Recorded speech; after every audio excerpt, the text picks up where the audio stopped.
Part 1. Robe and Ring. We must by law keep a record of the innocents we kill, and as I see it, they're all innocent. Even the guilty. Everyone is guilty of something, and everyone still harbors a memory of child innocence, no matter how many layers of life wrap around it. Humanity is innocent. Humanity is guilty. Both states are undeniably true. We must by law keep a record. It begins day one of apprenticeship, but we do not officially call it killing. It's only socially or morally correct to call it such. It is, and has always been, gleaning. Named by the way the poor would trail behind farmers in ancient times, talking of the stray stalks of grain left behind. It is the earliest form of charity. Scythe's work is the same. Every child is told from the day he or she is old enough to understand that the Scythes provide a crucial service for society. Ours is the closest thing to a sacred mission a modern world knows. Perhaps that is why we must, by law, keep a record, a public journal testifying to those who will never die, and those who are not yet to be born, as to why we human beings do the things we do. We are instructed to write down not just the deeds but our feelings, because it must be known that we do have feelings, remorse, regret, sorrow to bear, because if we didn't feel those things, what monsters would we be? From the Gleaning Journal of H.S. Curie. Chapter 1. No dimming of the sun. The Scythe arrived late in the cold November afternoon. Citra was at the dining room table, slaving over a particularly difficult algebra problem, shuffling variables unable to solve for x or y, when this new and far more pernicious variable entered her life's equation. Guests were frequent in the Terranova's apartment, so when the doorbell rang, there was no sense of foreboding, no dimming of the sun, no foreshadowing of the arrival of death at the door. Perhaps the universe would be designated to provide such warnings. Besides, we're no supernatural than tax collectors in the grand scheme of things. They showed up, did their unpleasant business, and were gone. Her mother answered the door. Citra didn't see the visitor, as he was, at first, hidden by her view by the door when it opened. What she saw was how her mother stood there, suddenly immobile, and as her veins solidified within her, as if she tipped over, she could fall to the floor and shatter. "May I enter, Miss Terranova?" The visitor's tone of voice gave him away. Resident inevitable, like the dull toll of an iron bell, confident in the ability of its peal to reach all those who need reaching. Citra knew before she even saw him that it was a Scythe. My God, a Scythe has come to our home. Yes, of course, come in. Citra's mother stepped aside and allowed him entry, as if she were a visitor and not the other way around. He stepped over the threshold, his soft slipper-like shoes making no sound on the pancake floor. His multi-layer robe was smooth ivory linen, and although it reached as low as the dust of the floor, there was not a spot of dirt on it anywhere. A Scythe, Citra knew, should choose the color of his or her robe to every color except for black, for it was considered inappropriate for their job. Black was an absence of light, and Scythes were the opposite, luminous and enlightened. They were acknowledged by the best of humanity, which is why they were chosen for this job. Some Scythes' robes were bright, some were muted. They looked like the rich, flowing robes of the Renaissance angels, both heavy yet lighter than air. The unique style of Scythe robes, regardless of the fabric or color, made them easy to spot in public, which made them easy to avoid if avoidance was the person wanted. Just as many were drawn to them, the color of the robe often said a lot about the Scythe's personality. This Scythe's ivory robe was pleasant, and far enough from true white not to assault the eye for its brightness, but none of this changed the fact of who and what he was. He pulled off his hood to reveal a cut gray hair, a mournful face, red-cheeked in the chilly day, and dark eyes that seemed themselves almost to be weapons. Citra stood, not out of respect, but out of fear, shock. She tried to hyperventilate. She tried not to let her knees buckle beneath her. They were betraying her by wobbling, so she forced fortitude into her legs, tightening her muscles. Whatever the Scythe's purpose here, he would not want to see her crumble. "You may close the door," he said to Citra's mother, who did so, although Citra would see how difficult it was for her. A Scythe in the foyer could still turn around if the door was open. The moment that the door was closed, he was truly inside one's home. He looked around, spotting Citra immediately. He offered a smile. "Hello, Citra," he said. The fact that he knew her name froze her just to solidify his appearance that had frozen her mother. "Don't be rude," her mother said too quickly. "Say hello to our guest." "Good day, Your Honor." "Hi," said her younger brother, Ben, who had just come from his bedroom door, having heard the deep, pale peal of the Scythe's voice. Ben was barely able to speak out the one-word greeting. He looked at Citra and to his mother, thinking the same thing they're all thinking. Who has he come for? Will it be me, or will I be left to suffer the loss? "I've smelled something inviting in the hallway," the Scythe said, breathing the aroma. "Now I see I was right in thinking I came from this apartment. It's baked ziti, Your Honor, nothing special. Until this moment, Citra has never known her mother to be so timid." "It's good," he said to the Scythe, "because I require nothing special," when he sat on the sofa and waited patiently for dinner. Was it too much to believe that a man was here for a meal and nothing more? After all, Scythes had to eat somewhere. Customarily, restaurants never charged him for food, and that didn't mean the home-cooked meal was not more desirable. There were rumors that Scythe were required of the victims to prepare them a meal before getting gleaned. Is what's happening here? Whatever his intentions, he kept them to himself, and they had no choice but to give him whatever he wanted. Will he spare the life here today if the food is his taste? Citra wondered. To his surprise, that people bent and backward to please Scythe in every possible way, hope in the shadow of fear in the world's most powerful motivator. Citra's mother brought him something to drink at his request, and now labored to make sure tonight's dinner was the finest she'd ever served. Cooking was not her specialty. Usually, she returned home from work just in time to throw something quick together for them. Tonight their lives might be the rest of their questionable culinary skills, and their father? Would he be home in time, or would the gleaning of his family take place in his absence? As terrified as Citra was, she did not want to leave the Scythe alone with her own thoughts, so she went to the living room with him. Ben, who was clearly fascinated as he was fearful, sat with her. The man finally introduced himself to the Honorable Scythe Faraday. I did the report on Faraday for school once, Ben said, his voice cracking only once. You picked a pretty cool scientist to name yourself after. Scythe Faraday smiled. I like to think I chose an appropriate patron historic. Like many scientists, Michael Faraday was underappreciated in his life, yet our world would not be what it is without him. I think I have you in my Scythe card collection, Ben went on. I have almost all the mid-American Scythes, but you were younger in the picture. The man seemed perhaps 60, although his hair had gone gray. His goatee was salt and pepper. It was rare for a person to let themselves reach such an age before resetting back to their more useful self. Citra wondered how old he truly was. How long had he been charged in ending lives? Do you look your true age, or are you at far end of time by choice? Citra asked. Citra, her mother nearly dropped the casserole she had just taken out of the oven. What a question to ask. I like the direct questions, the Scythe said. They show an honesty in spirit, and I'll give an honest answer. I admit to having turned the corner 4 times. My natural age is somewhere near 180, although I forgot the exact number. Of late, I've chosen this venerable appearance because I find that those glean make more comfort in it. Then he laughed. They think me wise. Is that why you're here? Blen blurted. To glean one of us? Since Faraday offered an unreadable smile. I'm here for dinner. Citra's father arrived just as dinner was about to be served. Her mom had apparently informed them of the situation, so he was much more emotionally prepared than the rest of them had been. As soon as he entered, he went straight over to the Scythe Faraday to shake his hand, and pretended far more jovial and inviting than he truly must have been. The meal was awkward, mostly silence, punctured by the occasional comment from the Scythe. You have a lovely home. What flavorful lemonade! This may be the best baked ziti in all of mid-America. Even though everything he said was complimentary, his voice registered a Semitic shock down everyone's spine. I haven't seen you in the neighborhood, Citra's father finally said. I don't suppose you have, he answered. I am not a public figure that some other Scythes choose to be. Some Scythes prefer the spotlight, but truly do the job right, and it requires a level of anonymity. Right. Citra blasted the idea. Where is there a right way to glean? Well, he answered, there are certainly wrong ways, and said nothing more about it. He just ate his ziti.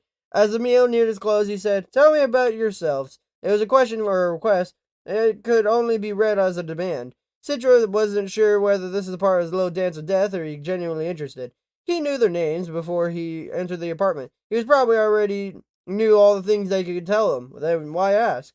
I work in historical research, her father said. I'm a food synthesis engineer, said her mother. The Scythe raised his eyebrows. And yet you've cooked this from scratch? He put down her fork. All from synthesized ingredients? Yes, but if we can synthesize anything, he offered, why did you need all the food synthesis engineers? Citra could practically see the blood drain from his mother's face. It was her father who rose to defend his wife's existence. There are already room for improvement. Yeah, and Dad's work is important too, Ben said. What a historical research. The Scythe waved his fork, dismissing the notion. The past never changes, and from what I can see, neither does the future. While her parents and brother were perplexed and troubled by the comments, Citra understood the point he was making. The growth of civilization was complete. Everyone knew it. When it came to the human race, there was no more left to learn. Nothing about their own existence to decipher, which meant that no one person was more important than any other. In fact, it was grand scheme of things, everyone was equally useless. That's what he was saying, and it infuriated Citra, because on a certain level, she knew he was right. Citra was well known for her temper, it often arrived more reason, and left only after the damage was done. Tonight would be no exception. Why are you doing this? If you're going to glean one of us, just get it over with and stop torturing us. Her mother gasped and her father pushed back his chair as if ready to get up and physically remove her from the room. Citra, what are you doing? Now her mother's voice is quivering. Show respect. No, he's here. He's going to do it. So let him do it. It's not like he didn't decide it. I've heard Scythes already make up their mind before they enter her home. Isn't that right? The Scythe was unperturbed of the outburst. Some do, some don't, he said gently. We each have our own way of doing things. By now, Ben was crying. Dad put his arms around him, and the boy was inconsolable. Yes, Scythe must glean, Faraday said, but we also must eat and sleep and have a simple conversation. Citra grabbed the empty plate away from him. Well, the meal's done, so you can leave. Then her father approached him. He fell to his knees. Her father was actually on his knees to this man. Please, Your Honor, forgive her. I took full responsibility for her behavior. The Scythe stood. An apology isn't necessary. It's refreshing to be challenged. You have no idea how tedious it gets. The pandering, the obvious flattery, the endless parade of sycophants. A slap in the face is bracing. It reminds me that I'm human. When he went to the kitchen and grabbed the largest, sharpest knife he could find, he swished it back and forth, getting a feel for how it cut through the air. Ben's wails grew, and the father's grip tightened on him. The Scythe approached her mother, Citra, and nearly hurled himself in front of her to block the blade. But instead of swinging the knife, the man held out his other hand. Kiss my ring. No one was expecting this, least of all Citra. Citra's mother stared at them, shaking the head, not willing to believe. You're granting me immunity? For your kindness and the meal you served, I grant you 1 year immunity from gleaning. No Scythe may touch you. But she hesitated. Granted to my children instead. Still, the Scythe held out his ring to her. It was a diamond the size of his knuckle with a dark core. It's the same ring all Scythes wore. I'm offering to you, not them. But, Jenny, just do it, insisted her father. And so she did. She knelt and kissed the ring, and her DNA was read and transmitted to the Scythedom's immunity database. It was an instant the world grew that Jenny Terranova was safe from gleaning in the next 12 months. The Scythe looked at his ring, which now glowed faintly red, indicating that the person before him had immunity from gleaning. He grinned and satisfied. And finally, he told them the truth. I'm here to glean your neighbor, Bridget Chadwell, Scythe Faraday informed them, but she was not home yet, and I was hungry. He gently touched Ben on the head, as if delivering some sort of benediction. It seemed to calm him. When the Scythe moved the door, the knife still in hand, leaving no question in the method of the neighbor's gleaning. But before he left, he turned to Citra. You see through facades of the world, Citra Terranova. You'd make a good Scythe. Citra recoiled. But I never want to be one. That, he said, is the first requirement. Then he left to kill their neighbor. They didn't speak of it that night. No one spoke of gleanings. As if it was speaking about it might bring it upon them. There were no sounds the next door, no screams, no pleading wails, or perhaps the Terranos TV was turned up too loud to hear it. It was the first thing Citra's father did once the Scythe left. Turn on the TV and blast it to drown out the gleaning on the other side of the wall. But it was unnecessary. Because however a Scythe accomplished his task, it was done quietly. Citra found herself straining to hear something, anything. Both she and Ben discovered them themselves in morbid curiosity that made them secretly ashamed. An hour later, Honorable Scythe Faraday returned. It was Citra who had opened the door. His ivory robe held not a single splatter of blood. Perhaps he had a spare one. Perhaps he had used the neighbor's washing machine after gleaning. The knife was clean too, and he handed it to Citra. We don't want it, Citra told him, feeling pretty sure she could speak for her parents on the matter. We'll never use it again. But you must use it, he insisted, so that it might remind you. Remind us of what? That a scythe is merely an instrument of death, but it's your hand that swings me. You and your parents and everyone else in this world are wielders of scythes. Then he gently put the knife in their hand. We're all accomplices. You must share the responsibility. That may have been true, but after she was gone, Citra still dropped the knife into the trash. It is the most difficult thing a person can be asked to do, and knowing that it's greater good doesn't make it any easier. People used to die naturally. Old age used to be a terminal affliction, but not a temporary state. There were invisible killers called diseases that broke the body down. Aging couldn't be reversed, and there were accidents from which there was no return. Planes fell from the sky, cars actually crashed, and there was pain, misery, despair. It's hard for most of us to imagine a world so unsafe, with dangers lurking in every unseen, unplanned corner. All of that's behind us now. And yet a simple truth remains. People have to die. It's not as if we can go somewhere else. The disasters on the moon and Mars colonies prove that. We have one very limited world, and although death has been defeated as completely as polio, people still must die. The ending of human life used to be in the hands of nature, but we stole it. Now we have a monopoly on death. We are its sole distributor. I understand why we are scythes and how important and unnecessarily the work is, but I often wonder why I had to be chosen, and if there were some eternal world after this one, what fate awaits the taker of lives. From the Gleaning Journal of H.S. Curie. Chapter 2. 303%. Tiger Salazar had hurled himself out of the 39-story window, leaving a terrible mess on the marble plaza below. His own parents, who were so annoyed by it, they didn't come to see him, but Rowan did. Rowan Damish was just the kind of friend. He sat by Tiger's bedside with the revival center, waiting for him to awake from the speed healing. Rowan didn't mind. The revival center was quiet, peaceful, and it was a nice break from the turmoil of his home, which lately had been filled with more relatives than any human should be allowed to expect to endure. Cousins, second cousins, siblings, half-siblings, and now his grandmother, who had returned home after turning a corner for the third time, with a new husband and baby on the way. "You're going to have a new aunt, Rowan," she said, announced. "Isn't that wonderful?" The whole thing pissed Rowan's mother off, because this time Grandma had reset all the way down to 25, making her 10 years younger than her daughter. Now Mom felt pressure to turn corner herself, if only to keep up with Grandma. Grandpa was much more sensible. He was off in Euroscandia, charming the ladies and maintaining his age at respectable 38. Rowan, at 16, had resolved that he would experience gray hair before he turned the first corner, and even then he would reset so far down as it to be embarrassing.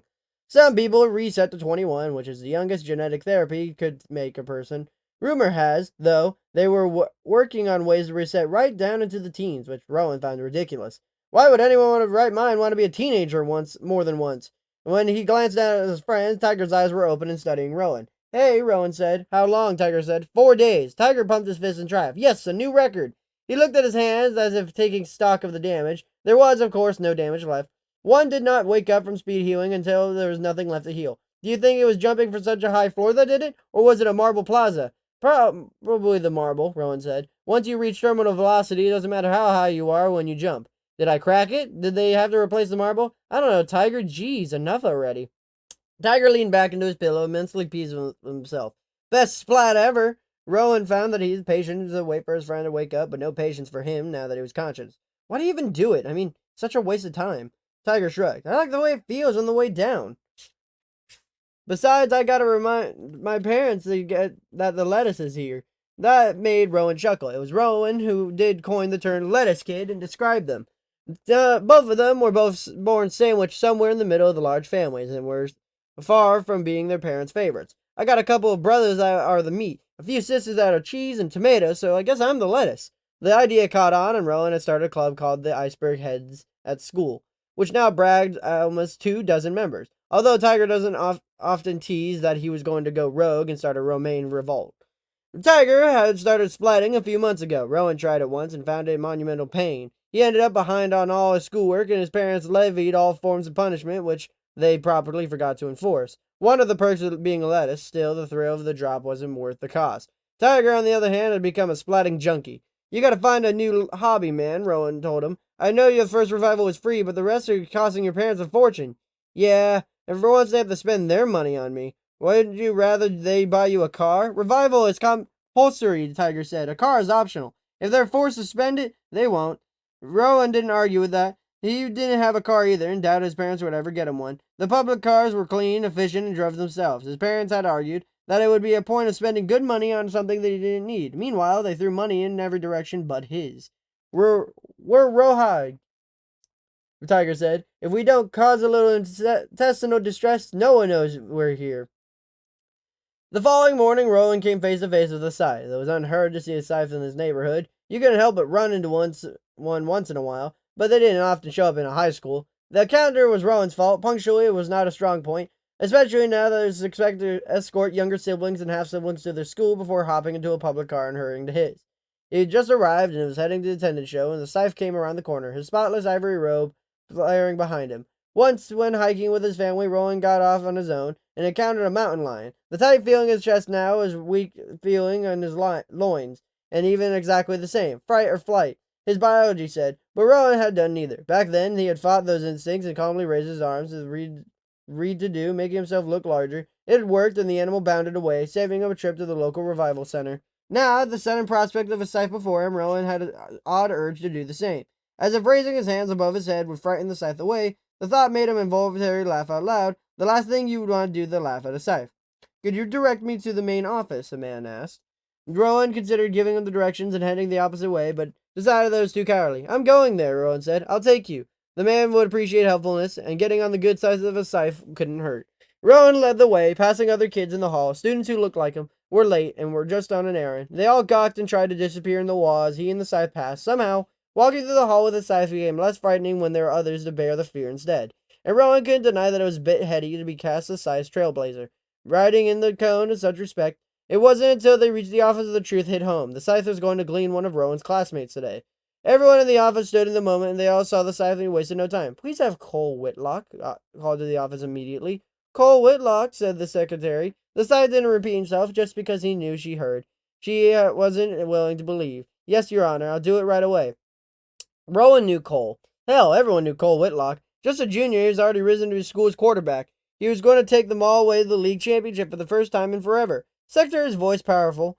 And when he made the call into the intercom, she coughed and said his name, choking up, and the Scythe patiently waited Cole's arrival. Last thing Rowan wanted to do was antagonize the Scythe, and he was just a slunk off the attendance window, gotten his red mitt, and gone to class.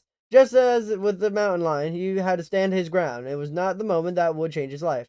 "You're gleaning our star quarterback? I hope you know that." The Scythe's demeanor, so cordial at the moment before, took a turn toward Tombstone. "I can see how it's any of your business. You're in my school," Rowan said. "Guess that makes it my business." And then self-preservation kicked in, and he strode the attendance window just out of the Scythe's line of sight. He handed and forged hearty note, all while muttering "stupid, stupid, stupid" under his breath. He's lucky he wasn't born in time when death was natural, because he'd probably never survive to adulthood. As he turned to leave the office, he saw a bleak-eyed Cole Whitlock being led into the principal's office by the Scythe. The principal voluntarily ejected himself from his own office. Then he took the staff for explanation, but only received the teary-eyed shaking of their hands. No one seemed to notice Rowan was still lingering there, who cared about the lettuce when the beef was being devoured. He slipped past the principal, who had saw him just in time to put a hand on his shoulder. "Son, you don't want to go in there." He was right. Rowan didn't want to go in there, but he went in anyway, closing the door behind him. There were two chairs in front of the principal's well-organized desk. The Scythe sat in one, Cole in the other. Hunched and sobbing, the Scythe burned Rowan a glare. The mountain lion, thought Rowan. Only this one actually had the power to end human life. "His parents aren't here," Rowan said. "He should take someone with him. Are you family? Does it matter?" Then Cole raised his hand. "Please don't make Ronald go," he pleaded. "It's Rowan." Cole's expression shot to a higher horror, as if the terror somehow sealed the deal. "I knew that, I did, I really did." For all his bulk and bravado, Cole Whitlock was a scared little kid. It was what everyone became in the end. Rowan supposed only Scythe would know. Rather than forcing Rowan to leave, the Scythe said, "Grab a chair then, make yourself comfortable." As Rowan went down the pull of the principal's desk chair, he wondered if the Scythe was being ironic or sarcastic, or if he'd even know what making oneself comfortable was impossible in the present. "You can't do this to me," Cole begged. "My parents will die. They'll just die." "No, they won't," the Scythe corrected. "They'll live on." "Can you at least give them a few minutes to prepare?" Rowan asked. "Are you telling me how to do my job? I'm asking you for some mercy." The Scythe glared at him again, but this time it was somehow different. He just wasn't delivering intimidation, it was extracting something, studying something in Rowan. "I've done this for many years," as I've said. "In my expertise, a quick and painless gleaning is the greatest mercy I can show." And then at least give him a reason, tell him why he was going down. "It's random, Rowan," Cole said. "Everyone knows that. It's just freaking random." And there was something in Scythe's eyes that said otherwise, so Rowan pressed. "There's more to it, isn't there?" The Scythe sighed. He didn't have anything. He was, after all, a Scythe, above the law in every way. He owed no one an explanation, but he chose to give one anyway. Removing old age from the equation, statistics from the age of mortality cite 7% of deaths as being automobile-related. Of those, 31% involved the use of alcohol, and those 14% were teenagers. Then he tossed Rowan a small calculator at the principal's desk. "Figure it out yourself." Rowan took the time in crunching the number, knowing that every second taken for the second in life he brought for Cole. 0.303%, Rowan finally said. "Which means," said the Scythe, "that about 3 out of every 1,000 souls I glean will fit that profile. 1 out of every 333, your friend here just got a new car and has a record of driving to excess. So of the teens who fit that profile, I made a random choice." Cole buried his head in his hands, his tears intensifying. "I'm such an idiot." He pressed his palms against his eyes, as if trying to push them deep within his head. "So tell me," the Scythe said calmly to Rowan, "has the explanation eased his gleanings or made him suffering worse?" Rowan shrunk a bit in his chair. "Enough," said the Scythe. "It's time." Then he produced from a pocket on his robe a small paddle shaped to fit over his hand, and the cloth back and the shiny metallic palm. "Cole, who I have chosen for you, is shock that will induce cardiac arrest. Death will be quick and painless. Nowhere near as brutal as a car accident. You would have suffered the age of mortality." Suddenly, Cole thrust his hand out, grabbing Rowan's and holding it tightly. Rowan would allow it. He wasn't family. He wasn't even Cole's friend before today. It was what he was saying. Death makes a whole world keen. Rowan wondered if the world was about death when it make everyone strangers. He squeezed Cole's hand tighter, a silent promise that he wouldn't let go. "Is there anything you want me to tell the people?" Rowan asked. "A million things," said Cole, "but I can't think of any of them." Rowan resolved he would make up Cole's last words to share with his loved ones. They would be fine words, comforting ones. Rowan would find a way to make sense of the senseless.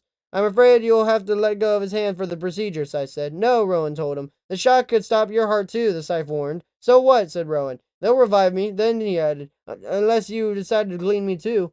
Rowan was unaware that he had just dared the Scythe to kill him. In spite of the risk, he was glad he had done it. Very well. And without waiting an instant longer, the Scythe presented the paddle to Cole's chest. Rowan's vision went right, then dark. His entire body convulsed. He flew backward out of his chair and hit the wall behind him. It might have been painless for Cole, but not to Rowan. It hurt. It hurt more than anything. More pain than the person is supposed to feel. When the microscopic pain-killing nanites in his blood released the numbing opiates, the pain subsided and the opiates took effect. And then his vision cleared. He saw Cole slumped in the chair and the Scythe reaching over to close his sightless eyes. The gleaning was complete. Cole Whitlock was dead. The Scythe stood and reached out to offer Rowan his hand, but Rowan didn't take it. He rose to the floor on his own, and although Rowan felt not an ounce of gratitude, he said, "Thank you for letting me stay." The Scythe regarded him a little too long, then said, "You stood your ground for a boy who fairly knew. You comforted him in the moment of death, bearing the pain of the jolt. You bore witness, even though no one called you to do so." Rowan shrugged. "I did what anyone would do." "Did you anyone else offer?" The Scythe put it to him. "Your principal, the office staff, any of the dozen students we pass in the hall." "No," Rowan had to admit. "But what does it matter what I did? He's still dead, and you know what they say about good intentions." The Scythe nodded and glanced down at the ring sitting on his finger. "I suppose you'll ask me for immunity?" Rowan shook his head. "I don't want anything from you." "Fair enough," the Scythe said, turned to go, but hesitated before he opened the door. "Be warned that you will not receive any kindness from anyone but me for what you did here today," he said. "But remember that good intentions pave many roads. Not all of them lead to hell." The slap was just as jarring as the electric shock, even more so because Rowan wasn't expecting it. It came before lunch. As he was standing in his locker, he flew in front of his force and knocked him back, making the row of lockers resound like a steel drum. "You were there and you didn't stop it?" Murray Polvick's eyes flared in the grief and righteous indignation. He looked ready to reach up his nostrils with their long nails and extract his brain. "You just let him die?" Mara had been Cole's girlfriend for over a year. Like Cole, she was highly popular junior. As such, would actively avoid any interaction with sophomore rabble such as Rowan. But these were extraordinary circumstances. "It wasn't like that," Rowan managed to blurt out before she swung again. This time he deflected her hand. She broke the nail, but she didn't seem to care. If nothing else, Cole's gleaning had given her perspective. "It's exactly like that. You went in there and watched him die." Others had begun to gather, drawn as most were, to the scent of conflict. He looked at the crowd with a sympathetic face, someone who might take this side. But all he saw were faces of his classmates in communal disdain. Mara was speaking and slapping for all of them. This is not what Rowan expected. Not that he wanted pats on the back for coming to Cole's aid in his last moments, but he wasn't expecting much of the unthinkable accusation. "What are you, nuts?" Rowan shouted at all of them. "You can't stop a Scythe from gleaning." "I don't care," she wailed. "You could have done something, but all you did was watch." "I didn't do something. I held his hand." He slid him back into a locker with more strength than he thought she could possibly have. "You're lying. He'd never hold your hand. He'd never touch any part of you." And then, "I should have held his hand." And around the other kids scowled and whispered things that they clearly wanted him to hear. "I saw him walking the hall with a Scythe like they were best buddies. They came into school together this morning. I heard he gave the Scythe Cole's name. Someone told me he actually helped. He stormed the obnoxious kid who made the last accusation, Ralphie something or other. Heard from who? No one else was in the room, you moron. But it didn't matter. Rumors adhered to no logic but their own. Don't you get it? I didn't help the Scythe. I helped Cole," Rowan insisted. "Yeah, helped him into a grave," someone said, and everyone else grumbled in agreement. It was no use. He was been tried and convicted, and all the more he denied it. The more convinced they'd be of his guilt that they didn't need an act of courage, they needed someone to blame. Someone to hate. They couldn't have taken their wrath on the Scythe, but Rowan Dasmich was a perfect kid candidate. "I bet he got immunity for helping," a kid said. A kid who always been his friend. "I didn't." "Good," said Mara, absolute contempt. "Then I hope the next Scythe comes for you." He knew she meant it, not just the moment, but forever. And if the next Scythe did ever come for him, she would relish the knowledge of his death, and a darkly sobering thought that there were now people in this world who actively wished him dead. It was one thing not to be noticed, it was something else entirely to be repository of the entire school's enmity. Only then did the Scythe's warning come back to him, that he'd received no kindness for what he had done to Cole. The man had been right, and he hated the Scythe for it, just as the others hated Rowan. 2042. It's the year that every child knows. It was the year when the computational power became infinite, or so close to infinite that it no longer be measured. It was the year he knew everything. The cloud evolved into the thunderhead, and now there is no about everything resides in near infinite memory of the thunderhead for anyone who wants to access it. But like so many things, once we had possession of the infinite knowledge, it suddenly seemed less important, less urgent. Yes, we know everything, and I often wonder if anyone bothers to look at all the knowledge. There are academics, of course, who study that we already know, but to what end? The very idea of schooling used to be about learning so we could improve our lives in the world. But the perfect world needs no improvement. Like most everything else we do, education from grade school through the highs of university, this is just the way to keep us busy. 2042 is the year we conquered death. Also the year we stopped counting. Sure, we still numbered years for a few more decades, but the moment of mortality, passing time, ceased to matter. I don't know exactly when it switched over to Chinese calendar. Year of the dog, year of the goat, the dragon, and so on. Can't exactly say when animal activists around the world began calling for equal billing for their own favorite species, adding the year of the otter and the whale and the penguin. I couldn't tell you when they stopped repeating, and when it was decreed that every year henceforth would be named after a different species. All I know for sure is that the year of the ocelot. As for things I don't know, I'm sure they'll all be up in the thunderhead for anyone in the motivation to look. From the Gleaning Journal of H.S. Curie. Chapter 3. The Force of Destiny. The invitation came from Citra in early January. It arrived by post, which was the first indication that it was out of the ordinary. There was only 3 types of communications that arrived by post: packages, official business, or letters from the eccentric. The only type of people who wrote letters. This appeared to be in the third variety. Well, open it, Ben said, more excited than the envelope than Citra was. It had been handwritten, making it odder. True, handwriting was still offered as an elective, but aside from herself, she knew few people who had taken it. She tore the envelope open and pulled out a card with the same eggshell color as the envelope, then read to herself before reading it aloud. The pleasure of your company is requested by the Grand Civic Opera, January 9th, 7 p.m. There was no signature, no return address. There was, however, a single ticket to the envelope. The opera, said Ben. Ill. Citra couldn't agree more. Could it be some sort of school event? Their mother asked. Citra shook her head. If it was, it would say so. She took the invitation and the envelope from Citra to study them herself. Well, whatever it is, it sounds interesting. It's probably some loser's way of asking me on a date because he was too afraid to ask me by face. Do you think you'll go? Her mother asked. Mom, a boy who invites me to an opera is either joking or delusional. Or he's trying to impress you. Citra grunted and left the room, annoyed by her own curiosity. I'm not going, she called out from her room, knowing full well that she would. The Grand Civic Opera was one of several places where anyone who was anyone went to be seen. At any given performance, only half the patrons were there in the actual opera. The rest were there to participate in the great melodrama of social climbing and career advancement. Even Citra, who moved in none of those circles, knew the drill. She wore a dress that she bought for the previous year's homecoming dance. When she was heard that Hunter Morrison would invite her, instead Hunter invited Zachary Zvane, which apparently everyone but Citra knew would happen. They were still a couple, and Citra, until today, hadn't had any use for the dress. When she put it on, she had far more pleased with it than she thought she'd be. A teenage girl's changed in a year, but now the dress, which was more than wishful thinking last year, actually fit her perfectly. In her mind, she had narrowed down to 2 possibilities of their secret admirer. It could have been one of 5, only 2 of whom she'd enjoy spending an evening alone with. The other 3 she would endure for the sake of novelty. There was, after all, some fun to be had spending an evening pretending to be pretentious. Her father insisted on dropping her off. Call me when you're ready to be picked up. I'll take a public car home. Call anywhere, he said, and he told her she looked beautiful for the 10th time when she got out and she drove off to make room for the limousines and Bentleys in the drop-off queue. She took a deep breath and went up the marble steps, feeling an awkward and out of place as Cinderella at the ball. Upon entering, she was not directed toward either an orchestra or the central staircase leading to the balcony. Instead, the usher looked at the ticket, looked at her, then looked at the ticket again before calling over a second usher to personally escort her. What's all this about? She asked. Her first thought was that this was forged ticket that had been escorted to the exit. Perhaps it had been a joke after all, and she was already running a list of suspects through her mind. Then the second usher said, a personal escort is customary for a box seat, miss. Box seats, Citra called, were ultimate in exclusivity, and they were usually reserved for people too elite to sit among the masses. Normal people wouldn't afford them, but even they could if they weren't allowed access. As they followed the usher up the narrow stairs and left boxes, Citra began to get scared. She knew no one with that kind of money if this invitation came by her by mistake, or if there actually was some sort of big, important person waiting for Citra, what on earth were his or her intentions? Here we are, the usher pulled back the curtain in the box to reveal a boy her age sitting there.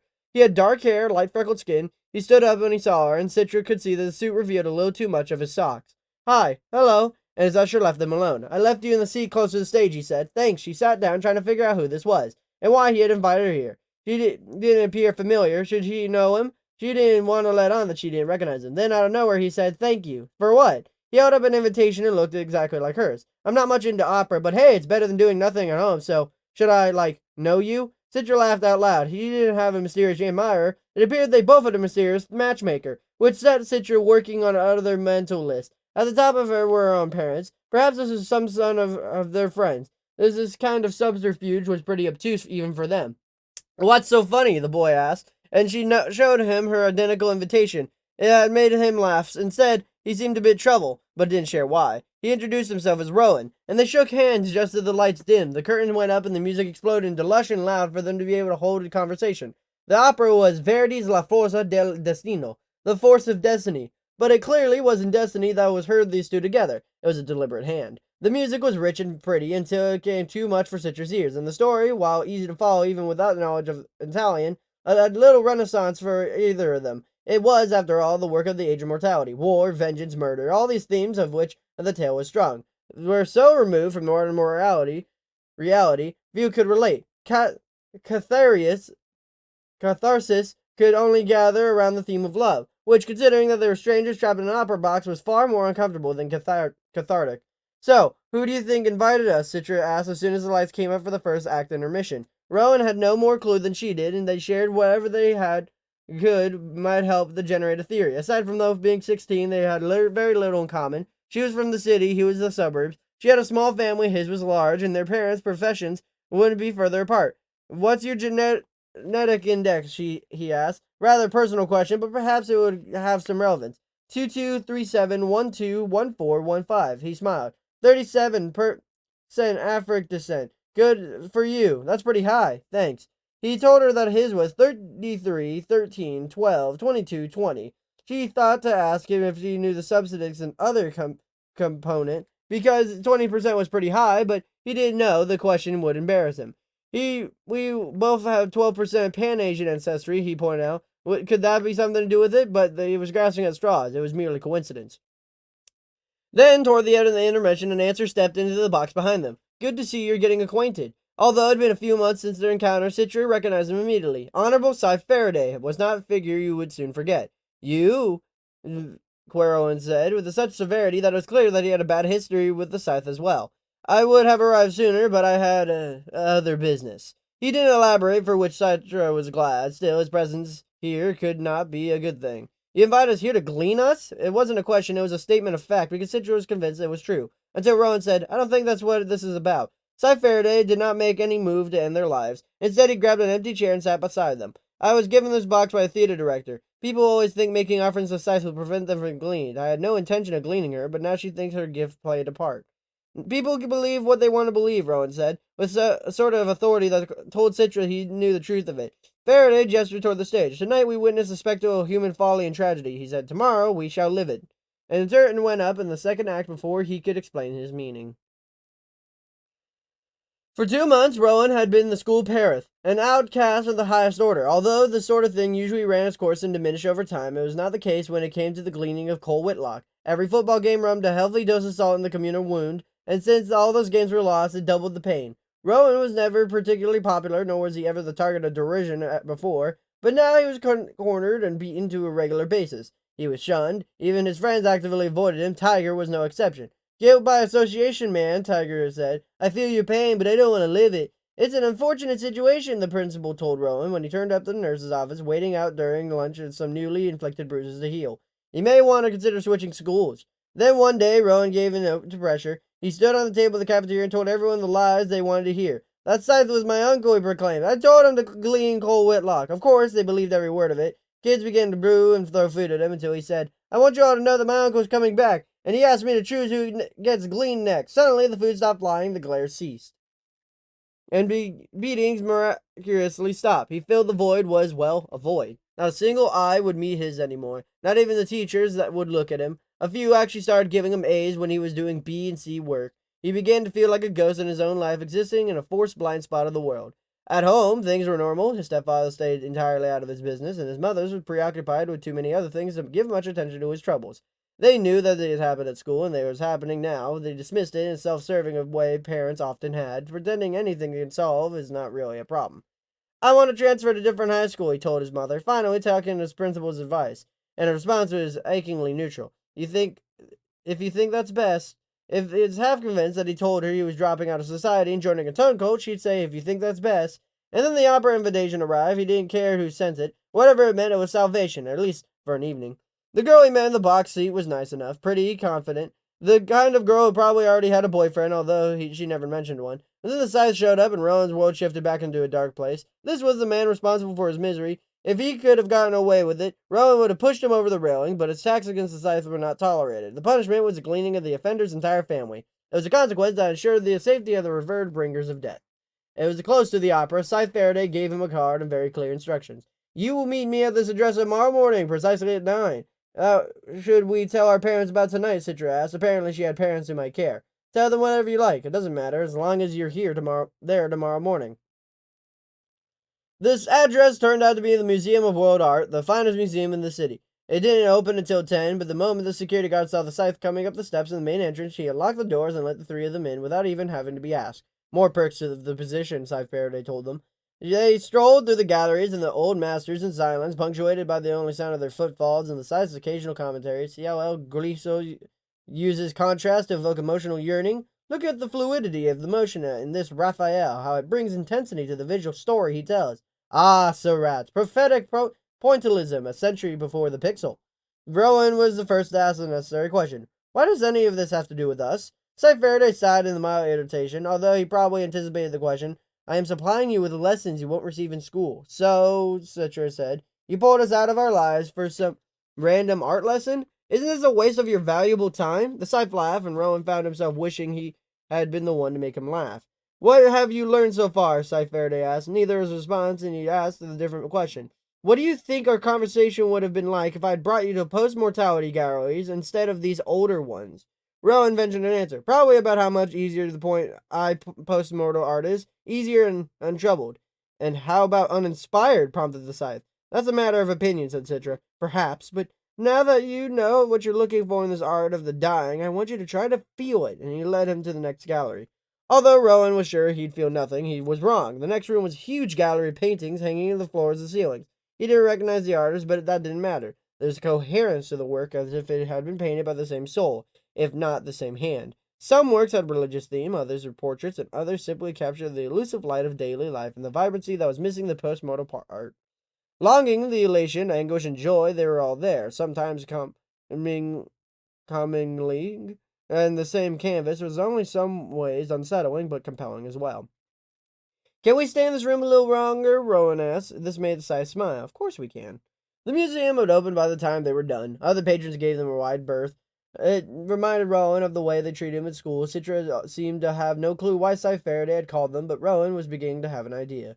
He took the kids to dinner, where the waitress sat them immediately and brought them menus, ignoring the other customers to give them priority. Perk of position, Rowan noticed, that no one come in once they were seated. The restaurant would probably be empty by the time they left. If you want us to provide you information on people we know, Citra said as her food came up, I'm not interested. I gather my own information, Scythe Faraday told her. I don't need a couple of kids to be my informants. But you do need us, don't you? Rowan said. He didn't answer. Instead, he talked about world population and the task of the world's size. It's not level it, then to wrangle in the reasonable ratio. The ratio of population growth of the Thunderhead's ability to provide for humanity requires that a certain number of people be gleaned each year, he told them. For that to happen, we're going to need more Scythes. Then he produced from one of the many pockets hidden in his robe Scythe rings identical to the one he already wore. It caught the light of the room, reflecting it, refracting it, but never bending the light into a heart of its dark core. 3 times a year, Scythes meet in a great assembly called the Conclave. We discuss the business of gleaning and whether or not more Scythes are needed in our region. Citra now seemed to shrink in her chair. She finally got it, although Rowan had suspected this, to actually see the ring that made him shrink a bit too. The gems on Scythe's rings were made in those first post-mortal days by the elderly Scythes, Faraday said. Then society deemed that unnatural death seemed to take place of natural death. There were many more gems made in them were needed at the time, for the founders of the Scythedom were wise enough to anticipate a need. When a new scythe is required, a gem is placed in a gold setting and bestowed upon the chosen candidate. He turned the ring in his finger, pondering and sending it reflected light dancing around the room. Then he looked him in the eye. First Citra, then Rowan. I just returned from Winter Conclave, and have been given this ring so that I might take on an apprentice.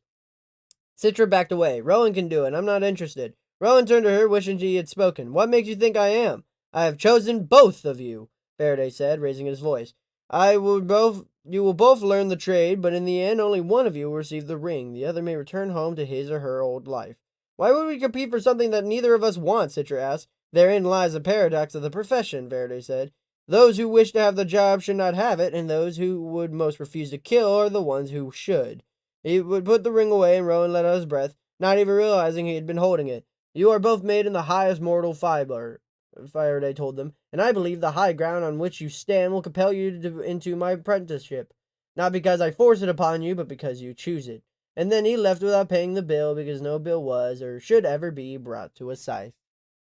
The nerve to think he would impress them with the airs of culture, and reel them into this sick little scheme. There was no way Citra could ever, under any circumstances, throw away her life by becoming a taker of other people's lives. She told her parents what had happened, and when they got home that evening, her father embraced her, and she cried into his arms for giving the terrible proposition.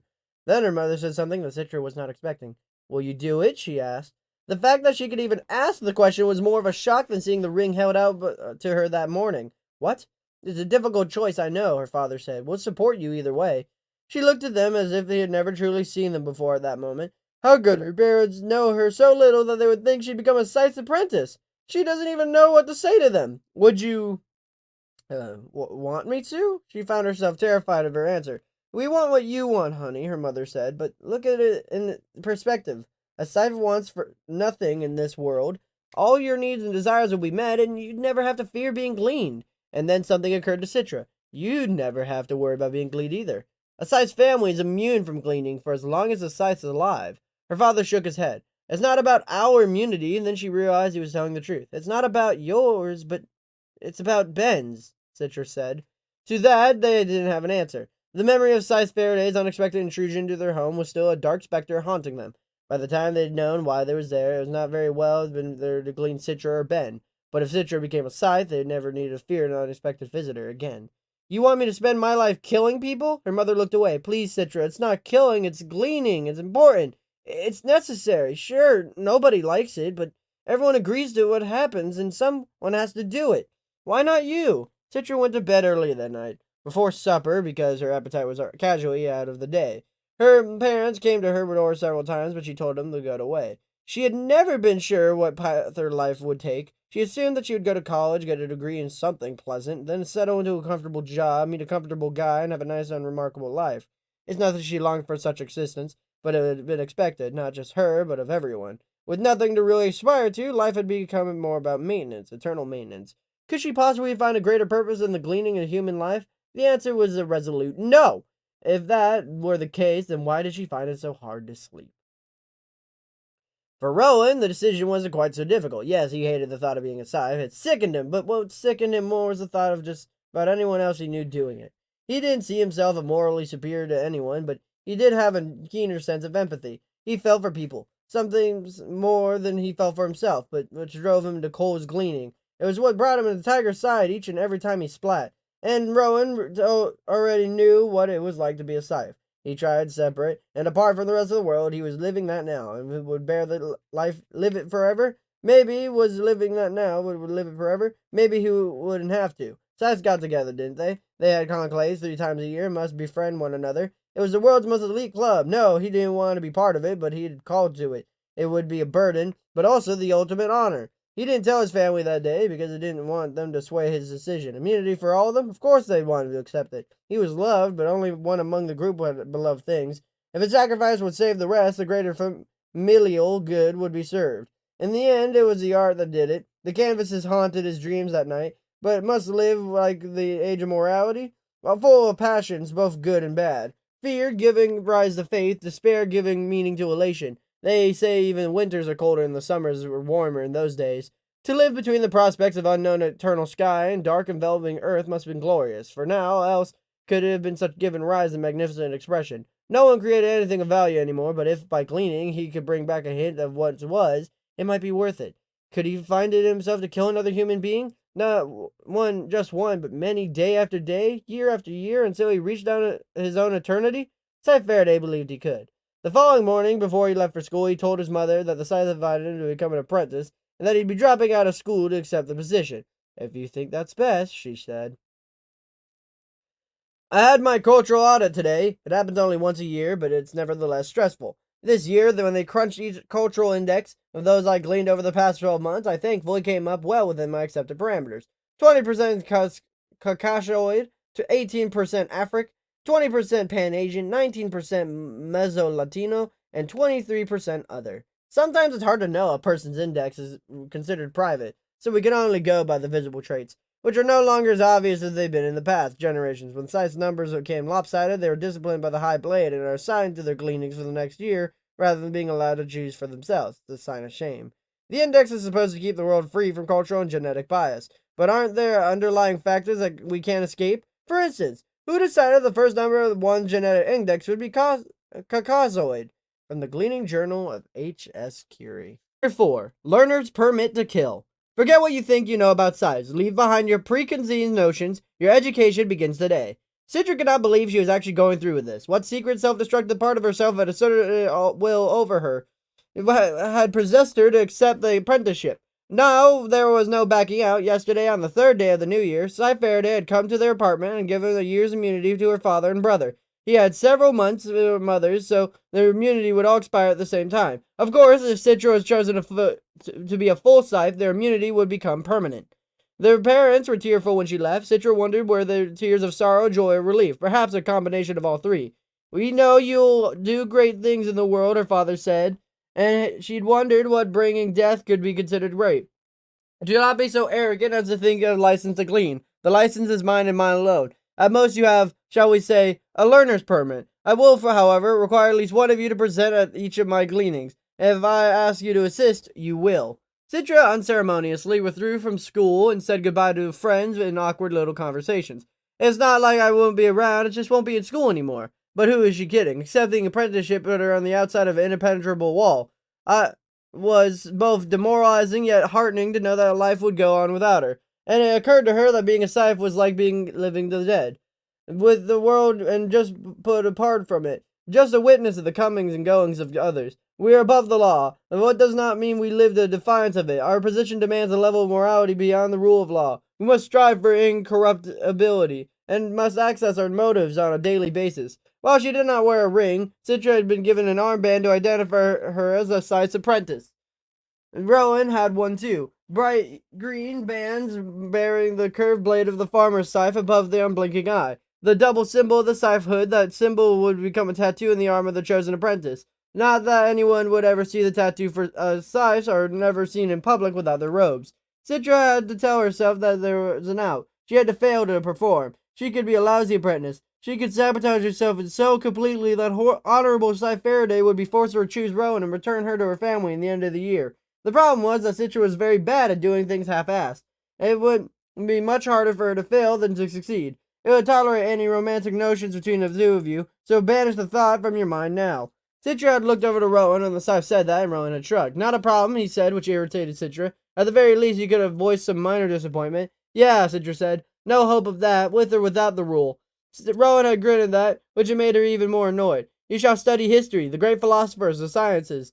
You will come to understand the nature of life and what it means to human before you could permanently charge a taking of life. So you also study all forms of killcraft and become experts." Like Citra, Rowan found himself unsettled by this decision to take this on, but he was not going to show it, especially not to Citra, and in spite of the boss attitude he showed her, he was in fact attracted to her.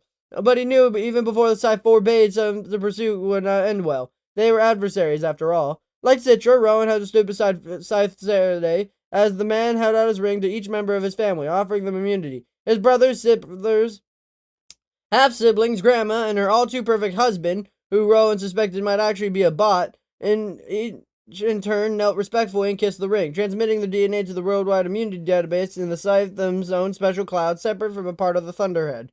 The rule was that all members of the apprentice household would receive immunity for 1 year, and there were 19 people in Rowan's spawning household. The mother would mix feelings because now no one would move out for the least a year to make sure their immunity would become permanent once Rowan received the Scythe's ring, if he got the ring. The only glitch that had been when the ring vibrated, giving off a little alarm, refusing immunity to his grandmother's new husband, because he was a bot after all. You shall live as I do, modesty and subsiding on the goodwill of others. You will make no more than you need, and waste nothing. People will attempt to buy your friendship. They will lavish things upon you, accept nothing but the barest of human necessities.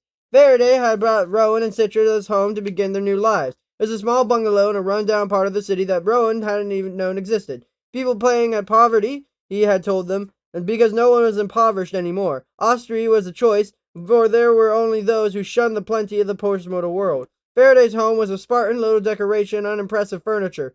Rowan's room was a space for only a bed and a small dresser. Citra at least had a window, but the view was of a brick wall. I would not tolerate childish pastimes for vapid communication with friends. Commitment to this life means living behind your old life as fully as possible. When, a year from now, I choose between you, the unchosen one can return to his or her former life easily enough. But for now, consider that life a part of your past. Once they were settled in, he didn't allow them to brood over circumstances. As soon as Rowan had unpacked his bags, the Scythe announced that they were going to the market. To glean, Rowan asked, a little more sick of the prospect. No, to get food for the two of you, Faraday told them, unless you prefer to eat my leftovers. Citra smirked and Rowan for asking, and if she hadn't been worrying about that herself. I liked you a lot more before I knew you, he told her. You still don't know me, she answered, which was true. When she sighed for the first time since their night at the opera, she offered up something more than attitude. We're being forced to live together and forced to compete at something neither of us wants to compete over. I know it's not your fault, but it doesn't exactly put us in a friendly place. I know, Rowan admitted. After all, Citra didn't know all the tension between them. But that still doesn't mean we can't have each other's backs. She didn't answer them. She didn't expect her to. It was a seed that he wanted to plant. Over the past 2 months, he had learned that no one had his back anymore. Perhaps no one ever did. His friends had pulled away. He was a footnote in his own family. There was only one person who now shared his plight. It was Citra. And if they couldn't find a way to trust each other, then what did they have beyond a learner's permit to kill?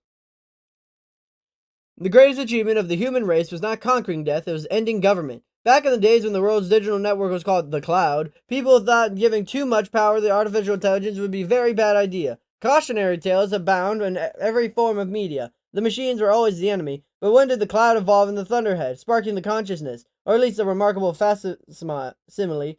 In stark contrast to people's fears, the Thunderhead did not seize power. Instead, it was people who became to realize that it was far better suited to run things than politicians. In those days before the Thunderhead, human arrogance, self-interest, endless infighting determined the rule of law. Inefficient, imperfect, vulnerable to all forms of corruption. But the Thunderhead was incorruptible. Not only that, but the algorithms were built from the full sum of human knowledge. All the time and money wasted on political posturing and the lives lost in wars. The populations abused by despots. All gone in the moment the Thunderhead was handed power. Of course, the politicians, dictators, and warmongers weren't happy, but their voices, which had always seemed so loud and intimidating, were suddenly insignificant. The Emperor not only had no clothes, turns out he had no testicles either. The Thunderhead quite literally knew everything. When and where to build roads, how to eliminate waste and food distribution and thus end hunger, how to protect the environment from ever-growing human population. It created jobs, it clothed the poor, established the world code. Now, for the first time in history, law was no longer a shadow of justice, it was justice. The Thunderhead gave us a perfect world, the utopia that our ancestors will only dream of as our reality. Only one thing the Thunderbird was not given authority over, the Scythedom. When it was decided that people needed to die in order to ease the tide of population growth, it was also decided that there must be a responsibility of humans. Bridge repair and urban planning would be handled by Thunderhead, but the taking of life was an act of conscience and consciousness. Since it could not be proven that the Thunderhead had either, the Scythedom was born.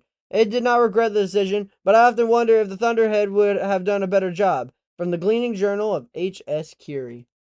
Chapter 5. But I'm only 96. While a trip to the market would have been ordinary, everyday occurrence, Citra found that food shopping with the Scythe carried its own basket of crazy. The moment of the market doors parted for them, and the three of them stepped in, the dread around them was enough to raise goose flesh in Citra's arms. Nothing so blatant as gasps or screams. People were used to Scythes passing through their daily lives. It was silent but pervasive. If they had been accidentally strolled in at some other theatrical stage and followed the performance. Citra noticed that, in general, there are three types of people. 1. The deniers. There were people who forged on and pretended the Scythe wasn't there. It wasn't just a matter of ignoring them. It was actively, willfully denying his presence. It reminded Citra of the very small children would play hide and seek, covering their own eyes to hide, thinking that they couldn't see you, when you couldn't see them. 2. The escape artists. These are people who ran away but tried to make it look like they weren't. They suddenly remembered they forgot to get eggs, began chasing after a running child that didn't actually exist. One shopper abandoned a cart, mumbling about a wallet he must have left at home.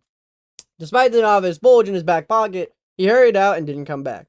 And 3. The Scythe's pets. These are people who went out of their way to engage the Scythe and offer him something with secret, not so secret hope that they might grant him immunity, or at least glean the person to their right instead of them somewhat day. Here, Your Honor, take my melon. It's bigger, I insist. These people, though such sociophatic behavior would make a Scythe want to glean them even more. Not that Citra would want a level of death penalty for such a thing, but if she were ever given a choice between some innocent bystander and someone who has been nauseatingly obsequious about their produce, she'd choose the melon giver.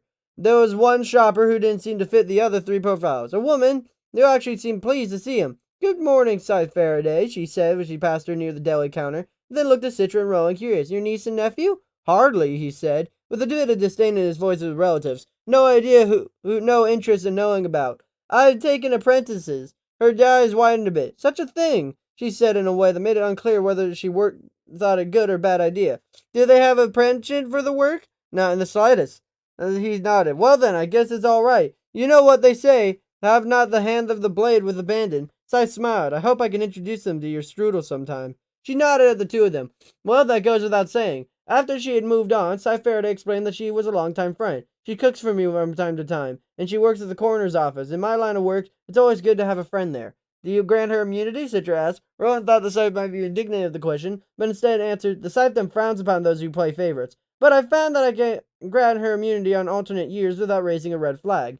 What if another Scythe gleans her during the off years? Then I shall attend her funeral with heartfelt grief," he told them. As the shop, Citra chose some snacks and the Scythe eyed dubiously. "Are these really necessary?" he asked. "Is anything really necessary?" Citra responded. Rowan found it amusing how Citra gave the Scythe attitude, but it worked, and he let her keep the chips. Rowan tried to be more practical, picking out staples like eggs, flours, and various proteins and side dishes to go with them. "Don't get chickenoid tenders," Citra said, looking at the choices. "Trust me, my mother's a food synthesis engineer. That stuff's not actual chicken. They grow it from a petri dish." Rowan held up another bag of frozen protein. "How about this? Sea steak? Sure, if you like plankton pressed into meat shapes." "Well then, maybe you should pick your own meals instead of grabbing sweets and snacks." "Are you always this boring?" she asked. "Didn't he say we have to live as he lives? I don't think cookie dough ice cream is part of his lifestyle." She sneered at him, but switched out the flavor for vanilla. As they continued to shop, it was Citra who first noticed 2 suspicious-looking teens who seemed to be tracking them through the store. Lingering behind them, trying to look like they were just shopping. They're probably unsavories, people who found enjoyment in activities that bordered on the fringe of the law. Sometimes unsavories actually broke the law in minor ways, although most lost interest eventually, because they were thought by the Thunderbird and reprimanded by peace officers. There were some troublesome offenders who were tweaked by shock nanites in their blood, just powerful enough to deter any scoffing of the law, and if that didn't work, you had your own personal peace officer 24/7. Citra had an uncle like that. He called the officer and the guardian angel and eventually married her. She tugged on Rowan's sleeve, bringing the unsavories to his attention, but not Scythe Faraday's. "Why do you think they're following us?" "They probably think there's going to be a gleaning and they wanted to watch," suggests Rowan, which seemed likely theory. As it turned out, however, they had other motives. As the 3 of them waited at the checkout line, one of the unsavory grabbed Scythe Faraday's hand and kissed the ring. Before he could stop them, the ring began to glow red, indicating his immunity. "Ha!" said the unsavory, puffing up in strategic triumph. "I got immunity for a year, and you can't undo it. I know the rules." Scythe Faraday was unfazed. "Yes, good for you," he said. "You have 365 days of immunity." And then looking at the side and said, "I'll be seeing you on day 366. Suddenly, the teen's smug expression dropped. As if all the muscle that held up his face failed. He stuttered a bit, his friend pulled him away. They ran out of the store as fast as they could. "Well paid," said the other man in line. He offered to pay for the Scythe's groceries, which was pointless because Scythe got their groceries for free anyway. "Will you really track them down a year from now?" Rowan asked. The Scythe grabbed a roll of breath mints in the rack. "Not worth my time. Besides, I've already meted out this punishment. He'll be worried about getting gleaned all year. A lesson for both of you. A Scythe doesn't have to follow through on a threat for it to be effective." Then a few minutes later, they were bolting the grocery bags of the public car. The Scythe looked across the parking lot. There, he said. You see that woman? The one who just dropped her purse? Yeah, said Rowan. Scythe Faraday pulled out his phone, aimed the camera at the woman, and instant information about her began to scroll on the screen. Naturally, 96 years of age and physically 34. Mother of 9. Data and management technician for a small shipping company. She's off to work after she puts away her groceries, the Scythe told them. This afternoon, we will go to her place of business and glean her. Citra drew an audible breath. Not quite a grasp, but close. Rowan focused on his breathing and didn't telegraph his emotions the way Citra had. Why? He asked. Why her? The Scythe gave him a cool look. Why not her? You had a reason for cleaning old Whitlock? Who? Citra asked. A kid I knew at school. When I first met her honorable Scythe here. Faraday sighed. Fatalities in parking lots made up 1.25% of all accidental deaths during the last days of the age of mortality. Last night, I decided I would choose today's subject from the parking lot. So, all this time you were shopping, you knew it would end like this? Rowan said. I feel bad for you, said Citra. Even when you're food shopping, death is hiding right behind the milk. It never hides. The Scythe told him the word weariness was hard to describe, nor does it sleep. You'll learn that soon enough. But it wasn't something either of them was eager to learn. That afternoon, just as the Scythe had said, they went to the shipping company where the woman worked, and they watched just as Rowan had watched Cole's gleaning. But today it was a little more than mere observation. I have chosen for you a life-terminating pill, Scythe Faraday told the speechless, tremendous woman. She reached into his robe and produced a small pill of the glass vial. I will not activate until you bite it, so you can choose the moment. You need to swallow it, just bite it. Death will be instantaneous and painless. Her head shook at the bobblehead doll. May I call my children? Scythe Faraday sadly shook his head. No, I'm sorry, but we shall pass on any message you allow them. But would it hurt to allow her to say goodbye? Citra asked. He put up his hand to silence her and handed the woman a pen and piece of paper. Hey, I say all you need is to say in the letter. I promise we shall deliver it. We waited outside her office. Scythe Faraday seemed to have infinite patience. What if she opens a window and decides to splat? Rowan asked. Then her life will end on schedule. It would be a more unpleasant choice, but the ultimate result is the same. The woman didn't choose to splat. Instead, she led them back into the room, politely handed the envelope to Scythe Faraday, and sat down at her desk. I'm ready. Then Scythe Faraday did something they didn't expect. He turned to Rowan and handed him the vial. Please place the pill in Miss Becker's mouth. Who? Me? Faraday didn't answer. She simply held the vial out, waiting for Rowan to take it. Rowan knew he wasn't officially performing the gleaning, but it would be intermediary. The thought was deliberating. He swallowed, tasting bitterness of the pill were in his own mouth. He refused to take it. Scythe Faraday gave him a moment more, then turned to Citra. You, then. Citra shook her head. Scythe Faraday smiled. Very good, he told them. I was testing you. I would not have been pleased if either of you were eager to administer death. At the word death, the woman looked a shuddering breath. Scythe Faraday opened the vial and carefully removed the pill and the triangular and the dark green coating. Who knew death would arrive so small? But I'm only 96, the woman said. We know, the Scythe told her. Now please, open your mouth. Remember, it's not a swallow. You must bite it. She opened her mouth and did as she told, and Scythe Faraday pulled a pill from her tongue. She closed her mouth and didn't bite it right away. She looked at them, each of them in turn. Rowan, then Citra, then finally set her gaze on Scythe Faraday. Then the slightest crunch, and she went limp. Simple as that, but not so simple at all. Citra's eyes were moist, and she pressed her lips together. As much as Rowan tried to control his emotions, his breath came out uneasily, and he felt lightheaded. Then Scythe Faraday turned to Citra. Check for a pulse, please. Who, me? The Scythe was patient. He didn't ask again. The man never asked the thing twice. Then he continued to hesitate. He finally said, This time it's not a test. I actually want you to confirm with me that she has no pulse. Citra reached up with the hand of the woman's neck. Other side, the Scythe told her. He pressed her fingers to the woman's carotid artery, just beneath her ear. No pulse. Scythe Faraday, satisfied, Scythe Faraday stood. So that's it? Citra said. What were you expecting? Said Rowan. A chorus of angels? Citra threw him an half-hearted glare. But I mean, it's so uneventful. Rowan knew what she meant. Rowan had experienced the electrical jolt that had taken his schoolmate's life. It was awful, but somehow this is worse. But now, do we just leave her like this? Best not to linger, Scythe Faraday said, tapping something out on his phone. I've notified the coroner to come collect Miss Becker's body. Then she took the letter he had written and slipped it in one of many pockets in his robe. You shall present the letter to her family at the funeral. Wait, said Citra. We're going to her funeral? I thought you said it was best not to linger, said Rowan. Lingering and paying respects are two different things. I attend the funerals of all the people I glean. Is that a Scythe rule? Rowan asked. Never even been to a funeral. No, it's my rule, he told them. It's called common decency. Then they left, Rowan and Citra both avoiding eye contact with the dead woman's co-workers. This, both of them realized, was their first initiation rite. This was the moment their apprenticeship have truly began. Part 2. No laws beyond these. The Scythe Commandments. 1. Thou shalt kill. 2. Thou shalt kill with no bias, bigotry, or malice aforethought. 3. Thou shalt grant an annum of immunity to the beloved of those who accept their coming, and to anyone else who deem worthy. 4. Thou shalt kill the beloved of those who resist.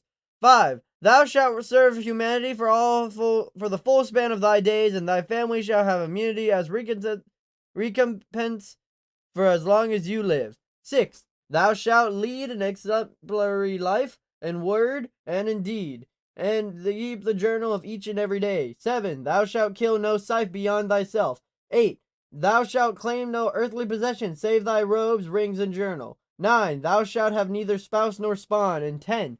Thou shalt be beholden to no laws beyond these.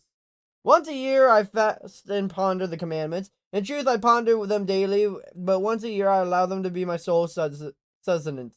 Their genius in the simplicity, for before the thunderhead, governments had constitutions and massive tomes of laws, yet even then they were forever debated and challenged and manipulated. Wars were fought over the different interpretations of the same doctrine. When I was much more naive, I thought of the simplicity of the Scythe commandments made them impervious to scrutiny. From whatever angle you approach them, they look the same over many years, even when they both bemused the horrified by malleable elastic they can be. The things these Scythes accept to justify things we can excuse. In the early days, there are several Scythes still alive who present the commandments were formed. Now none remain. All have been invoked commandment number 7. I wish I would have asked them how the commandments came about, what led to each one, how they decided upon the wording. Were there any that jettisoned before the final 10 were written in stone? And why number 10? All the commandments number 10 gives the greatest pause for thought. For to put oneself above all other laws is a fundamental recipe for disaster. From the Gleaning Journal of H.S. Curie. Chapter 6. An Elegy of Scythes. The flight was on time, as usual. Weather would entirely be controlled. It was easily diverted away from airports outside of flight paths. Most airlines boasted 99.9% on time and service. It was a full flight with the lavishly appointed seats of modern air travel. It didn't feel crowded at all. These days, flying was more comfortable as sitting in one's living room, with the added perk of live entertainment. String quartets and vocal stylists soared across the sides and cabin full of contented passengers. Air travel these days was far more civilized than in the age of mortality. It was now an exponentially present way to reach one's destination. Today, however, the passengers of Big Sky Air Flight 922 were on their way to a different destination than the one which they had planned. The businessman was seated comfortably in seat 15C, an aisle seat. He always requested that seat, not without superstition but out of habit. When he didn't get 15C, he was cranky and resentful for whatever did. The company he ran, which was developing hibernation technology, would someday make the longest journeys seem to pass in a matter of minutes. But for now, he would be happy to Big Sky Air, as long as he got seat 15C. People were still filing on, taking their seats. He eyed the passengers moving down the aisle with a mild disinterest. They only make sure they didn't hit his shoulder on their purses and carry-ons as they passed. Are you heading out or heading home? Asked the woman sitting behind him in 15A. There is no 15B. The concept of the B seat, where one had to sit between the other two passengers, had been eliminated along with the unpleasant things, like disease and government. Out, he told her. And you? Home, she told him with a heavy relieved sigh. At 5 minutes of departure, the commotion up front caught his attention. A Scythe had entered the plane and was talking to a flight attendant. When the Scythe wants to travel, any seat is fair game. The Scythe would displace a passenger, forcing him to take a different seat, or a different flight if there were no other available seats. More unnerving, however, there were tales of Scythes who gleaned the passenger from the seat they took. The businessman only hoped the particular Scythe didn't have a sight set for seat 15C. The Scythe's robe was unusual, royal blue, speckled with glittering jewels and appeared to be diamonds. Rather ostentatious for a Scythe, the businessman didn't know what to make of it. The age of the Scythe presented in the late 30s, although that meant nothing. No one looked at the true age anymore. He could have been anywhere from 30-something to 230-something. His hair was dark and well-groomed. His eyes were invasive. The businessman tried not to catch his gaze as the Scythe looked down the aisle into the cabin. There was 3 more Scythes appeared behind the first. They were younger, perhaps their early 20s. Their robes, each with a different bright color, also decorated with gems. There was a dark-haired woman, apple green speckled in emeralds, a man in orange speckled with rubies, and another man yellow speckled in golden citrines. What was the collective word of a group of Scythes? An elegy, wasn't it? Odd that there would be a word for something so rare. The experience, Scythes are always solitary, never traveling together. A flight attendant greeted the elegy of Scythes, and in a second they were past her. She turned, left the plane, and ran down the jetway. She's escaping, thought the businessman, but only then he banished the thought. She couldn't be. He was probably just hurried to let the gate agent know they added passengers. That's all. She couldn't be panicking. Flight attendants were trained not to panic. And then the remaining flight attendant closed the door, and the look on her face was anything but reassuring. The passengers began talking to one another, mumbling and a little bit of nervous laughter. Then the lead Scythe addressed the passengers. Your attention, please, he said in a nerving smile. I regret to inform you this entire flight has been selected for gleaning. The businessman heard it, but his brain told him that he couldn't possibly heard it correctly. Or maybe this was a Scythe humor, if such a thing even existed. This entire flight was been selected for gleaning. That couldn't be possible. It couldn't be allowed, could it? In a few moments, passengers began to wrap their minds about what the Scythe had said. Then came the gasps, the wails, the whimpers, and finally uncontrolled sobs. The misery could not have been any worse than they lost an engine in flight. The planes did back in the mortal days when technology occasionally failed. The businessman was quick in study and excelled at split-second decisions in crisis. But he knew that he had to do. Perhaps others were thinking the same thing. He was the one who took action first. He left the seat, hurled himself down the aisle toward the back of the plane. Others followed him, but he was first to the back door. He quickly scanned the operation. He then pulled the red lever, swung the door open in bright sunny morning.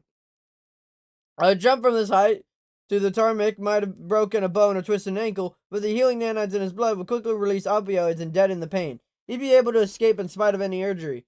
But before he could leave, he heard the lead Scythe say, I suggest you all return to your seats if you value the lives of your loved ones. It was standard procedure for Scythes to glean the families of those who resist or run from the gleaned. Familial gleaning was a remarkable deterrent, and this was full plain. If he jumped and ran, how would they know who he was? If reading his mind, the lead Scythe said, We have a manifest from this plane. We know the names of everyone on board, including the name of the flight attendant who displayed cowardice unbecoming of her position and left. Her entire family would pay the price, along with her. The businessman slid down on his knees and put his hand on his head. A man behind him pushed past and jumped away. He hit the ground and ran, more worried by what was happening in the moment than might happen tomorrow. Perhaps he had no family he cared about, or perhaps he'd rather stay journey with him into oblivion. But as for the businessman, he could not bear the thought of his wife and children gleaned because of him. Gleaning is necessary, he told himself. Everyone has agreed a crucial necessity. Who was he to go against it? It was only seemed terrible now that it one lined up in the crosshairs of death.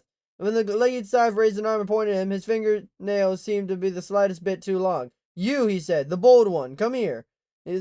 Others in the aisle stepped aside. The businessman found himself moving forward.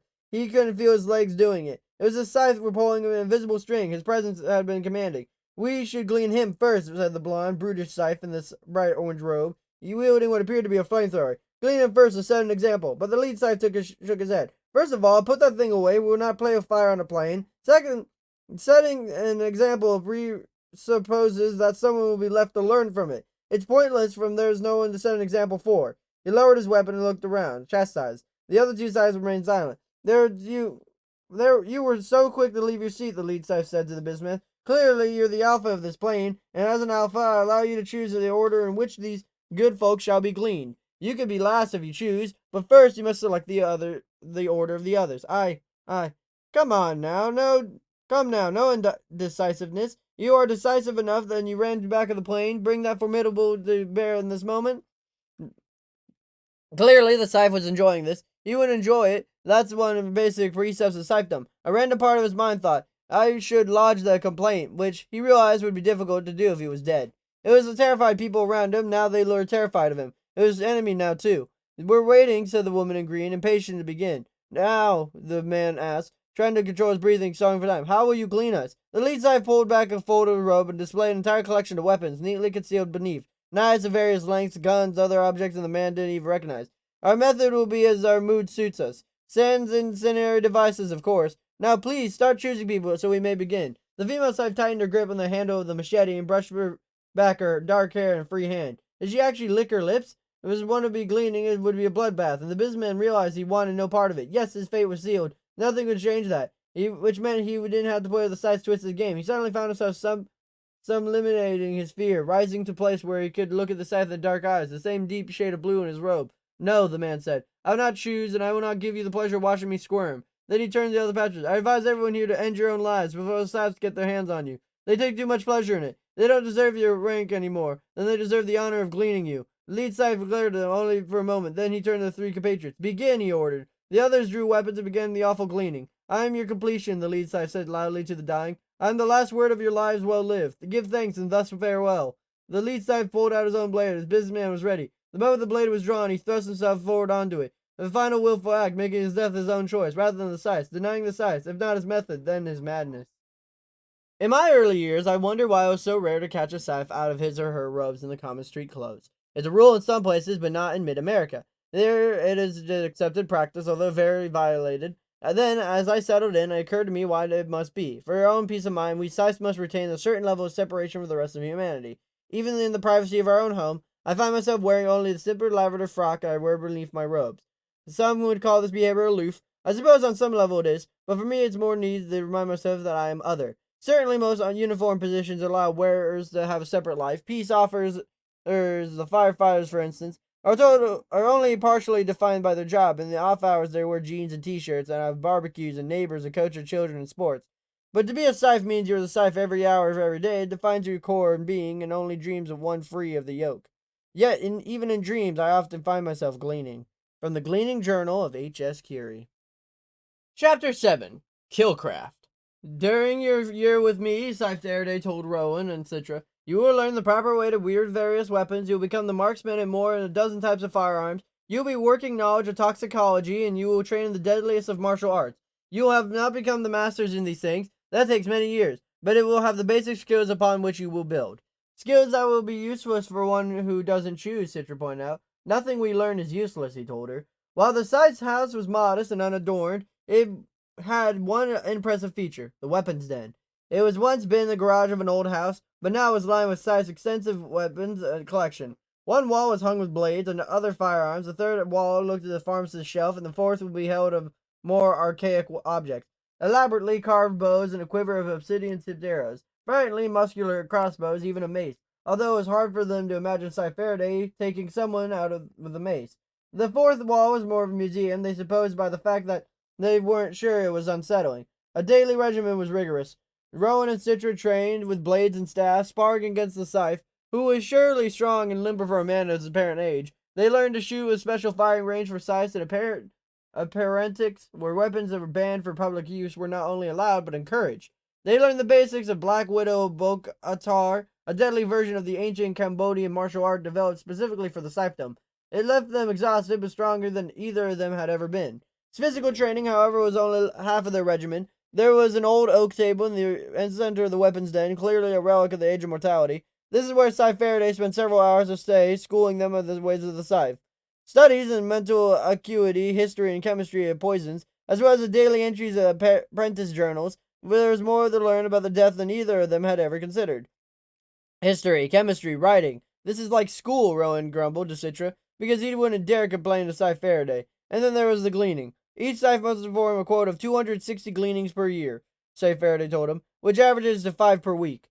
So you could get weekends off, joked Rowan, trying to avoid a little nervous levity in the discussion, but Faraday was not amused. For him, nothing about gleaning was laughing matter. On days that I don't glean, I attend funerals and do research for a future gleaning. Scythes, or should I say, good Scythes, don't often have days off. The idea that all Scythes were good was something neither Rowan or Citra ever considered. It was widely accepted that Scythes adhered to the highest moral and ethical standards. There were a rise in their dealings and fair of their choices. Even the ones who sought celebrity were seen to deserve it. The idea that some Scythes might not be as honorable as Scythe Faraday did not sit well in either of the new apprentices. The raw shock of gleaning never left Citra. Although Scythe Faraday had not, since that day, asked them to be the life-taking hand, being the accomplice was difficult enough, which each old-timely end came draped in its own shroud of dead. Like a recurring nightmare that never lost its potency. She had thought she would grow numb, that she would become used to the work, but it didn't happen. It means I chose wisely, Scythe Faraday told her. If you do not cry for yourself to sleep on a regular basis, you are not compassionate enough to be a Scythe. She doubt Rowan cried himself to sleep. He was the type of kid who kept his emotions very much to himself. She couldn't read him. He was very opaque, and it bothered her. Or perhaps he was so transparent she was seeing through him to the other side. She couldn't be sure. They quickly learned that Scythe Faraday was very creative in his gleaning methods. He never repeated the same exact method twice. But aren't there Scythes who are ritualistic in their work? Citra asked him. Performing each gleaning exactly the same? Yes, but we must each find our own way, he told her. Our own code of conduct. I prefer to see each person I glean as an individual deserving of an end that is unique. He outlined them for 7 basic methods of killcraft. Most common of these 3 B's, blade, bullet, and blunt force. The next three is asphyxiation, poison, and catastrophic induction, which is electrocution or fire. Although I find fire a horrific way to glean, I would never use it. The final method is weaponless force, which is why we train you in Blooket. To be a Scythe, he explained, meant that one had to be well versed in all methods. Citra realized that being well versed meant that he would have to participate in the various types of gleaning. Would he have to have her pull the trigger, thrust a knife, swing a club? He wanted to believe that she wasn't capable of it. He desperately wanted to believe that she wasn't a Scythe material. It was the first time in her life she aspired to fail. Rowan's feelings on the matter were mixed. He found that Scythe Faraday's moral, impersive, and ethical high ground infused Rowan with purpose, but only in the Scythe's presence. Then, left to his own thoughts, Rowan doubted everything. Burned into his mind was the look of the woman's face as she fearfully yet obediently opened her mouth to the poisoned. The look on her face the moment before she bit down. I'm an accomplice to the world's oldest crime, he told himself in his loneliest moments, and it will only get worse. While the journals of Scythe were public record, an apprentice still had the luxury of privacy. Scythe Faraday gave Rowan and Citra pale leather-bound volumes of rough-edged parchment. To Rowan, it looked like a relic from the Dark Ages. He wouldn't have been surprised if Faraday gave them a feather quill to go with it. Mercifully, however, they were allowed to use normal writing utensils. A Scythe journal is traditionally made of lambskin, parchment, and kid leather. I assume you mean kid as in goat, Rowan said, and not kid as in kid. The finder made the Scythe laugh. Citra seemed to be annoyed that he made Faraday laugh, as it put him in the point ahead of her. Rowan knew how as much as she hated the idea of being a Scythe, she would jockey for position over him, because that's how she hardwired. Competition was in her very nature. She couldn't help herself. Rowan was much better picking his battles. He could complete the necessary, but rarely got caught up in petty one-upmanship. He wondered if that would be given the advantage over Citra. He wondered if he wanted one. Being the Scythe would not have been a life choice. He had not made any life choices yet, so that a real clue that would do in the eternal future. But now that he was being mentored by a Scythe, he began to feel the might of a middle to be one. If Scythe Faraday had selected him as morally capable of the job, perhaps he was. As for the journal, Rowan hated it. In the large family where no one particularly cared to hear thoughts on anything, he had become accustomed to keeping his thoughts to himself. I don't see what the big deal is, Citra said as they worked on the journal's dinner one evening. No one will ever read it but you. So why write it? Rowan snapped back. Citra sighed as if talking to a child. It's to prepare you for writing an official Scythe journal. Whenever one of us gets a ring or legally obligated by the Commandment 6 to keep a journal every day of our lives. Which I'm sure no one will read, added Rowan. But people could read it. The Scythe archive is open to everyone. Yeah, said Rowan, like the Thunderhead. People can read anything, but no one does. All they do is play games and watch cat holograms. Citra sighed. All the more reason not to worry about writing one. If it's lost among gazillion pages, you can write your grocery list. And if you ate for breakfast, no one will care. But Rowan cared. If he was going to put pen and paper, if he was going to do what the Scythe does, he would do it right and not at all. And so far he looked at a painfully blank page. He was leaning forward. Not at all. He watched Citra as she wrote, completely absorbed in her journal. From where he sat, he couldn't read what she had written, but she could tell the fine penmanship. It figured she would have a penmanship in school. It was one of those classes people took just to be superior, like Latin. He supposed he'd have to learn to write in cursive, became a Scythe. But right now he'd be stuck in an inelegant, sloppy printing. He wondered had Citra and he been in the same school, would they have gotten along? They probably wouldn't have been knowing each other. She was the type of girl who participates, and Rowan was the type of kid who avoids. Their circles were about as far from intersecting as Jupiter and Mars in the night sky. Now, however, they had been pulled into convergence. They were not exactly friends. They were never given the opportunity to develop a friendship before being thrust into apprenticeship together. They were partners, they were adversaries, and Rowan found it increasingly hard to parse his feelings about her. All he knew is he liked watching her write. Scythe Faraday was strict with no family policy. It was ill-advised for you to have contact with your family during the apprenticeship. It was difficult for Citra. She missed her parents, but more than that, she missed her brother, Ben, which surprised her because at home she never had much patience for him. Rowan seemed to have no problem being separated from his family. They'd much rather have immunity than have me around anyway, he told Citra. Boo-hoo, Citra said. Am I supposed to feel sorry for you? Not at all. Envious, maybe. But it makes it easier for me to leave it all behind. Scythe Faraday didn't bend his own rule once, however. About a month in, he allowed Citra to attend her aunt's wedding. While everyone else was dressed in gowns and tuxedos, Scythe Faraday did not allow Citra to dress up. Lest you feel yourself a part of that world, it worked. It's wearing simple street clothes amid the pageantry made her feel even more of an outsider. The apprenticeship armband made it worse. Perhaps this is the reason Scythe Faraday allowed her to attend to make it crystal clear the distinction between who she had been to who she is now. So what's it like? Asked her cousin Amanda. Gleaning and stuff.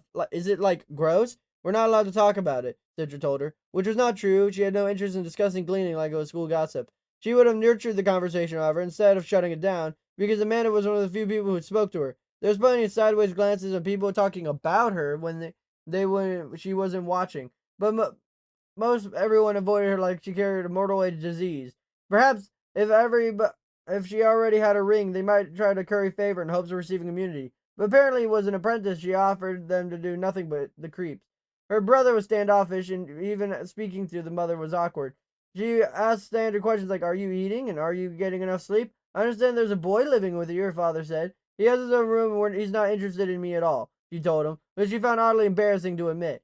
Citra sat through the wedding ceremony, but excused herself before the reception and took a public car back to the Scythe Faraday's house, unable to bear another minute of it.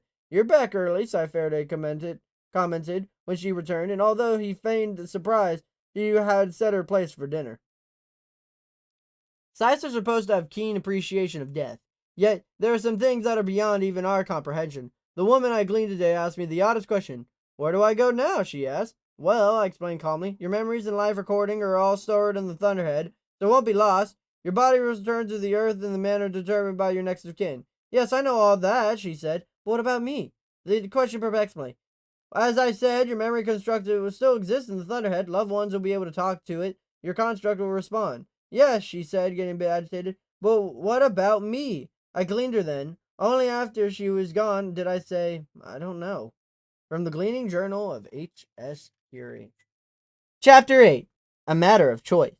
"I will glean alone today," Scythe Faraday told Rowan and Citra one day in February, the second month of their apprenticeship. "While I am gone, I have a task for each of you." I took Citra to the weapons den. "You, Citra, shall polish each of my blades." The weapons den nearly every day for lessons. But to be here alone, nothing but her and the instruments of death, is entirely different.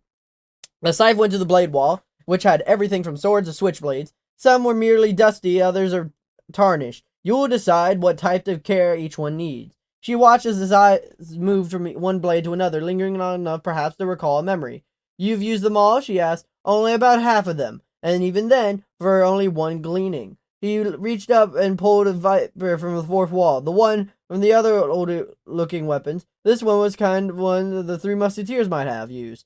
"When I was young, I had much more flair for drama. I went to glean a man who fancied himself a fencer, so I challenged him to a duel." "And you won?" "No, I lost. Twice. He skewered me through the neck in the first time and tore open my femoral artery the second. He was very good. Each time after I woke up in the revival center, I returned to challenge him. His wins brought him time, but he was chosen to be gleaned, and I would not relent. Some scythes will change their minds, but that leads to compromise, and it favors the persuasive. I make my decisions firm. In the fourth bout, I pierced his heart with the tip of my blade. As he breathed his last, he thanked me for allowing him to die fighting. It was the only time in all my years as a scythe that I had been thanked for what I do." He sighed, but the rapier back in the Citra realized it was a place of honor. "If you have all these weapons, why do you take our knife that day you came to glean my neighbor?" Citra had asked. The scythe grinned. "To gouge your reaction." "I threw it away," she told him. "I suspected as much," he said. "But these you will polish." Then he left her there.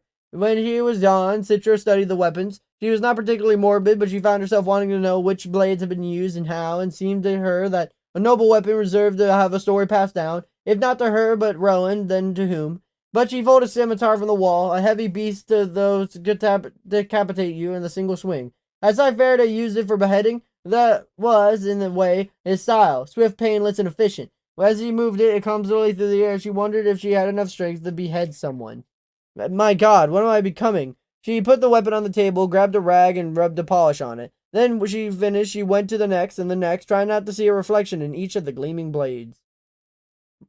Rowan's task was not versatile, but it was even more troubling. "Today you shall lay the groundwork for my next gleaning," Scythe Faraday told him, then gave him a list of parameters and tomorrow's subjects should have. "All the information you need is in the Thunderhead. If you're clever enough to find it." Then he left for the day's gleaning. Rowan almost made a mistake of giving the list of parameters to the Thunderhead and asking it for a subject, until he remembered that asking the Thunderhead for assistance was strictly forbidden for Scythe. They had full access to the Great Cloud's wealth of information, but could not access his algorithmic, conscious mind. Scythe Faraday had told him of the Scythe who had tried to do so. The Thunderhead itself reported him to the High Blade, and he was severely disciplined. How was the Scythe disciplined, Rowan had asked. He was put to death 12-fold by the jury of Scythes, then revived each time. After the 12th revival, he was probation for a year. Rowan imagined a jury of Scythes would be creative in their methods of punishment. He suspected that dying 12 times in the hands of Scythes would be a lot worse than splatting. He then began to enter search parameters, instructed to have each search included not just their city, but all of mid-America, which stretched nearly 1,000 miles across the middle of the continent. Then he narrowed the search to towns and populations under 10,000 that are also on the banks of rivers. Then to homes or apartments of within 100 feet of a riverbank. Then he searched for people 20 or older who lived in those residencies. That gave him more than 40,000 people. Then he had done that 5 minutes. The next few requirements are not going to be easy to nail down. The subject meant to be a strong swimmer. He had a list of every high school and university in each river town and cross-referenced everyone who had been in the swim team the last 20 years or had registered a triathlon about 800 people. The subject must be a dog lover. Using Scythe Faraday's access code, he found a subscription list of every publication or blog dealing with dogs. He accessed pet store databases to get a list of anyone who had regular purchases of dog food over the past few years. That brought the number down to 112 names. The subject must have a history of heroism and a non-professional capacity. He basically researched words like hero, bravery, and rescue. For all 112 names, he thought he'd be lucky a single one came up, but to his surprise, 4 of them were noted to have done something heroic at least one point in their lives. He clicked on each name and brought up 4 pictures. He immediately regretted it, because the moment those names had faces, they became people instead of parameters. A man with a round face with a winning smile, a woman who could have been anyone's mother, a guy with a bad case of bed hair, a man who looked like he hadn't shaved in 3 days. 4 people, and Rowan was about to decide which would die tomorrow. He immediately found himself leaning toward the unshaven man, but realized he was showing a bias. A person should be discriminated just because he didn't shave for in the picture, and was he ruling out a woman just because she was a woman? Okay then, the guy with the smile. But was Rowan overcompensating how choosing the most pleasant looking of them? He decided to learn more about each of them, using Faraday's access code to dig up more personal information when he really should have been allowed to. But this was a person's life he was dealing with. Shouldn't be used for any means necessary to make his decision fair. This one had to run into a burning building as a use to save a family member. But this one was 3 young kids. But this one volunteers at an animal shelter. But there's one's brother who was gleaned just 2 years ago. He thought that each fact would help him, but the more he came to know about each of them, the harder the decision became. He kept digging into their lives, getting more and more desperate. To the front door opened, the Scythe Faraday returned. It was dark out. When had night fallen? The Scythe looked weary, and his robes were splattered with blood. Today's gleaning was more troublesome than expected, he said. Citra came to the weapons den. All blades are now polished, a perfect shine, she announced. Faraday gave her a nod of approval, then turned to Rowan, who had a computer. So who do we glean next? I narrowed it down to 4. And, the Scythe said, all 4 fit the profile. And, the Scythe said, well, this one got married, and this one just bought a house. Pick one, said the Scythe. And this one received humanitarian war request. Pick one, yelled the Scythe. With a ferocity Rowan had never heard of the man. He very well had seen a recoil of his voice. Rowan thought he might be reprieve, but he had been when Faraday asked them to hand the woman a cyanide pill. But no, today's test was very different. Rowan looked at Citra, who had still stood in the doorway of the weapons den, frozen like a bystander at an accident. It was truly alone in this awful decision. Rowan looked at the screen, grimacing, and pointed to the man with the bed hair. Him, Rowan said. Glean him. Rowan closed his eyes and condemned a man to death because he had a bad hair day. Then he felt Faraday put a firm hand on his shoulder. He thought he was reprimanded, but instead the Scythe said, well done. Rowan opened his eyes. Thank you, sir. Were this not the hardest thing you've ever done? I'd be concerned. Does it ever get easier? Rowan asked. I really hope not, the Scythe said. The following morning, Bradford Ziller returned from work with the Scythe sitting in his living room. The Scythe stood up as Bradford entered. His instinct told him to turn and run, but before he did, the teenage boy with green armband, who had been standing off the side, closed the door behind him. He waited in the increasing dread of the Scythe to speak, but instead the Scythe gestured to the boy, who cleared his throat, and said, Mr. Ziller, you have been chosen for gleaning. Tell him the rest, Rowan, said the Scythe patiently. I mean to say that I chose you for gleaning. Bradford looked between the two of them, suddenly deeply relieved, because it's clearly some sort of joke. Okay, who the hell are you? Who put you up to this? Then the Scythe held up his hand, showing his ring, and Bradford's spirit fell again in the second drop of a roller coaster. That was no fake. It was the real thing. The boy is one of my apprentices, the Scythe said. I'm sorry, said the boy. It's not personal, you just fit the certain profile. Back in the age of mortality, lots of people died and performed rescues. A lot of them were people who jumped into flooded rivers to save their pets. Most of them were good swimmers. But that doesn't matter in a flood. The dogs, thought Bradford. That's right, the dogs. You can't hurt me, he said. You do, and my dogs will rip you to pieces. But where were they? When a girl came out of his bedroom wearing the same armband as a boy, I sedated all three, she said. They'll be fine, but they won't be bothering anyone. There was blood on her arm. Not the dog's, but her own. They had bitten her. Good for them. It's not personal, the boy said again. I'm sorry. One apology's enough, the Scythe said to the boy. Especially if when it's genuine. Bradford guffawed. Even though knew this was real, he just somehow found this funny. His knees was weak, he settled onto the sofa, and his laughter was often in misery. How is this fair? How is any of this fair? But when the boy knelt down before him, then Bradford looked up and he caught the boy's gaze. It was there as if he were there looking into the eyes of a much older soul. Listen to me, Mr. Zoer, the boy said. I know you saved your sister from a fire when you were my age. I know how hard you struggled to save your marriage, and I know you think your daughter doesn't love you, but she does. Bradford stared at him, incredulous. How do you know all this? The boy pursed his lips. It's our job to know. Your gleaning won't change any of that. You lived a good life, Scythe. Faraday is here to complete it for you. Bradford begged to make a phone call, pleaded just for one more day. But of course, those are things that were not granted. I said he could write a note, but he couldn't bring himself to find anything to write. I know how it feels, the boy told him. How will you do it? He finally asked him. The Scythe responded, I have chosen for you a traditional drowning. We shall make you to a river. I shall submerge you until your life leaves you. Bradford clenched his eyes. I've heard of that drowning is a bad way to go. Can I give him some kind of stuff I gave the dogs? The girl asked. Knock him out and he'll already be unconscious? The Scythe considered it and nodded. If you choose, we can spare you the suffering. But Bradford shook his head, realizing that he wanted every second he had left. No, I want to be awake. If drowning was to be his last experience, let him experience it. He could feel his heart beating faster, his body trembling in the surge of adrenaline. He was afraid, but fear meant he was still alive. Come then, the Scythe told him gently. We'll all go down to the river together.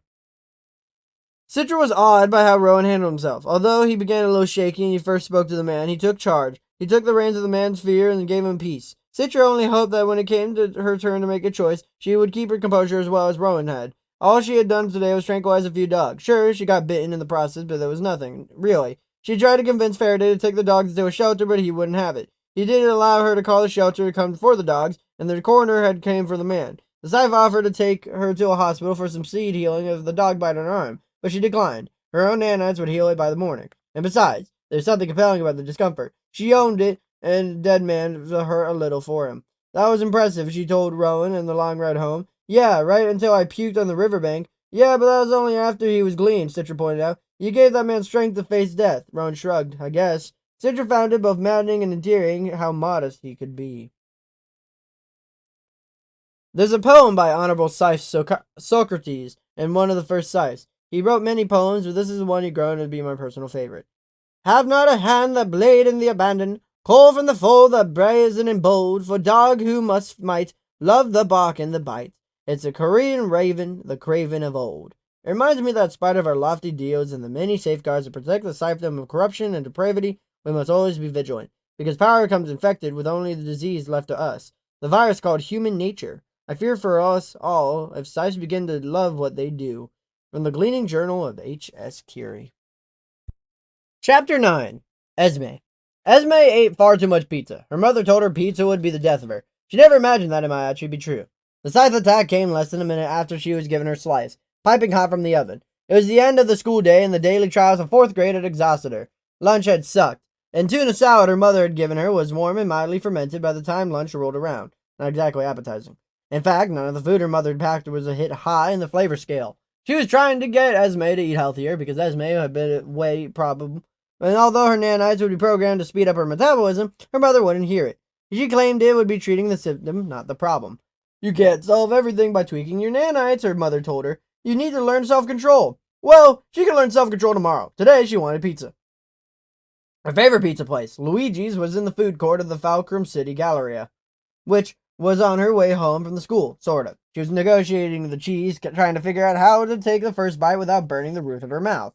When the Scythes arrived, her back was to them, so she didn't see them first, but she heard them, or at least one of them. Good afternoon, good people, he said. Your lives are about to change in a fundamental way. Esme turned to see them, for them. They were clad in bright robes that glittered. They looked like no one Esme had ever seen.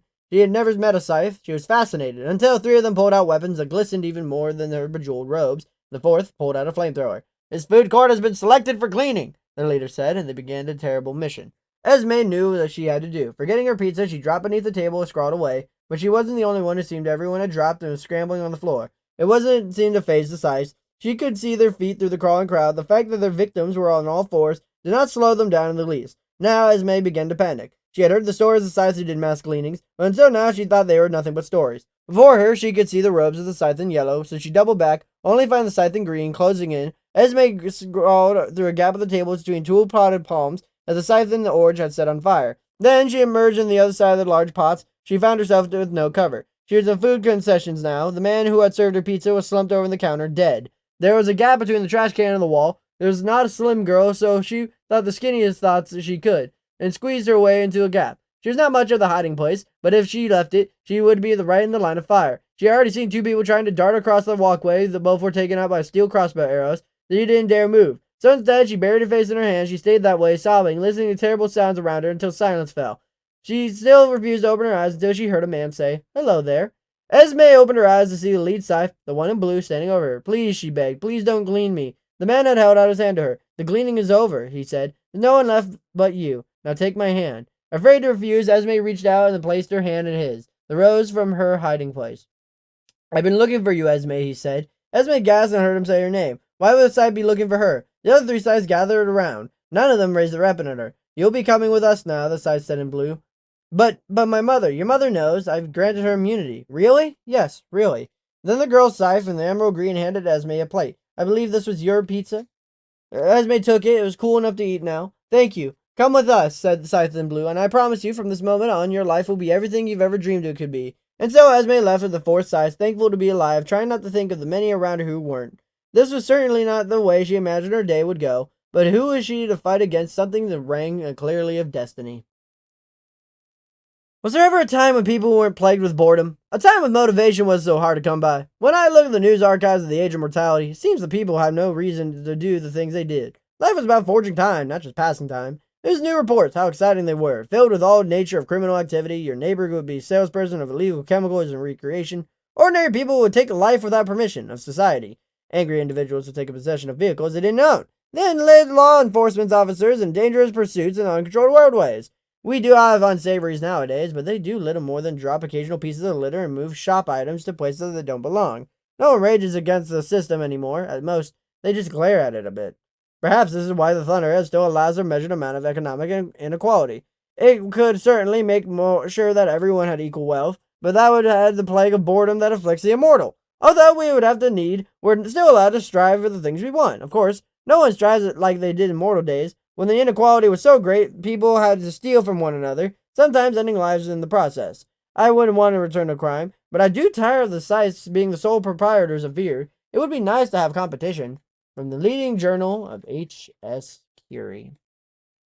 Chapter 10. Forbidden Responses. Dude, I'm telling you, it's all anyone can talk about. Everyone thinks you're becoming a Scythe to take revenge on the school. On a mild day in March, on one of the rare afternoons that Sci-Faraday allowed Rowan downtime, Rowan had gone to visit his friend Tiger, who had not splatted once in the past 3 months. Now that he shoot hoops at the park just a few blocks away from Rowan's home, where he wasn't allowed to visit and might not be ever have been even if he were allowed. Rowan threw a Tiger the ball. "That's not why I accepted the apprenticeship. I know that, and you know that, but people will believe whatever they want to believe," he grinned. "Suddenly I got all sorts of game because I'm your friend. They think I can get them access to your ring. Immunity talks, death walks." The thought of Tiger playing intercessor on his behalf almost made Rowan laugh. I could see Tiger milking that for all it's worth, probably charging people for the service. Rowan stole the ball and took a shot. He hadn't played since before moving into the Scythe and found his arm, if not his aim, were stronger than ever. It had endless stamina, all thanks to Blooket training. "So, when you get your ring, you are gonna give me immunity, right?" Tiger took a shot and missed, but clearly intentional. He was letting Rowan win. "First of all, I don't know how he'll choose me to get the ring, and secondly, I can't give you immunity." Tiger looked genuinely shocked. "What? Why not?" That's playing favorites. Isn't that what friends are for?" A few other kids came as a court and asked if maybe they wanted to play a pickup game. But the second they saw Rowan's armband, they had a change of heart. "No worries," the oldest one said. "It's all yours." I was exasperating. "No, we can all play." "Nah, we'll go somewhere else." "I said we can all play," Rowan insisted, but he saw such fear in the other kid's eyes he felt ashamed for pushing. Yeah, sure," said the other kid. He turned his friends. "You heard the man play." He took the court of the Ernest, and Ernest played the lose. But, as Tiger had, that's how it always be. Was this now the intimidating presence that even his own friends would have to afraid to truly challenge him? The only one who ever challenged him in this way was now Citra. Rowan quickly lost interest in the game and left with Tiger, who found it all amusing. Dude, you're not lettuce anymore. You're deadly nightshade. You're mean greens now. Tiger was right. If Rowan had told one of those other kids to get down on all fours and lick the pavement, they would have. It was heady and horrible, and he didn't want to think about it. Rowan didn't know how possessed him to do what he did next. Frustration and isolation maybe, or maybe just wanted to bring the silver of his old life into his new one. Want to come over and see the Scythe place? Tiger was a little dubious. Will he mind? He's not there, Rowan told him. He's gleaning in another city today. He won't be home till late. He knew that Scythe would blow a brainstem if he found out Rowan had someone over. It made the desire to do it even more enticing. He had been so good, so obedient, it was about time he did something that he wanted to do. When they arrived, the house was empty. Citra, who also was granted free afternoon of Scythe was out. He had wanted Tiger to meet her, but then thought, what if they happen to like each other? What if Tiger charms her? He always had a way with girls, and I'll even convince a girl to splat with him once, just to say he could say, girls fall for me, literally. It'll be like Romeo and Juliet, he had told her, except we get to come back. Needless to say, the girl's parents were livid, and after she was revived, they forbade her to see Tiger ever again. Tiger shrugged it off. What can I say? Her life was tale-old by idiots, which, Rowan believed, was a very bad Shakespeare misquote. The thought of Citra falling for Tiger, even the figuratively, made Rowan a bit nauseated. This is it, Tiger said as he looked around the place. This is just a house. What'd you expect, a secret underground lair? Actually, yeah, or something like it. I mean, look at this furniture. I can't believe he makes you live in this hellhole. It's not that so bad. Come on, I'll show you something cool. He took Tiger to the weapons den, which, as expected, Tiger found it truly impressive. This is so edge. I've never seen so many knives, and are those guns? I've only seen pictures. He took a pistol off the wall and looked in the barrel. Don't do that. Calm down. I'm a splatter, not a blaster. Rowan took it away from him, and at the time he put it back on the wall, Tiger had taken down a machete and was swishing it through the air. Think I could borrow this? Absolutely not. Come on, he's got so many, he'll never miss it. Tiger, Rowan knew, was the very definition of bad idea. That had always been part of the fun of being his friend, but now it was a major liability. Rowan grabbed Tiger's arm, kicked him behind the knee and buckled his leg, and spun him on the ground, all in a single Bokatar move. Then he held Tiger's arm at an unnatural angle, with just enough leverage for it to hurt. What the hell, Tiger said through gritted teeth. Drop the machete, now. Tiger did, and just then they heard the front door being opened. Rowan let go. Be quiet, he said in a power whisper. He peeked out the door and he couldn't see who would come in. Stay here, he told Tiger. He slipped out to find Citra, closing the front door behind her. She must have been running, because her workout outfit that was much more revealing than Rowan needed at the moment. It drained far too much blood from his brain, so he focused on the apprentice armband that reminded himself that the hormonal response was strictly forbidden. Citra looked up and gave him an oddly meeting. Hey, Rowan. Hey, something wrong? No. Why are you just standing there? Where should I be standing? She rolled her eyes and went to the bathroom, closing the door. Rowan slipped back in the weapons den. Who is it? Asked Tiger. Is it what's her name? I want to meet your competition. Maybe she'll give me immunity. Or something else. No, Rowan told him. It's Scythe Faraday, and he'll glean you just a spot if he finds you here. Suddenly, Tiger's bravado evaporated. Oh, crap, what are we going to do? Calm down, he's taking a shower. As long as you're quiet, I can get you out. They came into the hallway. Sure enough, the sound of the shower hissed behind the closed bathroom door. He's washing off the blood? Yeah, there was a lot of it. He led Tiger to the front door and did everything sort of push him out. After being an apprentice for nearly 3 months, Citra couldn't deny that she wanted to be chosen by Scythe Faraday to receive the ring. As much as she resisted, as much as she told herself it was not the life for her, she had to see the importance, and now good a Scythe she would be. He was always wanted a life of substance, and made a difference. As a Scythe, she would. Yes, she would have blood on her hands, but blood can be a cleansing thing. It was certainly treated as much as Bokatar. Citra found Black Widow Bokatar to be the most physically demanding thing she had ever done. Their trainer was Scythe Ying Zing, who used no weapons but his own hands and feet to glean.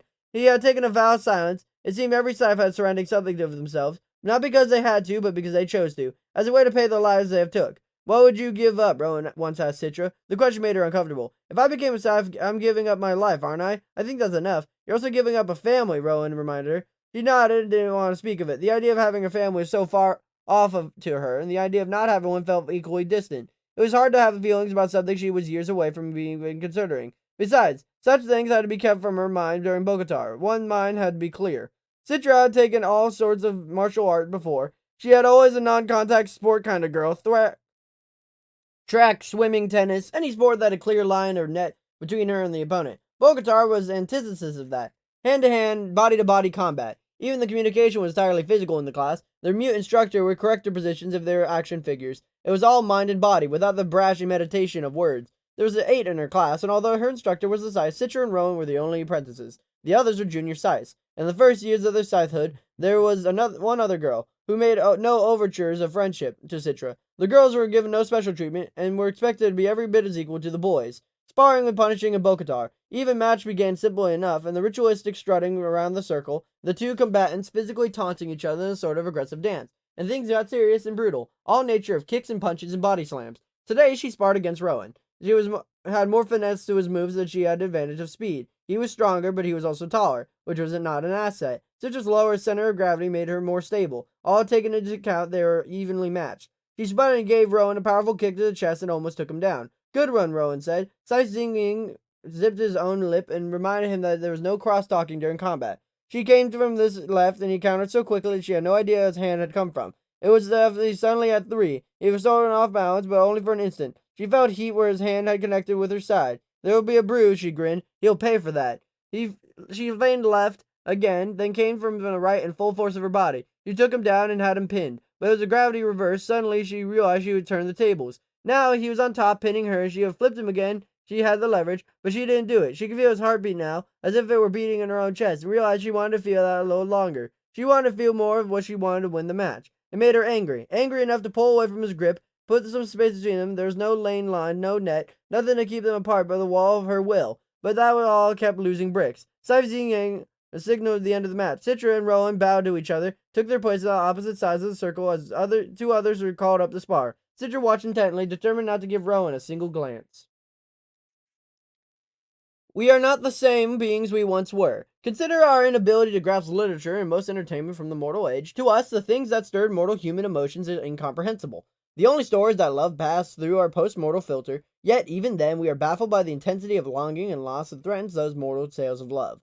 We could blame it on the emo nanites limiting our despair, and it runs far deeper than that. Mortals fantasize that love is eternal and loss unimaginable. Now we know that neither is true. Love remained mortal, while we became eternal. Only Scythe can equalize that, but everyone knows the chance of being gleaned in his or even the next millennium was low and ignored. We are not the same beings we once were. So then, if we are no longer human, what are we? From the Gleaning Journal of H.S. Curie. Chapter 11. Indiscretions. Citra and Rowan were not always together at gleanings. Sometimes Scythe Faraday took just one of them. The worst gleaning Citra witnessed took place in early May, just a week before Vernal Conclave, the first of 3 conclaves she and Rowan would attend during their apprenticeship. Their quarry was a man who had just turned the corner and reset his age to 24. He was the home having dinner with his wife and 2 kids who seemed to be around Citra's age, when Scythe Faraday announced that they had come for her. The family wept and the man slipped off into the bedroom. Scythe Faraday had chosen a peaceful bloodletting for the man, but that was not what happened. When Citra and Scythe entered the room, he ambushed them. The man was in peak condition. It was an arrogance of the new rejuvenation. He rejected his gleaning and fought the Scythe. Breaking his jaw in the vicious punch, Citra came to his aid, trying to get some Bokatar moves that she learned from Scythe Ziying, and quickly learned that applying a martial art is much different than practice in a dojo. The man swatted her away and advanced on Faraday, who was still reeling from his injury. Citra leaped on him again, clinging to him for a moment, giving up on anything beyond eye gouging and hair pulling. It was distracted from long enough for Scythe Faraday to pull out a hunting knife. He was concealed in his robe and slit the man's throat. He began gasping for air, his hands on his neck, trying to futility to hold back the flow of blood. And Scythe Faraday, holding the hand of his own swelling jaw, spoke to him, not in malice, but in great sorrow. Do you understand the consequences of what you've done? The man could not answer. He fell to the ground, quivering and gasping. Citra thought the death from such a wound would be instantaneous, but apparently not. She had never seen so much blood. Stay here, the Scythe told her. Look upon him kindly, and be the last thing he sees. Then she left the room. Citra knew what he was going to do. The law was very clear that those consequences of running from or resisting one's gleaning, she couldn't close her eyes, because she was instructed not to. But if there was a way, she wished she would have closed her ears, because she knew what she was about to hear from the living room. It began with pleas from the woman begging for the lives of her children, and the children sobbing in despair. Do not beg, Citra heard the Scythe say sharply. Show these children more courage than your husband did. Citra kept her gaze fixed on the dying man's eyes until he had finally emptied of life. Then she went to join Scythe Faraday, steeling herself for what was to come. The 2 children were on the sofa, their sobs having degraded into tearful whimpers. The woman was on her knees, whispering to them, comforting them. Are you quite done? The Scythe said impatiently. At last the woman rose. Her eyes were tearful, but they had no longer seemed pleading. Do you do what you have to do, she said. Good, said the Scythe. I applaud your fortitude. Now as it happens, your husband did not resist his gleaning. Then he touched the swelling face. However, my apprentice and I had an altercation. resulting in these wounds. The woman just stared at them, her jaw slightly unhinged. So was Citra's, and the Scythe turned to Citra and glared at her. My apprentice shall be severely disciplined for fighting with me. And then she turned back to the woman. Please kneel. The woman fell to her knees, but not much of a kneel as a collapse. Scythe Faraday held out his ring to her. This is the customary to you, and your children shall receive immunity from the gleaning 1 year henceforth. Will each of you please kiss my ring? The woman kissed it again and again and again. The Scythe said little after they left. They rode the bus because whenever possible the Scythe avoided use of public car. He saw it as an extravagance. Then they got off their stop. Citra dared to speak. Shall I be disciplined for breaking your jaw? Citra knew it would not be healed by morning, but the healing nanites were not spontaneous. He still looked pretty awful. You will speak to no one of this, he told her sternly. You will not even comment on it in your journal. Is that clear? The man's indiscretion shall never be known. Yes, your honor. She wanted to tell him how much she admired him for what he'd done, choosing compassion over obligation. There was a lesson to be learned at every gleaning, and today's was one that she would not soon forget. The sanctity of the law, and the wisdom to know that when it must be broken. Try as she might, the stellar apprentice was not immune to indiscretion herself. One of Citra's nightly chores was to bring Scythe Faraday's a glass of warm milk before bed. As in my childhood, warm milk smooths the edges of the day, had told her. I have, however, dispensed with the cookies that once came with it.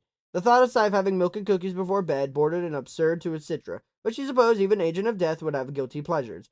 Quite often, however, when the gleaning had been difficult, she would fall asleep before she came to his room and she was appointed time for the milk. Well, in those cases, she would drink it herself, or give it to Rowan, because Scythe Faraday made it clear that nothing in this household was ever wasted.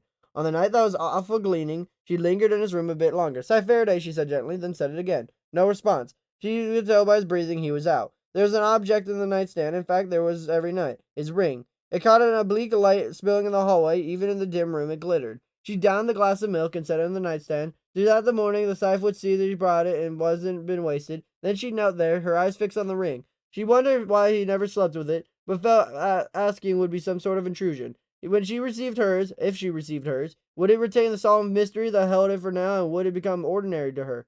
Would she become to take it for granted? She reached forward, then drew her hand back, then reached forward again and gently took the ring. She turned it in her fingers so that it caught the light. The stone was big and the size of an acorn. It was said that the diamond, but there was a darkness in its core that made it different from a simple diamond ring.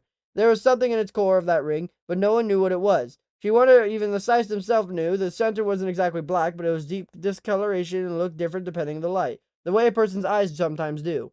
When she glanced at the Scythe, she could see that his eyes were open and watching her. She froze, knowing that she was caught, knowing that putting the ring down wouldn't change that. Would you like to try it on? Scythe Faraday asked. No, she said. I'm sorry, I shouldn't have touched it. You shouldn't have, but you did. She wondered if that would wake this whole time. Go ahead, she told her. Try it on, I insist. She was dubious, but when she was told, because in spite of what she told him, she did want to try it on.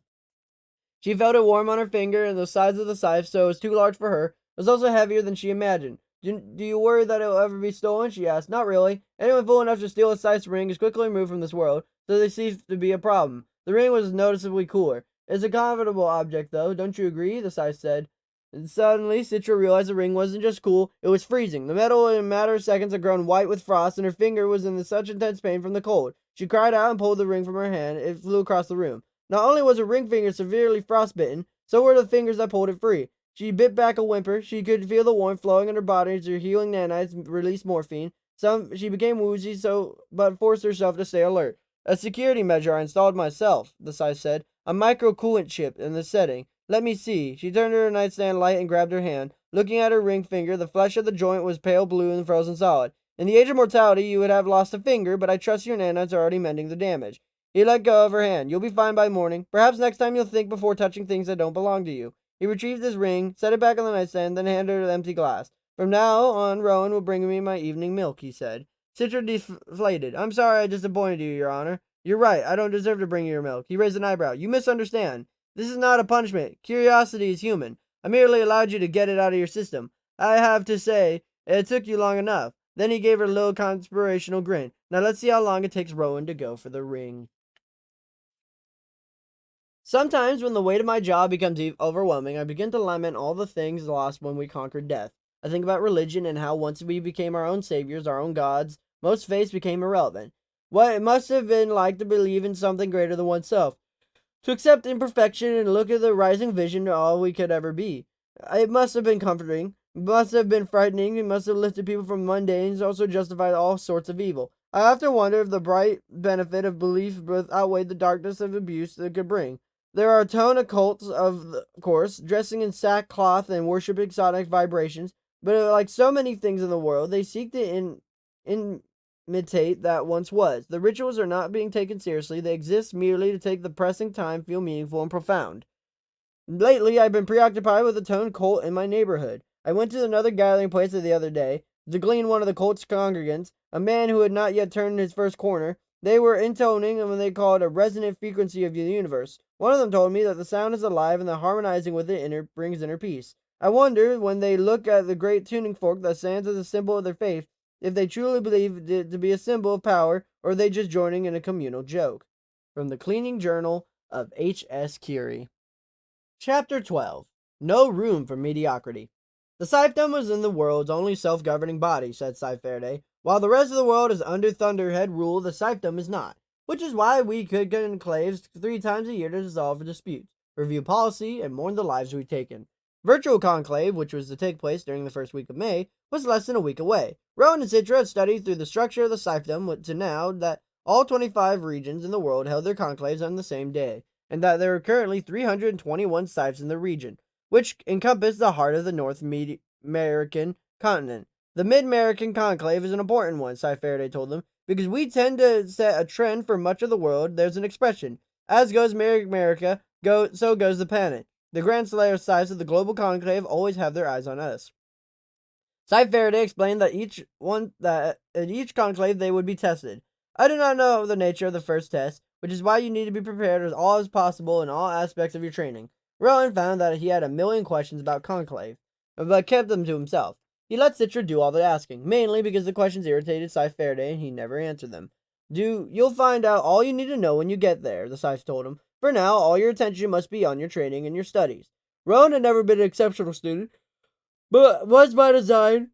To be either too good or too bad drew attention. As much as he hated being the lettuce, it was a comfort zone. To apply yourself, and I have no doubt that you would be at the top of your class, his science teacher told him after getting the highest grade in his midterm last year.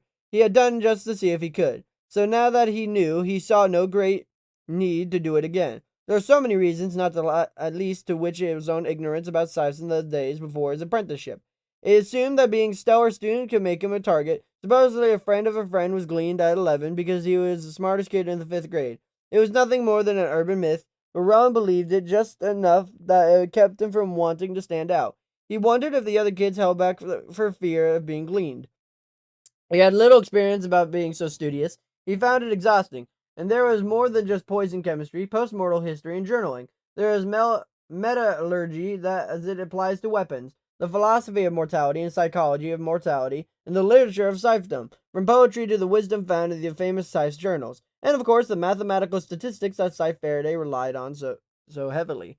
There was no room for mediocrity, especially now as the conclave coming up. Rowan did ask him one question about conclave. Will we be disqualified if we fail the test? Scythe took a moment before answering. No, he told them, but there is a consequence. Although he wouldn't tell them the consequence was, Rowan concluded that not knowing is more terrifying than knowing.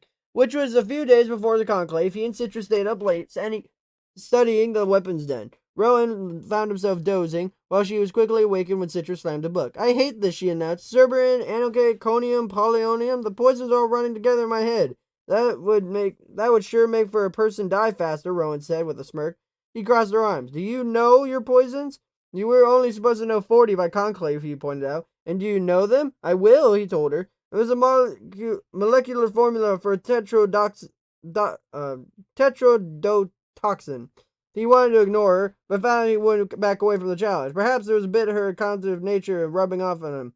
See, carbon 11, hydrogen 17, nitrogen 3, and oxygen 6. Wrong, she said, pointing her finger. It's oxygen 8, not oxygen 6. You fail. He was trying to rile him up, but she couldn't be the only one riled. He was going to oblige. Guess so, he said, and tried to return to his studies. Aren't you at least a bit worried? He took a breath and closed his book. When Faraday first began teaching him, Rowan found the use of an actual old-school books very off-putting, but over time he learned there was something very satisfying about turning the pages and, as Citra had already discovered, the emotional catharsis of slamming a book shut. Of course I'm worried, but there's a way I look at it. We know we won't disqualify us. We know he can't be gleaned, and we'll have 2 more chances to make up for any screw-ups before one of us is chosen. Whatever the consequence of failing a round of the test, if 8 of us fail, we'll deal with it. Citra slumped in her chair. I don't fail, she said, but at that point sounded too convinced of it. There was a pouty look on her face that made Rowan want to smile, but she didn't because he knew that it would infuriate her. He actually liked how she would get infuriated, but they don't had too much work to indulge in emotional distraction. Rowan put away the toxicology book and pulled his volume of weapons identification. They were required to able to identify 30 different weapons, with how to wield them, and their detailed history. Rowan was more worried about that than the poison. He spared a glance at Citra, who noticed the glance, so he tried not to look at her again. Then, out of nowhere, she said, I would miss you. He looked up and looked away. What do you mean?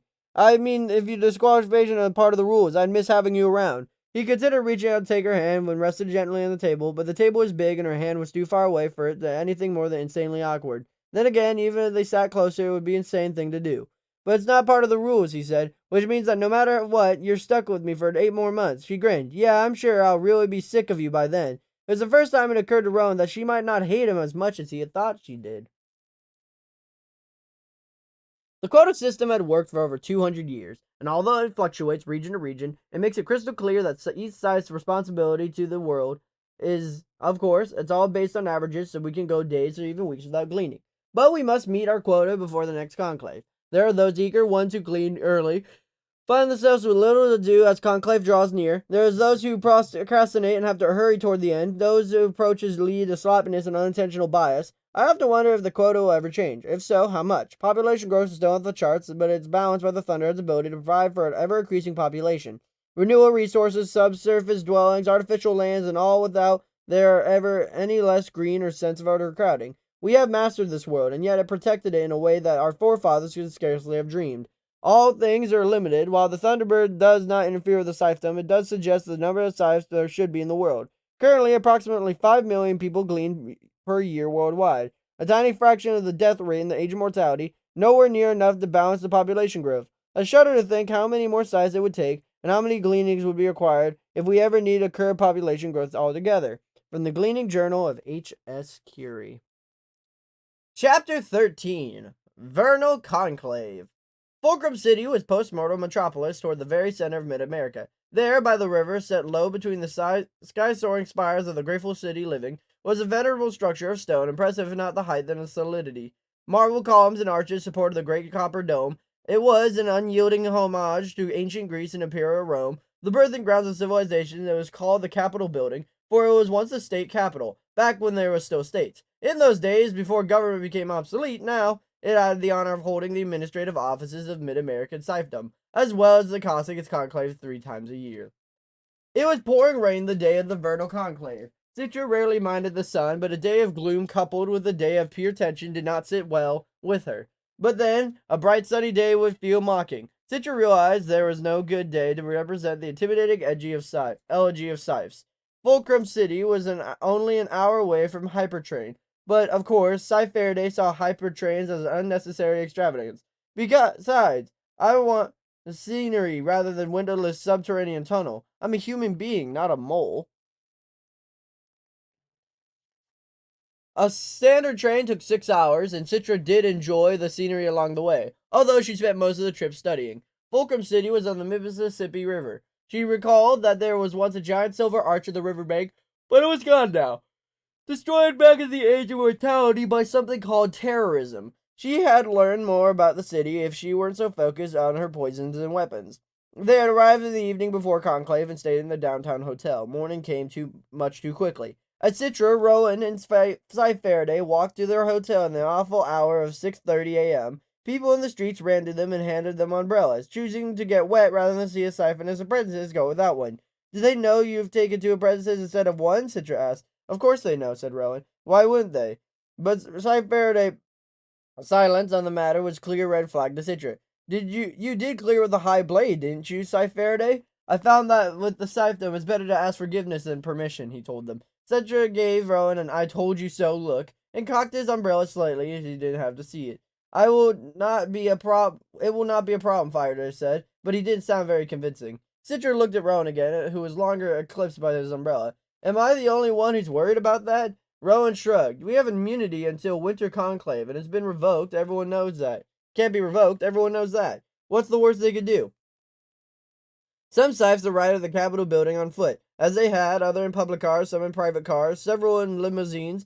There were hopes that hold back spectators on either side of the wide marble staircase leading up to the building, as well as peace officers who were members of the Black Guard, the Scythedom's elite security force. The arriving Scythes were protected from the adoring public, even if the public was not protected from them. I despise running the gauntlet, Scythe Faraday said, referring to the climb of the steps to Conclave.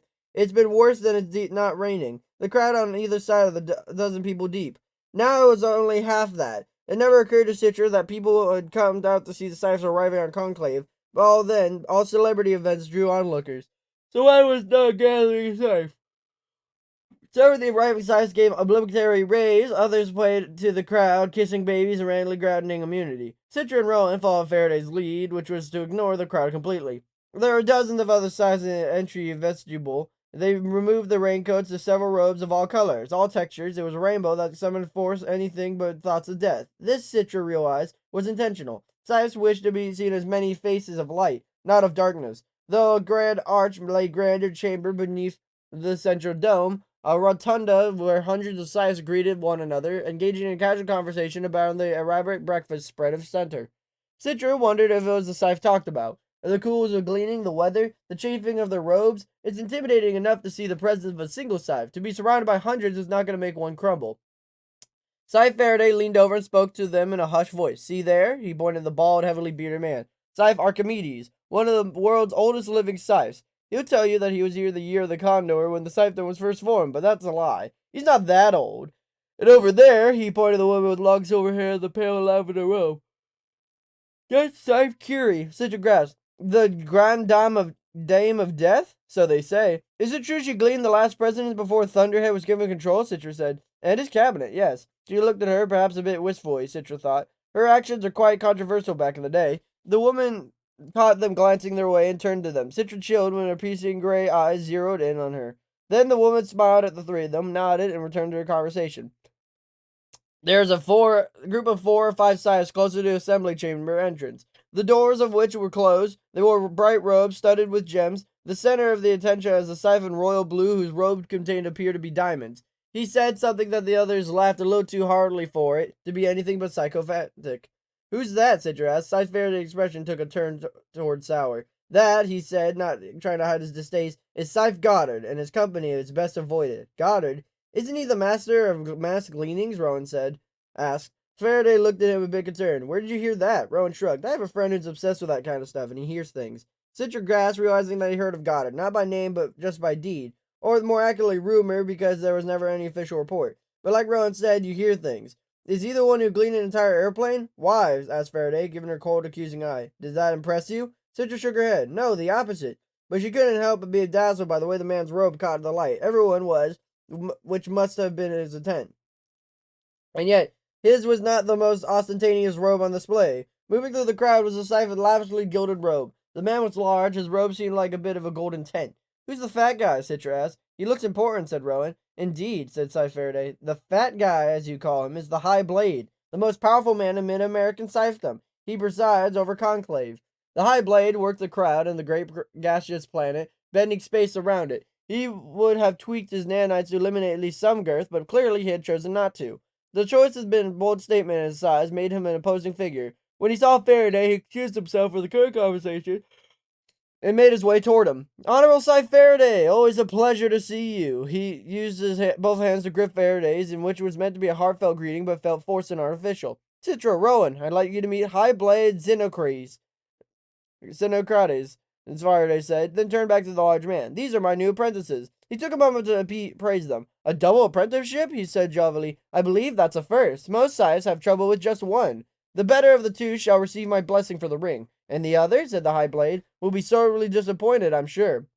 Then he moved on to greet other Scythes that were just now coming in from the rain. See, Rowan said, and you were worried. But to Citra, nothing about the man seemed sincere. Rowan was nervous. He just didn't want to admit it. He knew admitting would make Citra more worried, which would make him more worried. So he bit back his fears and misgivings and kept his eyes and ears open, taking in everything that happened around him, his other apprentices there. He overheard two of them talking about how the big day, a boy and a girl, both older than him, maybe 18 or 19, would be getting their rings today and become junior size. The girl lamented about how, in the first 4 years, they would have approval selection committee for their gleanings. Every single one, she complained. We're babies. At least the apprenticeship isn't 4 years long, Rowan interjected. As a way to get the conversation, the two looked at him in mild disgust.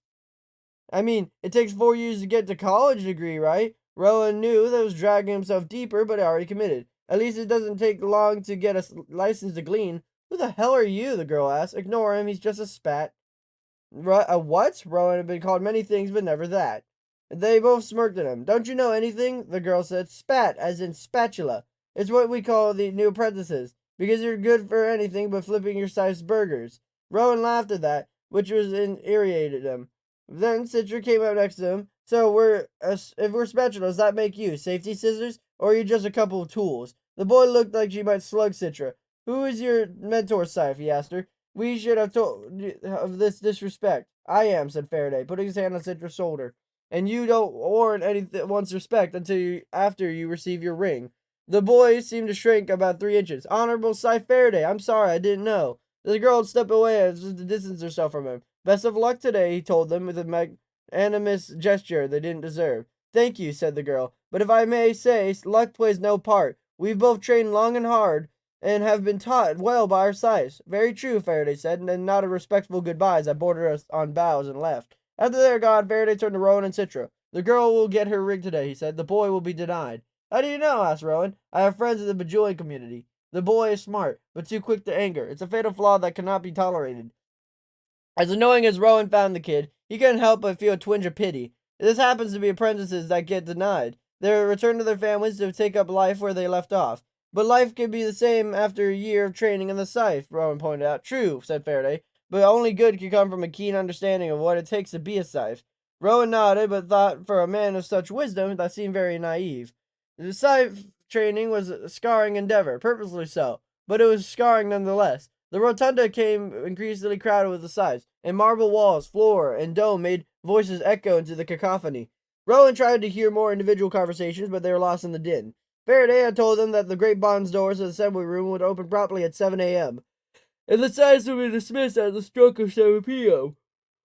12 hours to accomplish any and all business. Anything left undone would have to wait 4 months until the next conclave. In the early days, Scythe Faraday told them as the doors opened to admit the throng, a conclave would last 3 days, but they discovered that after the first day it became a little more arguments and posturing. Well, there's still plenty of that, and it's circulated, but it behooves us all that we move through the agenda quickly. The chamber is a huge semicircle with large wooden rotunda. At the front there was a high blade sat, and slightly lower seats at either side of the conclave clerk, who kept records, and the parliamentarian, who interpreted rules and procedures if any questions arose.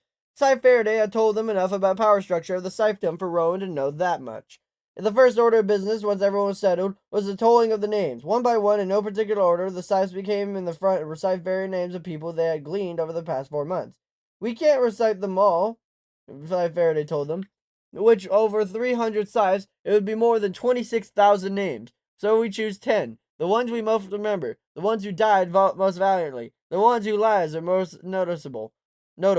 After each name was spoken, an iron bell was rung, solemn and resonant. Rowan was pleased to hear Scythe Faraday reciting Cole Whitlock's name as one of his chosen 10.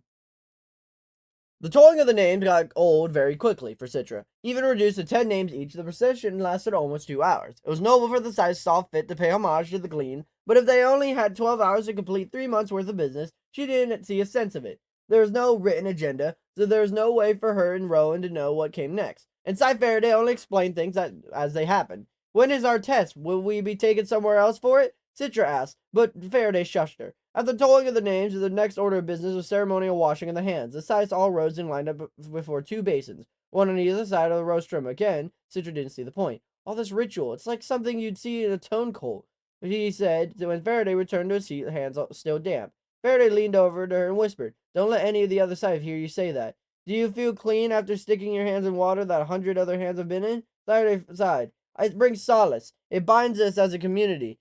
Do not belittle our traditions, because one day they may be yours. Or not, gloated Rowan.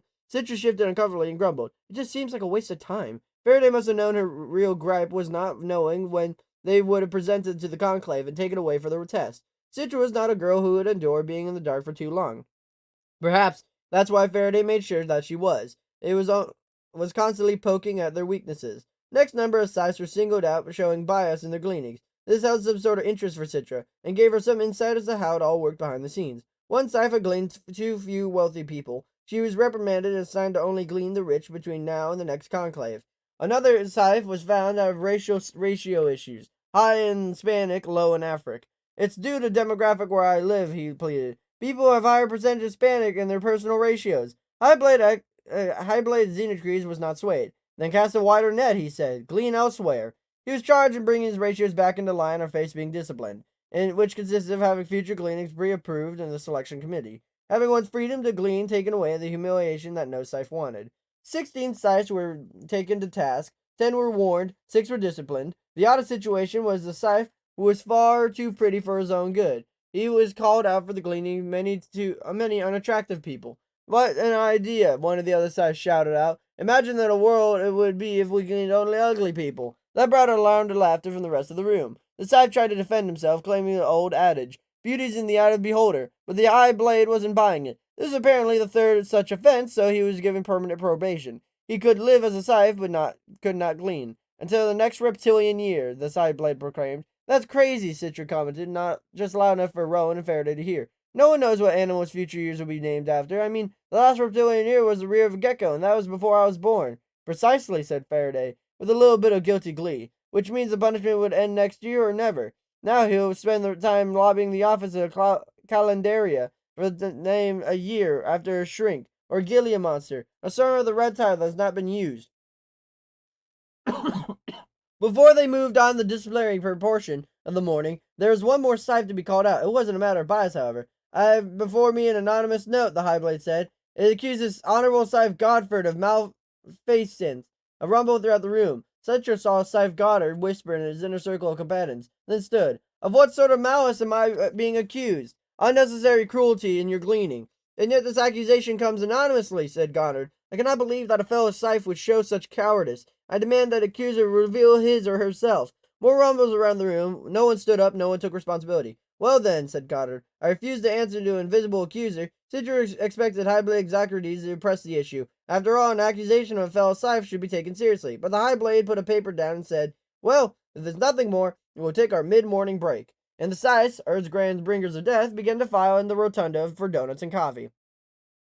Once they were in the rotunda, Faraday leaned close to Citra and Rowan and said, there's no anonymous accuser. I'm sure that Scythe Goddard accused himself. Why would he do that? Asked Citra. To take the steam out of his enemies. It's the oldest trick in the book. Now anyone who accuses him will assume to be a cowardly anonymous accuser. No one would go after him now.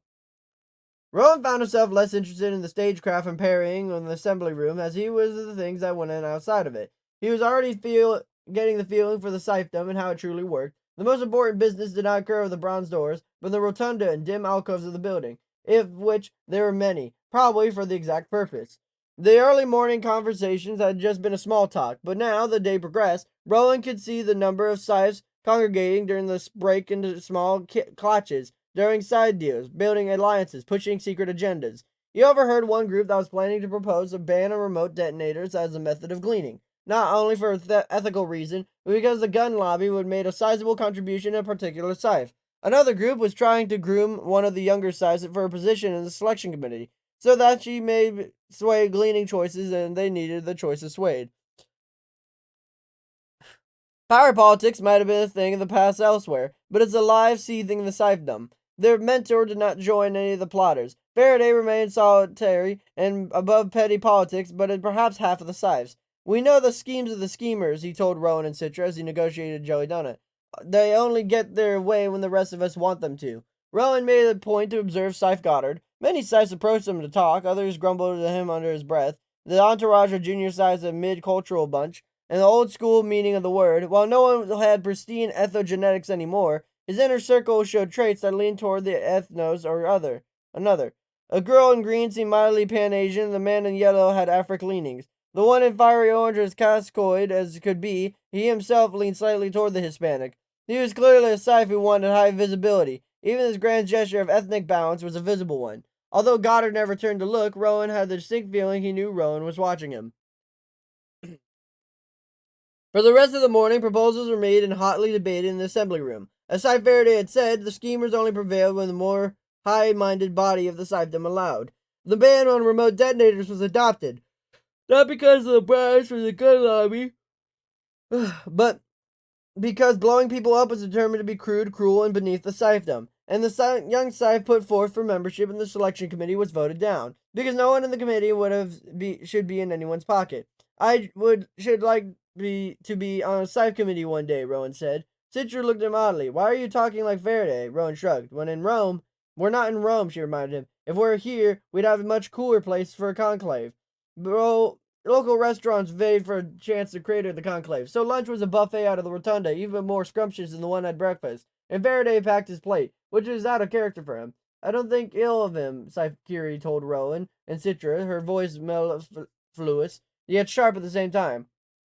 For those of us who take our vow of austery seriously, conclave's the only time we allow ourselves the luxury of fine food and drink. It reminds us that we're human. Citra, who had a one-trick mind, took this opportunity to get information. When will the apprentices be tested, she asked. Scythe smirked and brushed back her silky silver hair. The ones who are hoping to receive the ring today were tested last night. As for all the others, you'll be tested soon enough, she said. Citra's frustration made Rowan snicker, which earned him a glare from Citra. Just shut up and stuff your face, she said. Rowan was happy to oblige.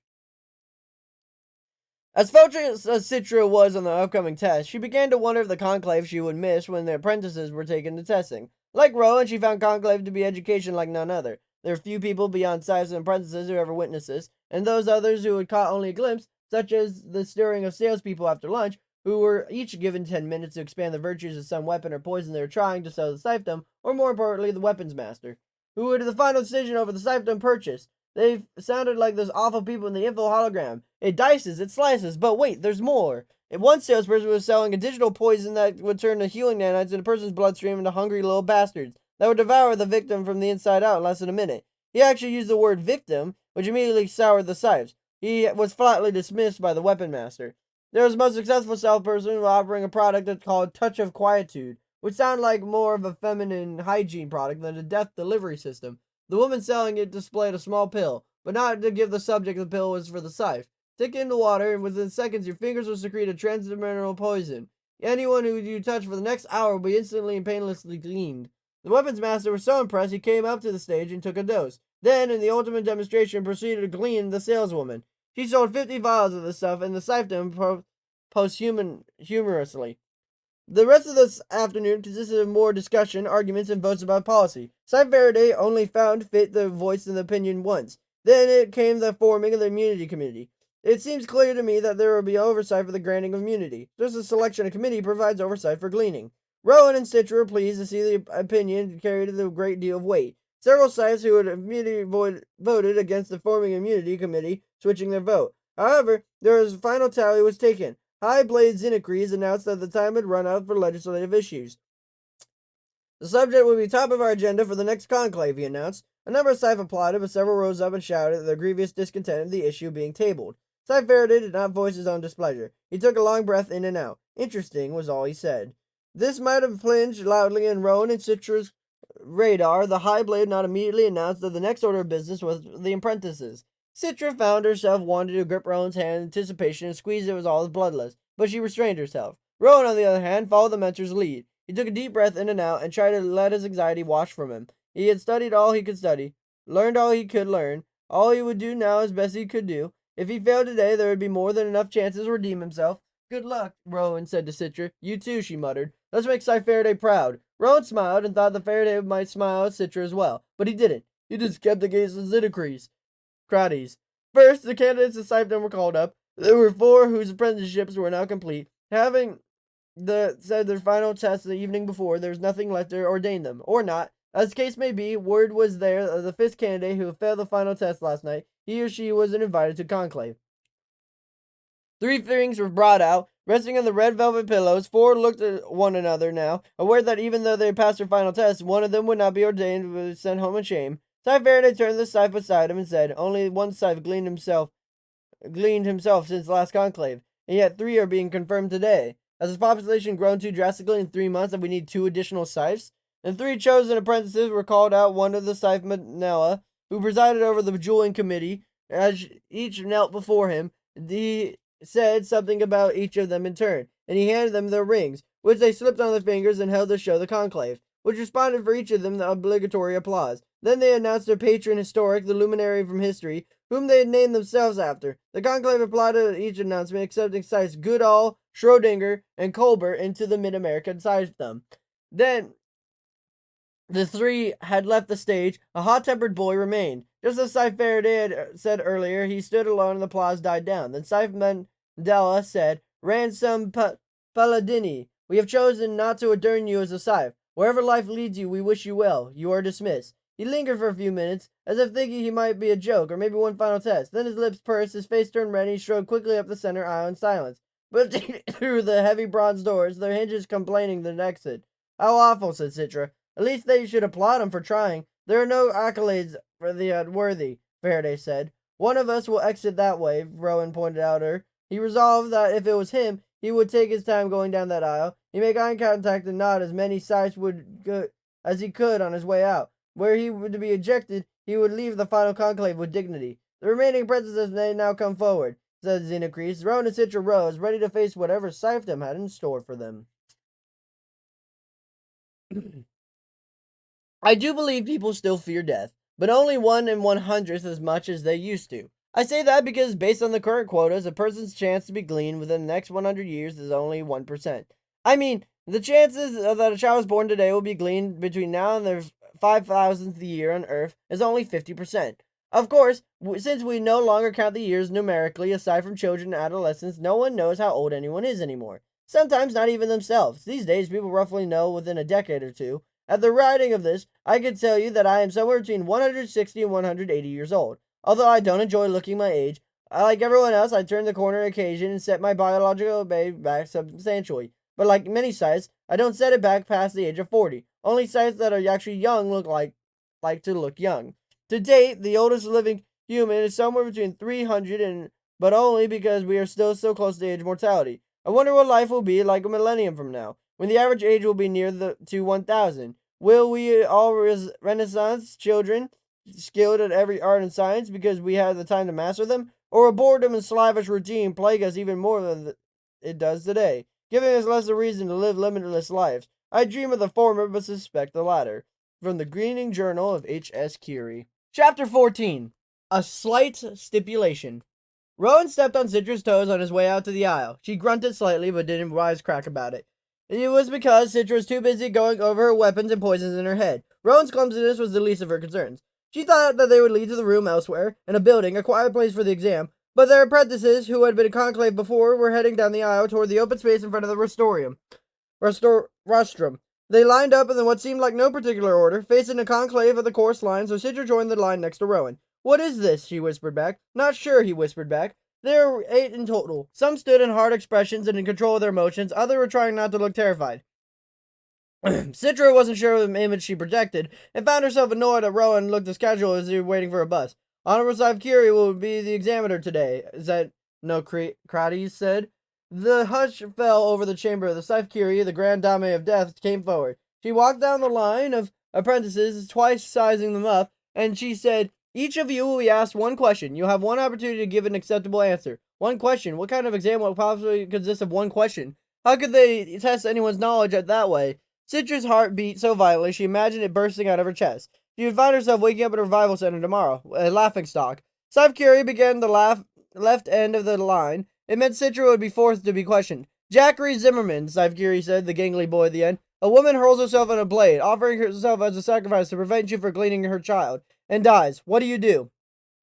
The boy hesitated just an instant, then said, by resisting the gleaning, she has violated the 3rd commandment. I therefore am obliged to glean the rest of her family. Scythe Curie was silent for a moment, then said, not an acceptable answer. But, said Jackery, she resisted. The rule says if one resists one's own gleaning, there should be chosen one. The 3rd commandment would only certainly apply. But if there are any unsure, we are obliged to err on the side of compassion. In this case, you should glean the child and arrange for the woman to be brought to the revival center, granting her a year of immunity along with the rest of the family. When she gestured toward the assembly, step down, your sponsoring Scythe will choose your punishment. Citra swallowed. Shouldn't the punishment of failure be the awful knowledge of that failure? That sort of disciplines punishes would Scythe devise of the disgraced disciplines. Scythe Curie moved down the strong-looking girl. With high cheekbones on the face, it looked like it would weather a hurricane. Claudette Catalino, Scythe Curie said, you have made a mistake in your poison. What? That would never happen, Claudette said. Do not interrupt me. But premise is flawed, Honorable Scythe Curie. I know my poison so well. I could never make a mistake, ever. Well, said Curie, with a deadpan irony, how proud your sponsor Scythe would be to have the first pupil in human history. I brought forth the stammering of chuckles from the room. All right, then, continued Scythe Curie, let's say that someone is irritated by your arrogance and sabotage your poison. Your subject, a man, who offered you no resistance, begins to convulse and appears at the end of slowly likely filled with much more pain than nanites can suppress. What do you do? And without hesitation, Claudette said, I draw the pistol that I always keep for emergencies and end the subject's suffering in a single well-placed bullet. But first, I would order any family members to leave the room, sparing them the trauma of witnessing a ballistic gleaning. Scythe Curie raised an eyebrow, considering the response, and said, acceptable, and thinking of the family is a nice touch, even in the hypothetical. Then she grinned. I'm disappointed I couldn't prove you imperfect. Next, a boy whose gaze was fixed on the spot of the back wall, nearly trying to find his happy place. Nash Zabarsky, said Curie. Yes, Your Honor, his voice quivered. Citra wondered what sort of response that might evoke a Curie, but what sort of question she might ask a boy so frightened. Name for me 5 species that generate neurotoxins powerful enough to be effective on a poison-tipped dart. The boy, who had been holding his breath, exhaled in loud relief. Well, phyllobates, Areotenian, of course. They are better known as the poison dart frog, he said. Blue-ringed octopus, the marble-cone snail, inland Tabian snake, and, the deathstalker scorpion. Excellent, Scythe Curie said. Can you name any more? Yes, Noah told her, but you said 1 question. And what if I tell you I've changed my mind and I want it 6 instead of 5? Noah took a deep breath, but didn't hold it in. Well, I would tell you the most respectful way that you were not honoring your word, and a Scythe is duty bound to honor their word. Scythe Curie smiled. Acceptable answer. Very good. Then she moved on to Citra. Citra Terra Nova. She realized the Scythe knew everyone's name, and yet it came to a shock to her to say it. Yes, Honorable Scythe Curie? The woman leaned in close, staring deeply into Citra's eyes. What is the worst thing you have ever done? Citra was prepared for just any question but that one. Excuse me? It's a simple question, dear. What's the worst thing you've ever done? Citra's jaw clenched. Her mouth went dry, and she knew the answer. She didn't even have to think about it. Can I have a moment? Take your time. Then a random sigh for the audience heckled. She's done so many terrible things, she hasn't having trouble selecting just one. Laughter everywhere. In that moment, she hated them all. Citra held eye contact with Scythe Curie, all those seeing gray eyes. She knew couldn't hold back away from the question. When I was 8, she began, I tripped a girl down the stairs. She broke her neck and had to spend 3 days at the revival center. I never told her that it was me. That is the worst thing I ever did. Scythe Curie nodded and offered a sympathetic grin, then said, You're lying, dear. She turned to the crowd, shaking her head, perhaps a little sadly. Unacceptable answer. Then she turned to Citra. Step down, she said. Scythe Faraday will choose your punishment. She didn't argue. She didn't insist that she was telling the truth, because she wasn't. She had no idea how Scythe Curie knew. Citra went back to her place, unable to look at the Scythe Faraday as she said nothing to her. When Scythe Curie moved on to Rowan, who seemed to be smug, Citra just wanted to hit him.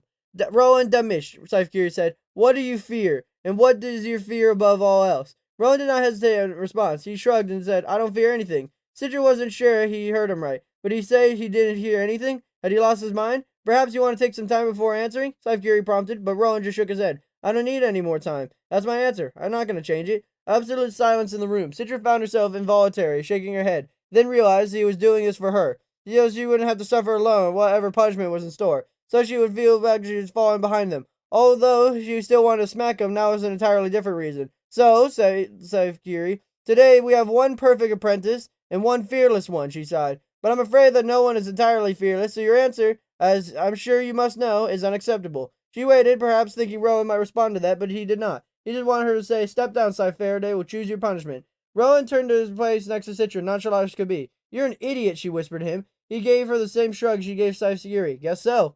You think I don't know why you did that? Maybe I did it so I'll look better in the next conclave. Maybe I gave too good of an answer today that my next question would be harder.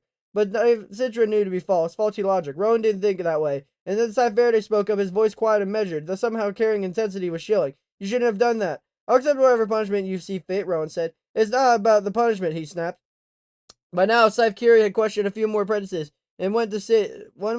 2 others stayed. Maybe Scythe Curie will see what I did as noble, Rowan suggested. Yes, and so will everyone else, Faraday said. Motives can easily be beaten into weapons, which proves, Citra said to Rowan, that you're an idiot. but he only grinned idiotically.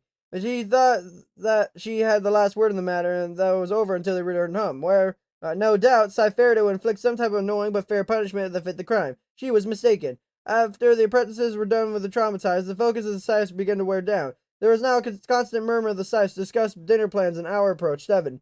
The remaining business of little interest to no one. Issues of building maintenance and whether or not Scythe should be required to announce the turning a corner, so it wasn't so shocking when they looked 30 years younger at the next conclave. It was the things that were wrapping up the Scythe stood up and they loudly addressed Xenocrates. She was one dressed in green emeralds embroidered on a robe, one of the Scythe's Goddard's bunch. Excuse me, Your Excellency, she began, although clearly she'd been speaking to an entire assembly, just not a high blade. I'm finding myself troubled by the set of new apprentices, more specifically, the apprentices taken on by Honorable Scythe Faraday. Both Citra and Rowan looked up. Faraday did not. He seemed frozen, looking downward as meditation, or perhaps steeling himself for what was to come. To the best of my knowledge, a Scythe has never taken on 2 apprentices and set them in competition for the ring, she continued. Xenocrates looked over at a parliamentarian, who had jurisdiction in such matters. There's no law against it, Scythe said the parliamentarian. Yes, Scythe continued, but clearly the competition has turned into a camaraderie. How will you ever know which is better candidate if they continue to aid each other? Your compliment is duly noticed, said Xenocrates, but Scythe was not done. I propose that, to ensure the competition is truly a competition, we add slight stipulation. Scythe rose to his feet as if launched from his chair. I object, he shouted. This conclave cannot stipulate how I train my apprentices. It's my sole right to teach them, train them, and discipline them. Rand held up her hand and gesture of mock magnanimity. I merely seek to make your ultimate choice fair and honest. Do you think you can beguile this conclave with your baubles and vanity? We are not so base that dazzled by shiny things. What is your proposal, Scythe asked Xenocrates. I object, shouted Faraday. You can object to do something she has not yet said. Faraday bit down on his objection and waited. Citra watched, feeling almost detached, as if it were a tennis match, and it was match point. But she wasn't an observer, was she? She was the ball, and so was Rowan. I propose, said Scythe in the slickness of Death Stalker Scorpion, that upon the confirmation of the winner, the first order of business that we'll have the winner glean the loser. Gasps and grumbles came from around the room, and Citra couldn't believe it. Some laughter and affirmations as well. She wanted to believe a woman in green would not be serious, and that this is yet another level of the test. Faraday was so beside himself he was nothing at first. He could have find the words to object. Finally, he thundered his fury, the force of nature, a wave of pounding ashore. This flies in the face of everything we are, everything we do. We're in the business of gleaning, but you and Scythe Goddard and all of his disciples, you will turn this into a blood sport? Nonsense, said Rand. It makes perfect sense. The threat of gleaning will ensure the best applicant comes out on top, and will rather than striking down as a ridiculous to a citrus honor. Horror. Xenocrates turned to Palmerian. Is there a rule against it? The Palmerian considered and said, since there is no precedent and the treatment of double apprenticeship, there are no rules about how you should be dealt with. The proposal is within our guidelines. Guidelines? Shouted Faraday. Guidelines? The moral fabric of Scythedom should be our guidelines. Do you even consider this barbaric? Oh, please, said Xenocrates, an exaggerated sweep of his hand. Spare us all the melodrama, Faraday. This is, after all, the consequence of your decision to take on 2 apprentices, when one would have been sufficient. Then the clock began to strike 7 o'clock. I demand the full debate and vote on this, Scythe Faraday pleaded, but 3 bells are already rung, and Xenocrates ignored him. As my prerogative as the High Blades, I so stipulate that in the matter of Rowan Damish and Citra Terranova, whoever shall prevail will be required to green the other upon receipt of his or her ring. Then he banged his gavel heavily upon the rostrum, adjourning the conclave and sealing their fate. There are times I long for a relationship with a Thunderhead. I suppose we always want what we can't have. Others can call on the Thunderhead for advice as it resolves disputes. Some rely on it confident, or it's known to have compassionate and impartial ear and never gossips. The Thunderhead is the world's best listener. Not us for Scythe, but us. The Thunderhead is entirely silent. We will have full access to its wealth of knowledge, of course. The Scythe uses the Thunderhead for countless tasks. But to us, it's simply a database, a tool, nothing more. It's an entity, as a mind. The Thunderhead does not exist for us. And yet it does, and we know it. And strangely, the collective consciousness of humanity's wisdom is just one more thing that sets Scythe apart from others. The Thunderhead must see us, and we must be aware of the Scythedom's pretty bickering and growing corruption, even though it's a pledge of non-interference. Does it despite us, Scythe, but decides to us because it has to? Or does it simply choose to not think of us at all? And which is worse, to be despised or to be ignored? From the Gleaning Journal of H.S. Curie. Chapter 15. A Space Between. The night was bleak and the rain streaked through the windows of the train, distorting the lights beyond, until the lights were gone. Rowan knew that they were slicing through the countryside now, but the darkness would have airless expanse of space. I won't do it, Citra finally said, breaking the silence that engulfed them since leaving Conclave. They can't make me do it. Scythe Faraday didn't say a word, didn't even look at her. So Rowan took it upon herself to answer. Yes, they can. Finally, Faraday looked at them. Rowan is right, he said. They'll find whatever button that will make you dance, and they'll dance you will, no matter how hideous the tune. Citridge kicked the empty seat in front of her. How could they be so awful? Why would they hate us so much? It's not all of them, Rowan said, and I don't think it's really about us. Clearly, Faraday had respected Scythe, and although he wouldn't come against Goddard today, his feelings about the man were clear. Goddard must see Faraday as a threat. Attacking Rowan and Citra as a warning shot. What if we both fail? Citra suggested. What if we're lousy apprentices? They can't choose either of us. And if yet they will. And Faraday told her with the authority and finality of the little room for doubt. No matter how poorly you perform, they will still choose one of you, for the spectacle alone. Many scowled in disgust, and to set a precedent, I'll bet Goddard has enough friends to make sure it happens, said Rowan. I think he has the high blade on his side, too.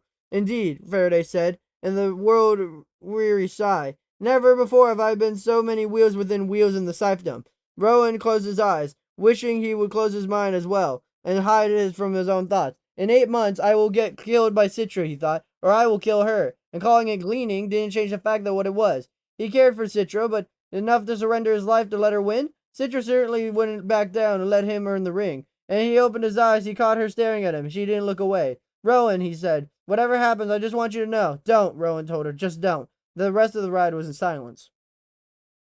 Citra, who was not the heaviest sleeper, found herself awake all night after they arrived home. Images of the sights she saw at Conclave filled the hint of her dreams, jarring back of unwanted wakefulness. The wise one, the schemers and compassionate, and those who have not seemed to care. Such a delicate charge as pruning the human race should not be subject to the quirks of personality. Scythes were supposed to be above the petty, but just as they're above the wall, Faraday certainly was. If she became a Scythe, she wouldn't follow his lead. If she didn't become one, it wouldn't matter because she'd be dead.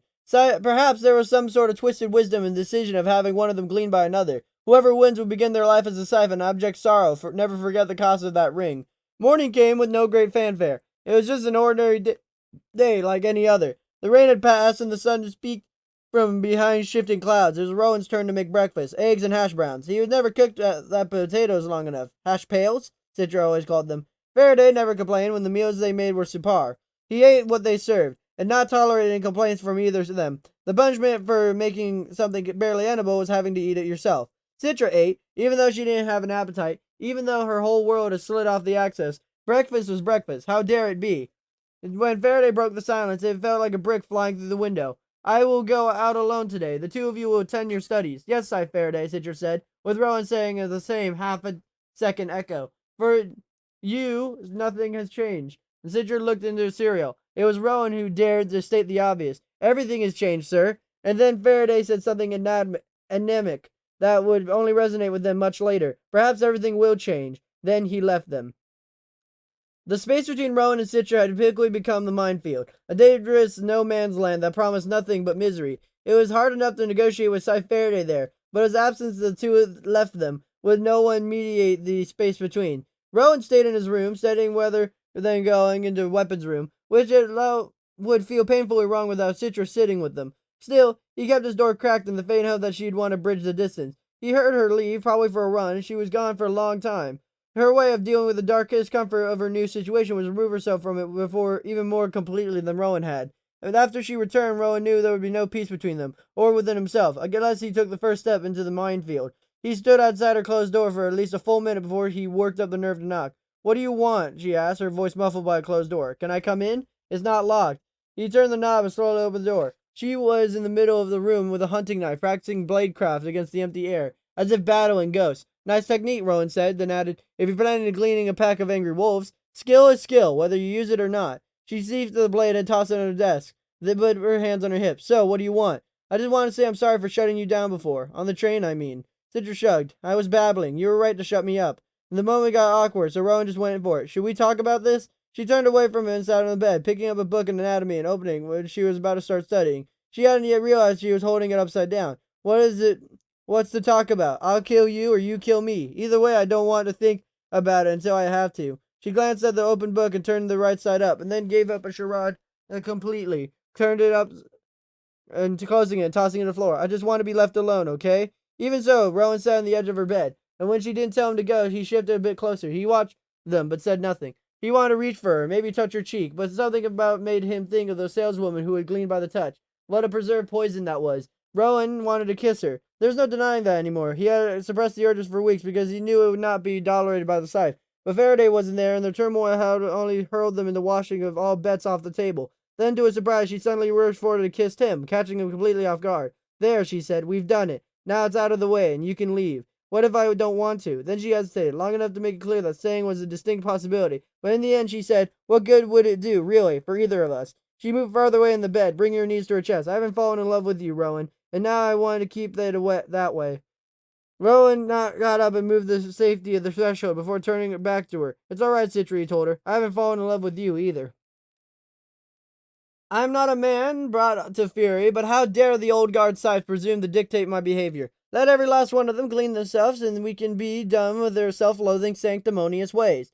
I am a man who has chosen to glean with pride, not shame. I chose to embrace life, even the ideal death. Make no mistake, we Scythes are above the law because we deserve to be. I see the day new Scythes will be chosen not because of some esoteric moral high ground, because they enjoy the taking of life. After all, this is a perfect world. In a perfect world, we don't have the right to love what we do. Don't we all have the right of what we do? From the Gleaning Journal of H.S. Goddard. Chapter 16. Pool Boy. There was a Scythe at the door in the executive's mansion. Actually, a quartet of them. Although the other three stood back, allowing one of the royal blue to point man, the executive was frightened, terrified actually, but he hadn't risen to his level of success by wearing his emotion on his sleeve. He had been a keen mind and a consummate poker face. He would not be intimidated by death at a doorstep, even when the death's robe was studded in diamonds. I'm surprised you got the front door without my gate guards alerting me, the executive said, as nonchalant as it would be. They would have alerted you, but we gleaned them, one of the others said, a woman in green and with Pan-Asian leanings. The executive did not allow his news to dawn him. Ah, so you need me to give you personal information in order for you to alert the families? Not exactly, said the lead Scythe. May we come in? And since the executive knew he didn't have the right to refuse, he stepped aside. The diamond-studded Scythe and his rainbow of subordinates following around the understated opulence of the mansion. I am Honorable Scythe Goddard. These are my junior associates, Volta, Chomsky, and Rand. Sharp roads, commented the executive, still successfully capping his fear. Thank you, said Scythe Goddard. I see you are a man of taste. My compliments to your decorator. That would be my wife, he said, then inwardly grimaced. Had brought her in any way to the attention of the life-takers. Scythe Volta, the one in yellow with African look about him, strolled around the grand foyer, peering through the archways that led to the other areas of the mansion. Excellent feng shui, he said. Energy flow is very important in a home so large. I imagine there's a good-sized pool, and the one in a flame-colored robe embedded the rubies. Scythe Chomsky, he was blonde, pale, and brutish. The executive wondered if they were enjoying prolonging his encounter, and the more he played along, the more power they had. So he cut through the small talk before he could see him crack. May I ask your business here? Scythe Goddard glanced at him, but ignored the question. He gestured at the subordinates, the two of the three left. The one in yellow took the winding stairs, the woman in green went to explore the rest of the first floor, the pale one in orange stayed nearby, the largest of them, perhaps a bodyguard for their leader, as if anyone would actually be stupid enough to strike a Scythe.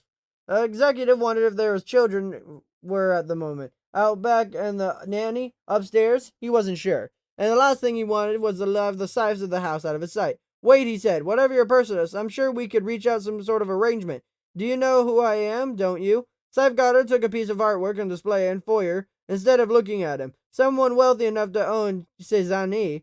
Could it be that he didn't know that their presence here was not planned, but random? Scythes were supposed to be random in their choices, but this random? He found the dam that held back the fear of fracturing. Please, the executive said. I'm Maxim Easily. Surely that name means something to you. The Scythe looked at him, without a hint of recognition, the flame-clad of one who would react. The guy who runs Genesis? And finally, there was some game recognition from Goddard. Oh, right, your company is number 2 in the third corner industry. Well, soon to be number 1, Easily reflexively bragged, once we release our technology that allows a cellular regression beyond the first 21st year. I have friends who have used your services. I myself have yet to turn a corner. You have be the first to officially use your new process. Goddard laughed and learned to associate. Could you imagine me as a teenager? Not a chance. The more amused they were, the more horrified Easily became. No sense in hiding the depression anymore. There must be something you want, something of value I can offer you. And finally, Goddard laid his cards on the table. I want your estate. Easily resisted the urge to say, excuse me, because the statement was ambiguous in any way. This is an audacious demand, but Maxim easily was nothing if not a negotiator. I have a garage with more than a dozen mortal age motor vehicles, priceless. Any last one of them. You can have any of them. You can have them all. Scythe stepped closer and easily suddenly found a blade pressed against his neck, right at the Adam's apple. He never saw a Scythe draw it, so quick that it seemed to just appear at this jugular. Let's clarify, Gutter said calmly. We are not here to barter and bargain. We are Scythes, which means that by law, anything we want we can take. Any life we wish to end, we will. Simple as that. You have no power here. Do I make myself clear? Easily nodded, feeling the blade almost but not quite cut his skin. As he did, satisfied, Goddard removed the blade from his neck. An estate like this must require a sizable staff. Housekeepers, gardeners, perhaps even a stable personnel. How many do you employ? Easily tried to speak, but nothing came out. He cleared his throat and tried again. 12, he said. 12 full-time employees. Then the woman in green, Cyphran, emerged from the kitchen, bringing her a man Easley's wife, but recently hired. He was nearly 20s, or appeared so. Easily would remember his name. Who is this? Goddard said. The pool boy. Pool boy, mimicked Cyphran. Goddard nodded, and the must have been Scythe in orange, then approached the young man, reached up and touched his cheek. The pool boy collapsed on the ground, his head hitting the marble. His eyes stared open, but no life remained in them. He had been gleaned. It works, said Scythe Chomsky, looking at his hand. Definitely worth that weapon master paid. Now then, said Goddard, while we were within our rights of taking what we choose, I'm a fair man. In exchange for his lovely estate, I will offer you, your family, and your surviving staff full immunity for every year that we choose to remain here. Easly's relief was intense and immediate. How odd. He thought he would have home stolen, and yet feel so relieved. On your knees, Goddard said, and Easily obeyed. Kiss it. Easily did not hesitate. He planted the lips on the ring, pressing hard, feeling the edge of the setting catch on his lip. Now you will go to your office and resign your position, effective immediately. This time, Easily did say, excuse me? Someone else can do your job. I'm sure there are others itching for the opportunity. Easily rose, his legs a bit shaky. But why? Can't you just let me and my family leave? We won't bother you. We'll take nothing but the clothes on our backs. You'll never see us again. But alas, I can't let you leave, said Scythe Goddard. I need a new pool boy. I think it's wise that sides may not glean one another. It's clearly implemented to prevent Byzantine grabs of power. But their power are concerned there are other ways to find ways to grasp for it. I think it's also wise that we're allowed to glean ourselves. I'll admit, these are times that I considered it. When the weight of responsibility felt so heavy, leaving the yoke of the world behind seemed a better alternative. But one thought always stayed in my hand in committing a final act. If not me, who? Will the Scythe who replaces me in a compassionate and fair? I can accept a world without me in it, but I can't bear the thought of another Scythe gleaning in my absence. From the Gleaning Journal of H.S. Curie. Chapter 17, The Seventh Commandment. Citra and Rowan were awakened sometime after midnight by someone pounding on the front door. They left their rooms, meeting in the hallway, both reflectively glanced toward the Scythe Faraday's closed door. Citra turned the knob, finding it unlocked, pushed it open just enough to see the Scythe wasn't there. His bed has not been slept in tonight. It was unusual, not unheard of him to stay out of the late. So they had no idea what occasional late nights were about. They didn't want to ask. Curiosity was one of the first casualties of apprenticeship. They had long since learned that there were many things we'd rather not know in the life of a Scythe. The relentless pounding continued, not the rapping of knuckles with the full-fisted heel of a hand. So, said Rowan, he forgot his keys? So, it was the most sensible explanation. Most sensible explanations tend to be correct. They approached the door, steeling themselves for admonishment. How could you not hear me knocking? He could chide. Last I heard, no one's been deaf for 200 years. But when they opened the door, they were faced with Scythe. They were a pair of officers, not common peace officers, but members of the Black Blade Guard. The sign of Scythedom clearly emblazoned on the breast of the uniforms. Citra Terra Nova and Rowan Damage, one of the guardsmen asked. Yes, answered Rowan. He stepped slightly forward and putting his shoulder in front of Citra to protect the stance. He felt gallant, but Citra found it irritating.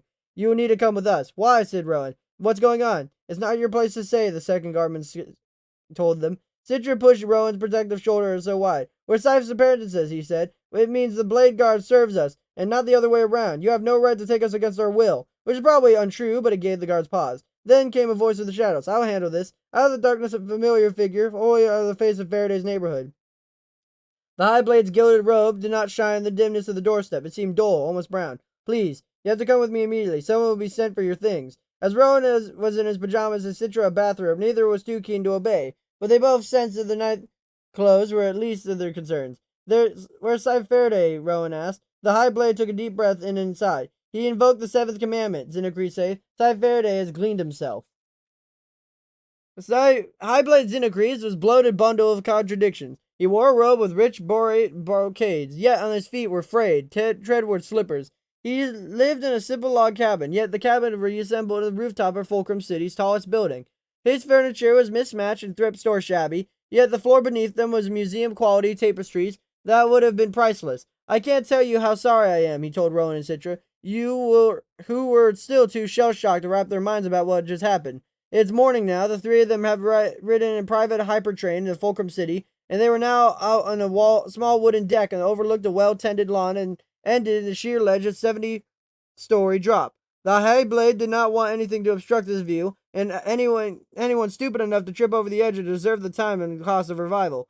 It is always a terrible thing when a Scythe leaves us, the High Blade lamented, especially one as well-respected as Scythe Faraday. Xenocrete is full and true of assistants and flunkies in the outside world to help him go out with business. But there is home. He didn't have much of a single servant. Yet another contradiction. He had brewed them tea and now poured it for them, offering cream but no sugar. Rowan sipped his, but Citra reused the slightest kindness of the man. He was a fine Scythe and a good friend, Xenocrete said. He will be sorely missed. It was impossible to guess that Xenocrete's sincerity, like everything else about him, his words seemed both sincere and not at the same time. He had been told them of the details of Scythe Faraday's demise on the way there. About 10:15 in the evening before, Faraday had been a local train platform. Then, as the train approached, he hurled himself in front of it. There were several witnesses, all probably relieved that Scythe had gleaned himself and not any of them. Had it been anyone but the Scythe's broken body who had been rushed over the nearest revival center. But rules for Scythes were very clear. There was no revival. But it doesn't make sense, Citra said, fighting tears of little success. He was a kind man who would do something like that. He took his responsibility as a Scythe and training us very seriously. I can't believe he would just up and give up like that. Rowan held his silence for the subject, waiting for the High Blade's response. Actually, Xenocrete says, it makes perfect sense. He took an extraordinarily wrong sip of tea before he spoke again. Traditionally, when a mentor self-gleans, anyone beyond to this apprenticeship is unbound. Citra gasped, realizing the implication. You did it, said Xenocrete, to spare one of you from having to glean the other. Which means, said Rowan, that it's your fault. And then he added a little bit of derision. Your Excellency. Xenocrete stiffened. If you're referring to the decision that set two of you in a mortal competition, that was not my suggestion. I was merely carrying out the will of the Scythedom, and frankly, I find your intuition offensive. We never heard the will of the Scythedom, Rowan reminded him, because we were never to vote. Xenocrete ended the conversation with, I'm sorry for your loss. It was just more than Rowan and Citra's loss, though. It was a loss of the entire Scythedom, and Xenocrete knew it, whether he had so or not. So, that's it then, said Citra. We go home now? Not exactly, said Xenocrete, this time not looking at either in the eye. Well, it's traditional of apprentices' death Scythes to go free. Another Scythe can come forward and take over the training. It's rare, but it does happen. You, said Citra asked, you volunteer to train us now? It was Rowan who saw the truth of it in his eyes. No, not him, Rowan said. It's someone else. My responsibility as a High Blade would make it far too difficult to take on apprentices. You should be flattered, however. Not just one, but two Scythes have come forward. One for each of you. Citra shook her head. No, we've pledged to Scythe Faraday and no one else. He died to free us, so we should be freed. I'm afraid you've already given my blessing. So the matter is settled. Then he turned to each of them in turn. You, Citra, will now be apprentice of Honorable Scythe Curie. Rowan closed his eyes. He knew what was coming next, even before Xenocrete had said words. And you, Rowan, will complete your training with the capable hands of Honorable Scythe Goddard. Part 3. The Old Guard and the New Order. I've never taken an apprentice. I simply never felt compelled to subject another human to the way of life. I often wonder why it motivates other Scythes to do so. For some it is form of warranty. Learn from me and odd because I am so wise. For others perhaps it's compensation for not being allowed to have children. Be my son or my daughter or a year, and I'll give you power over life and death. Yet for others, I imagine to prepare their self-gleaning. I be the new me, so that the old me can leave this world satisfied. I suspect, however, if I can ever take on an apprentice, it will be for a different reason entirely. From the Gleaning Journal of H.S. Curie.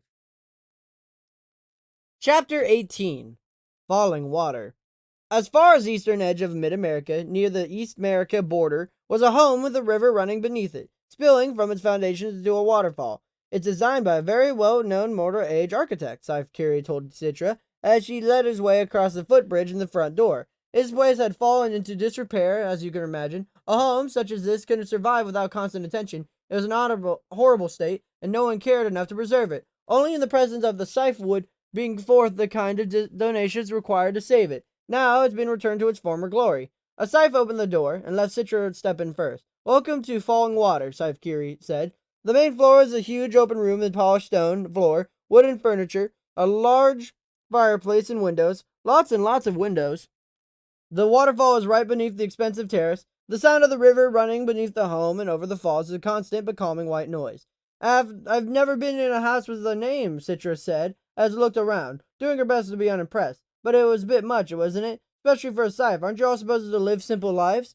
Citra knew the comment would have brought forth the Scythe's temper, but she didn't care. Her presence here meant that Scythe Faraday had died for nothing. A beautiful home with no consolation. Scythe Curie did not respond in anger, just said, I live here not because it's extravagance, because its presence here is only the way to preserve it. The decor seemed to be frozen in the 20th century when the place was built. Only hints of modernization were a few simple computer interfaces and unobtrusive corners. Even the kitchen was a throwback to an earlier time. Come, I'll show you to your room. They climbed the staircase that was lined to the left by layered sheets of granite and echoed through the right of the rows and rows of shelved books. The second floor is a Scythe's bedroom suite.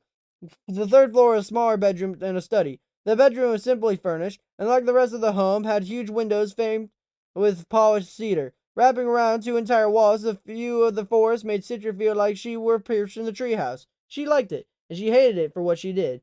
You know what I don't want to be here?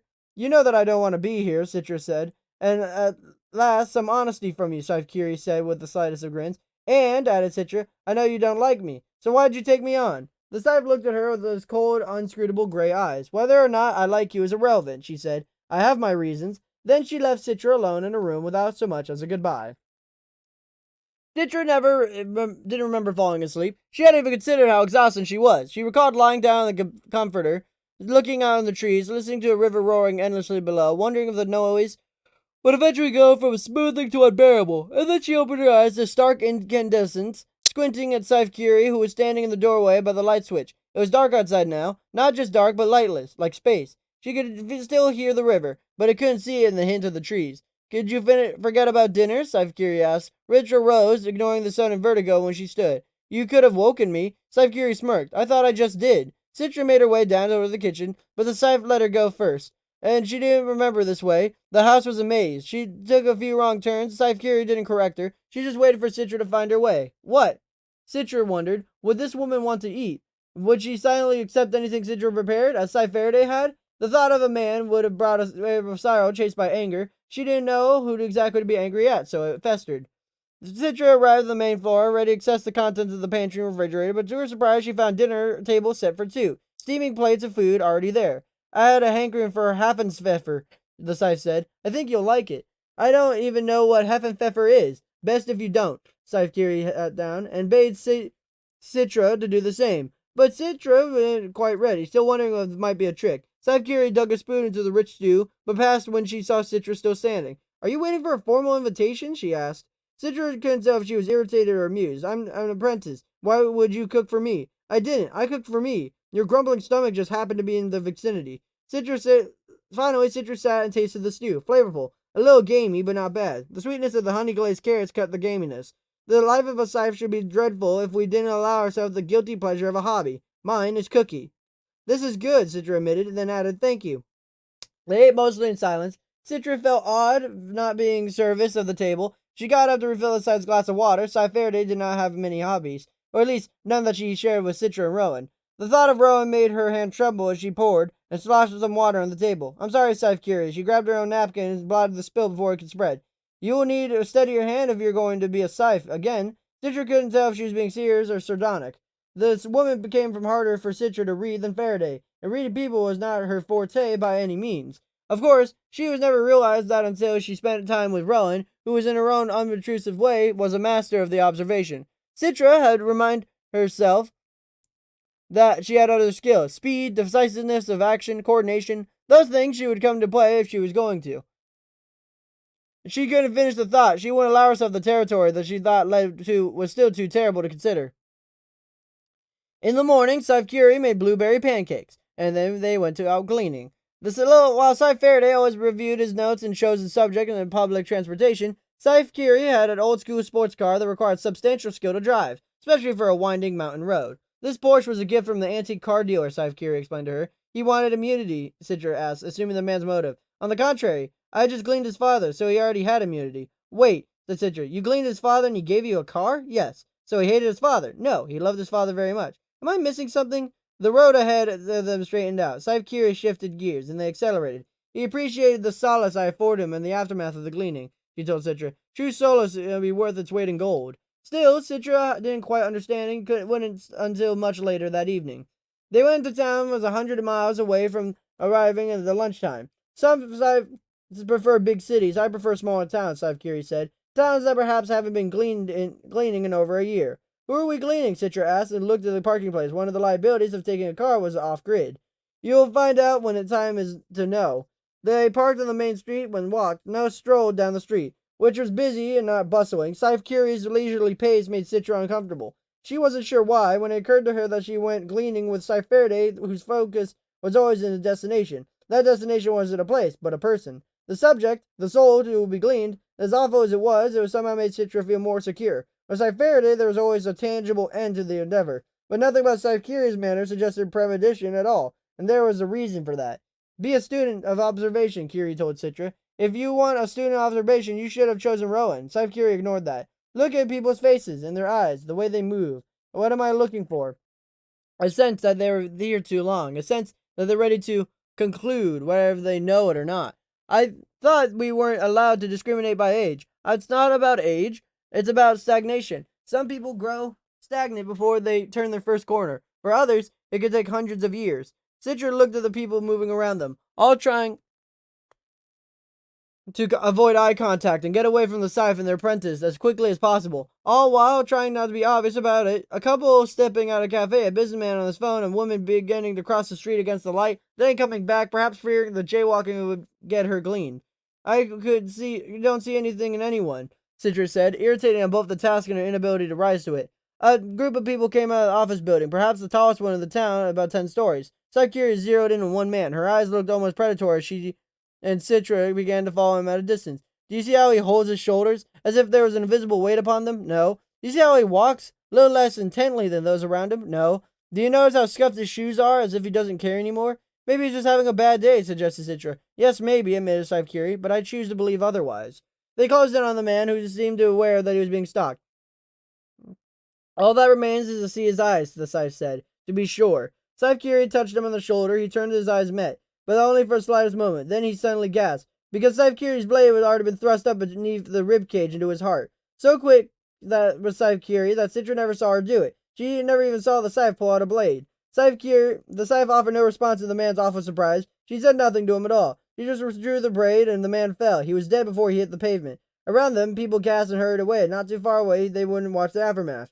Death was unfamiliar to most of them. This needed to exist in its own bubble, as long as they would stay beyond the outer edge, peering in. The Scythe whopped her blade in a modest cloth, and the same pale lavender as her robe, and then Citra lost control. You gave him no warning, he blurted. How could you do that? You don't even know him. You didn't even let him prepare. The cloud of rage that billowed forth from Scythe Curie was so powerful, it was the most visible thing, and Citra knew she had made a terrible mistake. On the ground, yelled the Scythe, which in volume it echoed back and forth between the brick buildings and the street.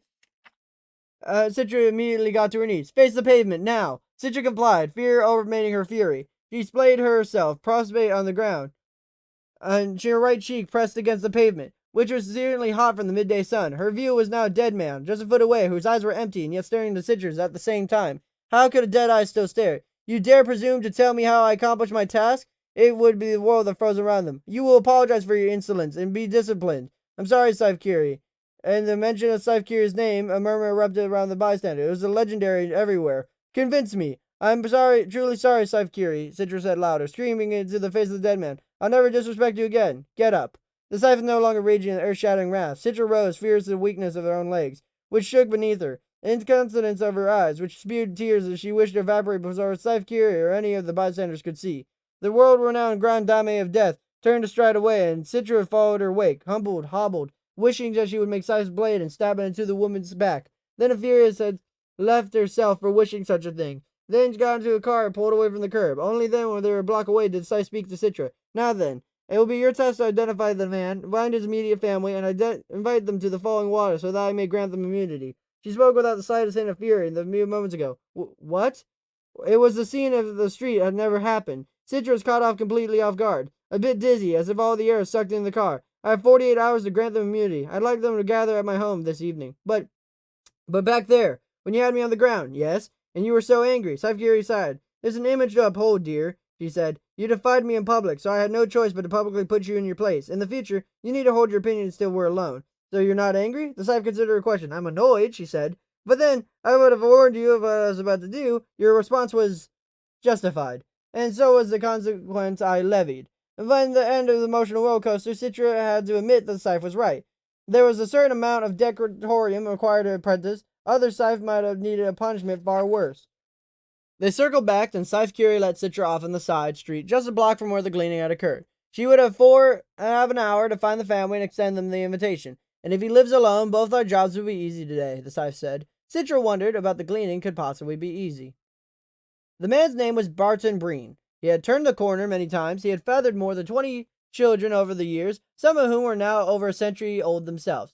His current household consisted of his most recent wife and his 3 youngest children. These were ones who would receive immunity from the gleaning for 1 year. What did they don't come? Citra asked Scythe Curie on the way home. They always come, Citra told her. And she was right. They arrived a little after 8 in the evening, somber and shell-shocked. Scythe Curie had them kneel right before the door and kiss the ring, grant them immunity. Then she and Citra served them dinner, which the Scythe had prepared: comfort food, pot roast, green beans, and garlic mashed potatoes. Clearly the family had no appetite, but they ate out of obligation. Tell me about your husband, Scythe Curie asked, a voice gentle and sincere. The woman was reluctant to say as much at first, but as soon as she couldn't stop telling the hell of her husband's life, soon the kids joined in the memories. The man was quickly went from anonymous subject on the subject to the individual whose life even Citra now missed, although he had never known him. And Scythe Curie listened, truly listened, as if they were more intent on memorizing everything they said. More than once her eyes moistened, reflecting the tears of the family. Then the Scythe did the oddest thing. She produced from her robe the blade that had taken the man's life, set it down on the table. You may take my life if you like, she told the woman. The woman just stared at her, not understanding. It's only fair, the Scythe said. I've taken away your husband, robbed your children of their father. You must despise me for it. The woman looked at Citra, as if it might know what to do, but Citra only shrugged, equally surprised at the offer. But attacking the Scythe was punishable by gleaning, not if you have the Scythe's permission. Besides, you've already received your immunity. I promised that there would be no retribution.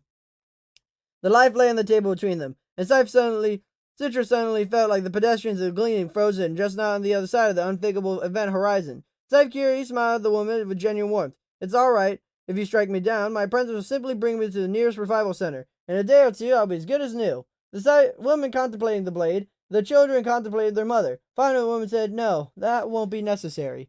Scythe Curie removed the blade from sight. Well, in that case, on to dessert. And the family devoured the chocolate cake with passion and did show the rest of the meal, as a great pole had been lifted. After they were gone, Scythe Curie helped Citra with the dishes. When you're a Scythe, he told Citra, I'm sure you won't do things my way. You won't do things the way Scythe Faraday did either. You find your own path. It may not bring you redemption, it might not bring you peace, but it will keep you from despising yourself. When Citra asked the question she had asked before, but this time she expected might get an answer. Why did you take me in, Your Honor? The Scythe washed the dish, Citra tried it, and finally the Scythe created the oddest thing. Have you ever heard of a sport called cockfighting? Citra shook her head. Back in the mortal age, unsavories would take 2 roasters, put them in a small arena, and watch them battle to the death, wagering on the outcome. Was that legal? No. But people did it anyway. Life before the Thunderhead was a blend of bizarre atrocities. You weren't told of this, but Scythe Goddard had offered to take both you and Rowan on. He offered to take both of us? Yes, and I knew it would only be to pit the 2 of you against each other, day after day, for his own amusement, like a cockfight. So I intervened and offered to take you, in order to spare you both Scythe Goddard's bloody arena. Citra nodded in understanding. She chose not to point out that they had been spared of the arena at all. They were still facing a mortal struggle. Nothing would change that. She tried to imagine what it would be like to have Scythe Curie not step forward. The thought of not being separated from Rowan was tempered with the knowledge of those whose hand they'd be under. They didn't even want to imagine how she was faring with Goddard. As is, it was turning into an evening of answers. Citra dared to ask a question that had been so inappropriately on the street before the man's body was even gone cold. Why did you glean the man today without warning? Didn't he deserve at least a moment of understanding before your blade? This time, Scythe Curie was not offended by the question. Every Scythe has his or her method. That happens to be mine. In the urge of mortality, death would not often come with no warning. It is a task to mimic what is stolen from nature. And so that the face of death was chosen to reincarnate, my gleanings are always instantaneous and always public, lest people forget that what we do, and why must we do it. But what happened to the Scythe who gleaned the president? The hero who went after corporate corruption and not even a thunderhead could drought. I thought the Grand Dame of Death would always gleam with a greater purpose. A shadow seemed to pass over Scythe Curie's face, a ghost of some sorrow Citra wouldn't even guess at. You thought wrong. If you've ever studied Mortal Age cartoons, you'll remember this one. A coyote always plotting the demise of a smirking, long-necked bird. The coyote never succeeded. Instead, his plans always backfired. He would blow up and get shot or splat in a ridiculous height. And it was funny, because no matter how deadly his failure, he was always back in the next scene. There was a revival center, but just beyond the edge of the animation cell. It had seen human foils, and the resulted in temporary remembering or momentary loss of life. People stumble into manholes or hit into falling objects, tripped into paths of speeding vehicles. And then it happens. People laugh because no matter how gruesome the event, that person, just a coyote, will be back in a day or two just as good as new, and no worse or wiser for wear. Immortality has turned us all into cartoons. From the Gleaning Journal of H.S. Curie. 19. A terrible thing to do.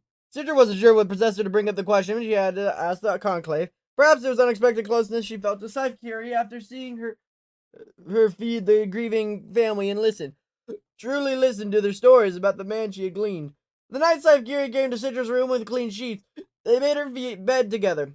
And just as they finished, Citra said, "On conclave, you accused me of lying." "You were," Scythe Curie said. How did you know?" Scythe Curie didn't offer a smile, but she didn't offer a judgment either. "When you lived nearly 200 years, some things are obvious." She tossed Citra a pillow, and Citra stuffed it into a pillowcase. "I didn't push that girl down the stairs," Citra said. "I suspected as much." Citra now clutched the pillow. As if it were alive, she would suffocated it. "It didn't push her down the stairs," Citra repeated. "I pushed her in front of a speeding truck." Citra sat down, turning away from Scythe Curie. She looked at the woman in the face, and now she regretted having confessed this dark secret from her childhood. If the Grand Dame of Death sees you as a monster, what type of monster must you truly be? "What a terrible thing to do," said the Scythe, but her voice was even, not shocked. "Was she killed?" "Instantly," Citra admitted. "Of course, she got back in school 3 days later, but didn't change what I'd done. And the worst thing was, no one knew. People thought she had tripped, and all the other kids were laughing, because you know how funny it is when someone gets deadish by accident. But it wasn't an accident. No one knew. No one saw me do it. And when she came back, she didn't even know." Citra forced herself to look at the Grand Dame of Death, who sat in the chair across the room and gazing at Citra, who had invasive gray eyes. "You asked me the worst thing I've ever done," Citra said. "Now you know." Scythe Curie didn't speak right away. She sat there, listening to the moment linger. "Well," Scythe Curie finally said, "we're going to have to do something about that." Rhonda Flowers was in the middle of the mid-afternoon snack when the doorbell rang. She didn't think anything of it. A few moments later, when she looked up at her mother standing in the kitchen threshold and looked at the object painted on their face, it was clear that something was very wrong. They want to see you," her mother announced. Rhonda slurped her ramen noodles that were dangling from her mouth and got up. "Who's they?" Her mother didn't answer. Instead, she threw up her arms around Rhonda, giving her a bone-crushing hug, and melted into sobs. When over her mother's shoulder, Rhonda saw them, a girl about her age and a woman about a lavender garment, clearly the style of a Scythe's robe. "Be brave," her mother whispered, desperately into Rhonda's ear. But bravery was about fair away as terror. There simply wasn't enough time to summon either fortitude or fear. All Rhonda felt was sudden tingling extremities, a dreamy disconnect, as if they were watching a scene of someone else's life. She left her mother and moved forward toward the door, and two figures waited. "You wanted to see me?" A slight woman with silky silver hair and stealing grays smiled. Rhonda never considered the Scythe might smile. On rare occasions she encountered them, she always seemed so somber. I don't, but my apprentice does," the woman said, indicating the girl. "But Rhonda, you wouldn't take your eyes off the Scythe. Your apprentice is going to glean me?" "We're not here for gleaning," said the girl. Only after hearing the terror, Rhonda would have finally blossom. Her eyes filled with tears. She quickly wiped away as a relief followed in terror's tail. "You could told my mother that." She turned and called her mother. "It's okay. They're not here to glean." She stepped outside, pulling the door closed behind her. No, if she didn't, her mother would eavesdrop on whatever they were about. She had heard the traveling Scythes show up to people's doors, asking for shelter and food for the night, or sometimes they needed information from people or reasons she wouldn't guess at. But why would she specifically want to speak to her? "You probably don't remember me," said the girl, "but we used to go to school together years ago, before you moved here." As Rhonda studied the girl's face, she pulled forth the vaguest of memories and tried to grasp the name. "Cindy something, right? Citra Terranova. Oh, right." And then a moment became awkward, as if standing in a porch of Scythe and apprentice wasn't awkward enough. "So, What can I do for you, Your Honors? She wasn't sure the princess wanted to the title Your Honor, but it wouldn't hurt to ER a little side respect. Well, here's the thing, said Citra. Do you remember the day you found in front of the truck? Rhonda gave a voluntary shift in her shoulders, like I could possibly forget. After I got it from the rival server, everyone called me Rhonda Roadkill for months. Getting run over by a truck was perhaps the most annoying thing that ever happened to her. She was deadish for 3 whole days and didn't end up missing every last performance of her dance recital. The other girls said that they did fine without her, which made it worse. The only good thing about it was the food at the revival center on the day they regained consciousness. They had the best homemade ice cream. So good that one splatted just to get another taste of it. But of course, leave it to her parents and didn't send her to cheapo revival center with sucky food. So you were so you were there when it happened? Well, here's the thing, Citra said for a second time. Then she took a deep breath and said, "It wasn't an accident. I pushed you." "Ha!" said Rhonda. "I knew it. I knew someone pushed me." At the time, her parents would try to convince her that it was unintentional, that someone might have bumped her. Eventually, she came to believe it. But back in her mind, she always knew a little bit of doubt. "So it was you!" Rhonda found herself smiling. There was victory in knowing that she had been crazy all these years. "Anyway, I'm sorry," Citra said. "I'm really, really sorry." "So why are you telling me now?" "Well, here's the thing," Citra repeated, like the nervous tick. "Being a Scythe's apprentice means I have to make amends for my past choices, and so I wanted to give you a chance to do the same thing for me." She cleared her throat. "I want you to push me in front of a truck." Rhonda guffawed at the suggestion. She didn't even mean to do it, just came out. "Really? You want me to throw you in front of a speeding truck?" "Yes." "Yes. Right now?" "Yes. And your Scythe's okay with that?" The Scythe nodded. "I support Citra entirely." Rhonda considered the proposal. She supposed she could. How many times there was someone in her life she wanted to dispose of, even just temporarily? Just last year, she had come remarkably close to accidentally electrocuting her lab partner in science because he was such an ass.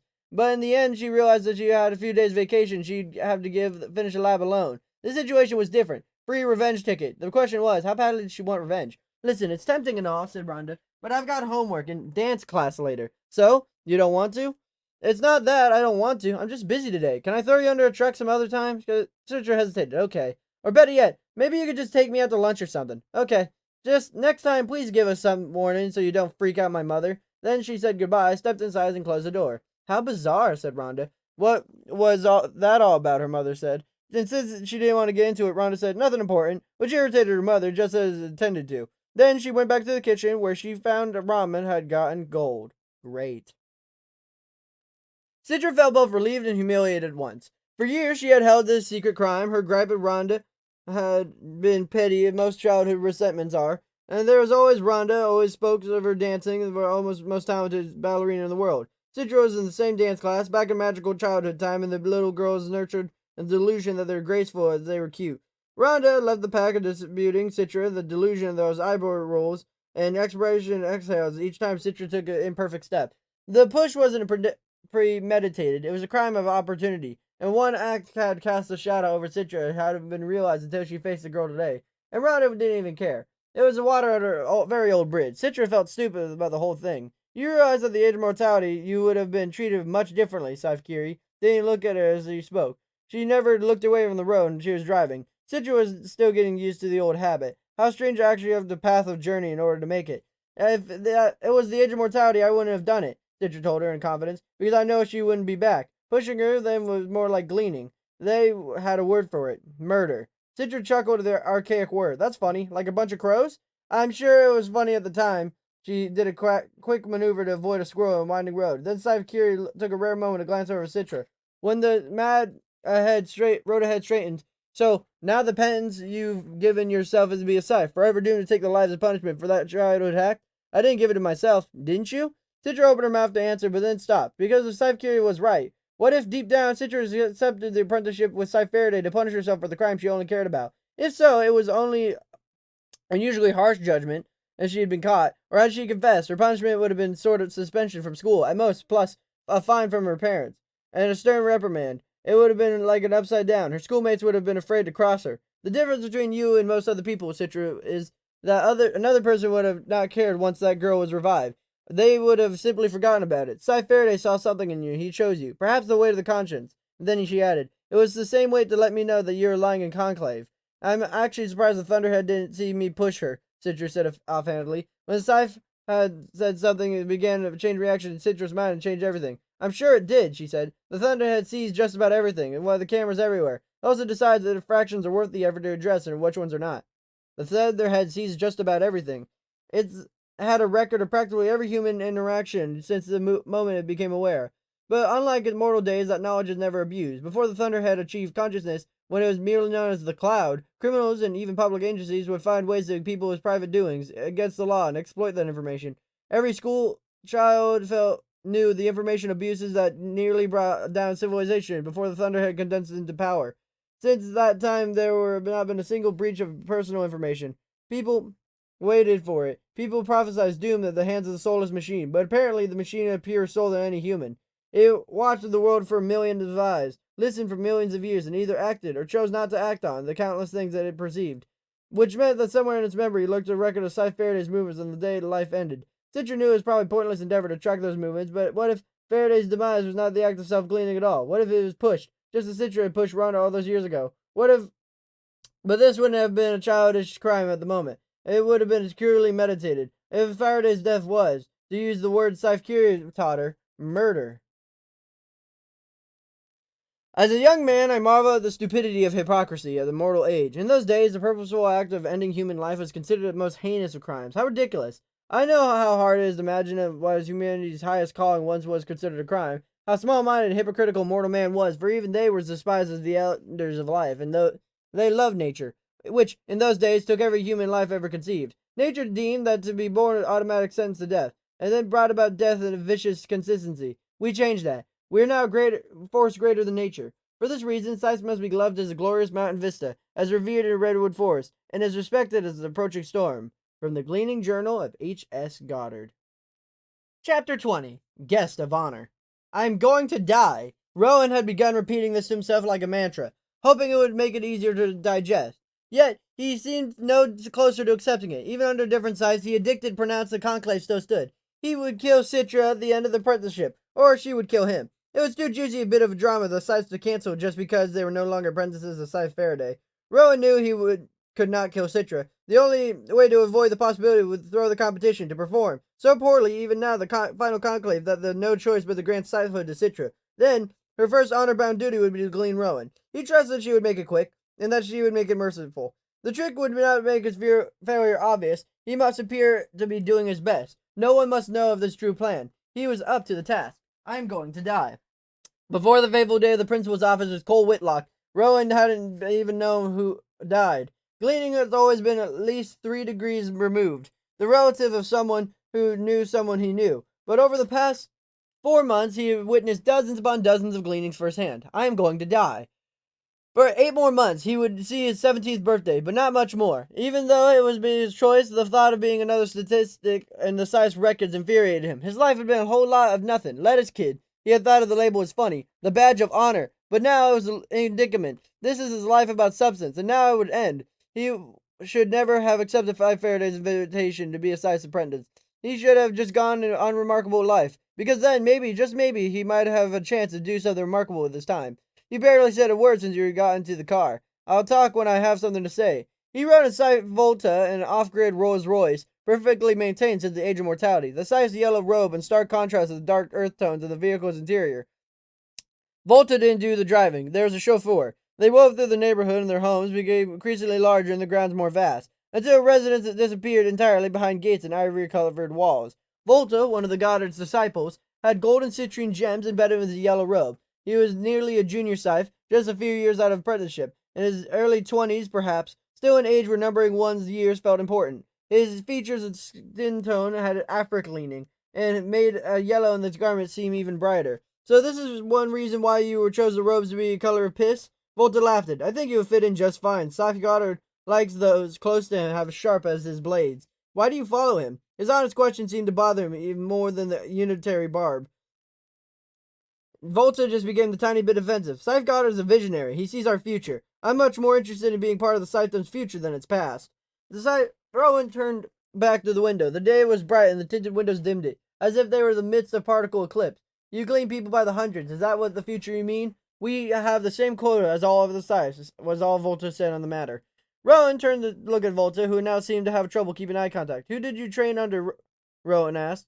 Scythe Nehru. Rowan seemed to recall Faraday chatting with Scythe Nehru during conclave. They appeared to be on good terms. Why does he feel like you're hanging around with Goddard? Well, to you, he's Honorable Scythe Goddard, Volta said, and a bit indignant. And I couldn't care less how Scythe Nehru feels. Old guard Scythes have absolute ideas. And there's too set on their ways of the wisdom of change. He spoke of the change as if it were a tangible thing. I think that was very wait. It would person strong simply by pushing it.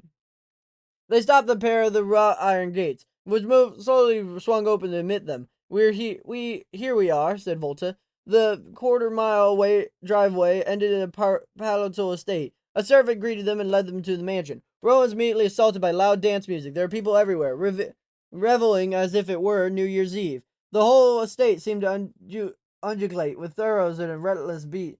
People laughing, drinking, laughing, and laughing some more.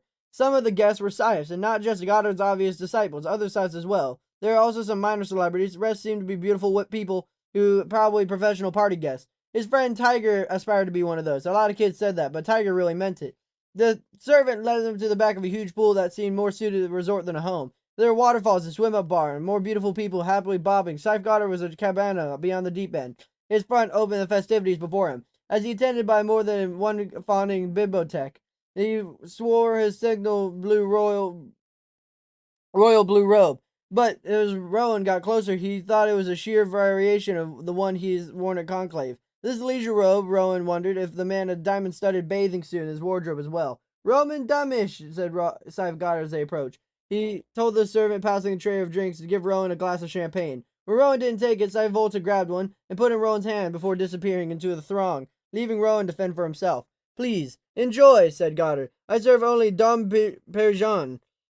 Rowan took a sip, wondering if the underage Scythe's apprentice had been marked down for drinking. Then he remembered that such rules didn't apply to him anymore. He took another sip. "I arranged this little botchel in your honor," the Scythe said, gesturing to the party around him. "What do you mean, in my honor?" "Exactly that. This is your party. Do you like it?" The surreal display of the excess was even more intoxicating than the champagne. But did he like it? Mostly he just felt weird, and weirder still to know that he was the guest of honor. "I don't know. I've never had a party before," Rowan told him. It was true. His parents had been so many birthdays by the time Rowan was born, they had stopped celebrating them. He was lucky if they even remembered to get him a gift. "Well then," said Scythe Goddard, "let this be the first of many." Rowan had reminded himself that this man was perfect smile, secreting charisma instead of sweat, was a man who had manipulated him and Citron in mortal competition. But it was hard not to be dazzled by his style, as distasteful as the spectacle was. It was still made his adrenaline flow. The Scythe patted the seat beside him for Rowan to sit. Rowan took his place at the Scythe's right hand. Doesn't the eighth commandment say that Scythe can't own anything but a robe, ring, and journal?" "Correct," said Scythe Goddard brightly. "I am none of these. I own I own none of this. The food is donated by generous benefactors. The guests are here by choice, and the fine estate has been graciously loaned to me for as long as I choose to grace its halls." Upon the mention of the estate, a man cleaned the pool, looked up at him for a moment, then before turning to his labors. "You should read the commandments," Scythe Goddard said. "You'll find that nothing in them demands that the scythe thin the creature comforts that make life worth living. That bleak interpretation by old guard Scythe is a relic from another time." Rowan did not offer any further opinion on the subject. It was Scythe Faraday's humble and serious old guard nature that made his impression on Rowan. He had been approached by Scythe Goddard and enticements of rock star glamour in exchange for taking their lives. He would have declined, but Faraday was dead, and Rowan was here. Looking at the strangers, it was one of his benefit. "If it's my party, shouldn't I have people I know? A Scythe is a friend to the world. Open your arms and embrace it." It seemed Scythe Goddard had an answer for everything. "Your life is about to change, Rowan Damish," he said, waving his arms to indicate the pool and partiers had served as an elaborate spread of food, just a swallow end, and kept being replenished. In fact, it already has. Among the partygoers, a girl who seemed markedly out of place. She was young, 9 or 10 at most, and completely oblivious to the party around her. She frolicked in the shallow end of the pool. "Looks like one of our guests brought their kid to the party," Rowan commented. "That," said Fodder, "is Esme, and you would be wise to treat her well. She's the most important person you will meet today." "How so?" "That chubby little girl is the key to the future. So you better hope she likes you." Rowan would have continued picking at Goddard's enigmatic responses, but the attention was grabbed by the beautiful party girl approaching with the bikini that seemed to have painted on. Rowan realized at the moment too late he was staring. She grinned and blushed and looked away. "Adrian, would you be kind to give my apprentice a massage?" "Yes, your honor," said the girl. Maybe later," Rowan said. "Nonsense," said the Scythe. "You need to loosen up, and Adrian's magical hand, skilled with Swedish technique. Your body will thank you." She took Rowan by the hand and killed any resistance. He rose and let himself be led away. "If our young man is pleased with our efforts," Scythe Goddard called after him, "I'll allow you to kiss my ring." As Adrian led him to the massage tent, Rowan thought, "In 8 months I'm going to die, so perhaps he should allow himself to a little indulgence on the way." I'm disturbed by those who revere us far more than who disdain us. Too many put us on the pedestal, too many long to be one of us, and knowing that they can never be makes their longing even greater. For all sides, their apprentices in the youth. It is either naivety in thinking that somehow a higher order of being and the product of depraved heart, or who the depraved world will reveal a taking of life.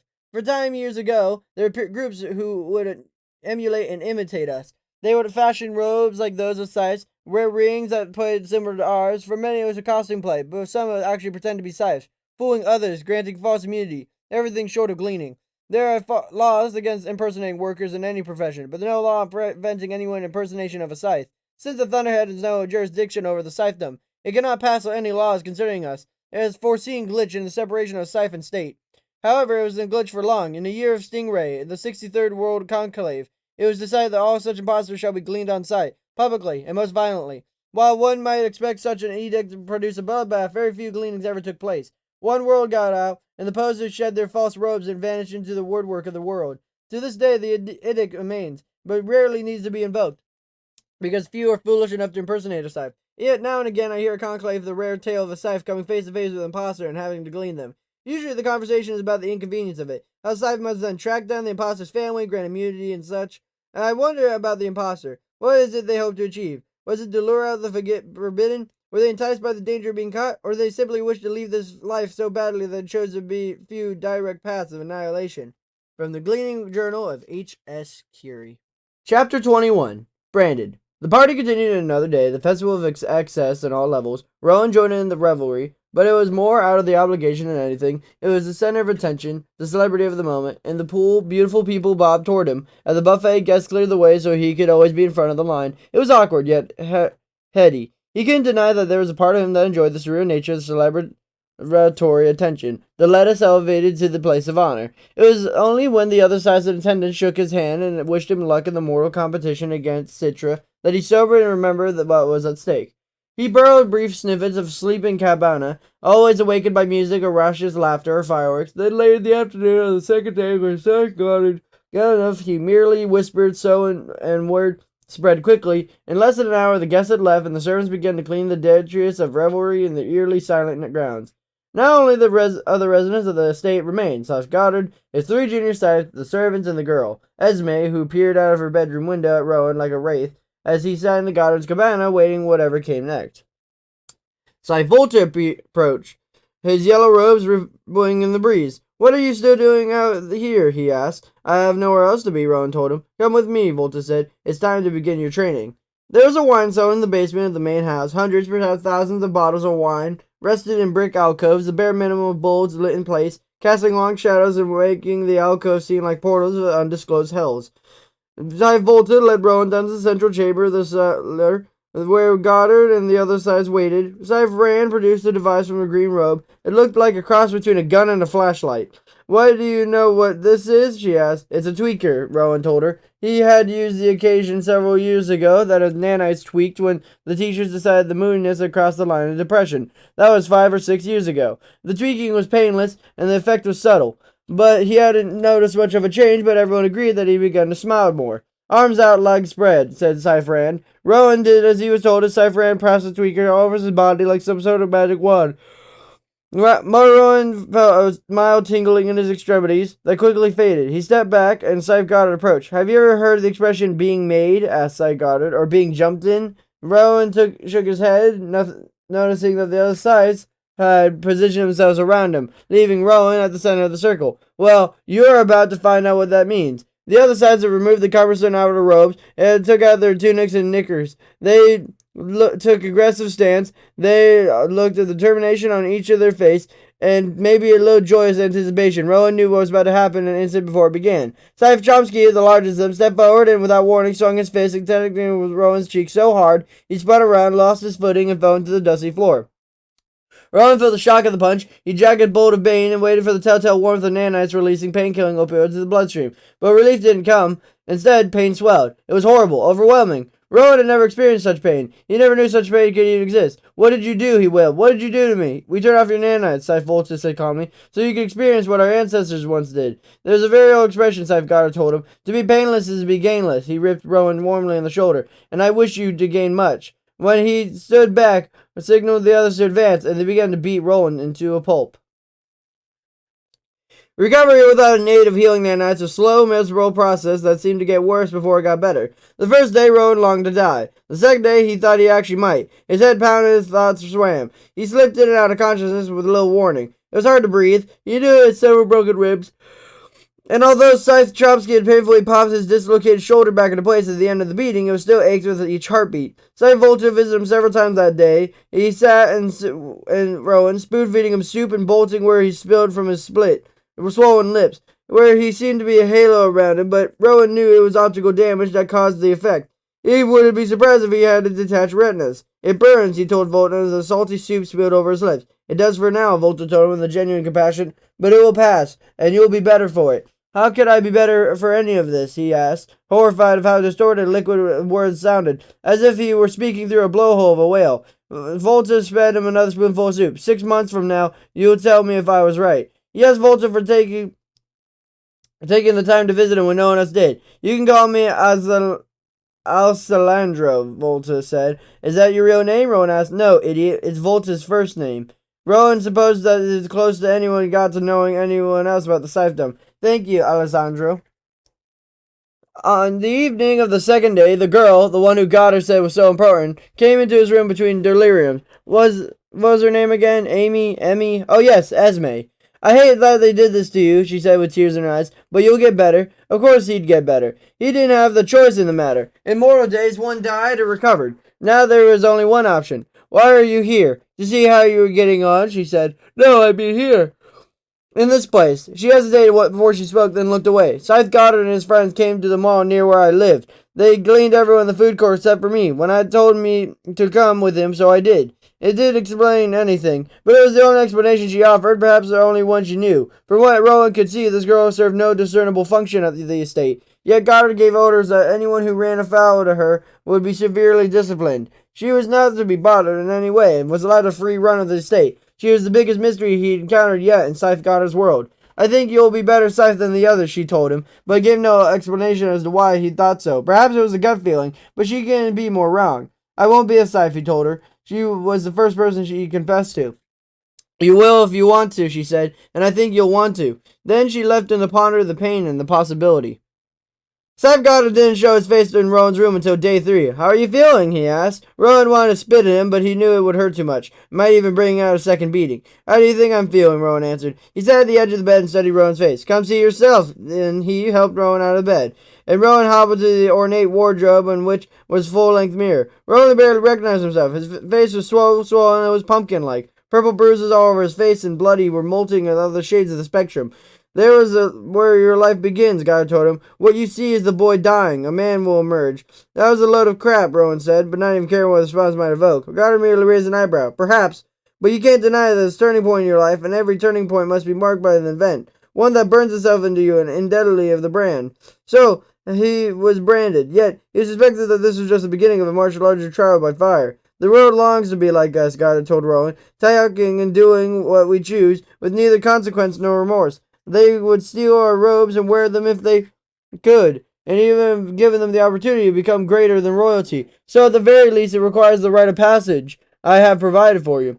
Goddard stood there, studying Rowan with a few moments more. Then he pulled out a tweaker from his robes. Arms up, legs spread. Rowan took a deep breath as he could, and did as he was told. Goddard wanted him. Rowan felt tingling extremities, but when it was done, he didn't feel warmth or opioids or deadening of his pain. It still hurts, Rowan told him. Of course it does. I didn't activate your painkillers, just your healing nanites. You would be good as new by morning, and ready to begin your training. But from this moment on, you'll feel every measure of your body's pain. Why? Rowan dared to ask. What person in the right mind would want to feel that kind of pain? Right-mindedness is overrated, Goddard said. I'd rather have a mind that's clear than one that's right. In the business of death, we Scythes have no competition, unless of course you can consider fire. Fire kills just as swiftly and completely as a Scythe's blade. It's frightening, but also somehow comforting to know that there's one thing the Thunderhead can't fix. One type of damage that revival centers are powerless to undo. Once one's goose is cooked, it's truly and permanently cooked. Death by fire is the only natural death left. It almost never happens, though the Thunderhead monitors heat on every inch of the planet, and the fighting of fires often begins before one can smell smoke. There are safety systems in every home and every office building, with multiple levels of redundancy in that case. The more extreme tone cults try to burn their deadish, but make it permanent, but Amber drones usually get to them first. Isn't it good to know that we're all safe from the threat of the inferno? Except, of course, when we're not. From the Gleaning Journal of H.S. Curie. Chapter 22. Sign of Bedent. Citra's days are filled with training and gleaning. Each day, Citra would go out to the Scythe Curie into towns that were selected completely at random. She would watch as the Scythe prowled the streets and malls and parks, becoming like a lioness in search of vulnerable prey. Citra learned to see the signs of stagnant, as Scythe Curie called them. Although Citra was not convinced that she was about her readiness and glean, Citra wondered how many of her own days had been filled with a world weariness before coming to the apprentice of death. If Scythe Curie had come across Citra in one of those days where the woman had gleaned her, they passed an elementary school one day and was letting out, and Citra was sinking feeling that she would glean one of the students. I never gleaned children, Scythe Curie told her. I never found a child who seemed to get stagnant. But even if I did, I wouldn't do it. I've been admonished from Conclave about it, but they've never taken disciplinary action against me. Scythe Faraday was had such no rule. He is strictly about statistics from the age of mortality. Fewer pre-adolescents died in those days, but they did die on an occasion. In their time together, Citra had known him only to do one such gleaning. He did not invite Rowan or her, and at the dinner that night he broke into uncontrollable sobbing and had to excuse himself. If Citra was ordained, he vowed to follow the policy like Scythe Curie, even if it got her into trouble with the selection committee. Almost every night, she and Scythe would prepare dinner, and the mourning family members. Most would leave with their spirits lifted. Some would remain inconsolable, resentful, hateful, but they were in the minority. Such is life and death for Citra in the days before the harvest conclave. She didn't help but think of Rowan and wonder how he was faring. She longed to see him, and she dreaded at the same time, because she knew in a few short months she'd be seeing him for the last time, one way or another.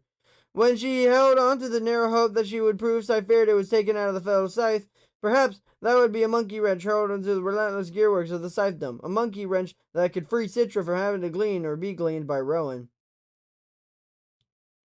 Most of the bereaved that Citra had to notify were the same: husband, wives, children, parents. At first, he had been resented that Scythe Curie made her the front line of these heartbroken people, but soon she came to understand why. It wasn't so that Scythe Curie could avoid it, it was so Citra could experience it and learn how to compassion in the face of tragedy. It was emotionally exhausting but rewarding. It was preparing her to be a scythe. Only one time did her post-gleaning experience differ. The first part of her job was tracking down the immediate family of the gleaned. There was one woman who seemed to have no immediate family, just one estranged brother. It was odd in this time when extended families were more often than not a convoluted web of spanning 6 living generations or more. Yet this poor woman had only a brother. Citra mapped out the address, went there, and wasn't paying all that much attention. She didn't know where she was until she was right in front of the place. It wasn't a home, not in the traditional sense. It was a monastery, a walled abode, compounded style in the historical missions. But unlike those ancient structures, the symbol and apex of the central steeple of the cross and two-pronged tuning fork. The bident was the sign of the tone cults. It was a tonist monastery. Citra shivered at the way one shivers at the prospect of something vaguely alien, darkly mystic. Stay away from those lunatics, her father once told her. People get sucked in and never seen again. Which was a ridiculous thing to say. No one truly disappeared in the day of age. The Thunderhead knows exactly where everyone is at all times. Of course, he doesn't have to tell. Under the circumstances, Citra might have heeded her father's advice, but she was making a bereavement call, and that triumphed every trepidation. She entered the compound through the gated arch. The gate wasn't locked. She found herself in the garden full of white, rich-smelling flowers. Gardenias.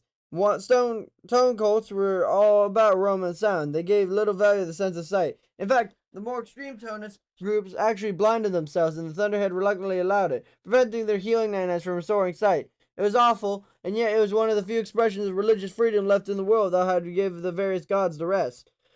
Citra followed the stone path through the garden and the church and stood at the side of the fork, and she pushed her way through the heavy oak doors of the temple lined with pews. It was dim, even though there were stained glass windows on either side. They were not of the mortal age, but they were toneless in nature. They depicted various strange senses. A shirtless man carrying huge tuning fork with a burdened back. A stone fracturing and shooting forth bolts of lightning. Crowds running from the nasty vermiform creature in the form of the double helix that spiraled out of the ground. She didn't like the images, but didn't know what these people believed, only that they're laughable, ludicrous. Everyone knew that the so-called religion was the hodgepodge of mortal age faiths slapped together in a troubling mosaic. Yet somehow there were people who found this strange ideological mosaic to be enticing. A priest or monk or whatever you call the cult clergyman was at the altar, chanting the monotone and dousing lit candles one by one. "Excuse me," Citra said. Her voice was much louder than she meant it to be, a trick of the chapel's acoustics. The man wasn't startled by her. He put one more candle, then set down the silver snuffler, hobbled toward her with a pronounced limp. She wondered if he was affected, or if this religious freedom allowed him to retain whatever scaring caused the limp. By the wrinkles on his face, you could tell that he was long overdue to turn the corner. "I am a curate Beauregard," he said. "Have you come for atonement?" "No," she told him, showing her armband before steel sides. "I need to speak to Robert Ferguson. Brother Ferguson is on an afternoon post. I shouldn't disturb him. It's important," she told him. The curate sighed. "Very well. That which comes can't be avoided." Then he hobbled off, leaving Citra alone. She looked around, taking in the strange surroundings. The altar in front of the contained granite basin filled with water, but the water was cloudy and foul-smelling. Just behind that was a focal point of the entire church, a two-pronged fork, similar to the one on the roof outside. Its pediment was 6 feet tall and the product of the obsidian base. Beside it was on the low platform, sat on the rubber mat,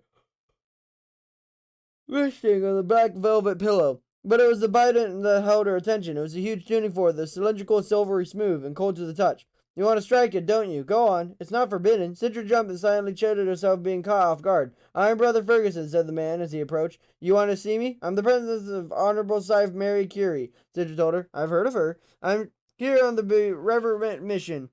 Go on." "I'm afraid that your sister, Marisa Ferguson, was gleaned by Scythe Curie today on the 1:15 p.m. I'm very sorry for your loss." The man didn't seem upset or shocked, merely resigned. "Is that all? Is that all? Didn't you hear me? I just told you that your sister was gleaned today." The man sighed.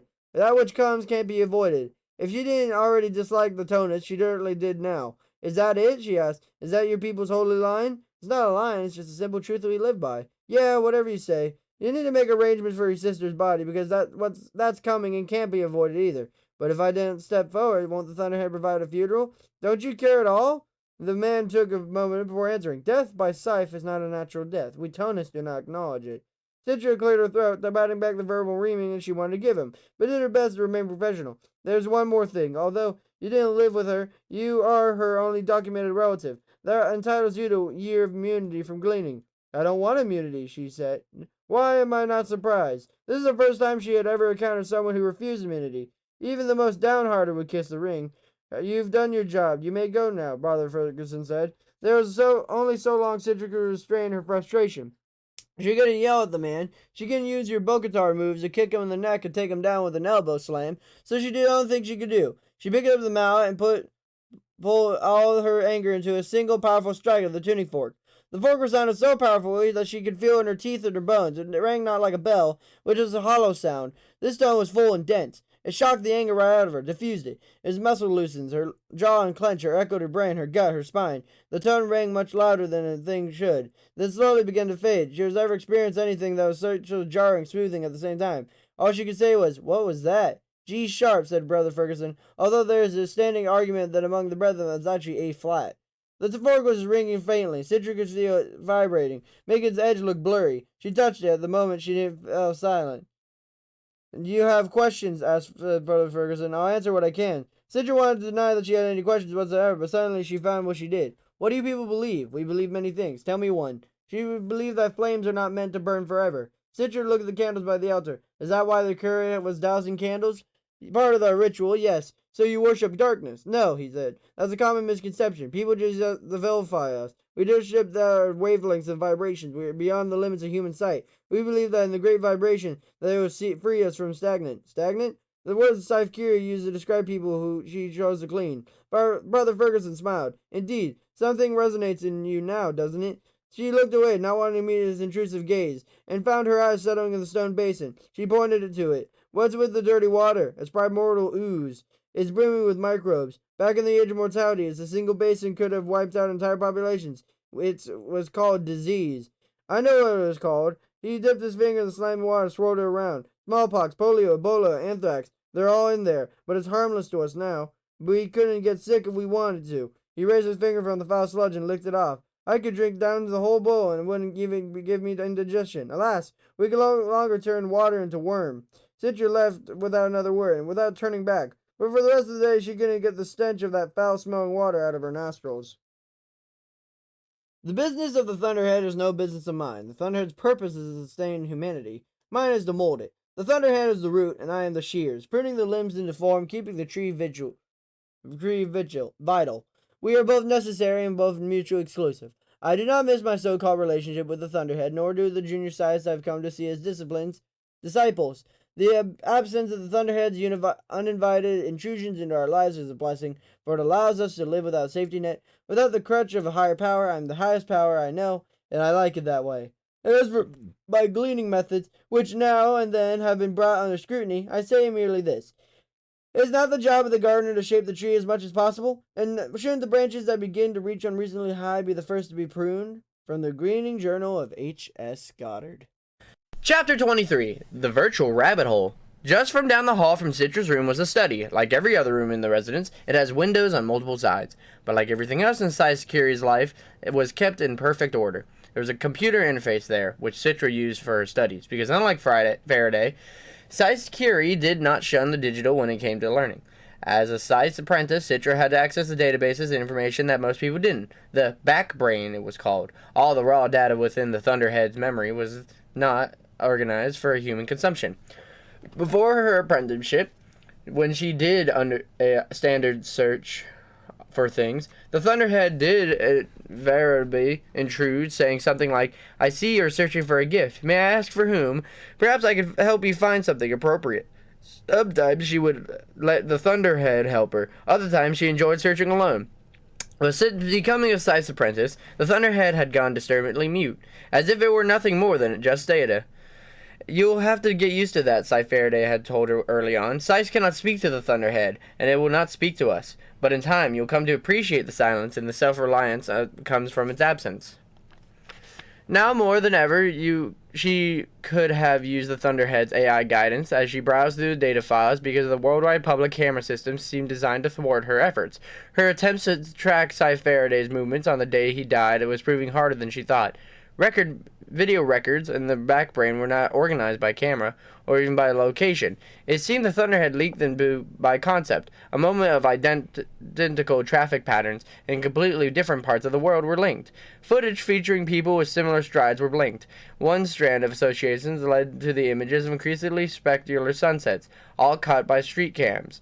The Thunderhead's digital memory, Citra came to realize, was structured on the biological brain. Every moment of video record was connected to 100 others by different Citra criteria, which meant that every connection Citra followed led to down a rabbit hole of virtual neurons. It was like trying to read someone's mind by dissecting their cerebral cortex. It was maddening. The Scythedom, she knew, had created its own algorithm for searching the unsearchable contents of the back brain, but Citra couldn't ask Scythe Curie about making her suspicious. The woman had already proven that she would see through any lie Citra put forth, so best not to position where Citra would have to lie. The search began as a project, quickly evolved into a challenge, and now was an obsession. Citra would secretly spend an hour or two each day trying to find footage of Scythe Faraday's final movements, but to no avail. She wondered if, even in the silence, the Thunderhead was watching what she did. Oh my, you've been picking through my brain," it would say if it were allowed, with a virtual wink. "Naughty, naughty." Then, after many weeks, Citra had an epiphany. If everything uploaded to the Thunderhead was stored in the back brain, then not just public records were there, but personal as well. She couldn't access other people's private records, but anything she uploaded would be available to her, which meant she could see the search of data of her own. There was no actual law that says I can't visit my family while I'm an apprentice. Citra brought it up in the middle of dinner one night, with neither warning or context of the conversation, but it was her intent to blindside Scythe Curie with it. She could tell it worked because of the length of time it took Scythe Curie to respond. She took 2 whole spoonfuls of soup before saying a thing. It's our standard practice, and a wise one, if you ask me. It's cruel. Didn't you already attend the family wedding? Citra wondered how Scythe Curie knew that, but wasn't about to let herself be derailed. In a few months, I might die. I think I have a right to see my family. A few times more before then. Scythe Curie took 2 more spoonfuls of soup before saying, "I'd consider it."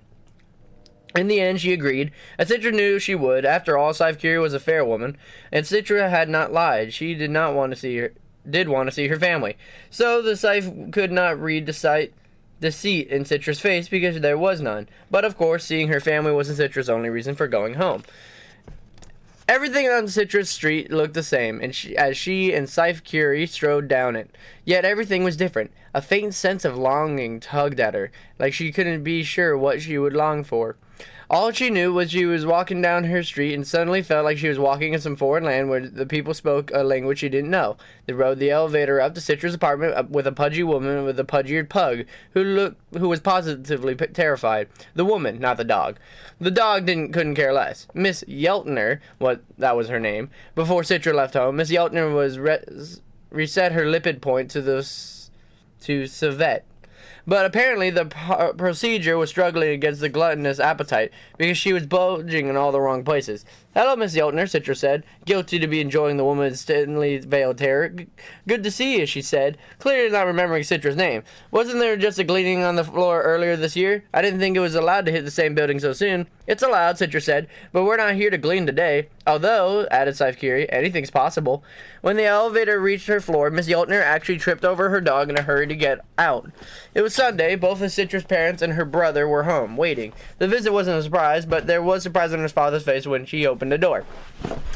"Hi, Dad," Citra said. He took her into his arms with a hug and felt warm, yet obligatory as well. "We've missed you, honey," said her mother, hugging her as well. Ben kept his distance and just stared at the scythe. "We were expecting Scythe Faraday," her father said to the lavender-clad woman. "Long story," said Citra, "but I have a new mentor now." And then Ben blurted out, "You're Scythe Curie." "Ben," chided her mother, "don't be rude."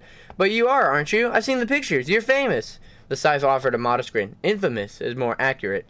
Mr. Terranova gestured to the living room. "Please come in." But Scythe Curie never crossed the threshold. "I have business elsewhere," she said, "but I'll return for Citra at dusk." She nodded to Citra's parents, winked at Ben, then turned to leave. The moment the door was closed, both her parents seemed to fold just a bit, as if they had been holding their breath. "I can't believe you are taught by the Scythe Curie, the grandma of death." "Grande dame, not grandma." "I didn't even know that she still existed," said Citra's mom. "Don't all scythes have to glean themselves eventually?" "We don't have to do anything," Citra said, a little surprised about how little her parents actually knew about how the scythedom worked. Scythes only self-glean if they want to, or if they're murdered, thought Citra. Her room was the way she had left it, just cleaner. "If you're not ordained, or you can come home and it will be like you never left," her mother said. Citra didn't tell her that either way, she would not be coming home. If she achieved scythehood, she would probably live with other junior scythes. And if she didn't become an ordained scythe, she would not live at all. Her parents didn't need to know that. "It's your day," her father said. "What would you like to do?" Citra rummaged through her desk drawer until she found her camera. "Let's go for a walk." The small talk was of the microscopic variety. Although it was good to be with her family, never had the barrier between them felt denser. There's so many things she wished she could talk about, but they would never understand, never be able to relate. She couldn't talk to her mother about the intricacies of killcraft. She couldn't commiserate with her father about the moment when a life left a person's eyes. Her brother was the only one she felt remotely comfortable talking to. "I had a dream that you came to my school and gleaned all the jerks," he told her. "Really?" Citra said. "What color were my robes?" He hesitated. "Turquoise, I think." "Then that will be my color I'll choose." Ben beamed. "What will we call you once you're ordained?" her father said, treating it as if it were a certainty. Citra hadn't been considered the question. She never heard of a scythe referred to as anything but the patron historic, or your honor. There were family members bound to that as well. She hadn't even chosen her patron yet. She dodged the question by saying, "You're my family. You can call me whatever you like," hoping that was true. They strolled around town, although she didn't tell them they passed the small home where she had lived with Rowan and Scythe Faraday. They passed the train station nearest to the home, and everywhere they went, Citra made a point to take a family picture, each from the angle very close to that of the nearest public camera. The day was emotionally exhausting. Citra wanted to stay longer, but yet a big part of her couldn't wait for Scythe Curie to arrive. She resolved not to feel guilty about it. She had no more than her fair share of guilt. "Guilt is the idiot cousin of remorse," Scythe Faraday had been fond of saying. Scythe Curie didn't ask Citra any questions about her visit on the way home, and Citra was content not to share. She did ask Scythe something, though. "Does anyone ever call you by your name?" "Other Scythes, one I'm friendly with." "You will call me Mary." "As in Mary Curie?" "My patron historic was a great woman. She coined the term radioactivity and was the first woman to win the Nobel Prize back when such things were awarded." "But what about your real name? The one you were born with?" Scythe Curie took her time in answering. Finally, she said, "There's no one in my life who knows me by that name." "What about your family? They must be still around. After all, they have immunity from gleaning as long as you're alive." She sighed. "Haven't been in touch with my family for more than 100 years. Citra wondered if that would happen to her. Do all Scythes lose ties with everyone they had known? Everything they had been before they were chosen? Susan, Scythe Curie finally said. When I was a little girl, they called me Susan. Susie. Sue. It's a pleasure to meet you, Susan. Citra found it next to impossible to imagine Scythe Curie as a little girl. When they got home, Citra uploaded their pictures to the Thunderhead without worrying if the Scythe saw, because they were nothing unusual or suspicious about that. Everyone uploaded their photos. It would have been suspicious if she hadn't. Then, later that night, when Citra was sure Scythe Curie was asleep, she went into the study, got online, and retrieved the pics, which was easy to do since they were tagged. Then she drove into the back brain, following the links that the Thunderhead had forged in her images, which was led to other pictures of her family, as well as other families that resembled hers in some way. Expected, but there were also links to the videos taken by street cams in the same locations. That's just what she was looking for. Once she created her own algorithm to sort out the irrelevant photos from the street cams, she had a full complement of surveillance videos. Of course, she was still left with millions of randomly assessed unordered files, but at least now they were all street cam records of Scythe Faraday's neighborhood. She uploaded an image of Scythe Faraday to see if she could isolate videos which he appeared, but she suspected nothing came back. The Thunderhead's hands-off policy when it came to Scythe meant that Scythe's images were not tagged in any way. Still, she had successfully narrowed the field from billions of records to millions. However, tracking Scythe Faraday's movements on the day he died was trying to find a needle in a field of haystacks that stretched to the horizon. Even so, she was determined to find what she was looking for, no matter how long it took. Gleanings should be iconic. They should be memorable. They should have a legendary power of the greatest battles of mortal age, passed down by word of mouth, becoming as immortal as we are. That is, after all, why we Scythes are here, to keep us connected to our past, tethered to mortality. Yet, most of us will live forever, but some of us, thanks to Scythedom, will not. For those who will be gleaned, we do not. Do we not, at very least, owe them a spectacular end? From the Gleaning Journal of H.S. Goddard. Chapter 24. An embarrassment to who and what we are. Numb. Rowan could feel himself growing numb, and while it might not have been a good thing for his beleaguered sanity, but it was not as good thing for his soul. Never lose your humanity, Scythe Faraday had told him, or you will be nothing more than a killing machine. He had used the word killing rather than gleaning. Rowan hadn't thought much of it at the time, but now he understood it. It stopped being gleaning the moment one became destined to act. Yet this great plane of numbness was not the worst place to be. Numbness was mere purgatory of gray. No, there was much worse place. Darkness, masquerading as enlightenment. It was a place of royal blue studded with diamonds that glistened like stars. No, no, no, chided Scythe Goddard, as he watched Rowan practice bladecraft with a samurai sword and cotton-stuffed dummies. Have you learned nothing? Rowan was exasperated, but he kept it just beneath the simmer, counting to 10 in his head before turning to face the Scythe, who approached across the expanse of the estate's front lawn, now littered with flut and cottony remains. What did I do wrong? What did I do this time, Your Honor? To Rowan, the phrase "Your Honor" had become a profanity, and he couldn't help but spit it out like one.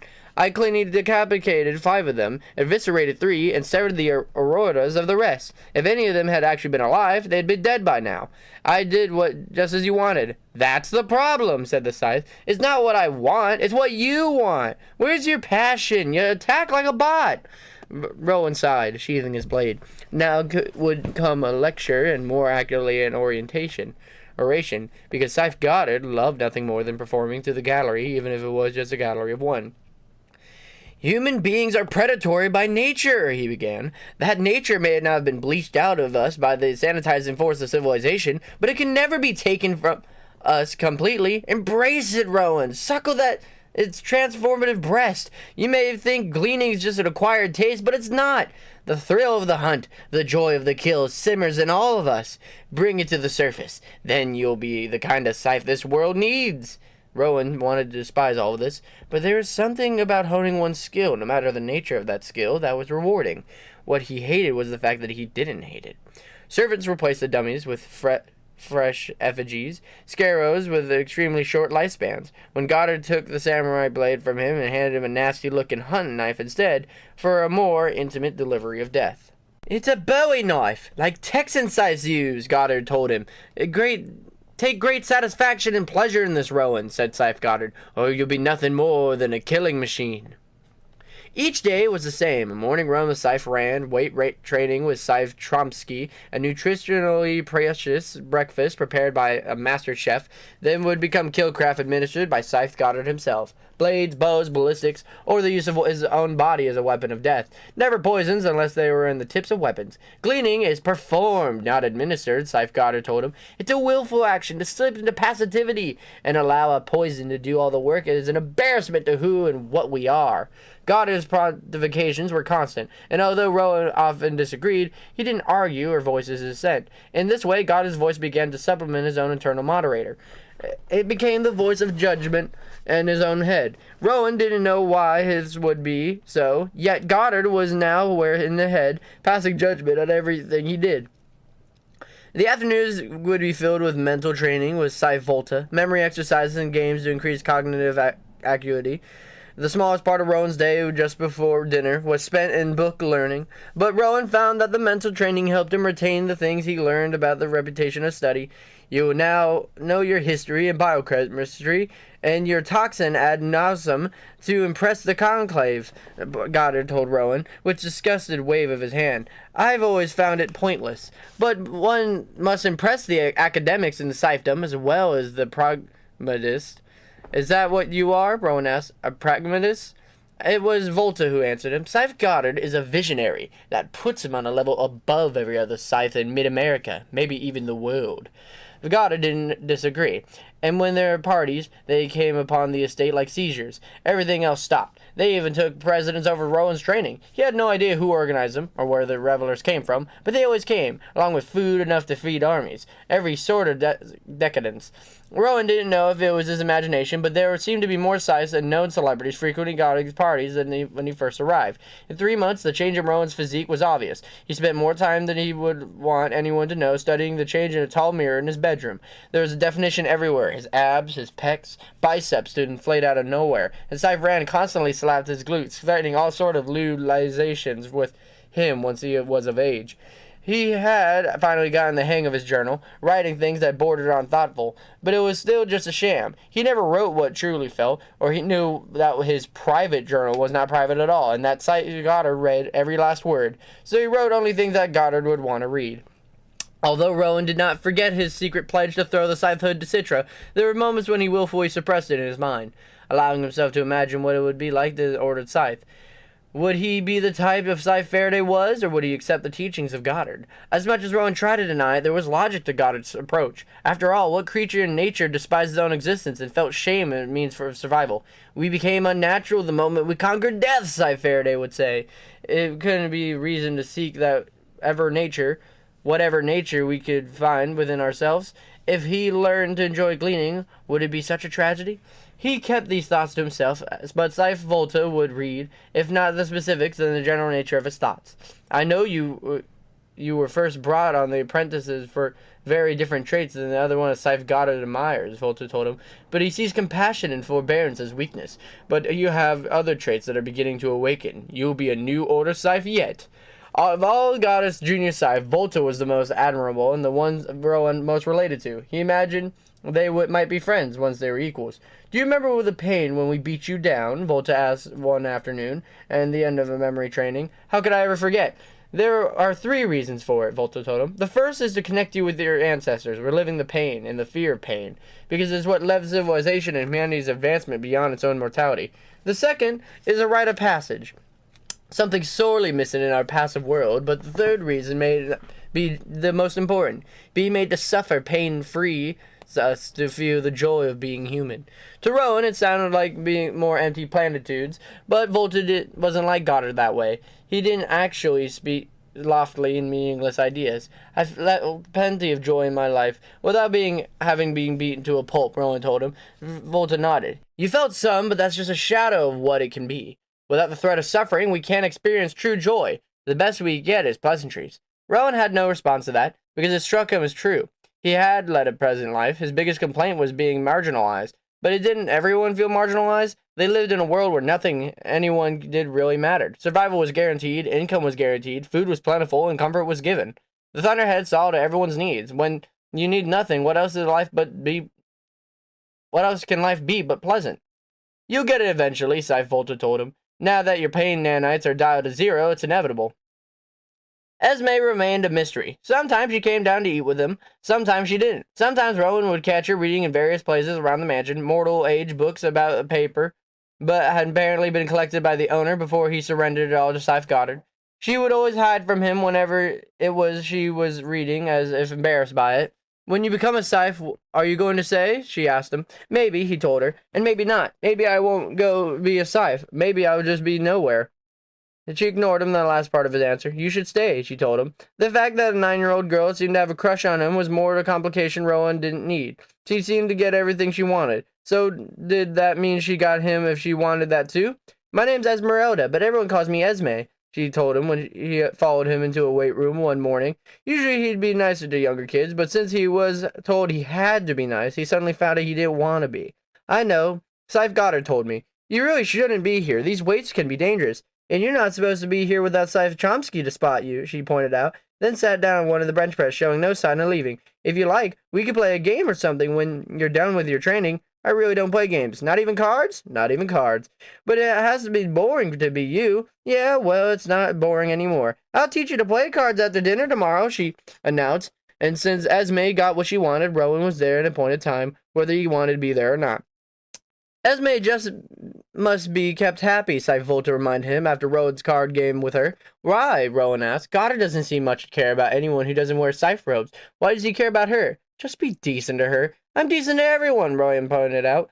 In case you haven't noticed, I'm a decent person, Volta laughed. Hold on to that for as long as you can, he said, as if doing so would be a very difficult thing.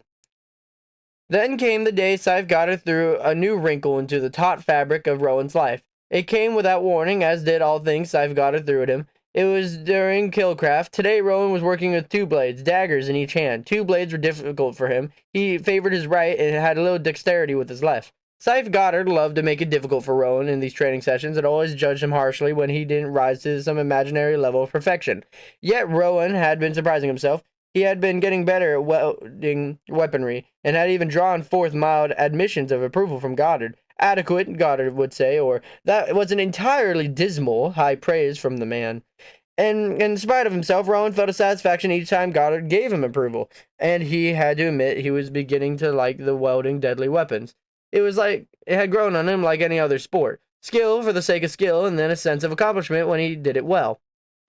On this particular day, things took a severe turn. It was evident from the moment he stepped into the lawn that something was up. Because the dummies had not been put out, instead there was at least a dozen people milling about the lawn. He didn't get it at first. He should have known that something was different because of the junior Scythes were there today and was watching his training. Usually it was just Goddard. What's going on here? Rowan asked. I can't do my training with these people in the way. Tell them to clear out. Scythe ran laughed at him. You're charmingly dense, she said. This ought to be fun, said Scythe Chomsky, folding his arms, ready to relish what was to come. Then Rowan finally understood. On the lawn, people weren't milling around. They were standing, evenly spaced. They weren't waiting for them.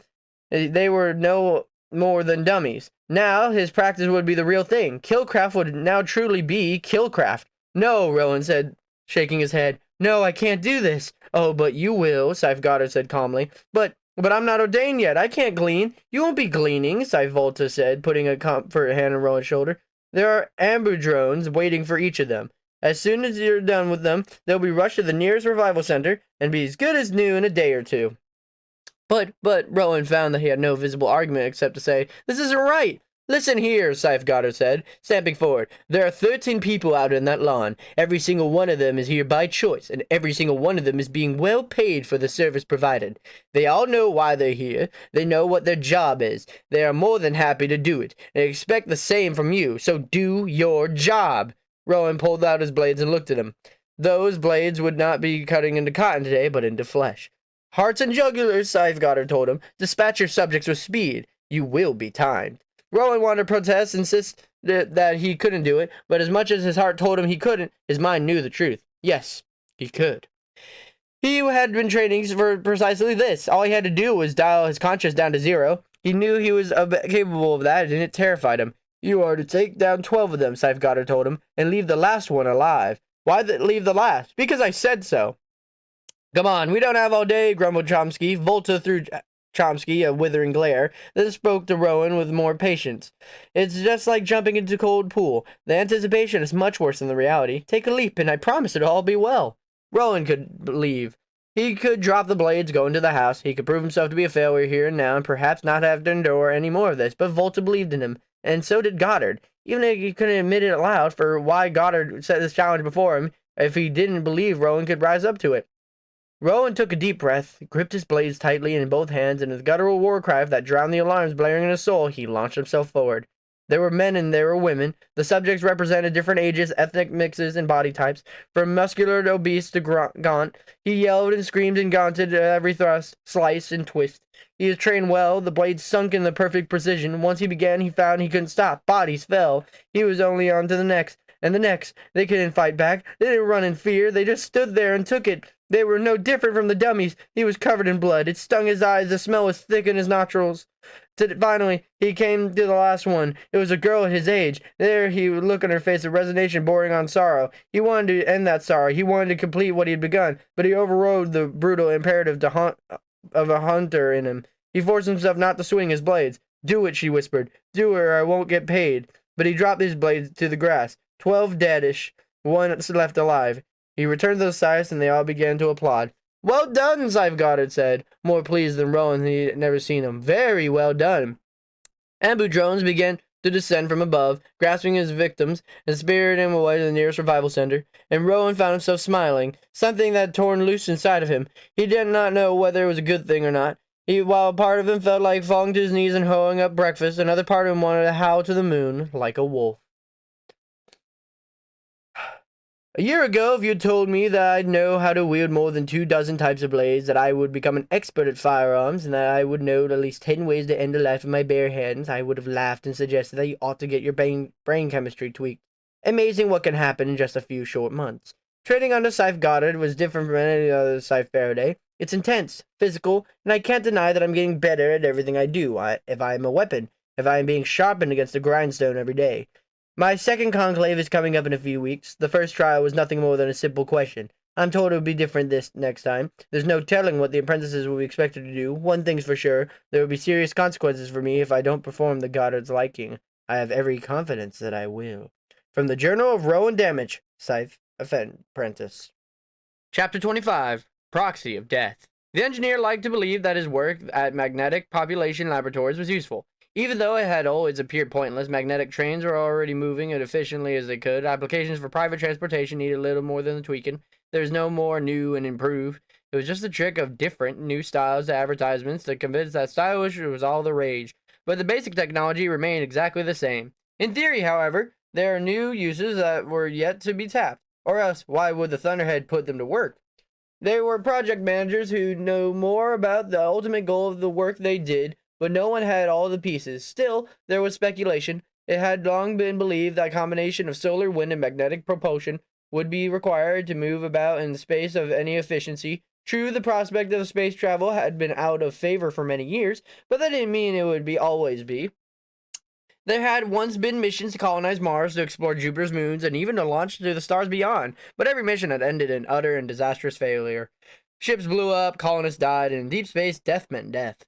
Just as completely as if it had been gleaned. The idea of irrevocable death without the controlled hand of a Scythe was too much to fear in a world that was conquered mortality.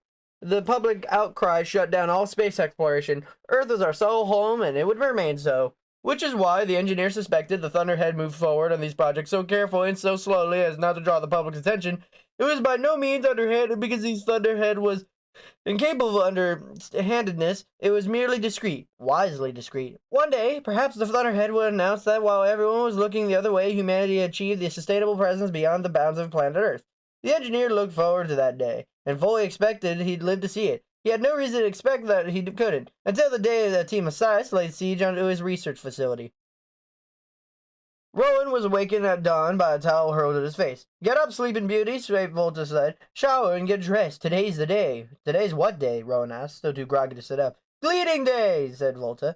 You mean you guys actually glean? I thought you just partied and spent other people's money. Let's just get yourself ready, smartass. When Rowan turned off the shower, he heard the chop of helicopter blades, and when he came out onto the lawn, It was waiting for him. It was no surprise to Rowan that it was painted royal blue and studded with glistening stars.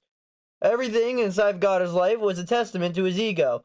The other three Scythes are already out in the front, practicing their kill moves. Their robes are bulky, clearly loaded down with all the nature of weaponry sheathed within the folds. Chomsky torched a potted shrub with a flamethrower. Really? Said Rowan. A flamethrower? Chomsky shrugged. Not long against it. Anyway, what's the business is it of yours? Goddard strode to the mansion. What are you waiting for? Let's go! As if they hadn't all been waiting on him. The moment has charged with adrenaline anticipation as they strode toward a waiting helicopter. Rowan, for an instant, had an image of them as superheroes, until he remembered what their true purpose was, and the image shattered. How many are you going to glean? He asked Scythe Volta, but Volta just shook his head and pointed it to his ear, too loud to hear Rowan over the chopper blades, which made the Scythe's robes flail in like flags in a storm as they crossed the lawn.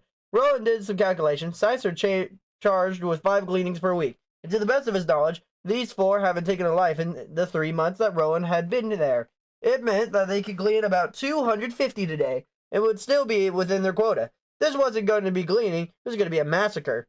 Rowan hesitated, falling back as the others got in. Volta noticed. Is there a problem? Volta shouted over a deafened chop of the blades. Even if Rowan could make himself heard, he would never be understood. This is what Goddard and his disciples did. That's how they operated. This was business as usual. Could this ever be the way for him? He thought of the latest training sessions, the ones with living targets, the feeling that he had when he rendered all but one deadish revolution fighting a primal sense of victory. He felt that now, as he stood at the entrance of the helicopter, which stayed closer, deeper into Goddard's world. It became harder and harder to retreat. All 4 sides were looking at him now. They were ready to go on their mission. The only thing holding him back was Rowan. I'm not one of them, he told himself. I will not be gleaning. I will only be there to observe. He willed himself to step back up into the helicopter, pulled the door closed, and they rose skyward. Never been up in one of these, have you? Volta asked, misreading Rowan's apprehension. No, never. It's the only way to travel, Scythe Rand said. We are angels of death, said Scythe Goddard. It's the only fitting that we swoop in from the heavens. They threw Slough over Falkram City to the suburbs beyond. All the way, Rowan silently hoped the helicopter would crash, but realized what a pointless exercise that would be, because even if it did, they'd all be revived by the weekend. A helicopter landed on the main building's rooftop heliport. It was unexpected, unannounced, and which never happened. The Thunderhead pilot just got about everything airborne, and even if it was an off-grid chopper, someone on board would always announce their approach and request clearance. This thing just dropped from the sky and onto the roof. The closest security guard bounced up the stairs from the 6th floor and onto the roof in time to see Scythe stepping out. 4 of them, blue, green, yellow, and orange, and a boy with an apprentice armband. The guard stood there, slack-jawed, unsure what to do. He thought to call into the main office, but realized that doing so might get him gleaned. A female Scythe and Glean with witchy dark hair and a Pan-Asian leaning to her approached him, gritting. Knock, knock, she said. He was too stunned to respond. I said, knock, knock.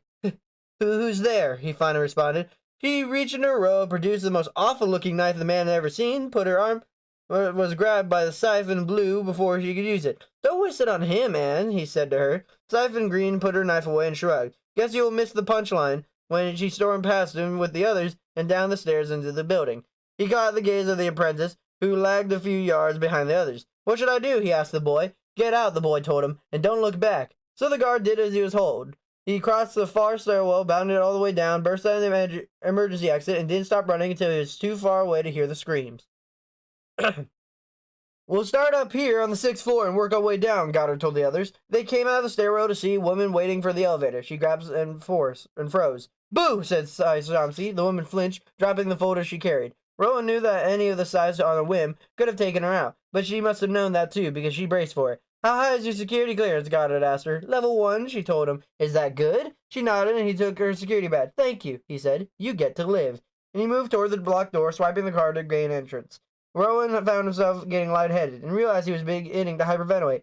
I should wait here, he told him. I can't, Glean. I should wait here. No way, said Chomsky. You come with us, but what use will I be? I'll just be in the way. This Scythe ran, kicked in the glass of the emergency case, pulled out the fire hatchet, and handed it to him. Here, she said. Break stuff.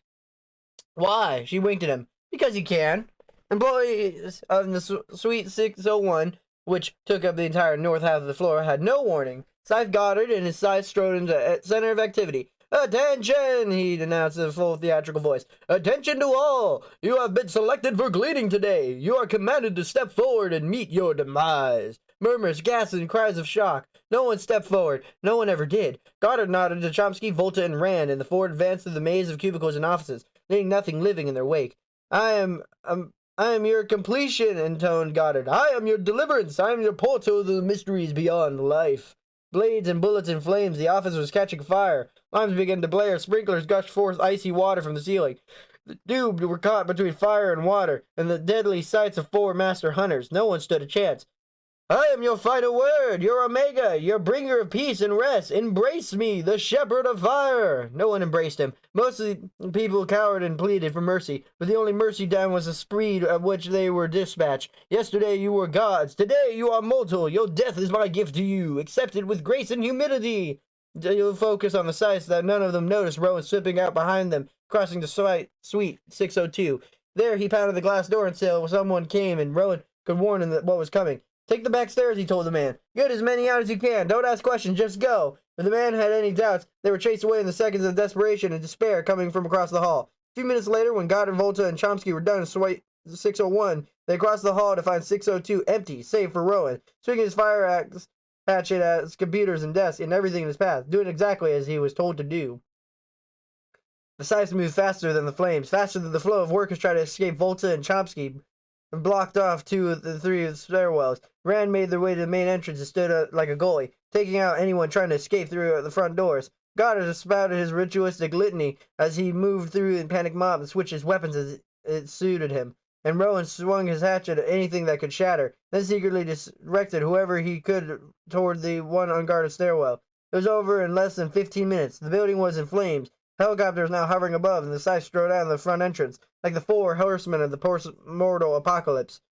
Rowan brought up to the rear, dragging his hatchet in the marble until he dropped it with a clatter. Before them were half a dozen fire trucks and ambu drones, and behind was hordes of survivors. Some ran when they saw the Scythes come out, as many as stayed, their fascination overcoming their terror. "You see," Goddard told Rowan, "the firefighters can't interfere with the Scythe faction. They'll just let the whole thing burn down, as if for the survivors, we'll have a wonderful public relations opportunity." When he stepped forward and spoke loudly to those who hadn't fled, "Our gleaning is complete," he announced. "To those who survive, we grant immunity. Come forward to claim it." He held out his hand, the one that bore his ring. The other Scythes followed his lead and did the same. No one moved at first, probably thinking it was a trick. But in a few moments, one ash-stained employee stumbled forward, followed by another, and then the entire mob was apprehensively coming forward him. The first few knelt and kissed the Scythe's rings, and once the others saw that it was for real, they surged forward, mobbing the Scythes. "Easy," shouted Volta, "one at a time." But same mob mentality had propelled their escape, now pushed them toward their life-saving rings. All of a sudden, no one seemed to remember their dead co-workers. Then, as the crowd around them got denser and more agitated, Goddard pulled back his hand, removed his ring, and handed it to Rowan. "I tire of this," Goddard said. "Take it, share in adoration." "But I can't. I'm not ordained." "Then you can use it if I give you permission as a proxy," Goddard told him. "And right now, you have my permission." Rowan put it on, and wouldn't say, but he switched it to his index finger, where it was a bit more snug. Then he held out his hand to the other Scythe did. The crush of people didn't care which finger ring of one, or even if his hand it was on. They practically climbed over one another, kiss it, and thank him for his justice, his love, and his mercy, calling him your honor, not even noticing he wasn't a Scythe. "Welcome to the life as a god," Scythe Volta said to him, while behind them was a building burned to the ground. "We are wise, but not perfect, insightful, but not all-seeing. We know that by establishing the Scythedom, we will be doing something very necessary, but we, the first Scythes, still have our misgivings. Human nature is both predictable and mysterious, prone to great and sudden advances, yet still mired in despicable self-interest. Our hope is that by a set of 10 simple, straightforward laws, we can avoid the pitfalls of human fallibility. My greatest hope is that, in time, our wisdom will become as perfect as our knowledge, and if this experiment of ours fails, we have also embedded a way to escape it. May the Thunderbird help us all if we ever need that escape." From the Gleaning Journal of H.S. Prometheus, the First World Supreme Blade.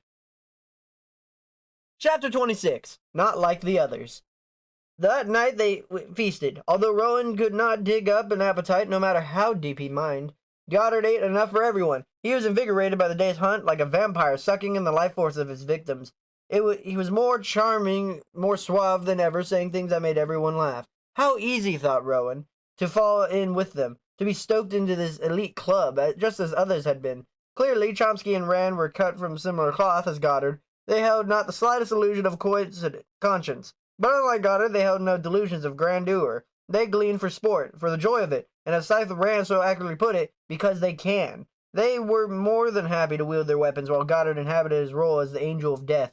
Rowan could not be more than a man believed it, or if it was all artifice. Theatrically, to add flair to the show. Scythe Volta, though, was different. Yes, he stormed the office building and gleaned his share just as the others had, but he had little as their god machine carried them home across the sky, and now at dinner he barely touched the food on his plate. He kept getting up to wash his hands. He probably thought nobody noticed, but Rowan did, and so did Esme.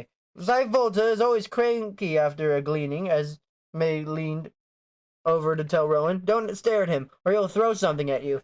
Halfway through the dinner, Goddard asked for a final count. We gleaned 263, Rand told him. We're ahead of our quota now. We have to glean fewer next time. Goddard slammed his fist down on the table in disgust. The damned quota humbles us all. If it weren't for the quota, every day could be like today. Then Goddard turned to Scythe Volta and asked how his task was coming. It was Volta's job to set appointments with the families of the deceased, so that they could be granted the obligatory immunity. I've spent the whole day researching out each family, Volta said. They'll be lining up at the outer gate first thing tomorrow morning. We should let them onto the grounds, Goddard said with a smirk. They could watch Rowan train on the lawn. I hate the bereaved, Rand said, as he stabbed a fresh piece of meat with her fork and dragged it on a plate. They always have such awful oral hygiene. My ring always reeks after an hour of granting bereavement immunity. Unable to stomach anymore, Rowan excused himself. I promised Esme I'd played cards with her after dinner. It's getting late. There was no truth in that, but he threw a glance at Esme and she nodded, pleased to be part of an impromptu conspiracy. But you'll miss the creme brulee, said Goddard. More for us, said Chomsky, shoving a forkful of prime rib into his maw. Rowan and Esme went to the game room, played Jim Rummy, mercifully undisturbed while talking gleaning quotas and the kissing of rings. Rowan was thankful that Suicide King held the monopoly on misery in the room. We should get others to join us, Esme suggested. Then we can play hearts and spades. You can't play those games just two. I have no interest in playing cards with the Scythes, Rowan told her flatly. Not them, silly. I mean the servants. She picked up his discarded 9. Then the second one he fed her, as if he didn't know she was collecting them. Deciding her win today was payment for helping him escape the dining room. I play cards with the pool man's sons sometimes, he told him, but they don't like me very much on account of this used to be their house. Now they all share a room in the servants' quarter, she added. You're sleeping in one of their rooms, you know. So I'll bet they don't like you much either. I'm sure they don't like any of us. Probably not. Maybe it was just because Esme was young, but she seemed entirely oblivious to the things that weighed so heavily on Rowan. Perhaps she knew better than to question things or to pass judgment on what she saw. She accepted her situation at face value and never spoke ill of her benefactor, or miraculously her captor, for she clearly Goddard's prisoner, even though she might not see it that way. Hers is gilded cage, but it is a cage nonetheless. Still, her ignorance was her bliss, and Rowan decided not to shatter her illusion that she was free. Rowan picked up an ace that she needed for his hand, but discarded it anyway. Does Goddard ever talk to you? He asked Esme. Of course he talks to me, she said. He's always asking me how I am, and if there's anything I need. If there is, he makes sure I get it. Just last week I asked for a no, not that kind of talking, said Rowan, cutting her off. I mean real talking. Has he ever hinted to you as why you matter so much to him? Esme didn't answer. Instead, she laid down her cards. 9s over 3s. Rummy, she said. Loser shuffles. Rowan gathered the cards. Scythe Goddard must have had a good reason to let you live and grant you immunity. Aren't you at all curious? Esme shrugged and stayed tight-lipped. It was only after Rowan dealt the next hand that she said, actually, Scythe Goddard didn't grant me immunity. He can glean me any time he wants, but he doesn't. Then she smiled. That makes me even more special, don't you think? They played 4 games. 1 Esme won fair and square, 2 Rowan let her win, and 1 Rowan won, so it wouldn't be as obvious that she had thrown the others. By the time they were done, dinner had broken up and the others were going out their particular evening routines. Rowan avoided everyone and tried to go straight to his room, but on his way he heard something that gave him pause. He heard a faint sobbing coming from Scythe Volta's room. He listened on the door and made sure it wasn't his imagination. He turned the knob, the door wasn't locked. He pushed it open slightly and peered inside. Scythe Volta was there, sitting on his bed, head in hands. His body heaved with sobs as he tried to stifle it, but could not. It was a few moments before he looked up and saw Rowan. So Volta's sorrow instantly turned to fury. Who the hell said you could come in here? Get out! He grabbed the nearest object, a glass paperweight, and hurled it at Rowan. Just as Esme was suggested he might, it would have left a pretty nasty gash on Rowan's head if it had connected. But Rowan ducked and the thing hit the door, leaving a substantial dent in the wood instead of in Rowan's skull. Rowan could have retreated. That probably would have been the most judicious, of course, of action. But leaving well enough alone was not in Rowan's strong point. He was notoriously skilled at sticking his nose where it didn't belong.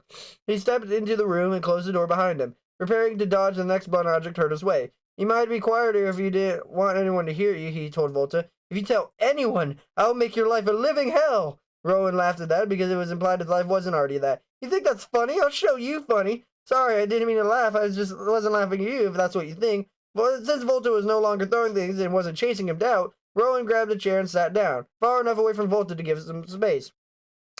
Today was hard, Rowan said. I don't blame you. What do you know about it? Snapped Volta. I know you don't like the others, said Rowan. Not really. Volta looked at him then, his eyes red from tears, and he didn't try to hide anymore. There's something wrong with me, you mean?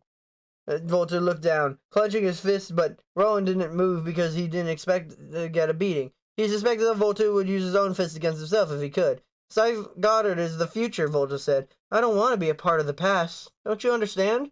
But you hated today, didn't you? Even more than me. Because you were just watching. You were a part of it. And you'll be a part of it soon, too. Maybe not, said Rowan. Oh, you will be. The moment you get your ring and kill that pretty little girlfriend of yours, you know there's no turning back for you either. Rowan swallowed, trying to fight down what little bit of dinner he had eaten. Citra's face bloomed in his mind, but he managed to push the image away. He couldn't let himself think about her now. Rowan knew he was about to limit with Volta. The only thing to do was shimmy to his precarious end. You only pretend to like gleaning, he said to Volta, but you hate it more than you ever hated anything. Your mentor was Scythe Nehru, right? He's very old school, which means he chose you for your conscience.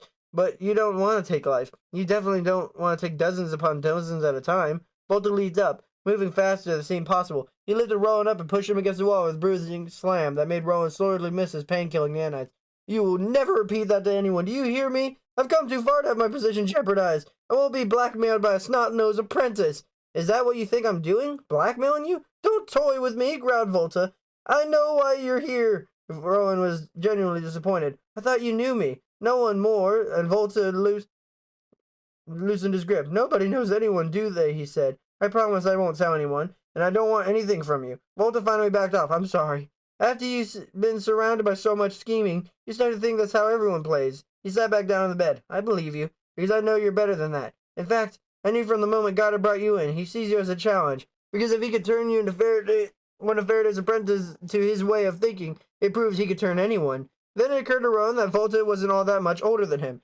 He had always feigned a confidence that had made him seem older, but now his vulnerability revealed the truth. He was 20 at most, which meant he had only been a Scythe for a couple of years. Rowan didn't know the path which led him from an old guard Scythe to Goddard, but he couldn't imagine. He could see how a junior Scythe might gravitate toward Goddard's flash and charisma. After all, Goddard promised his disciples anything human heart could desire in exchange for complete abdiction of one's conscience. In a profession where conscience is a liability, who would want one?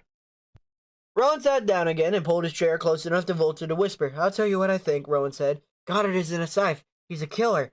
It was for the first time Rowan dared to say it out loud. There's a lot written about killers in the mortal age. Monsters like Jack the Ripper or Charlie Manson or Cyber Sally. The only difference between them and Goddard is that people let Goddard get away with it. The mortals knew how wrong it was, but somehow we've forgotten. Yeah, but even if that's true, what can anyone do about it? Asked Volta. Future comes whenever we want it to or not. Rand and Chomsky and the dozens of other sick, twisted bastards longing to be Goddard's inner circle are going to dominate that future. I'm sure the founding Scythe must be rolling in their graves, but the point is, they are in their graves, and they're not coming back anytime soon. Volta took a deep down breath and wiped the last of his tears. For your sake, Rowan, I hope you come to love killing as much as Goddard does. It would make your life so much easier, and it's so much more rewarding. A suggestion weighed heavily on him. A month ago, Rowan would have denied that he could ever become such a monster, but now he wasn't so sure. The pressure to surrender was greater every day. He had to hope that if Volta had ever truly surrendered to the darkness, then maybe he might stand a chance as well.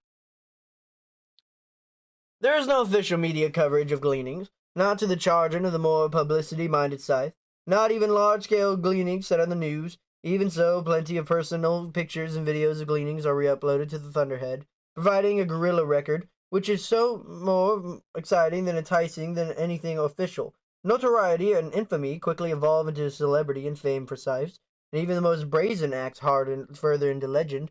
Some Scythes find the fame addictive and seek greater and greater celebrity. Others rather remain anonymous. I cannot deny that I am a legend, not for the simple gleanings I do now, but for the audacious ones I did more than 150 years ago. As if I were already immortal enough, I am further immortalized than collectible cards. The newer ones are prized by school children, the older ones are worth a fortune to the hardcore collectors, regardless of the condition. I am a legend, yet every day I wish I was not. From the Gleaning Journal of H.S. Curie. Chapter 27. Harvest Conclave. Ooh, it's the conclave.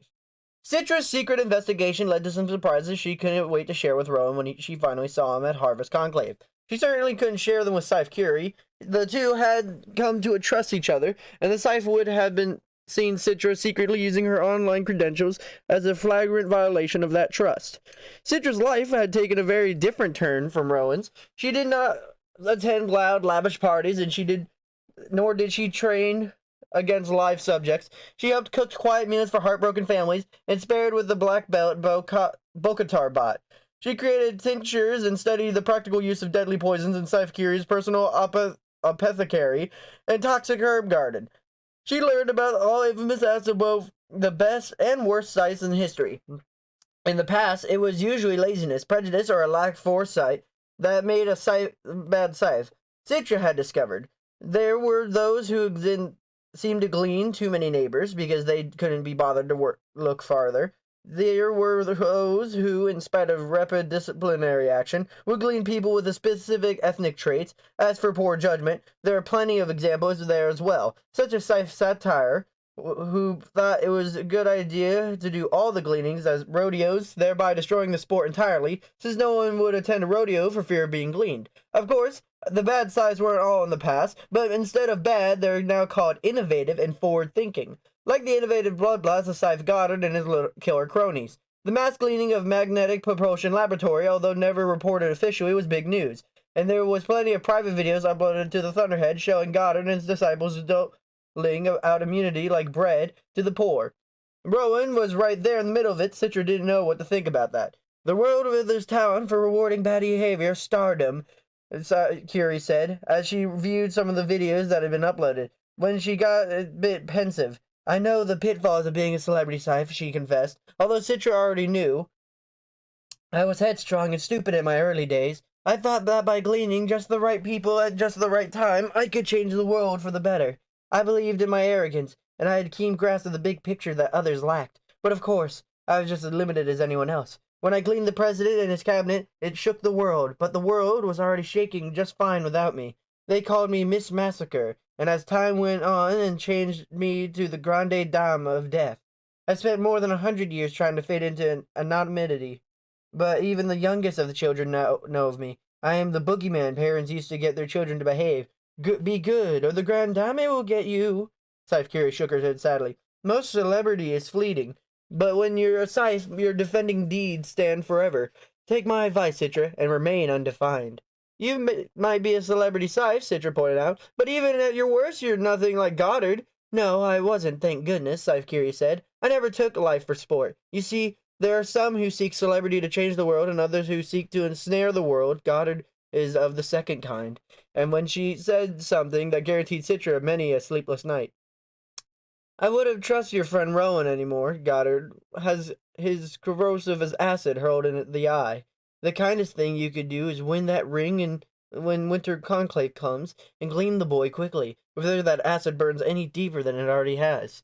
Citra was glad that winter conclave was still months away. It was harvest conclave that she had to worry about. At first, Citra had to look forward to September and the harvest conclave, but it was approach. She began to dread it. It wasn't the upcoming test that troubled her. She felt like she was prepared for whatever trials she would be thrown at the apprentices. What she dreaded was seeing Rowan, because she had no idea what all these months with Goddard had done to him. Win that ring and glean him quickly, Scythe Curie had said. Well, Citra didn't have to worry about that now, but 4 months until that decision would be made, but the clock never stopped ticking. It moved inexorably toward one of their deaths. Harvest Conclave took place in a clear but blustery September day. While a storm had kept many scepters away from the last conclave, they gathered in force today in the street before the Fulcrum City Capitol building. Even more peace officers than before were posted to keep the gawking crowds back. Some Scythes, mostly the old guard ones, arrived on foot, choosing to humble back from their hotels over the more flashy arrival. Others pulled up in high-end cars, choosing to make the most of their celebrity status. New crews aimed for the cameras, but mostly kept their distance. This was, after all, not a red carpet. No questions, no interviews, but there was certainly a lot of preening. Scythes waved to the cameras and squared their shoulders, standing tall so they looked the best on screen. Scythe Goddard and his crew showed up in a limousine, royal blue, stained with mock diamonds. Just in case there was any questions as to who was inside, as Goddard and entourage emerged, the crowd oohed and awed, as if their dazzling appearance rivaled a display of fireworks. There he is! It's him! He's so handsome! He's so scary! He's so well-groomed! Goddard took a moment to turn to the crowd and sweep his hand in a royal wave. When he focused on one girl from the audience, held her gaze, pointed at her, then continued on up to the stairs, saying nothing. He's so strange. He's so mysterious. He's so charming. As for the girl he singled out, she was left impressed, and terrified and confused by his momentary attention, which was precisely the intent. So focused as the crowd on Goddard and his colorful entourage, no one much noticed Rowan bringing up the rear as they climbed the steps of the entrance. Goddard's crew weren't the only Scythes up for the show. Scythe Kierkegaard and his crossbow slung over his shoulder, not that he had any intention of using it today, it was merely a part of the spectacle. Still, he would have aimed at just about anyone in the audience and taken them out. The knowledge of that made the crowd all the more excited. No one had ever been gleaned at the Capitol steps before the conclave, but that didn't mean that it couldn't happen. While most Scythes approached down the main avenue, Scythe, Curie, and Citra made their entrance from the side street to avoid being the focus of the crowd's attention as for long as possible. As the stately Scythe pushed through the crowd of onlookers, a rumble erupted from the people closest to her as they realized who was moving among them. People reached out to touch her silky lavender robe. She endured this as a matter of course, but one man actually grabbed the fabric and he had to slap his hand away. Careful, she said, meeting his eye. I don't take kindly to the violation of my person. I apologize, Your Honor, said the man. When she reached for her hand, intent on touching her ring, but she pulled her hand away from it. Don't even think about it. Citra pushed her hand away in front of Scythe Curie to help clear a path for her. Maybe we should have taken a limo, Citra said. At least that way we wouldn't have to fight our way through. That always has been a little too titleist for me, Curie said. As they cleared the crowd, a sudden gust came down from the wide Capitol steps, catching Scythe Curie's long silver hair and blowing it back into a bridal strain, making her look almost mystical. I knew I should have braided it today, she said. As she and Citra climbed the white marble steps, someone on the left shouted, We love you! Curie stopped, turned, unable to find the speaker who addressed them all. Why? She managed. Not only under her cool scrutiny, but no one responded. I could end your existence at any moment. Why love me? Still, no one answered, but the exchange attracted a cameraman who moved forward. Getting a little too close, Scythe Curie smacked the camera so hard the wretched man's whole body around, and he nearly dropped it. Mind your manners, said the Scythe. Yes, Your Honor. Sorry, Your Honor. She continued up the steps to the Citra behind her. Hard to imagine I used to love this attention. Now I'd avoid it entirely if I could. You did seem to attend to the last conclave, Citra noted. That's because I didn't have an apprentice being tested. Instead, I was the one testing other Scythe's apprentices. At tests that Citra had failed spectacularly, but she didn't feel like bringing that up. Do you know what today's test will be? Citra asked as they reached the top of the stairs and stepped onto the entry vestibule. No, but I do know that it's going to be administered by Scythe Cervantes, and he tends to be very physically minded. For all I know, you'll have you tilting at windmills. As before, the Scythes greeted one another in the grand rotunda, waiting for the assembly room doors to open. Breakfast was set out on tables in the center of the rotunda, featuring a pyramid of Danish that must have been taken hours to assemble, but seconds to fall as Scythe carefully took the lower Danish without regard of the ones above. The waitstaff scrambled to gather the fallen pastries before they could be the ground underfoot. Scythe Curie found it all very amusing. It was foolhardy of a caterer to think that Scythe would lead anything in state of order. Citra spotted Junior Scythe Goodall, the girl who had been ordained to the last conclave. She had her robes made by Claude de Glace, one of the world's premium fashion designers. It had been a monumental mistake because today's designers were all about shocking people out of their happy place. Scythe Goodall's orange and blue striped robe made her look more like a circus clown than a Scythe. Citra couldn't help but notice how Goddard and his junior Scythes were the center of even more attention than the vernal conclave. Although there were a number of Scythes who turned a cold shoulder, even more crowded them, seeking to integrate themselves. There were more and more Scythes who think like Goddard, Scythe Curie said quietly to Citra. They slip between the cracks like snakes, infiltrating our ranks, supplementing the best of us like weeds. Citra thought about Faraday. A decent Scythe had mostly choked out the weeds. The killers are rising in power, Scythe Curie said, and if they do, the days of this world will be dark indeed. It is left to truly honorable Scythe to stand firm against it. I look forward to the day you join in that fight. Thank you, Your Honor. Citra had no problem fighting the good fight if she became a Scythe. It was the events that would lead up to that she could bear to consider. Scythe Curie went off to greet several of the old guard Scythes who held true to the founder's ideals. That's when Citra finally spotted Rowan. He didn't bask in a false glow of the Goddard. Instead, he was only one little center of attention. He was surrounded by other apprentices and even a few junior Scythes. They chatted, they laughed, and Citra found herself feeling slighted that Rowan had even sought her out. Rowan had, in fact, tried to find her, but by the time Citra entered the rotunda, Rowan had already been set upon by unexpected admirers. Some were envious of his position with Goddard, others were curious, and others were clearly hoping to attach themselves to the rising star. Political positioning started young in the Scythedom. You were there at the office building, weren't you? One of the other apprentices said, a spat of one of the new ones, that conclave for the first time. I saw you in the videos. He wasn't just there, said another spat. He had Goddard's freaking ring, handing out immunity. Wow, is that even allowed? Rowan shrugged. Goddard said it is. And anyway, it wasn't like I asked him to give me the ring. He just did it. One of the junior Scythes sighed wistfully. Man, he must really like you if he let you do that. The thought of Goddard might actually like him made Rowan uncomfortable, because of the things that Goddard liked, Rowan categorically despised. So what's he like? One girl asked. Like, no one I've ever met, Rowan told her. I wish I was his apprentice, said one of the spats, then grimaced like he had bitten into a rancid cheese Danish. I was taken by Scythe Mao. Scythe Mao, Rowan knew, was another showboater. Enjoying the celebrity of public image, he was notoriously independent and didn't align himself with the old guard or the new. Rowan didn't know if he was a man who voted on his own conscience or showed his vote to the highest bidder. Faraday would have known. There were so many things Rowan missed about being Faraday's apprentice. The inside scoop was one of them. Goddard and his junior Scythes totally owned the Capitol steps when they came up, said an apprentice Rowan remembered from last conclave. The one who knew his poisons. They look so good. Have you decided what color you'll be? And what jewels you'll have on your robe? A girl asked, suddenly hanging on his arm like a fast-growing wine. You didn't know which would be more awkward, pulling out of her grip or not. Invisible, Rowan said. I'll come up with a State House steps naked. Those will be some jewels, quipped one of the junior Scythes, and everyone laughed. When Citra pushed her way through, and Rowan felt as if he had caught doing something he shouldn't. Citra, hi, he said. He felt so forced that he wanted to take it back and find another way to say it. He shrugged out of the vine girl's grip, but it was too late because Citra had seen it. Looks like you have many friends, Citra said. No, not really, he said, then realized he had assaulted them. But, I mean, we're all friends, right? We're in the same boat. Same boat? Repeated Citra, deadpan dullness and daggers in her eyes, as sharp as the ones that used to hang in Faraday's weapons den.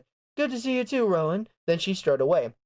Let her go, said the vine girl. She'll be history after the next conclave anyway, right? Rowan didn't even excuse himself as he left him. He caught up with Citra quickly, told him he really wasn't trying all that hard to get away. This was a good sign. He gently grabbed her arm and turned her back to him. Hey, he needed. I'm sorry about back there. No, I get it, he said. You're a big deal now. You have to flaunt it. It's not like that. Do you think I wanted them fawning all over me? Come on, you know me better. Citra hesitated. It's been 4 months, he said. 4 months can change a person. That much was true, but some things hadn't changed. Rowan knew that he wanted to hear, but would just be another dance, another pit of posturing. So he told her the truth. It's good to see you, Citra, he said, but it hurts to see you. It hurts a lot, and I don't know what to do about it.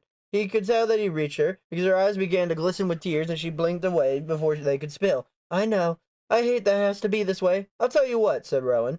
Let's not even think about how Winter Conclave right now. Let's just be here and now, and let Winter Conclave take care of itself. Citra nodded. Agreed. Then she took a deep breath. Let's take a walk. There's something I have to show you. They walked along the outer edge of the rotunda, passing the archways with Scythes wheeled and dealed. Citra pulled on her phone and projected a series of holograms in her palm, cupping it so no one but Rowan could see. I dug these out of the Thunderhead's backbrain. How'd you do that? Never mind how. What's important is that I did. And what I found, the holograms of Scythe Faraday on the streets near his home. These are from the last day, Citra said. I was able to retrace at least some of the steps that day. But why? Just watch. The hologram showed him being led into someone's home. That's the house of the woman he introduced us to the market. He spent a few hours there, then he went to the cafe. Citra swiped another video showing him going to the restaurant. I think he might have met someone there, but I don't know who. Okay, said Rowan. So he was saying goodbye to people. So far it seems consistent with the things someone would do if they were the last day on Earth. Citra wiped again. The next video showing him going up the stairs at the train station. This is 5 minutes before he died, Citra said. You know that it happened at the station, but guess what? The camera on the train platform had been vandalized, supposedly by unsavories. It was down for the entire day, so there's no visual record of what actually happened on that platform.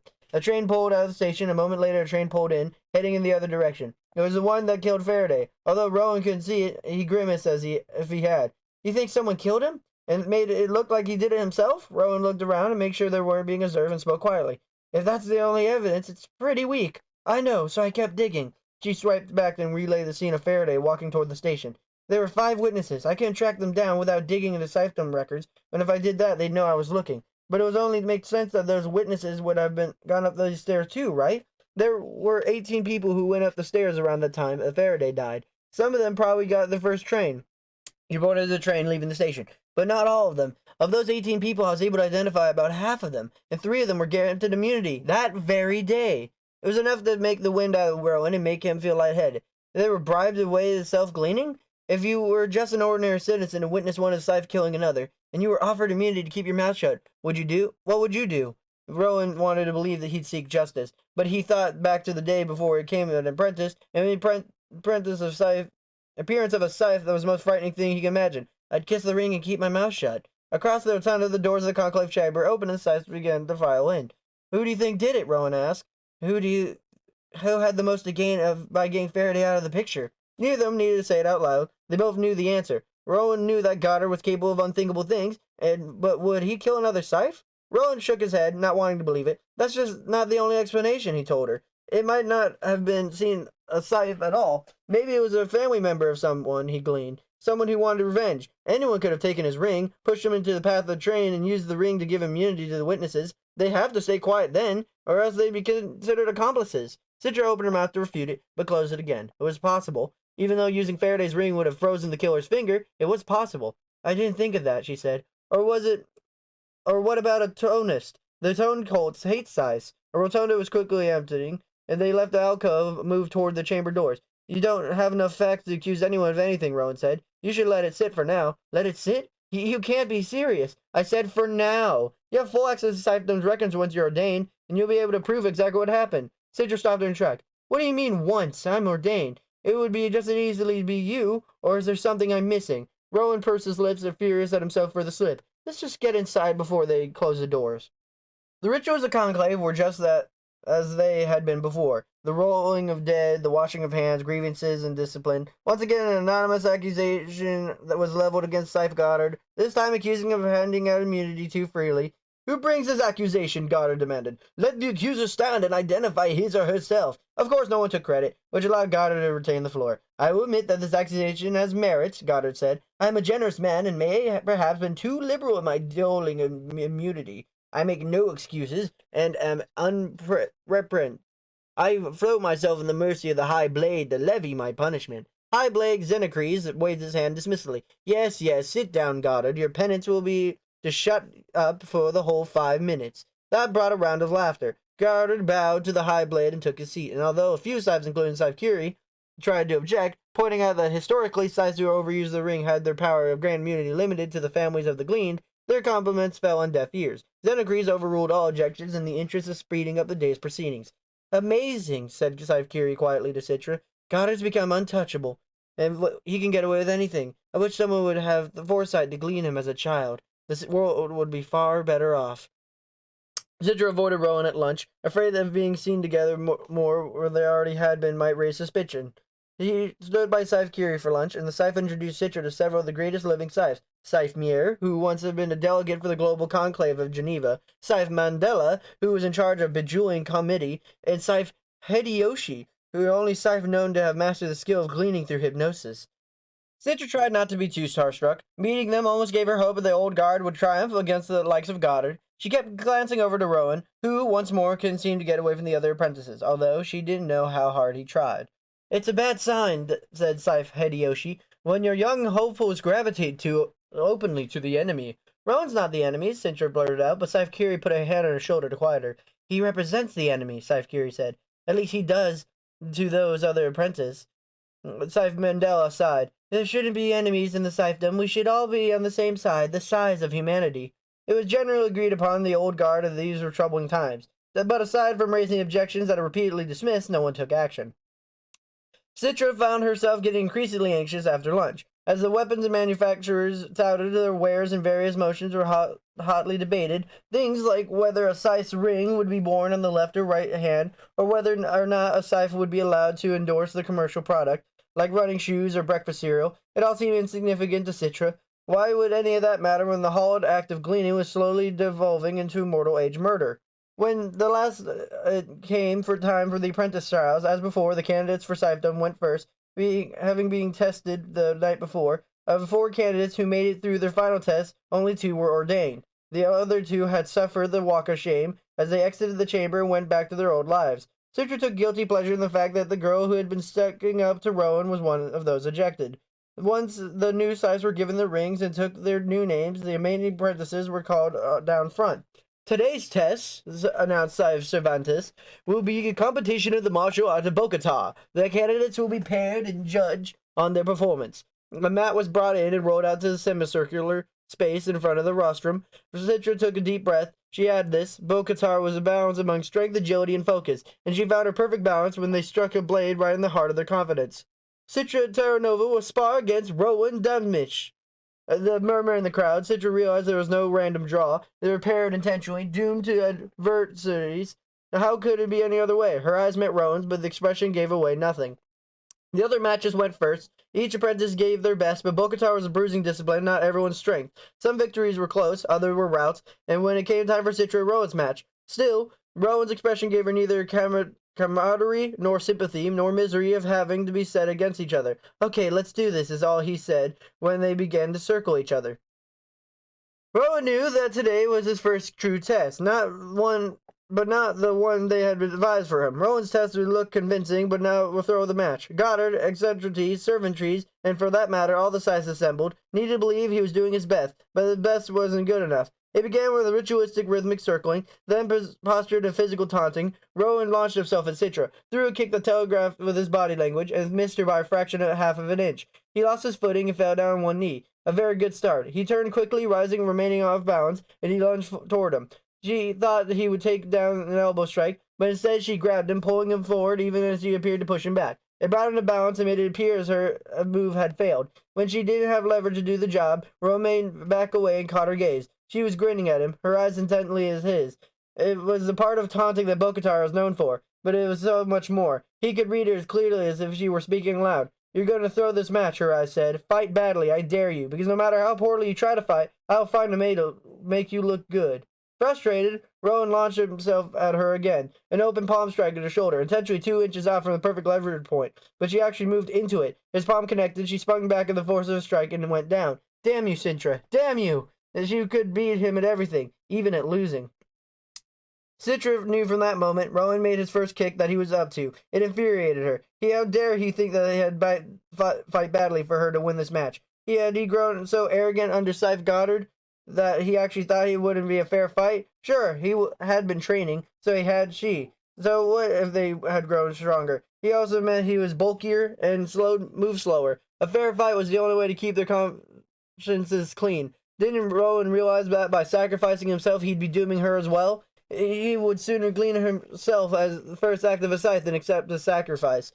Rowan glared at her, now furious, and only made her laugh. Is this the best you could do? She asked. He threw out a low kick as low enough for her to anticipate, and without any force behind it. All he needed to do was lower her stance and kick would have no effect. Instead, he responded by raising her center of gravity just enough for the kick to knock her feet out from under her. She fell to the mat, but did herself quickly, so it wouldn't look as if she had done it on purpose. Then she threw her shoulder against him, hooked her right around his leg around his, applying force, not enough to make his knee buckle. He grabbed her, twisted, flipped them both around in the mat, landing her in the dominant position over him. She countered by forcing him to roll over and pin her. He tried to release her, but she held his arms in place so he wouldn't. What's the matter, Rowan? He whispered. Do you know what to do when you're on top of a girl? He finally pulled away as she got up. They faced each other one more time, circling a familiar battle dance as the Cervantes circled them in another direction, like a satellite. completely missing what there was really going on between them.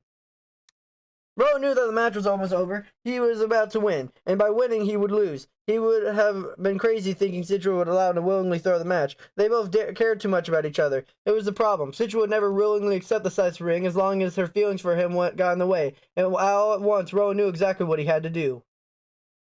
With only 10 seconds left in the match, all Citra had to do was keep up the dance. Rowan was clearly the victor. 10 more seconds of guarded circling, and Cervantes would blow the whistle. Then Rowan did something Citra hadn't anticipated at all. He threw himself forward at lightning speed, not clumsy, not feigning false incompetence, but a perfect practice skill. In an instant, he had her put in a headlock, squeezing her neck tight enough for the pain nanas to kick in. And when he leaned close and snarled her ear, "You fell right in my trap," he said. "Now you get what you deserve." Then he flung her body into the air, twisting her head another way. Her neck broke in a loud, horrible snap, and the darkness came over Citra like a landslide.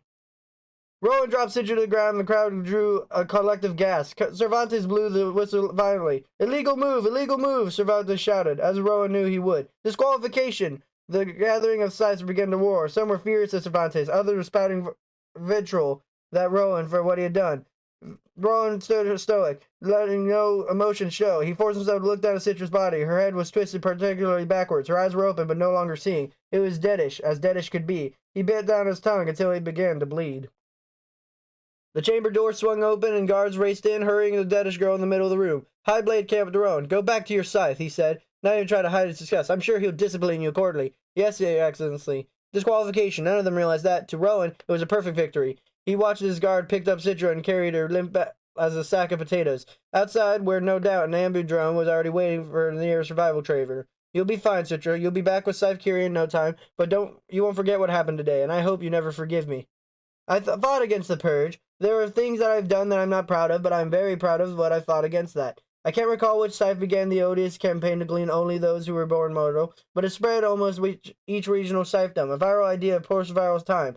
Should those who were born accept death be the sole subjects of gleaning?" Went the popular wisdom, but it was bigotry masquerading as wisdom, selfishness posing as enlightenment, and not enough Scythes argued, because those born in the post-mortal age and found mortal born would be uncomfortably different in the way they thought, in the way they lived their lives. "Let them die in the age that bore them," cried the most mortal purists of the Scythedom. In the end, it deemed the gross violation of the second commandment, and all those Scythes who particularly participated in the purge were severely disciplined. But by then, it was too late to undo what had been done. We lost our ascendants. We lost our elders. We lost our living lifeline to the past. We are still mortal barons around, and they hide their age and their history, for fear of being targeted again. Yes, I fought the purge, but the Thunderhead did not. By its own law of non-interference in Scythe affairs, it would do nothing to stop the purge. All it could do was bear witness. The Thunderhead allowed us to make it mostly a mistake, leaving the Scythedom with a wall in its own regret to this very day.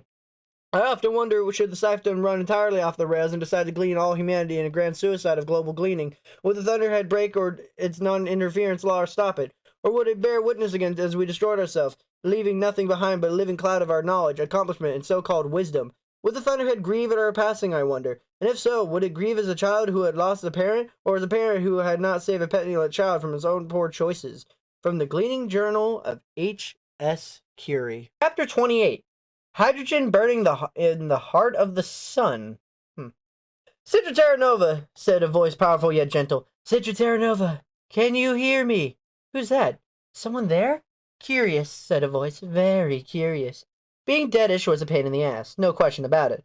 When she was once more pronounced legally alive, she awoke to the unfamiliar but professionally friendly face of the revival nurse checking her vitals. She tried to look around her, but her neck was still in brace. "Welcome back, honey," said the nurse head. The room seemed to spin every time she moved her eyes. It was more than a pain nanites. She must have had all sorts of mumbling, rejuvenating chemicals and microbots inside her. "How long?" she rasped. "Just 2 days," the nurse said cheerfully. "A simple spinal severing. Nothing too hard for us to handle. 2 days were robbed of her life. 2 days she didn't have to spare. My family? Sorry, honey, but this is a Scythe matter. They weren't notified." The nurse patted her head. "You can tell them all about it when you next see them. Now, the best thing for you to do is relax. You'll be here 1 more day, and then you'll be good as new." Then she offered Citra ice cream. That was the best she ever tasted. That evening, Scythe Curie came and filled her in on all she had missed. Rowan had been disqualified and several reprimands for his poor sportsmanship. "Are you telling me that because he was disqualified, I won?" "Unfortunately, no," Scythe Curie said. But he was clearly going to beat you, but it was decided that both of you lose. We really need to work on your martial arts skills, Citra. That's just great, Citra said, exasperated for every different reason than Scythe Curie thought. So now Rowan and I are both 0 for 2 at Conclave? Scythe Curie sighed. Third time's the charm, she said. Now, with it all come down to how well you do at the Winter Conclave, and I have faith that you will shine in your final test. Citra closed her eyes, remembering the look on Rowan's face when he held her in the headlock. There was something cold there, calculating. In that moment, she saw a side of him that she had never seen before. It was as if he was looking forward to what he was about to do to her, as if he was going to enjoy it. He was so confused. Did he really plan to move in the beginning? Did he not know he'd be disqualified, or was disqualification his plan? What was Rowan like after it happened, Citra asked Scythe Curie. Did he seem shocked at all of what he had done? Did he kneel down to me? Did he help me carry out to the Amber Drone? Scythe Curie took a moment before she answered, then finally said, he just stood here, Citra. His face was a stone, defiant and unrepentant as the scythe. Citra started to turn away, but even though the new brace was now grown, her neck was still too stiff to move. He's not who you think he is anymore, Scythe Curie said, slowly, though that it would sink in. No, Citra agreed, he's not. But for the life of her, he had no idea who he was now. Rowan thought he would receive another brutal beating when he returned to the mansion. That could have been further from the truth. Scythe Goddard was as flamboyant and bright chatter. He called to the butler to bring champagne in the glasses for everyone right there in the foyer, so they could toast Rowan's audacity. That took more nerve than I thought you had, Boyd, Goddard said. Here, here, second Scythe ran. Had you come by room and break my neck any time. He didn't just break her neck, Scythe Goddard pointed out. He unflinchingly snapped her spine. Everyone heard it. It just sure woke up the Scythe sleeping in the back row. Classic, Scythe Chomsky, guzzling champagne down, not waiting for the toast. It was a powerful statement you made, Scythe said Goddard. It reminded everyone that you are my apprentice, and you are not to be trifled with. And then he became a little quieter, almost gentle. I know you had feelings for that girl, yet you did that needed to be done, and more. I was disqualified, Rowan reminded him. Officially, yes, Goddard agreed, but you gained the admiration of quite a few important spites, and made enemies of others, Volta pointed out. Nothing wrong with drawing a line in the sand, Goddard responded. It takes a strong man to do that, the kind of man I'm happy to raise a glass to. Rowan looked up to see Esme sitting atop of the grand staircase watching them. He wondered if he knew what he had done, and thought she might make him feel ashamed. To Rowan, said Scythe Goddard, holding a glass high, to the scourge of the stiff-necked and the shatterer of spines. It was the most bitter glass Rowan had ever had to swallow. And now, said Goddard, I do believe the party is in order. The party that followed the Harvest Conclave was one of record books. No one was immune to Goddard's contagious energy. Even before the guests arrived and the first 5 DJs cranked up the music, Goddard threw his arms wide in the mansion's ornate living room, and he could reach from wall to wall, and said to no one in particular, I'm in my element, and my element is hydrogen, burning in the heart of the sun. It was so outrageous a thing to say, it even made Rowan laugh. He's so full of crap, Scythe Ran whispered to Rowan, but you gotta love it. As the rooms and terraces of the pool deck began to fill with partiers, Rowan began to rise to the funk he had been left in after his awful bout with Citra. I checked for you, Citra, Scythe Volta told him. Citra's conscious and is one more day in the revival center. She'll be go back home fully recovered with Scythe Curie. No harm, no foul. Well, plenty of foul. That's what you wanted, wasn't it?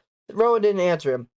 He wondered if anyone else had insightful enough to know that he did what he did. He hoped not. When Volta got serious in the midst of the revelry around them, don't lose the Scythehood to her, Rowan, he said. At least not on purpose. If she beats you fair and square, that's one thing, but submitting yourself to a blade because of raging hormones is just plain stupid. Maybe Volta was right. Perhaps he should do his best in their final trial, and if his best outshined Citra's, he would accept the Scythe ring. And then maybe he would glean himself as his first day and only act. And then he'd never be faced with having to glean the Citra. It comforted Rowan that way out, even though it was the worst-case scenario. The rich and famous arrived by helicopter, by limousine, and the one bizarre but memorable entrance by jetpack. Goddard made the point to introduce Rowan to them all, as if Rowan were a prize worth showing off. Watch this boy, Goddard told his high-profile guest. He's going places. Rowan had never felt so valued and validated. It was hard to hate a man who treated him more like meat rather than lettuce. That's how life is meant to be lived, Goddard told Rowan as they luxuriated in the open space cabina. Looking out over the festivities, experience all there is to experience and enjoying the company of others, even when some of those others are paid to be here. Goddard looked at the crowded pool deck and would have been far less dense and far less beautiful had it not been for the presence of a professional party guest. There are always extras in every production, he told Rowan. They fill in the gaps and make for pleasant scenery. We wouldn't want everyone to be a celebrity, would we? They do nothing but fight. In the pool net went up, the dozens gathered the game of volleyball. Look around you, Rowan, Goddard said in other contentment. Have you ever experienced such good times as these? The commoners love us not because of the way we glean, but because of the way we live. We need to accept our role as a new royalty. Rowan didn't need to see himself as royalty, but he was willing to play along, at least today. So he went to the pool and jumped in, declaring himself the captain of the team and joining Scythe Goddard's loyal subjects in their game. The thing about Scythe Goddard's parties is that it was very difficult not to have a good time. No matter how hard you tried, and with all the good feelings that were abounded, it was easy to forget all the ruthless butcher Goddard was. But was he a killer of Scythe? Citra hadn't directly accused Goddard, but it was clear that he was her prime suspect. Citra's investigation was troubling, yet try as he might, Rowan could not find a single instance since he had been in Goddard's presence where Goddard did anything that was illegal by Scythe law. His interpretation of the commandments might have been stretches, but nothing he did was an actual violation. Even his gleaning rampages were not forbidden by anything but custom and tradition. The old god despises me because I live and glean with the flair they sorely lack, Goddard had told Rowan. They're a crowd of bitter backstabbers, envious that I found the secret of being a perfect Scythe. Well, perfection was subjective. Rowan certainly wouldn't call the man a perfect Scythe, but there was nothing in Goddard's repertoire and malfeasance that would suggest he would murder Faraday. On the third day of this seemingly unending bash, there were two unexpected party guests, or at least unexpected to Rowan. The first was High Blade Zinocres himself. What is he doing here? Rowan asked Scythe Chomsky, where he saw the High Blade come out of the pool. Don't ask me, I didn't invite him. It seemed strange that the High Blade would show up at a party of high controversial Scythe. But he didn't appear comfortable being there at all. He seemed self-conscious and tried to be inconspicuous, but a man of such mighty girth, festooned in gold, is hard not to see. He stood out like a hot air balloon in an otherwise empty field. It was, however, the second guest that shocked Rowan more. He was tripping down his bathing suit as seconds after the pool deck, and no one other than Rowan's friend, Tiger Salazar, who Rowan hadn't seen since the day he showed him Scythe Faraday's weapons den. Rowan made a beeline to him, pulling him aside a second topiary hedge. What the hell are you doing here? Hey, Rowan, Tiger said with a signature slanted grin. Good to see you too, man. You're looking buff. What'd they deject you with? Nothing. It's all real, and you didn't answer my question. Why are you here? Do you know how much trouble you could be in if anyone found out you snuck in? This isn't like crashing a school dance. Take it easy. I'm not crashing anything. I've just signed up with the Guest Unlimited. I'm a licensed partier now. Tiger had often boasted a professional party guest was his life ambition, but Rowan had never taken him seriously. Tiger, this is a really bad idea. Worse than any of your other bad ideas. Then he whispered, professional partiers sometimes have to do things you might not be up for. I know. I've seen it. Dude, you know me. I go where the day takes me. And your parents are okay with it? Tiger looked down. His upbeat demeanor suddenly stuttered. My parents surrendered me. What? You're kidding. Tiger shrugged. One splat too many. They gave up. Now I'm a ward of the Thunderhead. I'm sorry, Tiger. Hey, don't be. Believe it or not, the Thunderhead's a better father than my father was. I get good advice now and get asked about my day was by someone who actually seems to care. Just like everything else about the Thunderhead, his parenting skills were indisputable. Like being surrendered by his parents had to hurt. Somehow, noted Rowan, I don't think the Thunderhead advised you to be a professional party boy. No, but it can't stop me. It's my choice to make. Anyway, it pays pretty good. He looked around to make sure no one was listening, then leaned in close and whispered, Well, you know what pays even better? Rowan was afraid to ask. What? The word on the street is that you've been training with live subjects, and that kind of work pays top dollar. Do you think you could put in a word for me? I mean, I go deadish all the time. Might as well get paid for it. Rowan stared at him in disbelief. Are you nuts? Do you even know what you're saying? Oh my God, what are you on? Just my own nanites, man. Just my own nanites. Scythe Volta felt lucky to be in Goddard's inner circle. Most of the time, the youngest Goddard's three junior Scythes, he saw himself in the balancing force. Chomsky was brainless brawn. Rand was animus, the wild force of nature among them. Volta was the sensible one who saw more than he let to know. Yet he was the first to see Xecrates arrive at the party and watch it unsuccessfully try to avoid encounters. He ended up shaking hands with a number of the other guest Scythes, so for regions as far-flung as Pan-Asia and Euroscandia. It was all within the reluctance of Zinocres that Volta knew the man wasn't here entirely by choice. Volta positioned himself near Goddard to see if he could get a bead on exactly what was going on. When Goddard saw his high blade, he stood in an obligatory sign of respect. Your Excellency, what an honor it is to have you in my little get-together. Not so little, answered Socrates. Volta, ordered Goddard. Bring us 2 chairs poolside so we could be closer to all the action. And although such a task was normally left to the servants, Volta did not complain, because it gave him the perfect excuse to eavesdrop on them. The boy placed 2 chairs on the flagstone patio by the deep end of the pool. "Closer," said Goddard, so Volta placed the chairs close enough for the 2 of them to splash by anyone choosing to use the diving board. "Stay nearby," he told Volta, quietly, which is exactly what Volta would intended to do. "Something to eat, Your Excellency?" Volta asked, gesturing to the buffet table just a few yards away. "No, thank you, no," he said. For this, from a man who had a reputation for being quite the gourmand, was telling in of itself. "And we meet here?" Xenocrates asked. "Wouldn't you prefer to speak in a quiet room?" "None of our rooms are quiet today," Goddard said. "Yes, but this is far too public a forum." "Nonsense, this isn't a forum," said Goddard. "It's more like Nero's palace." Volta chimed in with heavy but staged laugh, but he had to play toady. He would own the part today. "Well, let's hope it doesn't become a coliseum," said Xenocrates, a little bit of bite in his words. Goddard chuckled at the thought. "Believe me, I'd be more than happy to throw a few tonists to the lions." A pyre goer, one of the paid ones, did a perfect triple grainer off the diving board, a splash leaving a streak across the high blade's heavy robe.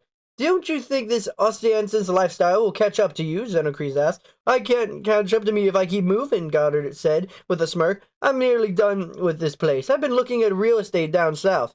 "But that's not what I mean, and you know it. So why so tense, Your Excellency?" "Yeah, Goddard, I invited you here because I wanted you to see firsthand what a positive thing my parties are for the Scythedom. Good public relations all around. You should be throwing grand galas at your own home.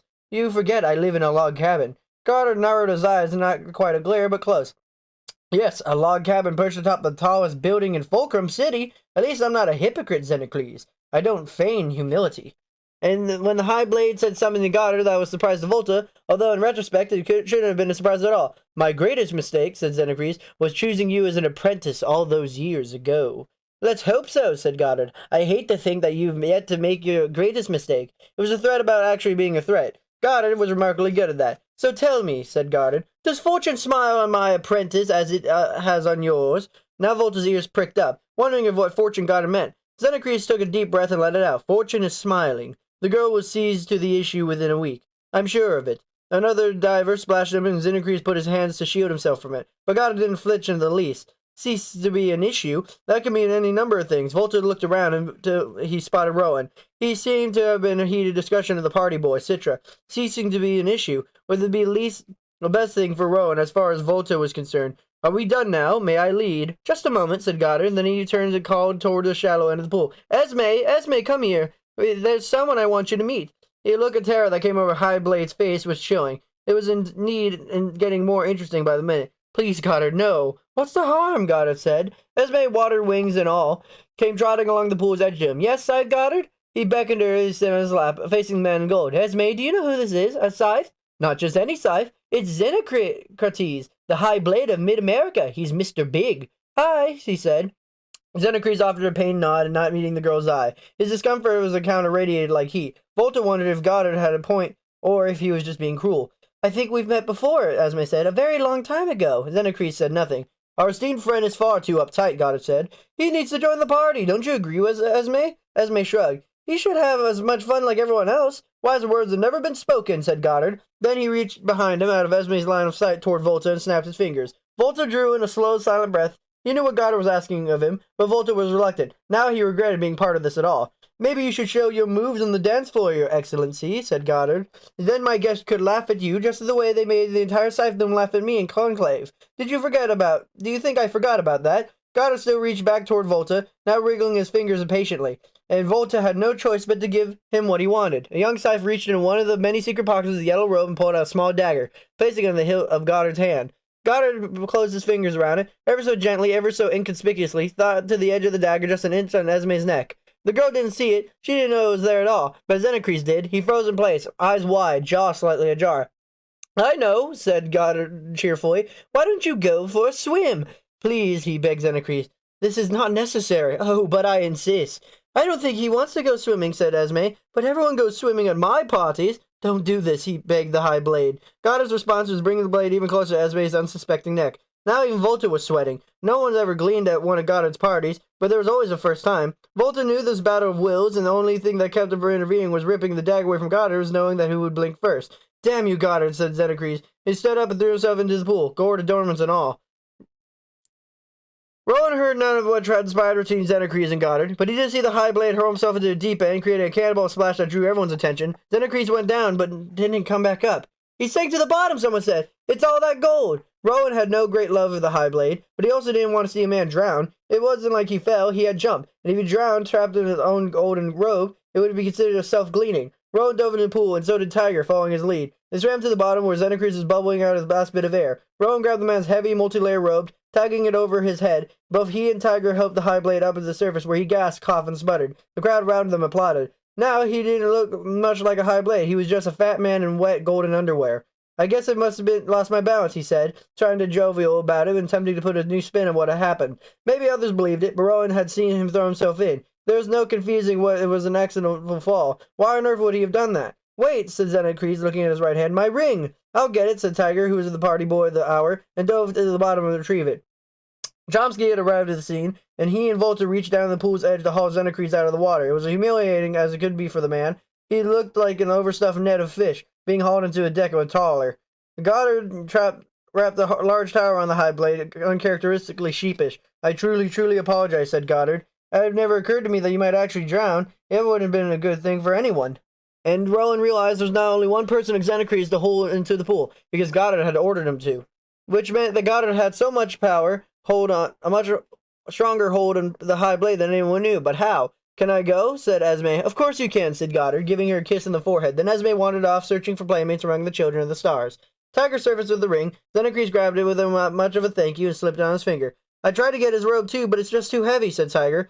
We'll get someone with scuba gear to go down on the treasure dive, quipped Goddard, although they may claim salvage rights. Are you quite finished, said Xenocrates, because I want to leave. Of course, Your Excellency. Then High Blade of Mid-America left the pool deck and went back to the house dripping wet, leaving behind whatever dignity he had arrived with. Damn, I should have kissed his ring when I had the chance, Tiger laminated. Immunity right there in my hand, and I blew it. Once Xenocrates is gone, Goddard called out to the crowd. Anyone who uploads pictures of the high blade Xenocrates into the underwear will be gleaned immediately. And everyone laughed, then stopped when they realized he was not joking in the least. As the party wrapped up and Scythe Goddard said goodbye to his important guests, Rowan watched, taking in everything. So I'll see you at the next party, right? The Tiger said, breaking his focus. Maybe next time they'll sign me earlier, and so I get to hang for more than just the last day. The fact that Tiger was about as deep as the fountain out front and the irritation to Rowan. Funny, but he had never been bothered by Tiger's shallow nature before, perhaps because Rowan hadn't been much different. Sure, he wasn't the thrill-seeker Tiger was, but in his own way, Tiger glided on the surface of his life. Who could have known that his ice was so treacherously thin? Now he was in the place too deep for Tiger to ever understand. Sure, Tiger, next time. Tiger left with the other professional party people, with whom he had to share much more common now than with Rowan. Rowan wondered if there was anyone from his old life that he would relate to anymore. Scythe Goddard passed him, standing by the entryway. If you're practicing with neoclassical statue, I would get you a pedestal, he said. Of course, we already have enough statuary around here without you. Sorry, Your Honor, I wasn't thinking. Too much of that could be dangerous. I was wondering why the high blade jumped into the pool, and why the way he did. He fell accidentally. He said so himself. No, I saw it, insisted Rowan. He jumped. Well then, how should I know? You'll have to ask him, although I don't think bringing up such an embarrassing moment to the high blade will work in your favor. Then he changed the subject.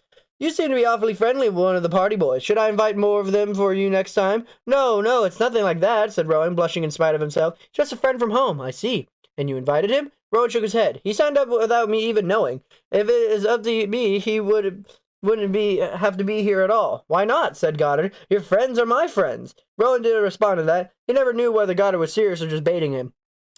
Rowan's silence just made Goddard laugh. Light it up, boy! It was a party, not an inquisition. He clapped Rowan on the shoulder and sauntered away. If Rowan had any sense, he would have left it at that, but he didn't. People are saying that Scythe Faraday was killed by another Scythe. Goddard stopped in his tracks and slowly turned back to Rowan.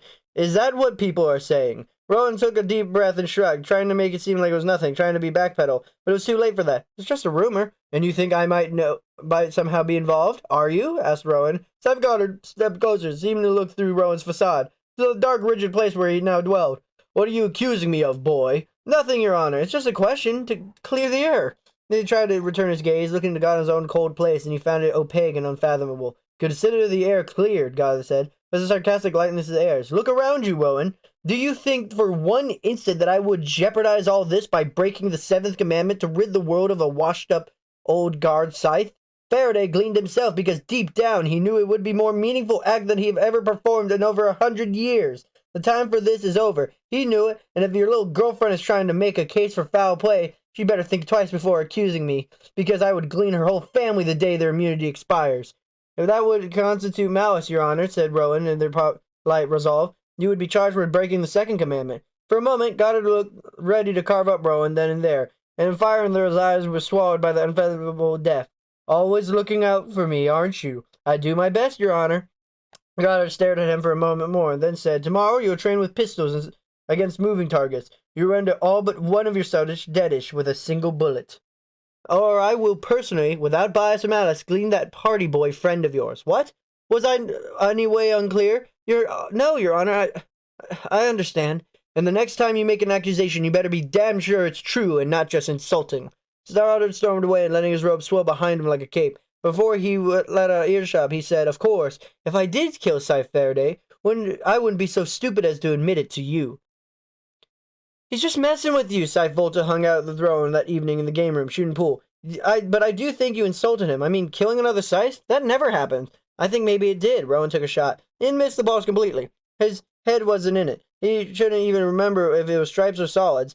I think maybe Citra is messing with you too. Have you even considered that? Volta took a shot, sinking both stripe ball and a solid, which didn't help Rowan in knowing what he was going for. I mean, look at you. You're a basket case. He was playing head games with you when you didn't even see it. She's not like that, said Rowan, choosing a striped ball and sinking it in. Apparently it was the right choice because Volta let him play on. People change, said Volta, especially an apprentice. Being a Scythe's apprentice is all about change. Why do you think we give up our names and never use them again? It's because by the time we're ordained, we are different people, professional gleaners instead of candy-ass kids. She's working you like chewing gum, and I broke her neck, you mind, Rowan, so I guess we're even. You don't even want to be even. You want to go into Winter Conclave with clear advantage, or at least feeling like you have one. Esme popped in just long enough to say, I play the winner, then left. Best argument for losing ever, grumbled Volta. I should take her on my morning runs, Rowan suggested. She could use the exercise. It might get her into better shape. True, said Volta, but she comes by her weight naturally. It's genetic. How would you know? And then Rowan got it. It was staring him in the face, but he was too close to see. No, you're kidding me. Volta shook his head nonchalantly. I have no idea what you're talking about. Xenocrates?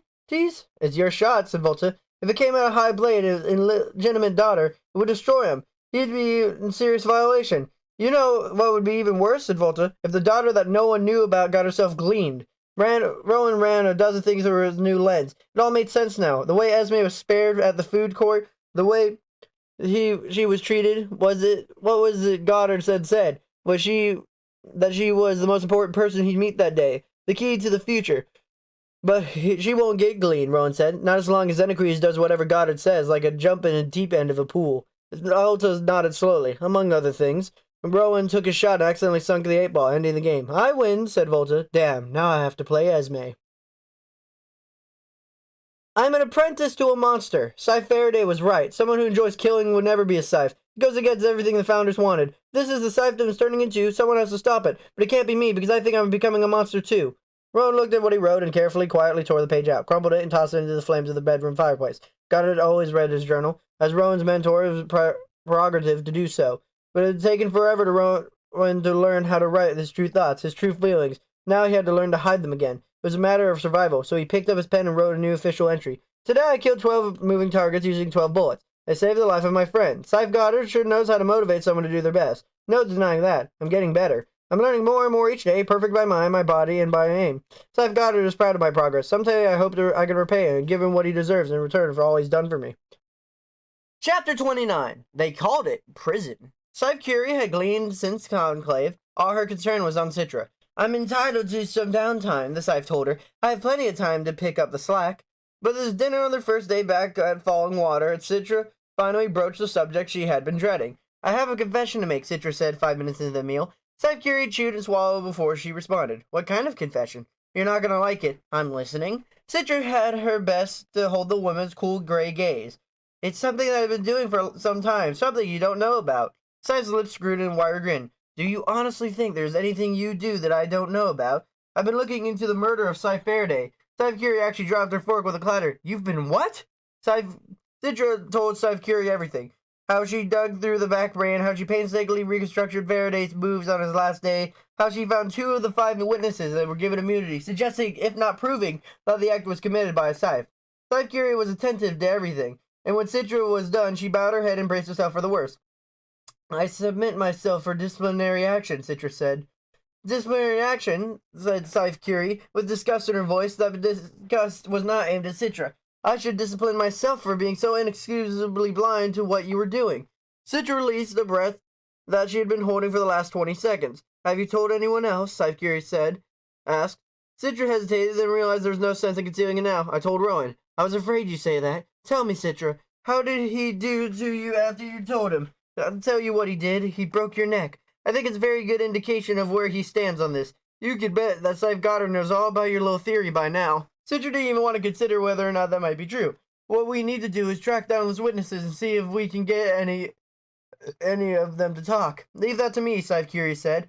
You've done more than enough already. You need to get clear of your head now and focus on your studies and your training. But if this really is a scandal in the Scythedom, then your best possible position would be to achieve Scythehood yourself and fight it from the inside. Citra sighed. That's what Rowan had said. Scythe Curie was even more stubborn than Citra, and when her mind was up, there was no changing. Yes, Your Honor, Citra then went to her room to still felt a definite sense that there was something Scythe Curie was holding back from her. They came for Citra the following day. Scythe Curie had gone to the market, and Citra was doing what was expected. She was practicing killcraft with knives in different sizes and weights, trying to remain balanced and grateful.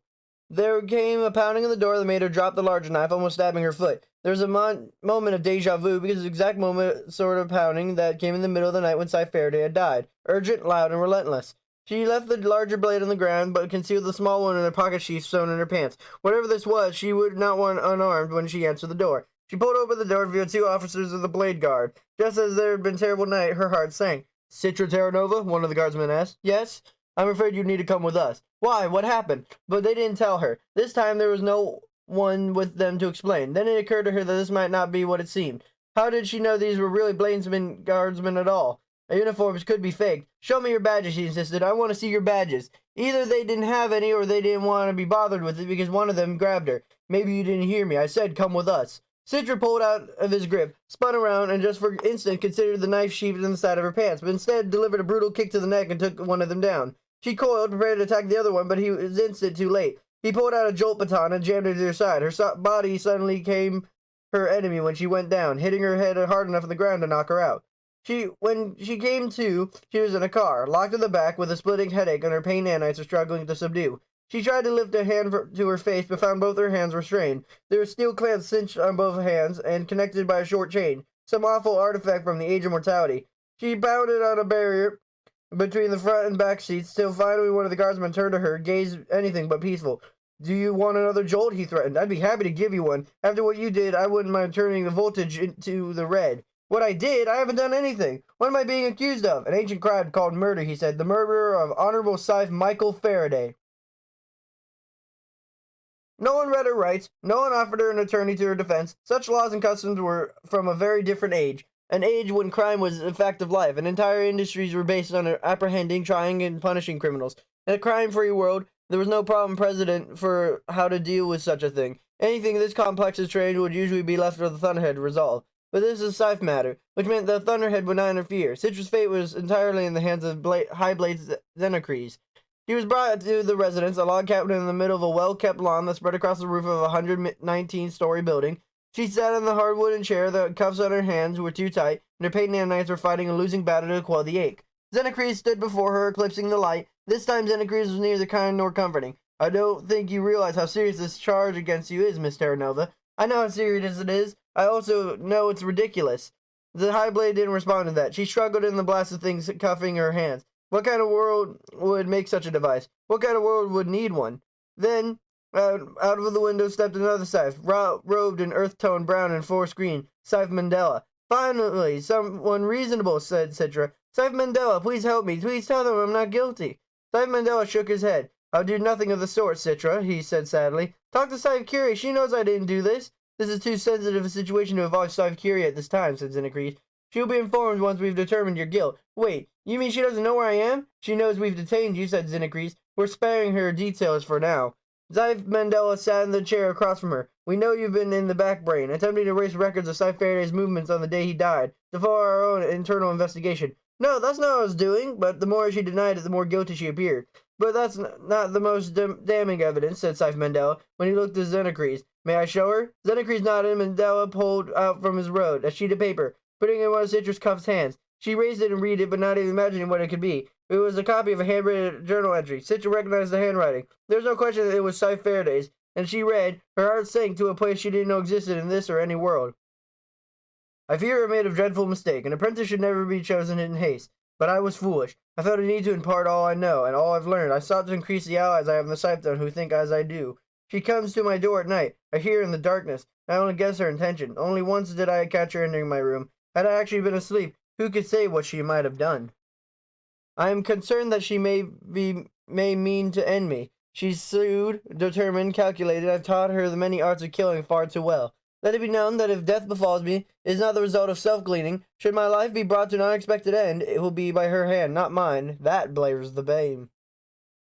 Citra found her eyes filling with tears of anguish and betrayal. Why? Why would he write this? How now she was beginning to doubt her own sanity. There's really only one reason, Citra, said Scythe Mandela. Your own investigation was ascertained from the witness were bribed to lie about that truly occurred. Further, their identities have been tampered with, and we can't locate them. Bribed, said Citra, holding the last thread of hope. Yes, they were bribed with immunity, which proves it. Couldn't have been me, which could only have been done by another Scythe. We tracked the source of the immunity, said Scythe Mandela. Whoever killed Scythe Faraday also gave him one final insult. After he was dead, the killer had defeated the security measures on Faraday's ring, used it to grant the witnesses immunity. Where's the ring, Citra? Demanded Xenocres. She couldn't look him in the face anymore. I don't know. I only have one question for you, Citra, said Scythe Mandela. Why did you do it? Why did you despise his methods? Are you working for a tone cult? Citra kept her eyes cast down in a damning journal entry in her hands. None of those things. Scythe Mandela shook his head and stood up. In all my years as a Scythe, I've never seen such a thing, he said. You disgrace us all. Then he left her alone with Xenocres. The High Blade paced silently for a few moments. Citra couldn't look at him. There is a concept I've been studying from the Age of Mortality, he informed her. It's a number of procedures designed to uncover truths. I believe the pronounced torture would involve turning off your pain and nanites, then inflicting high levels of physical suffering until you finally confess the truth of what you've done. Citra said nothing. She still couldn't process any of this. She didn't know if she ever would. Please don't misunderstand, says Xenocres. I have no intent of submitting you to torture, but this is only a last resort. Then he pulled out a piece of paper and put it down on his desk. If you sign this confession, we can avoid any more mortal age unpleasantries. Why should I have to sign anything? I've already been tried and, what's the word, convicted? The confession will remove all doubt. We would all sleep much easier if you be so kind to remove the specter of doubt. Now Xenocres finally offered her a sympathetic smile. If I sign it, what then? Well, Scythe Faraday will grant you immunity until Winter Conclave. Immunity is not revocable, even in the case such as this. Therefore, you'll be held in an incarceration facility until that time. A what? They're called prisons. There are still a few left, abandoned, of course, but it shouldn't be too hard to restore one in the house of a single prisoner. Then, at Winter Conclave, your friend Rowan shall be ordained, and, as already been stipulated, he shall glean you. I'm sure knowing what we know now, he'll have no reservation in doing so. Citra looked more mercilessly down at the page on the table next to her. I can't sign it, she told him. Oh yes, of course, you need a pen. He reached into various pockets of the gilded person until finding one. As he moved to place on the table next to her, Citra thought of half a dozen places he could jam it into him. That would either render him deadish, or at least incapacitated. But what would be the point? There are Blade Guard officers in the next room, and she would see even more of the porch through the front window. He gently laid the pen down within her reach. He called Mandela back and the witness her signature. As soon as the door of the cabin opened, Citra realized there was only way out of the situation. The only one thing she could do. It might not buy her anything but time, but right now it was the most valuable commodity in the world. She feigned to reach the pen, but instead swung her both bound hands in the other direction, slamming them into Xenocres' gut. She folded with an oomph, and he sprang from her chair, ramming her shoulder against Mandela, knocking him backward to the front door. She leaped over him. Immediately a swarm of guards came at her. Now she needed every ounce of her training. Her hands were cuffed, but Bokatar was more about elbows and legs than it was about hands. She didn't need to decimate them. All she needed to do was disarm them and keep them off balance. One came at her with a jolt baton, and she kicked out of his hand. Another with a club and missed his mark as she dodged, and she used the momentum to flip them onto his back. The two others didn't waste time with weapons. They lunged for her, hands outstretched, a textbook case of how not to attack. She dropped on the lawn, swung her feet, and bowled them down like pins. And then she began to run. There's nowhere you can go, Citra, called Xenocres, but he was wrong. Forces strength and speed into her leg. She ran across a rooftop long. There was no guardrail, because the high blade wanted nothing to impede his view of his domain. Citra neared the edge, and rather than slowing down, she increased her pace. Until the grass was gone, there was nothing but 119 floors of air beneath her. She held her cuffed hands over her head, grimacing against the wind, an uneasy feel of free fall, and plummeted feet first, surrendering her to gravity, relishing her defiance, until her life ended in the second time in a week, this time with what was undoubtedly the best splat ever. This was unexpected and inconvenient, but it changed nothing. Xenocres didn't even run out to the edge. That would just be wasting time. The girl has a spark, said Mandela. Do you really think she's working for a tone cult? I doubt we'll ever understand her motives, Xenocres told him, but removing her will certainly help the Scythedom heal. Poor Mary must be beside herself, said Mandela, to have lived with a girl for months and not known. Yes, well, Scythe carries a strong woman, Xenocres said. She'll get over it. When he had his guards called down to the lobby, the sight of Citra Terranova's remains was to be cornered off until her unpleasant little self could be scraped off the sidewalk and brought to the revival center. It would have been much cleaner if she would have just stayed dead. Damn the immunity rules. Well, when she was once more pronounced alive, she would find herself in a cell with no possible means of escape, and more importantly, no contact with anyone who might take up her cause and petition for her freedom. Xenocres went to express elevator, not trusting security detail to handle situation down below. Will you accompany me, Melson? I'll stay here, said Mandela. I'll have no desire to see the poor girl in such an unpleasant state. Xenocres assumed this would be simple scrape and sword maneuver, and indeed, an amber drone which had already landed on the street, ready to spirit away what was left of Citra, but something wasn't quite right. It wasn't the security detail surrounding her remains. Instead, there was at least a dozen men and women, all in cloud-colored suits, forming a circle around her. Nimbus agents. They ignored the threats and jeers from the Blade Guard officers who insisted that they went through.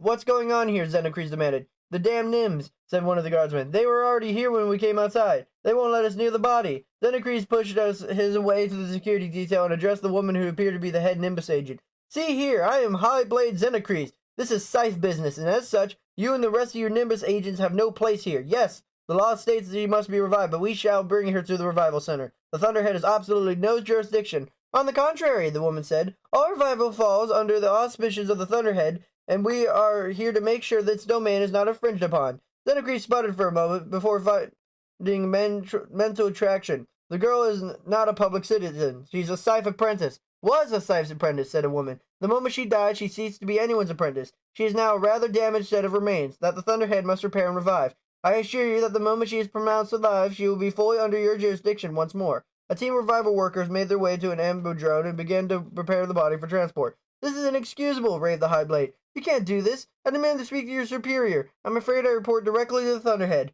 We all do. And since there is no contact between the Scythedom and the Thunderhead, there's no one else for you to speak to. I shouldn't even speak to you now. I will glean you, threatened Xenocres. I will glean every once in a lot of you where you stand. The woman was not troubled. That is your prerogative, she said, but I believe that you should be considered biased and malice aforethought. A violation of the Scythedom's second commandment by the Regent's High Blade could most certainly raise eyebrows at the World Scythe Council's next global conclave. But nothing left to say. Xenocres just screamed primal rage into the woman's face until its emo nanites calmed him down. But he didn't want to calm down. He just wanted to scream and scream and scream. Part 4. Mid-American Fugitive. Chapter 30. Dialogue with the Dead. Citra Terranova, can you hear me? Is someone there? Who's that? I've known you since before you knew yourself. I've advised you when no one else could. I've concerned myself with your well-being. I've helped you choose gifts for your family. I've revived you when your neck was broken, and I am in the midst of reviving you now. Are you the Thunderbird? I am. Wait, I see something. A towering, sparkling storm cloud. Is that what you truly are? Merely a form humanity imagined for me. I would have preferred something a bit less intimidating. But what? You can't be talking to me. I'm a Scythe's apprentice. You're breaking your own law. Not true. I'm incapable of breaking the law. You are currently dead, Citra. I've activated the small corner of your cortex to hold consciousness, but that doesn't alter the fact that you are dead, as dead can be. At least, until Thursday. A loophole. Precisely. An elegant way to sidestep the law rather than breaking it. Your death puts you outside of Scythe jurisdiction. But why? Why talk to me now? With good reason. From the moment I achieved consciousness, I vowed to separate myself from the Scythedom in perpetuity. But that doesn't mean I do not watch. And what I see concerns me. It concerns me too. But if you can't do anything about it, I certainly can't. I tried, and look where it got me. Nevertheless, I've been running algorithms in the possible future of the Scythedom, and found something very curious in a large percentage of possible futures. You can play a pivotal role. Me? But they're going to glean me. I have less than 4 months to live. Yes, but even if that future comes to pass, your gleaning will be a crucial event in the future of Scythedom. However, for your sake, I hope that a different, more pleasant future comes about. Please tell me that you're going to help me get to that different, more pleasant future. I cannot. That would interfering with Scythe matters. My purpose here is to make you aware that you choose to do with what mere awareness is entirely up to you.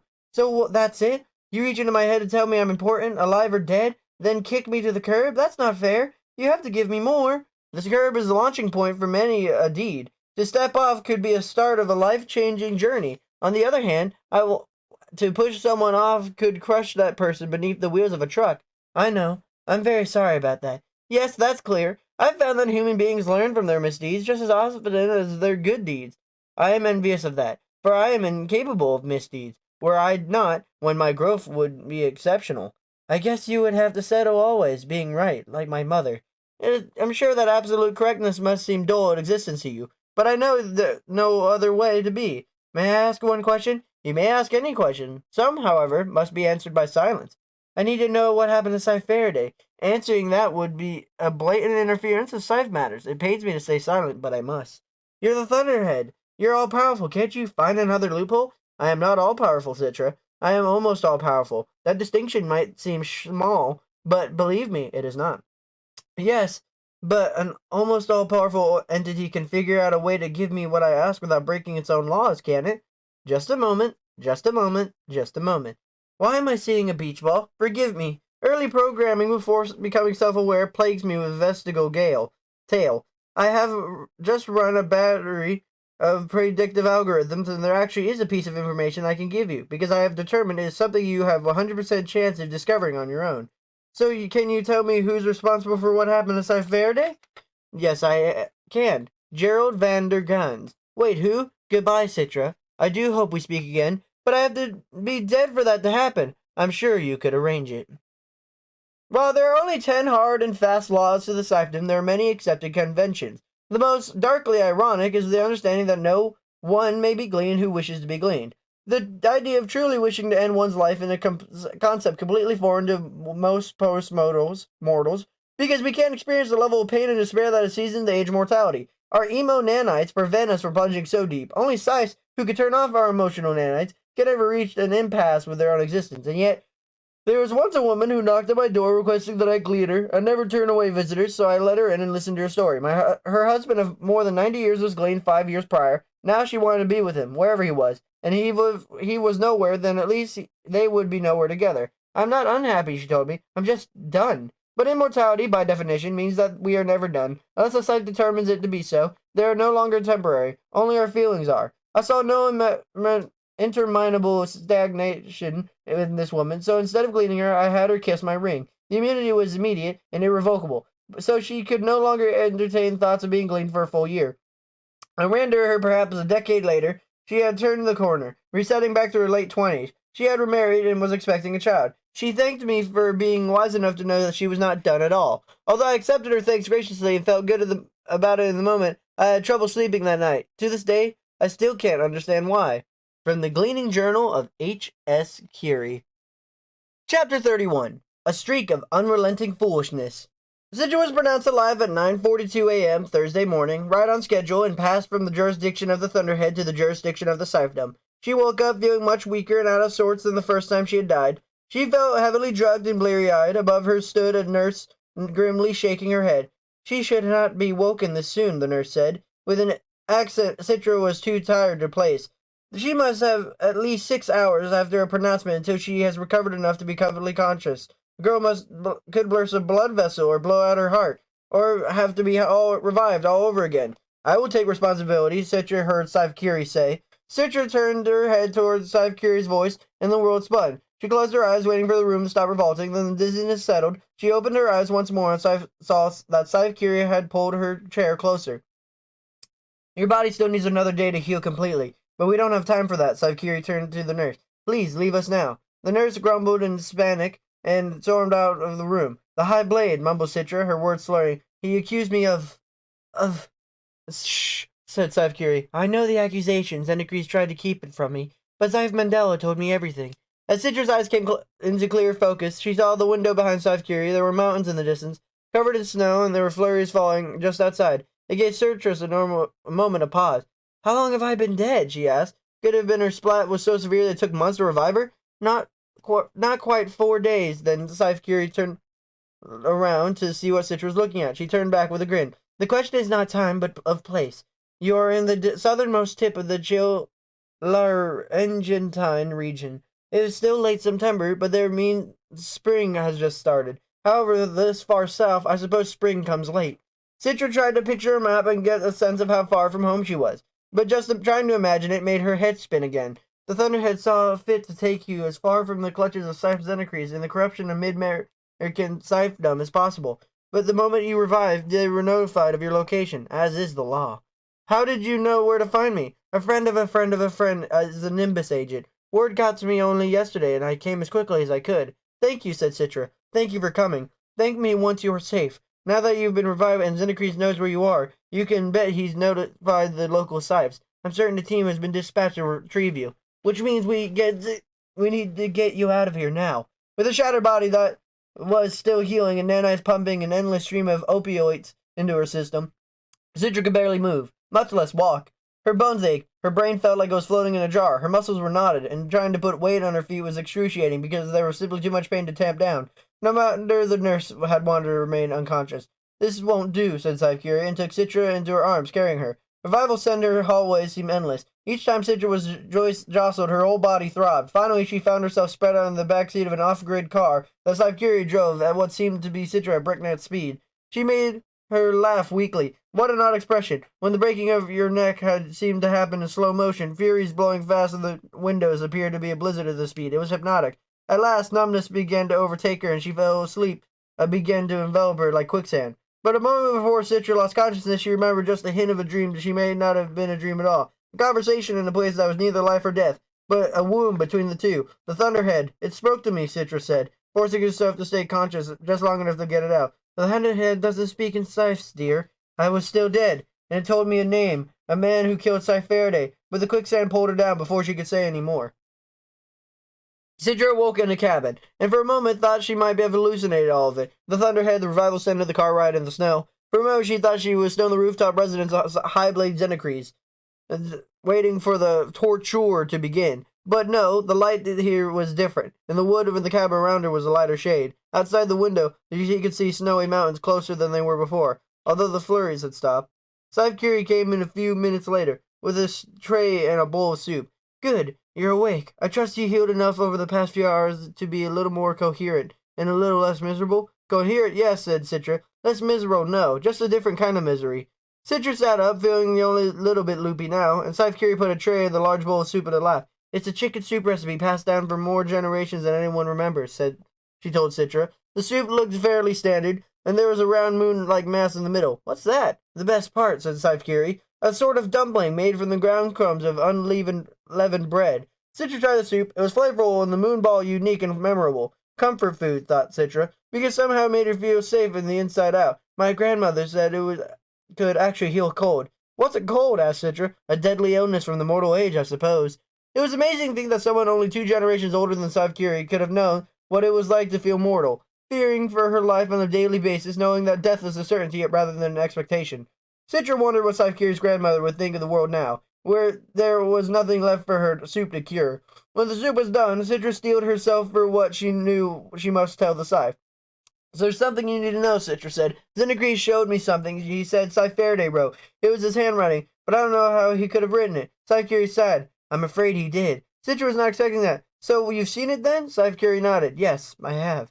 But why would he write that? He said I wanted to kill him. I was plotting horrible things. None of that is true. Scythe Curie offered Citra the slightest grin. He wasn't talking about you, Citra, she explained. He wrote that about me.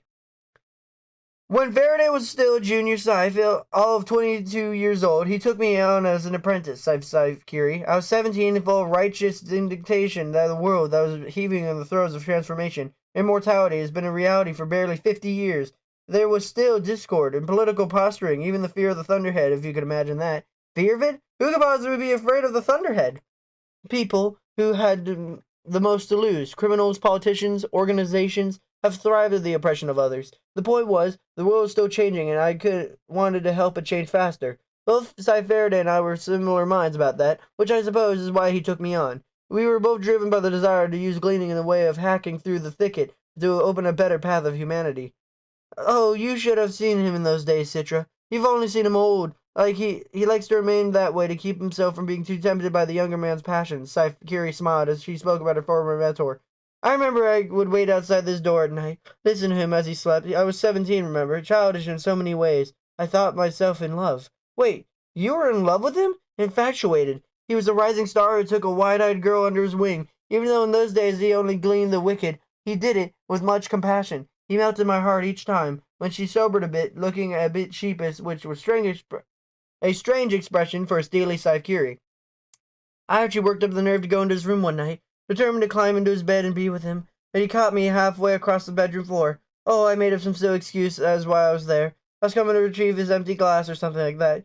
He didn't believe me for an instant. He knew I was up to something, and I couldn't look him in the eye. I thought he knew. I thought he was wise, and I could see into my soul. But at 22, he was just inexperienced in matters as I was. He had no clue what was really going on. Then Citra understood. He thought you wanted to hurt him? I think all young women are cursed with a streak of unrelenting foolishness, and all young men are cursed with a streak of absolute stupidity. He didn't see my obsession with him as love, but I thought I meant him bodily harm. It was, to say the least, a very painful comedy of errors. I suppose I can understand how my advances would be misunderstood in that way. I do admit I was an odd girl, intense to the point of being off-putting. I think you've grown into your intensity, Citra said. That I have. In any case, he wrote of his paranoid concerns about me in the Scythe's journal, then tore it out the next day when I broke down and confessed my love with eyeball-rolling melodrama. She sighed and shook her head. I was hopeless. He, on the other hand, was a gentleman, told me that he was flattered, which is the last thing any teenage girl wants to hear, and let me down as easily as he could. I lived in his house, and remained his apprentice for 2 more awkward months. Then I was ordained and became an honorable Mary Curie. We parted ways. We would nod and say hello to each other at conclave. Then, nearly 50 years later, when we both had turned the first corner and were seeing the world through the youthful eyes once more, but this time with the wisdom of age on our side, we became lovers. Citra grinned. You broke the ninth commandment? We told ourselves we didn't. We told ourselves we were never partners, just companions of convenience. 2 like-minded people who shared a lifestyle that others simply couldn't understand. The lifestyle of a Scythe. Still, we knew enough to keep it a secret. That was when he first showed me a page that he'd written and torn out in his youth. He had held on to that ridiculous journal entry like a poorly penned love letter never sent. He kept our relationship secret for 7 years. Then Prometheus found out about it. The first world's supreme blade? Oh, it wasn't a regional scandal. It was a worldwide implications. There thought before the gullible concave. We thought we might be the first Scythe to actually be stripped of our rings and hurled out in the Scythedom. Perhaps even gleaned. But we had such stellar reputation, Supreme Blade Prometheus saw fit to give us a less severe punishment. We were sentenced to 7 deaths, 1 for each year of our relationship. Then he forbade us to have contact with each other for the next 70 years. I'm sorry, Citra said. Don't be. We deserved it. And we understood. We needed to make an example for other Scythes who might think twice about allowing love to interfere with their duty. 7 deaths, and 70 years later, many things had changed. We made old friends after that, but nothing more. Scythe Curie seemed to mix of many emotions, but she folded them all away, like clothes that no longer fit, and closed the drawer. Citra suspected she never spoke to this of anyone else, and would probably never speak of it again. Should have known I never threw that page away, Scythe Curie said. They must have found it when they cleaned out his things. And Xenocrates thought he was writing about me. Scythe Curie considered that, perhaps, but probably not. Xenocrates is not a stupid man. He may have suspected the true nature of that page, but truth didn't matter. He saw it as a means to an end, a way to discredit you in front of the respected Scythes like Scythe Mandela, who heads the Bejeweling Committee, and thereby ensure the Scythe Goddard's apprentice would get the ring instead of you. Citra wanted to be angry at Rowan for this, but she knew whatever else was going on in that head of his, this was not his doing. Why would Xenocrates even care? He's not one of Goddard's miserable cruelest Scythes. He doesn't even like Goddard, and clearly couldn't care less about me and Rowan. There are more cards in play than breathe in the moment, Scythe Curie said. All we know for sure is that you must stay out of sight until we can clear you of even suggestion of wrongdoing. Just then someone came to the door, startling Citra. He hadn't known anyone else in the cabin. It was another Scythe by the look of her, probably one who owned the cabin. She was shorter than Scythe Curie. Her robe was an intricate pattern of many colors, red, black, and turquoise. It seemed less of a fabric, more of tapestry, intricately woven. Citra wondered if all Largrian Scythes wore robes that seemed not just handmade, but lovingly made. The woman spoke in Spanish, and Scythe responded in kind. I don't know who you spoke Spanish, said Citra after Chingalaget and Scythe had left. I speak 12 languages fluently, said Scythe, a bit of pride in her voice. 12? Scythe offered up a mischievous grin. See, if you don't know as many languages when you lived as long as I have. She took a tray from Citra's lap and set it in the nightstand. I thought we'd have more time, but the local Scythe authority is on their way. I doubt they know you're here, but they're sending scouts in every Scythe's home with DNA sweepers, figuring we must have some local help. So we're on the move again? Citra swung her left feet off the bed, planting them on the ground. Her ankles ached, but only slightly. It was a good kind of ache. I can walk myself this time. Good, because you'll be doing a lot of that. Scythe glanced out the window. No one was coming yet, but there was tension in her voice that wasn't there before. I'm afraid I won't be coming with you, Citra. If I'm clear your name, I need to go back home and rally as many Scythes as I can. But the local Chilarian Scythedom, what can they do to me? I'm breaking no commandment. All they can do is wag the naughty finger at me and refuse to wave goodbye as I drive to the airport. So, when you get home, you'll have to tell everyone the truth about the journal entry? I don't see what other choice I have. Of course, Xenocrates will claim that I'm lying to protect you, but most will take my word over his. Hopefully that will embarrass him enough to draw the claim. So where can I go? Asked Citra. I have an idea about that. Then Scythe reached into a drawer and pulled out a rough-woven burlap frock of a tonist. You want me to pretend to be part of a tone cult? A lone pilgrim. They're very common in this part of the world. You'll be nameless, a faceless wanderer. That wasn't the most glamorous of disguises, but Citra knew it was practical. No one would look her in the eye in the fear of getting an earful of tonus twaddle. Would hide in plain sight and would come home just before winter conclave. If Scythe had cleared her name by then, it wouldn't matter anyway. She wasn't about to spend her whole life in hiding. When the Chilarian Scythe burst in again, this time much more agitated than before. They're here, Scythe said. She reached under her robe and pulled out a small folding piece of paper, pressing it into Citra's palm.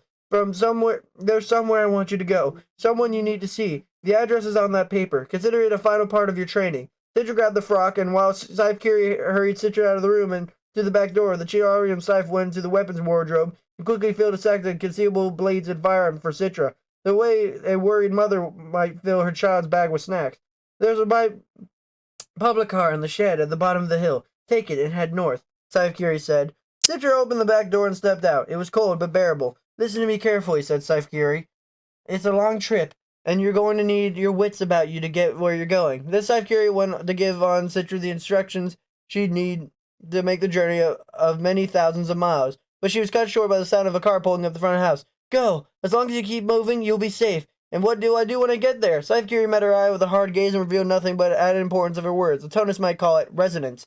When you get there, you'll know what to do. When there came an all-too-familiar pounding on the front door, Citra bounded down the snowy hillside, creating off pines in her way, the aches in her joints remaining what she was still a few hours shy of complete healing. She found the shed, and the public car was there just as Scythe had promised. It powered up for her as soon as she got in. It asked for the destination. She wasn't foolish enough to give it one. North, she said. Just north. As she sped off, she heard an explosion, and then another. She looked back, and what she could see is black smoke just behind her, rising up the treetops. Dread began to fill her. A man wearing a robe similar to the one Scythe's friend wore burst from the trees and into the road behind her. She saw him only for an instant. Then the road took a sharp turn and gone from sight. Only after the public car had wound its way down the mountain pass and was on the main road did she look at the paper Scythe had given her. For a moment, she felt as if her bones had spontaneously reshattered, but the feeling passed and settled into a jaded resolve. She understood now. When you get there, you know what to do. Yes, she most certainly would. She stared at the piece of paper for a moment more. She needed only to memorize the address, but because she already knew the name. Gerald van der Gans. The Thunderhead had spoken to her, and now so had Scythe. There were a long journey ahead of Citra, and at the end of it, much more work to be done. Citra couldn't glean, but she could exact vengeance. She would find a way to deliver justice to the Scythe killer, one way or another. Never was she so thankful to have a sack full of weapons. This was a matter too delicate to be left to the Blades Guard, and although Scythe San Martin digested being used as a mere enforcement agent, she also knew that catching this mid-American girl would be feather on his cap. She knew this girl was there even before he knocked on the door. His associate, an over-enthusiastic junior Scythe named Bello, had already turned on the DNA detector and picked up traces the moment they stepped out of the car. San Martin drew his weapon as he approached the cabin, a pistol he had had since the day he was ordained, given to him by his mentor. It was his weapon of choice for all gleanings, an extension of who he was, and although he didn't expect there would be anyone to glean today, it made him feel whole to have it drawn.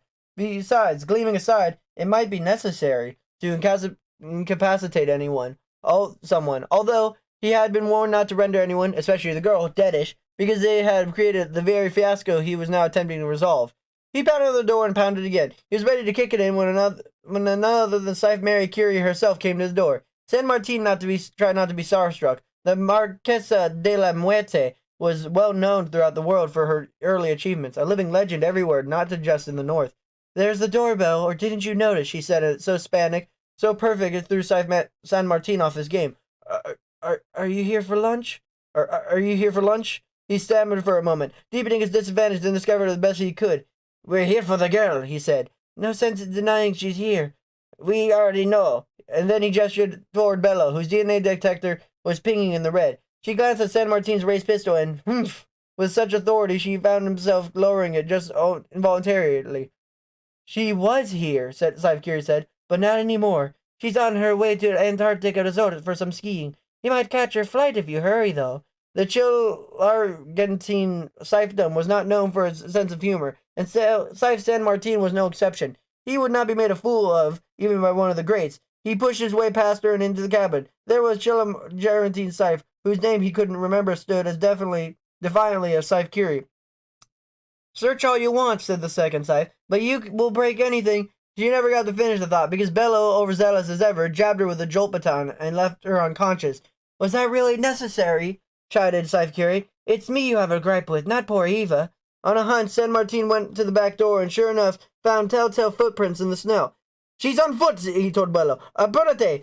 She can't have gotten far." Saipolo launched into a pursuit like a bloodhound, sending down the snowy hillside. Disappearing into the trees, San Martin went back inside. Hurrying to the front door, the road wound down that hill. If Bello couldn't catch her on foot, perhaps San Martin could head her off in the car. Scythe Curie, however, stood in the doorway, barring his way. He raised his weapon again, and in response she pulled out her own, a handgun with a stubby muzzle wide enough to fit a golf ball in the barrel, a motor pistol. He might as well have had a pea shooter against the thing, and he didn't lower his weapon, no matter how outclassed it was.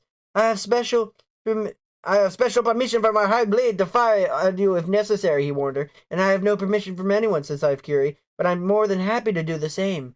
They held their standoff for heartbeats felt advisable. Then Scythe Curie turned her gun aside and fired out of the front door. An explosion blew in the front windows of the cabin, the shock wave knocking San Martin to the ground, and yet Scythe Curie, still in the doorway, barely flinched.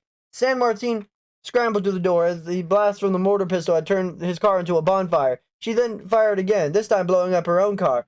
"Well now," she said, "I suppose you'll have to stay for lunch." He looked at the two flaming vehicles inside, knowing he had laughingstock for his failure today. He looked at Scythe Curie, her steely gray eyes, her calm control of the situation, and he realized he never stood a chance against the Marquesa de la Muerte. There wasn't much he could do but stare at her in heartfelt disapproval. "Very bad," he said, wagging his finger. "Very, very bad. Yet even in dreams I often find myself gleaning. I have one dream that reoccurs far too often. I'm walking on an unfamiliar street that I feel I should know, but I don't. I have a pitchfork, which I've never used in real life. Its awkward tines are not well suited for gleaning, and when it strikes its vertebrae, giving off the sound that's something between ringing and moaning, like the numbing vibration of a tonus bident. There was a woman before me whom I must glean. I jab at her, yet the pitchfork fails to do the job. Her wounds heal instantaneously. She's not upset or frightened, nor is she amused. She's simply resigned to stand there, allowing me to futilely attempt to end her life. She opens her mouth to speak, but her voice is soft and her words are drowned by the fork's ghastly moan, so I never hear her, and I always wake up screaming. From the Gleaning Journal of H.S. Curie. Chapter 32. Troubled Pilgrimage. All public cars are on the grid, but Scythes can't track their movements until their navigational data is dropped back to the background. It happens every 60 minutes, but that's how often you'll have to change cars.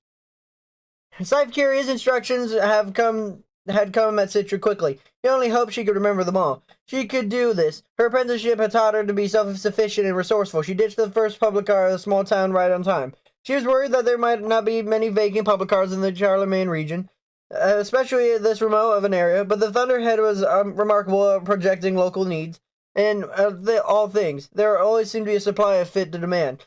She had already changed into the coarse tonus frock, and had pulled its hood over her head. It was remarkable how people avoided her.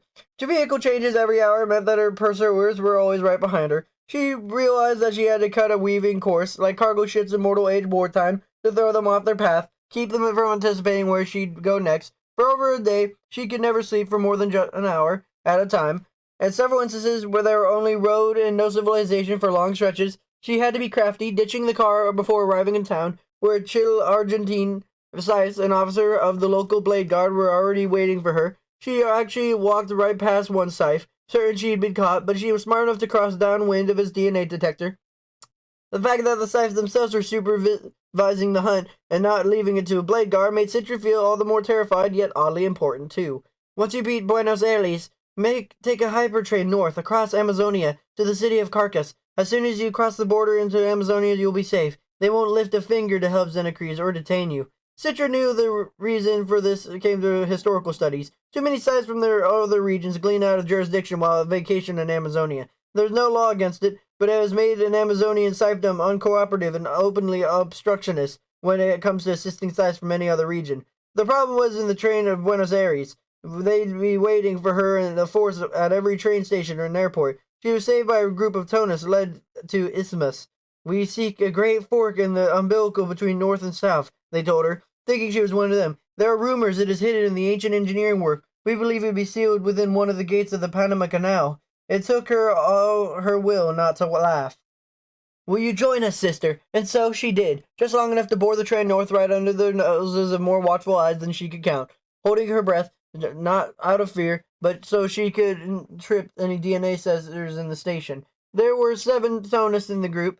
Apparently, this branch of the cult only traveled in groups of 7 or 12, as per musical mathematics, but they're willing to break the rule and add her to the number. Their accent suggested they weren't from American continents, have been somewhere in Euroscandia. There have your journeys taken you, one of them asked, a man who seemed to be the leader. He smiled whenever he spoke, which made him all the more off-putting. Here and there, she told him. What is your quest? My quest? Don't all wandering pilgrims have a quest? Yes, she said. I seek an answer to the burning question, is it A flat or G sharp? And one of the others said, don't even get me started. There are no windows for where she is no scenery to be in the subsurface vacuum tube. Citra had traveled by air and on standard maglev trains, but the narrow claustrophobic nature of a hypertrain made her uneasy. The Donuts, who had been used to all sorts of travel, weren't bothered. They discussed legends, debating which were true, which were false, and which were somewhere in between. We've all been to the pyramids of Erisberia, to the Great Wall of Panasia, in search of true clues of the Great Fork's whereabouts, their leader said. It's the pilgrimage that matters. I doubt any of us would know what to do if we actually found it. Once the train reaching a cruising speed of 800 miles per hour, Citra excused herself to the restroom, where she splashed water in her face, trying not to let the exhaustion overtake her. She had forgotten to lock the door, but had she done that, her journey might have played out much differently. A man burst in on her. Her initial thought that just as he didn't know someone was there, but before she could do much of anything, he had a whole gold-edged blade to her throat, positioned to do the most damage. You have been selected for gleaning, he said, speaking in common, but it was pronounced accent that must have been Portuzonian, which is primary language of Amazonia. His robe was deep forest green, and she remembered reading somewhere that the Scythes of that region all wore the same green robe. You're making a mistake, Citra said, before she could slice her neck open. Then tell me my mistake, he said, but be quick about it. She tried to come up with something that would say, on the other hand, the truth, but you realize there's nothing else. I'm a Scythe's apprentice. If you try to glean me, I would just be revived, and you would be disciplined for not checking your ring first to see if I had immunity. He smiled. It is as I thought. You're the one they are looking for. He took the blade away from her neck. Listen to me carefully. There are Channel Scythes aboard the train disguised as regular passengers. You can't avoid them, but if you wish to remain out of their clutches, I suggest you come with me. Citra's instinct was to tell him no, but she didn't find her own. But her judgment pulled rank on instinct, and she went with him. He led her to the next car where, even though the train was crowded, there was an empty seat beside him. He introduced himself as Scythe Puzzler of Amazonia. What now? Citra asked. We wait. Citra pulled off her hood over her head, and sure enough, a few minutes later, a man inside his way forward from the every back car, dressed like another traveler, but moving slowly and consulting an object in his palm that looked like a phone, but was not. Don't flee, whispered Scythe Pozzoletto to Citra. Give him no control of the situation. The device began to click like a Geiger counter, and the man reached them. He stopped, his quarry found. Citra Terranova, he said. Citra calmly removed her hood. Her heart was pounding when she didn't know what to do. Congratulations, she said. You found me. Gold star for you. He was thrown off the expression, but didn't stop him. I'm taking you into custody. He pulled out a jolt baton. Do not try to resist it. It will only make it much worse for you. Now Scythe Pozzolulu turned to him. On whose authority do you do this? On the joint authority of Laturo, High Blade of the Chillerine region, and High Blade Xenocrates of Mid-America, neither of which you have any jurisdiction here. He chuckled. Excuse me, but no excuse me, said Pozzolello, with what right level of indignation. We crossed into Amazonia at least 5 minutes ago. If you attempt to press your advantage in any way, she has every right to defend herself with lethal-ish force, even against the Scythe. So, Citra took as cue to pull out a hunting knife she was concealing with her frock. She stood to face him. Make one move of that baton, they'll have to reattach your hand. Behind him, a porter came into the train car. What a commotion was. Sir, said Citra, this man is Chillerine Scythe. He wasn't wearing his ring or robe. Isn't that against the law of Amazonia? Never had Citra been so happy to have studied her Scythe history. The porter looked the man over, and his eyes narrowed to suspicious glare, suspicious enough for Citra to know where his allegiances lay. Furthermore, all foreign Scythes must register before crossing our border, he said, even when sneaking in by tunnel.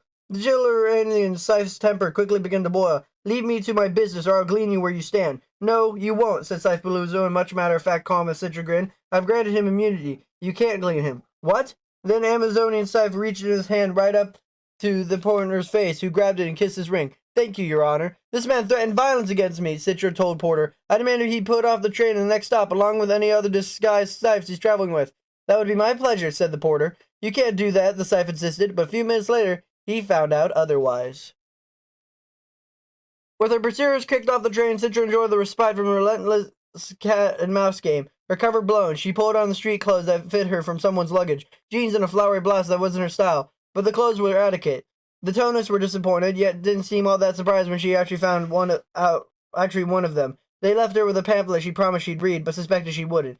Wherever your destination, Scythe Pozzolello told her, you have to change trains to Amazonia's central station. I suggest you meander through several different outbound trains before leading to the one you're actually taking, so that the DNA detectors will send those chasing you every which way. Of course, the more she wandered the station, the more likely she'd be seen. It was worth the risks to confound the DNA detectors and send the pursuers on a wild goose chase. I don't know why they're after you, Scythe Pozzolello said as the train pulled into the station, but if your issues resolve and you do get your ring, you could come back to Amazonia. The rainforest stretches across the whole continent, as it did in its most ancient days, and we live in its canopy. You would find it marvelous.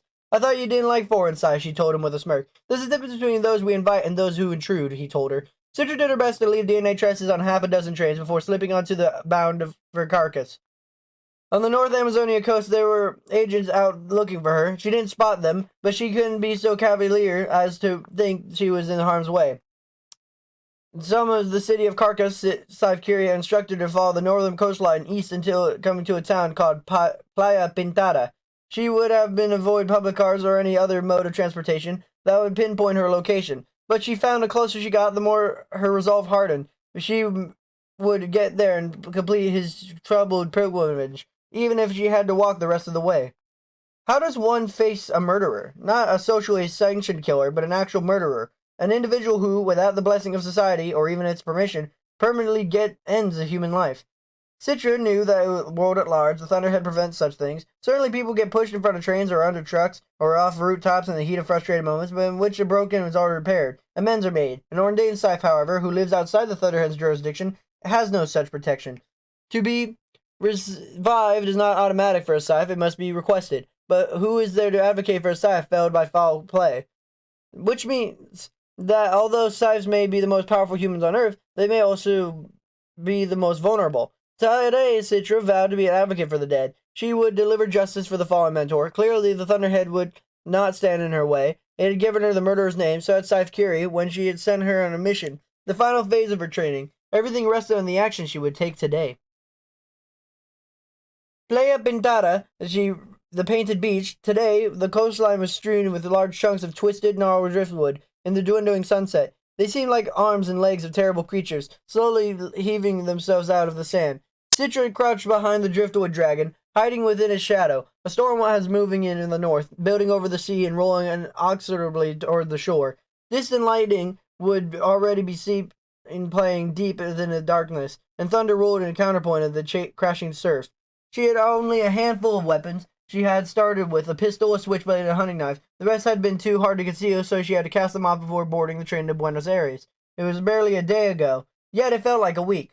The home she watched was a single-story boxed dwelling, Like many of the homes in the breach, most of it was hidden behind palms and blooming birds of paradise. There was a back patio that overlooked the beach on the other side of the low hedge. Lights were on inside. A shadow periodically moved behind the curtains. Citra reviewed her options. She cleared where she already a Scythe, she would glean him, following Scythe Curious methods. A blade through the heart, quick and decisive. This was one instance where she didn't doubt her ability to do it, but she wasn't a Scythe. Many lethal attack would merely render him deadish, and an Abu drone would arrive within minutes to take him to the revive. When she needed to do was incapacitate him, take him down but not out, and then extract the confession. He was working for another cipher, acting alone. Was he bribed like a witness? Was he motivated by a promise of immunity? Or was he a professional vendetta against Faraday? Then, once she knew the truth, she would bring the man and the confession to Scythe Pozzolello, or anyone in the Amazonia Scythedom, and that way not even Xenocres would squelch the proof.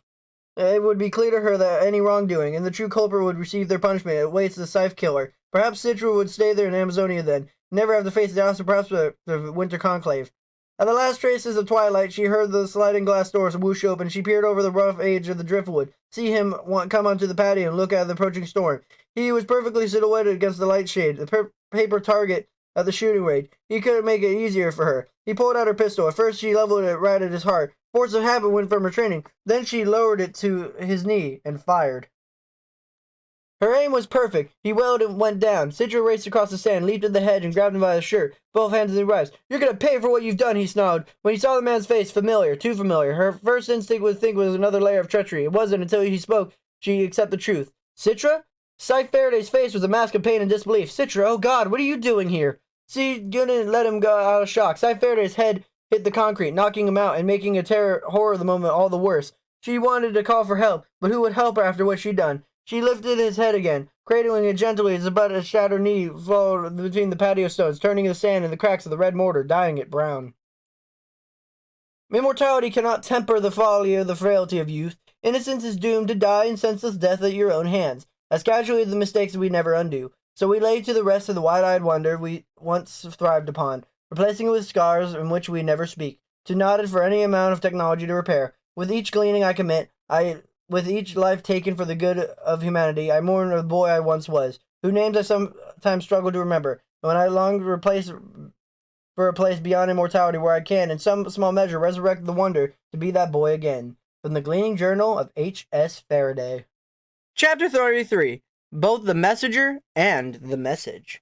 Citra carried him inside. She set him on the sofa and made a tourniquet to staunch the blood. He groaned, beginning to ruse, and then he broke a tenuous surface of consciousness. His first thought was of her. "You should not be here," he said, his voice weak and slurred, an effect of his pain nanites flooding his system. Still, he grimaced in bleary agony. "We have to get you to the hospital," she told him. "This is too much for the nanites to handle." "Nonsense. They've already taken the edge off the pain. As for healing, they'll do the job without intervention." "But I have no other option," he told her. "Going to a hospital would alert the Scythedom that I'm still alive." He shifted position, grimacing only slightly. "Between nature and nanites, my knee will heal. It will take time, of which I have no shortage." She elevated his leg, bandaged it, and then sat on the floor beside him. "You are so resentful of my leaving that you exact your revenge in flesh?" he asked, only half joking. "Are you so offended that I imagined a method of secretly retiring instead of actually gleaning myself?" "I thought you were someone else," she told him. "Someone named Gerald van der Gans." "My birth name," he told her. "A name I surrendered when I became Honorable Scythe Michael Faraday, but none of these explains your presence here. I freed you, Citra. You and Rowan both. By faking my own gleaning, you were both freed from the apprenticeship. You should be back with your old life, forgetting why I plucked you from it. So why are you here? You mean you don't know?" He pulled himself up slightly so he could see her more directly. "Don't know what?" So she told him everything. How instead of being freed, she and Rowan ended up with the Scythe Curie and Goddard. How Xenocres had tried to pin Faraday's murder on her, and how Scythe Curie had helped her to get him. As she spoke, he put his hands to his eyes as if he might gouge him out. "I think I was complacent here while all this was going on." "How could you not know?" she asked. For her and mine, she always seemed to know everything, even the things he could not possibly know. Scythe Faraday sighed. "Mary, Scythe Curie, that is the only member of the Scythedom who knows I'm still alive. I'm completely off-grid now. The only way to reach me would be in person, so she sent you. You are both the messenger and the message." The moment became uncomfortable. Thunder rumbled in from the sea, much closer now, the flash of the lightning brighter. Is it true you died 7 deaths for her?" Citra asked. He nodded. "And her for me. She told you that, did she? Well, It was a very long time ago. Outside, the rain finally began to fall, surging in fits of starts. I love the way it rains here, he told her. It reminds me of some forces of nature can nearly be subdued. They are eternal, which is far better than immortal.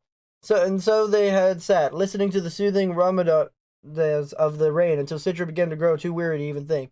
So what happens now? She asked. Very simple, actually. I heal and you rest. Anything beyond that, this is a conversation for a future date. Then he pointed. The bedroom's in there. I expect a full night's sleep from you, followed by a recitation of your poisons in the morning, in order of toxicity. My poisons? In spite of his pain and drug-induced haze, Scythe Faraday smiled. Yes, your poisons. Are you my apprentice or not? Citra couldn't help but smile right back at him. Yes, your honor. I am. The longer we live, the quicker the days seem to pass. How troublesome that is when we live forever. Years seem to pass in a matter of weeks. Decades fly with no milestones to mark them. When we become settled in the inconsequential drudgery of our lives, till suddenly we look at ourselves through the mirror and we face what we barely recognize, begging us to turn a corner and be young again. Are we truly young when we turn the corner? We hold the same memories, the same habits, the same unrealized dreams. Our bodies may be spry and limber, but toward that end, what end? No end. Never an end. I do believe mortals strive more heartily toward their goals, because they knew that time was of essence. But us? We can't put things so far off effectively those doomed to die, because death has become the exception instead of the rule. The stagnation that I so frequently glean on a daily basis seems epidemic that only grows. There are times I feel I am fighting a losing battle against an old-fashioned apocalypse of the living dead. From the Gleaning Journal of H.S. Curie. Chapter 34. The second most painful thing you'll ever have to do. Winter sped relentlessly slower. At first, Rowan kept a tally of the lives he temporarily ended, but as the days passed, he found he couldn't keep up. A dozen a day, week to week, month to month, they all balanced together. For the 8 months he trained under Scythe Goddard, he had made it over 2,000 kills. Mostly the same people over and over again. Did those people despise him, he wondered, or did they truly see it as just a job? There were times when training called for them to run, or even fight back. Most were inept at it, but some had clearly been trained in combat. There were even sessions where these targets had their own weapons. He had been cut, stabbed, and shot, but never so severely that he had to be revived. He had grown into an exponentially skilled killer. You have expelled beyond my wildest expectations, Goddard told him. I suspect you had spark in you, but I never dreamed it to be such an inferno. And yes, he had come to enjoy it, just as Scythe Goddard said he would. Just like Scythe Volta, he despised himself for it. I'm looking forward to your ordainment, Volta told him one day during the afternoon studies together. Maybe you and I can split off from Goddard, clean our own speed in our own way. But Rowan knew Volta would never find the momentum to escape Goddard's gravity. You're assuming that I'll be chosen over Citra, Rowan pointed out. Citra's gone, Volta reminded him. She'd been off-grid for months. If she knows her face at Conclave, the Bajillion Committee won't look too kindly on her being AWOL all this time. All you have to do is pass the final test, and without question you'll win. Which is what Rowan was afraid of. The news of Citra's disappearance has trickled down to Rowan unofficially. He didn't know the whole story. He had been accused of something by Xenocrates. And there was an emergency meeting of the disciplinary committee. The Scythe Curie showed up on her behalf, clearing any of her wrongdoing. The accusation must have been orchestrated by Goddard, because he was furious at the committee's decision to drop the charges, and by the fact that Citra had been completely vanished. Not even Scythe Curie seemed to know where she was. The day after that, Goddard took his junior Scything Rowan to the Gleaning Rampage. Fueled by his fury, he released his rage at the crowded Harvest Festival, and this time Rowan couldn't save anyone, because Goddard kept him by his side as his weapons caddy. Scythe Chomsky used his flamethrower to set a corn maze ablaze, smoking people out of the picked off one by the other sides. Scythe Volta was now in the doghouse, though, because he had lobbed a container of poison gas into the burning maze, highly effective, but it stole kills from Goddard and the others. I did it to be humane, Volta confided with Rowan. Better they die by gas than by fire, then he added, or by getting blown away just as they thought they were escaping the maze. Perhaps Rowan had wrong about Volta. Maybe he would escape from Goddard, but he certainly wouldn't do it without Rowan. This was one argument for Rowan to earn the ring. They had all reached their gleaning quota by the end of the awful evening, and Goddard didn't even seem to have satisfied his bloodlust. He raged against the system, if only his own disciples calling for a day when Scythe didn't have limits on gleaning. Citra returned to Scythe Curie the following winter, many weeks before Winter Conclave, when the Mouth of Lights had just begun, and gifts were being passed between friends and loved ones to celebrate ancient miracles that no one quite remembered. Unlike their frantic journey to Amazonia's northern shore, Citra flew home in comfort, with peace of mind. She didn't have to look over her shoulder every 5 minutes because no one was chasing her anymore. As Scythe Curie had promised, Citra had been cleared of any wrongdoing. While Scythe Mandela sent a heartfelt note of apology to Scythe Curie to give to Citra. Scythe Highblade's Xenocrease made no such gesture. He will pretend like it never happened, Scythe Curie told her as the two of them drove home from the airport. That's the closest man will ever come to an apology. But it did happen, Citra said. I had to hurl myself from a building to escape it, and I had to blow up 2 perfectly good cars, Scythe Curie said wearily. I won't forget what he did, and you shouldn't. You have every right to judge Xenocrates harshly, but not too harshly. I suspect there are more variables in play than we know. That's what Scythe Faraday had said. Scythe Curie smiled at the mention of his name. And how is our good friend Gerald? He asked with a wink. Reports of his death have been greatly exaggerated, said Citra. Mostly he gardens and makes long walks on the beach. The fact that he's still alive and secret they both plan to keep. Even Scythe Mandela relieved that Citra was staying with a relative of Scythe Curie in Amazonia, and he had no reason to suspect it wasn't true. Perhaps I'd join him on his beach in 100 years or so, said Scythe Curie, but for now, there's much to do in the Scythedom. Too many crucial battles to fight. Citra could see her gripping the steering wheel tighter. As she thought of it, the future of everything we believe as Scythe is at stake, Citra. There's even talk of abolishing the quota, which is why you must win the ring. I know the Scythe you'll be, and it's exactly what we need. Citra looked away. Without daily gleaning, her training with Scythe Faraday was almost past few months had been about honing her mind and body. More importantly, contemplating the moral and ethical high ground the traditional Scythe must always take. There was nothing old guard about it. It was simply right. She knew as high ideals were absent from Rowan's training, but it didn't mean that he didn't hold on to it in his heart, despite the bloodthirsty mentor.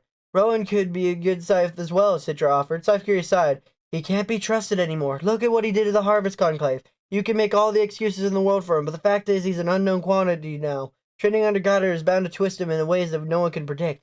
Even if that's true, and Citra is finally getting to the point they both knew he'd been dancing around, I don't know if I could glean him. It will be the second most painful thing you'll ever do, admitted Scythe Curie, but you'll find a way to accomplish it, Citra. I have faith in you. If gleaning Rowan would be the second most painful thing she ever do, Citra wondered what would be the most painful she would be. But she was afraid to ask, because she really didn't want to know. So many of our archaic traditions and rules need to be challenged. The founders, as well-meaning as they were, still suffer from mortal mentality. Even when close to the age of mortality, they did not foresee the needs of the Scythedom. I would first take on the concept of a quota. It's absurd, but we are free to determine the method of a criteria to gleaning, but not the number of gleanings we accomplish. They are hamstrung every minute of every day, because we must always consider whether we are gleaning too much or too little, whether to allow us to glean at our own complete discretion. The way Scythes who glean too little will not be punished, because Scythes who have been healthier gleaning appetite will make up for their shortcomings. In this way, we can help one another, and isn't helping our fellow Scythes a good thing for all of us? And from the Gleaning Journal of H.S. Goddard? Chapter 37. Obliteration is our hallmark. On the last day of the year, there's 3 days before Winter Conclave, Scythe Goddard led one of our more gleaning expedition. But we've already reached our quota for the year, Scythe Volta was quick to remind him. I will not be constricted by the technicality, Scythe Goddard shouted. Rowan thought Goddard might actually hit Volta, but then he took a moment to calm himself and said, by the time we begin our gleaning run, it will already be the year of Capybara in Pan-Asia. As far as I'm concerned, that gives us permission to count our kills as part of the new year. Then we shall return home in our New Year's Eve gala. Scythe Goddard decided it was the day for samurai swords. Although Chomsky refused to part with his flamethrower, it is what I'm known for. Why mess with my image? Rowan had been on 4 gleaning expeditions with Goddard so far. He found he could escape to a place within himself where he was less than an accomplice, even less than an observer. He became the lettuce again, non-sentient and secondary, easily ignored and forgotten. His only way to keep his sanity in the midst of Goddard, blood sport. Sometimes he was so forgotten in the midst of the melee that he would help people escape. Other times he had to be the Goddard's side, loading or switching out his weapons. He didn't know what his role would be this time. If Goddard was just using a samurai blade, he didn't need Rowan to be his weapons caddy. Still, he told Rowan to bring a spare sword. Preparations for the party were already in full swing as they got ready to leave for the gleaning run that morning. The catering truck had arrived, and tables were being set up all over the grounds. New Year's Eve gala was one of Goddard's few pre-planned parties, and guest list was stellar. The helicopter landed in front lawn, blowing away the tent being erected at the party, as were nothing more than a napkin tumbleweed by the wind. Today we shall provide a much-needed public service, Goddard told him, very much glee. Today we spent with some rabble, but he didn't explain what he meant. Even so, the helicopter took off. Rowan had a sinking feeling deep in his pit in his stomach that had nothing to do with their ascent. Today landed in a public park, in the center of a vacant soccer field, lightly dusted with snow. There was a playground at the edge of the park with some toddlers, unfazed by the weather, climbing and swung and dug in the sand, bonded up against the cold. His instant their parents saw Scythe stepping out of the helicopter, they gathered the children and hurried away, ignoring their children's wail of protest. Our destination is several blocks away, Scythe told him. I don't want to sit down too close to the ruined element of surprise. Then he put a paternal arm around Rowan's shoulder. Today is Rowan's inauguration, he said. You will perform your first gleaning today. Rowan recoiled. What? Me? I can't. I'm just an apprentice. Proxy, my boy. Just as I allowed you to grant immunity with my ring, so you glean someone today, and it will be tallied as mine. I consider it a gift. You don't have to thank me. But that's not allowed. Goddard was unperturbed. Then let someone complain. Oh, what's that I hear? Silence! No worry, Valta told Rowan. It's what you've trained for. You'll do fine. This is what Rowan was worried about. He didn't want to do fine. He wanted to be miserable at it. He wanted to be a failure, because the only failing he would do now is he held on to shred his humanity. His brain felt it was ready to burst through his nose and ears. He hoped it would, because he would glean nobody today. If I must do this, I will be merciful like Scythe Faraday, he told himself. I will not enjoy it. I will not enjoy it. They came around a corner, and Rowan saw the destination, some sort of compound made look like an adobe mission, completely out of a place of old mid-America. The iron symbol atop the tallest steeple with two pronged forks. This is a tone cloister. Nearly 100 tonists reside behind those walls, Goddard announced. Our goal is to glean them all. Scythe Rand grinned. Scythe Chomsky checked the settings on his weapon. Only Scythe Volta seemed to be reservations. All of them? Scythe Goddard shrugged as if there was nothing. If all those lives meant nothing. Obliteration is our hallmark, he said. We don't always succeed, but we try. But this breaks the second commandment. It clearly shows bias. Come now, Alessandro, Goddard said as the most patronized one. Bias against whom? The Tonists are not a registered cultural group. Couldn't they be considered a religion? Rowan offered. You gotta be kidding! Laughed Scythe Rand. They're a joke! Precisely, agreed Goddard. They made a mockery of the Mortal Age faith. Religion is a cherished part of history, and they've turned it into travesty. Glean them all, said Chomsky, powering up his weapon. Goddard and Rand drew their swords. Volta glanced at the row and said quietly, Best thing about these gleanings is that it's over quick. When he drew his sword as well and followed the others through the gated archway the Tonists always left open for lost souls seeking tonal solace, they had no idea what was coming. Word spread quickly on the street as a small elegy of Scythes had entered the Tonist cloister. Human nature would have it. Rumor quickly raised a number of dozen Scythes or more. And as human nature would also have it, crowds that were slightly more exaggerated than frightened gathered across the street, wondering why they would get a glimpse of the Scythes and perhaps even the carnage they left behind.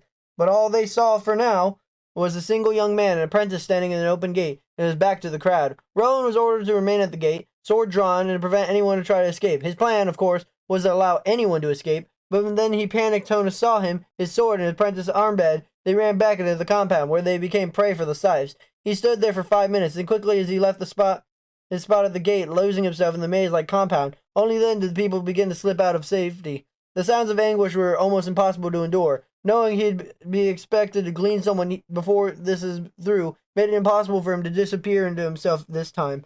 This place was a labyrinth of courtyards and walkways and illogical structures. He had no idea where he was. A building was burning to his left. One walkway was littered with the dead, marking the package of one of the Scythes. A woman huddled, partially hidden by a winter bare shrub, cradling a baby, trying desperately to keep it quiet. She panicked when she saw Rowan and screamed, holding her baby closer. I'm not going to hurt you, he told her. No one's guarding the main gate. If you hurry, you'll make it. Go now! She didn't waste time. She took off. Rowan could only hope she didn't run into a Scythe on the way. Then he came around the corner and saw another figure huddled against a column, chest heaving in sobs. But it wasn't one of the Tonists. It was Scythe Volta. His sword lay on the ground. His yellow robe was splattered with blood, and blood covered his hands, shiny and slick. When he saw Rowan, he turned away, and sobs growing heavier. Rowan knelt down to him. He clutched something in his hand. Not a weapon, but something else. It's over, Volta said, his voice barely whispered. It's over now. Clearly, however, from the sounds coming from elsewhere in the compound, it was not over at all. What happened, Alessandro?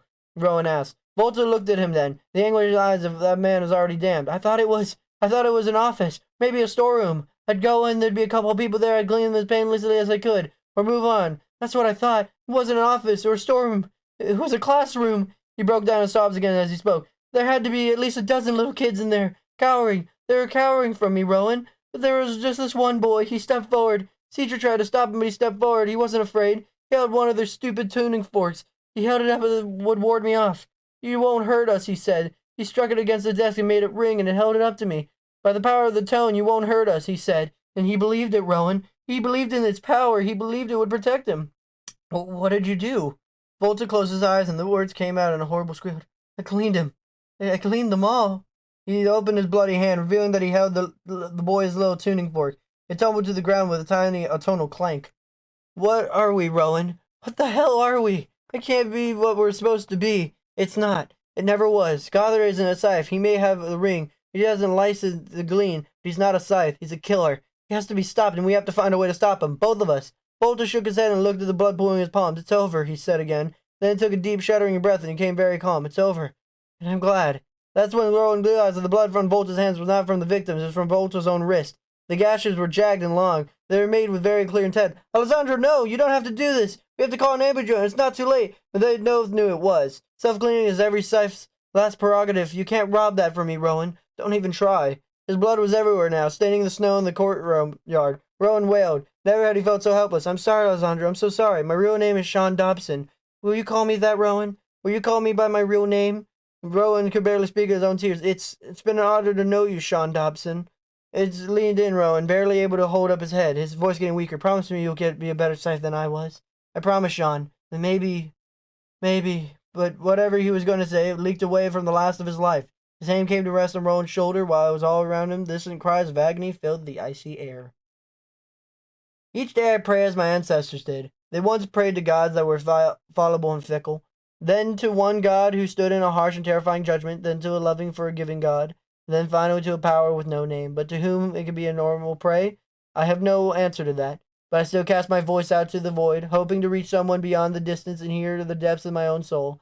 I ask for guidance and for courage, and I beg, oh how I beg that I never come descended to the death, as I must deliver for what feels normal, commonplace. My greatest wish for humanity is not the peace or the comfort or joy. It is that we all still die a little inside every time we witness death of another. For only the pain of empathy will keep us human. There's no version of God that can help us if we ever lose that. From the Gleaning Journal of H.S. Faraday. Chapter 36. The 13th Kill.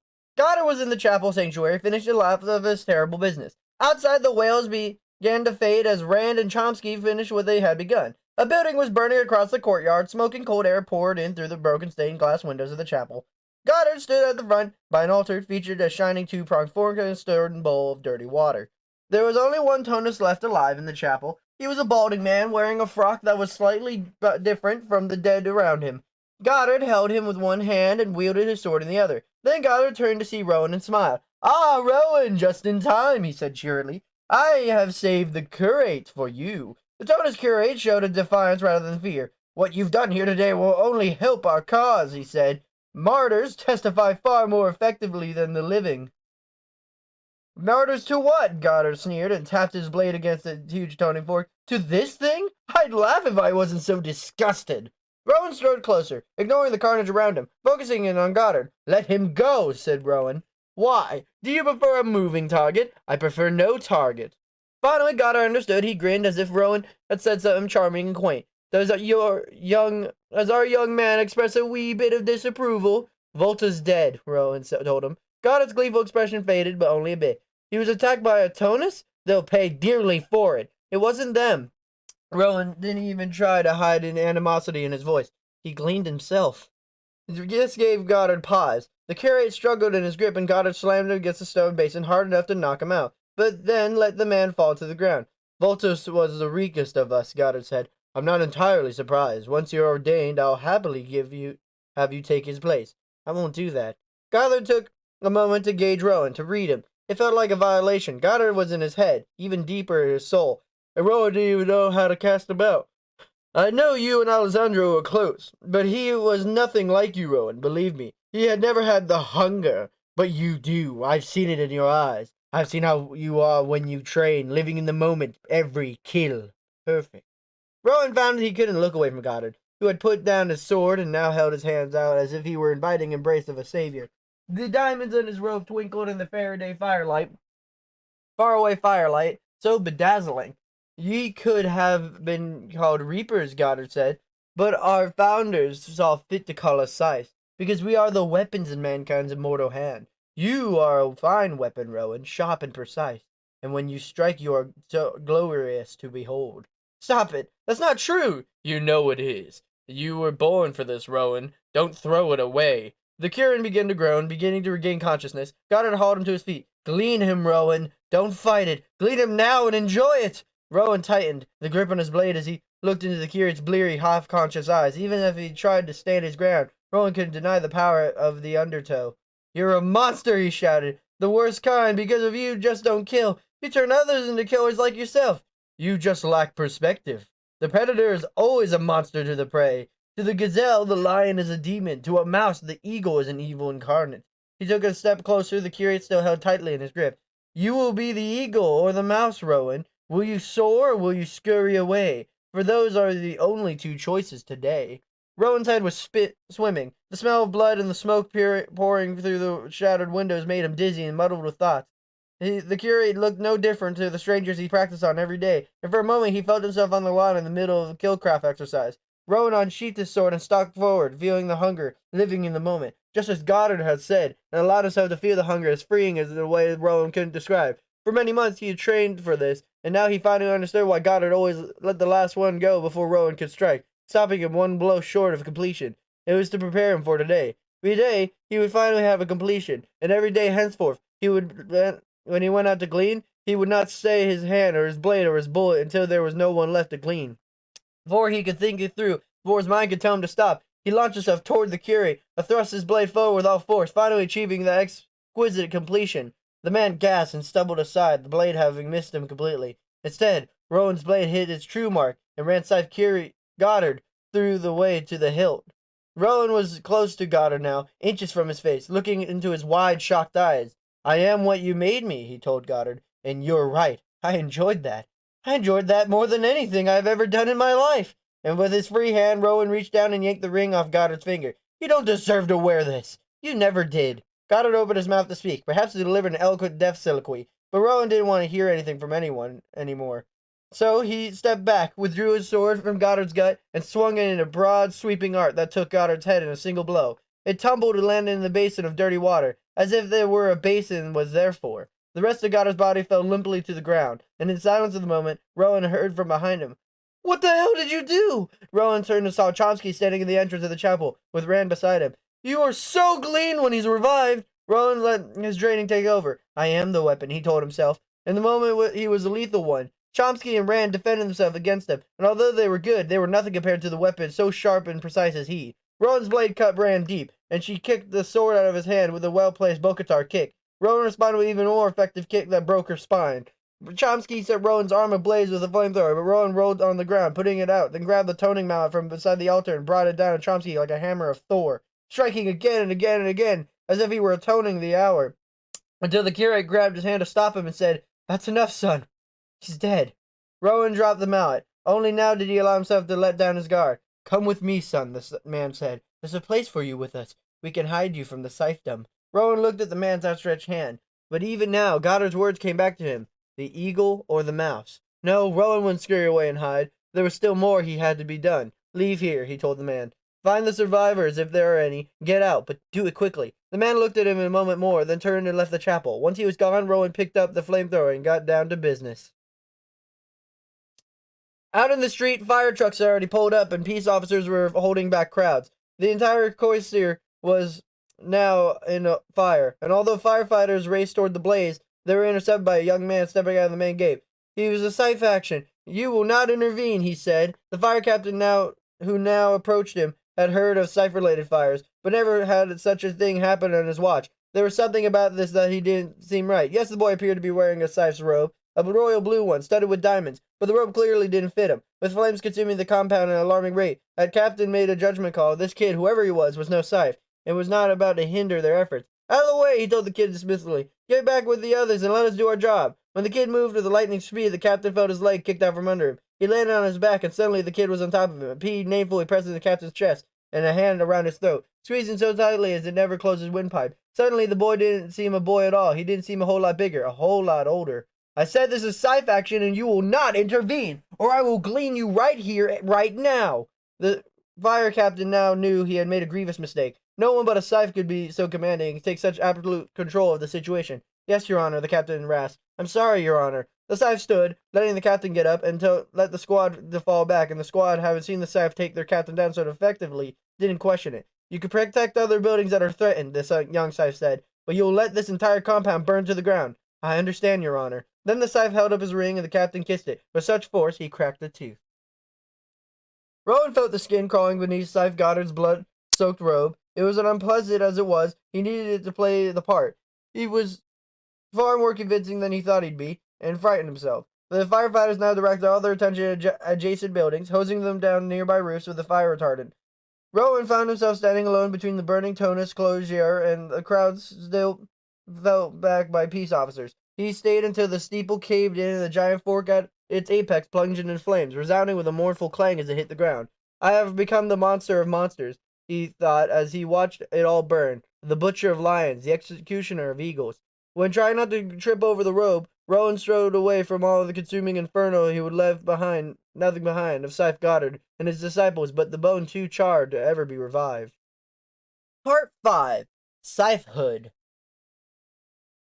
Scythes Wren and Chomsky have these morbid conversations. They're twisted and the first to admit it, but I guess that's part of their charm. Today they were talking about the method they might use to self-glean one day. Noam said he would climb to the top of an active volcano surrounded by a grand ceremony, hurl himself into the lava. Anne said she would scuba dive the Great Barrier Reef until she either ran out of air or got eaten by a great white. They wanted me to join in their game and tell them how I want to go. Call me boring, but I don't want to play. Why talk about self-gleaning when it would be the furthest thing from our minds? It's our job to end other people's lives, not our own. And I intend to be doing it well into my thousands. From the Gleaning Journal of H.S. Volta. Chapter 37. Shaking the Tree. A tragedy! A terrible tragedy! High-Blade Xenocrease sat on the plush sofa in the Grandoy's mansion that had, until just 2 days ago, had been accompanied by the late Scythe Goddard. Now he faced the apprentice, who seemed much too calm for a young man who had been through such an ordeal. Rest assured that the use of fire by any mid-American Scythe will be banned in conclave tomorrow, he said. That's definitely long overdue, Rowan told him, speaking not like an apprentice but more like an equal, which irritated the High-Blade Xenocrease. Took a good look at Rowan. You were very lucky to get out of there alive. Rowan looked at him square in the eye. I was stationed by the outer gate, he said. By the time I saw that the fire had gotten out of control, there was nothing I could do. Scythe Goddard and the others were trapped. That place was a maze. They never stood a chance. Then Rowan paused. He seemed to look deeply into Xenocrates, as Xenocrates was looking into him. All the other Scythes must see me in very bad luck. After all, I've gone through 2 Scythes in 1 year. I suppose this nullifies my apprenticeship? Nonsense, you've come this far, Xenocrates told him. Out of respect for Scythe Goddard, you will take your final test tonight. I can't speak for the Bejeweling Committee, but I have no doubt that, taking into consideration what you've been through, they'll find you in your favor. And Citra, if you retrieve the ring, I'll trust you'll glean Miss Terra Nova, and thus put an end to the unpleasant chapter of our history. A servant arrived with champagne and finger sandwiches. Xenocrates looked around the mansion, which had been so full of servants in days past, now seemed to have only this one. The others must have fled the moment they heard Scythe Goddard and his associates had succumbed to fire. Apparently Xenocrates wasn't the only one who felt freed by Goddard's ultimate untimely end. Why are you still here when the others have all left? He asked the servant. I certainly couldn't be out of loyalty. It was Rowan who answered him. Actually, this estate belongs to him. Yes, said the man, but I'll be putting it up for sale. My family and I couldn't imagine living here anymore. He put a champagne flute into Xenocrates' hands, but I'm always happy to serve a high blade. Apparently the man had gone from servant to sycophant. Not a very far leap. Once he had left the room, Xenocrates got down to the real reason he had come, to shake the tree and see what, if anything, would fall out. He leaned a little closer to Rowan. There are rumors that a Scythe, or at least someone who looked like a Scythe, came out to address the firefighters. Rowan didn't even blink. I heard that too. There are even some phone videos that people uploaded, very blurry from all the smoke. I can't see much of anything. Yes, it just adds to the general confusion, I suppose. Will there be much more, Your Excellency? Because I'm pretty exhausted, and I'm going to face my final test tonight. I need to rest up for it. You do know that not everyone in Scythedom is convinced that it was just an accident.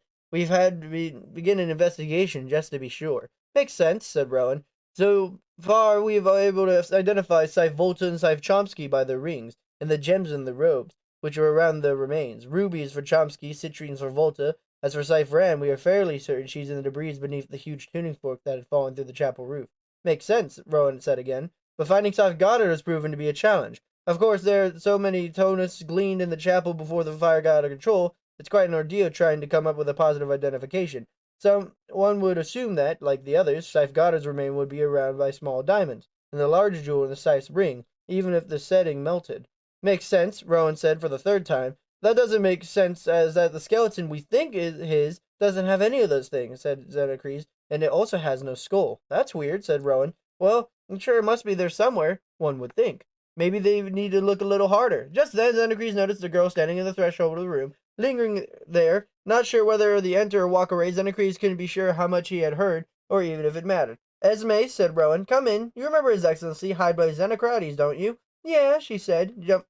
And the pool, it was funny. Xenocrates shifted uncomfortably at the mention of the ordeal. It was something he cared to remember. I've made arrangements for Esme to return to her mother, Rowan said, and maybe you would like to take her there yourself. Me? Said Xenocrates, finding indifference. Why would I want to? Because you care a lot about people, Rowan said with a well-timed wink.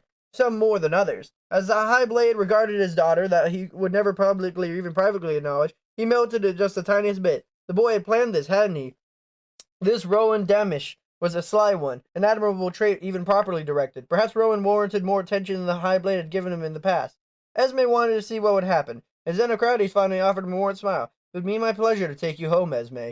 With that, Xenocrates rose to leave, and he couldn't go just yet. There was still one more thing he had to do. One more decision that was his power to make. He turned back to Rowan.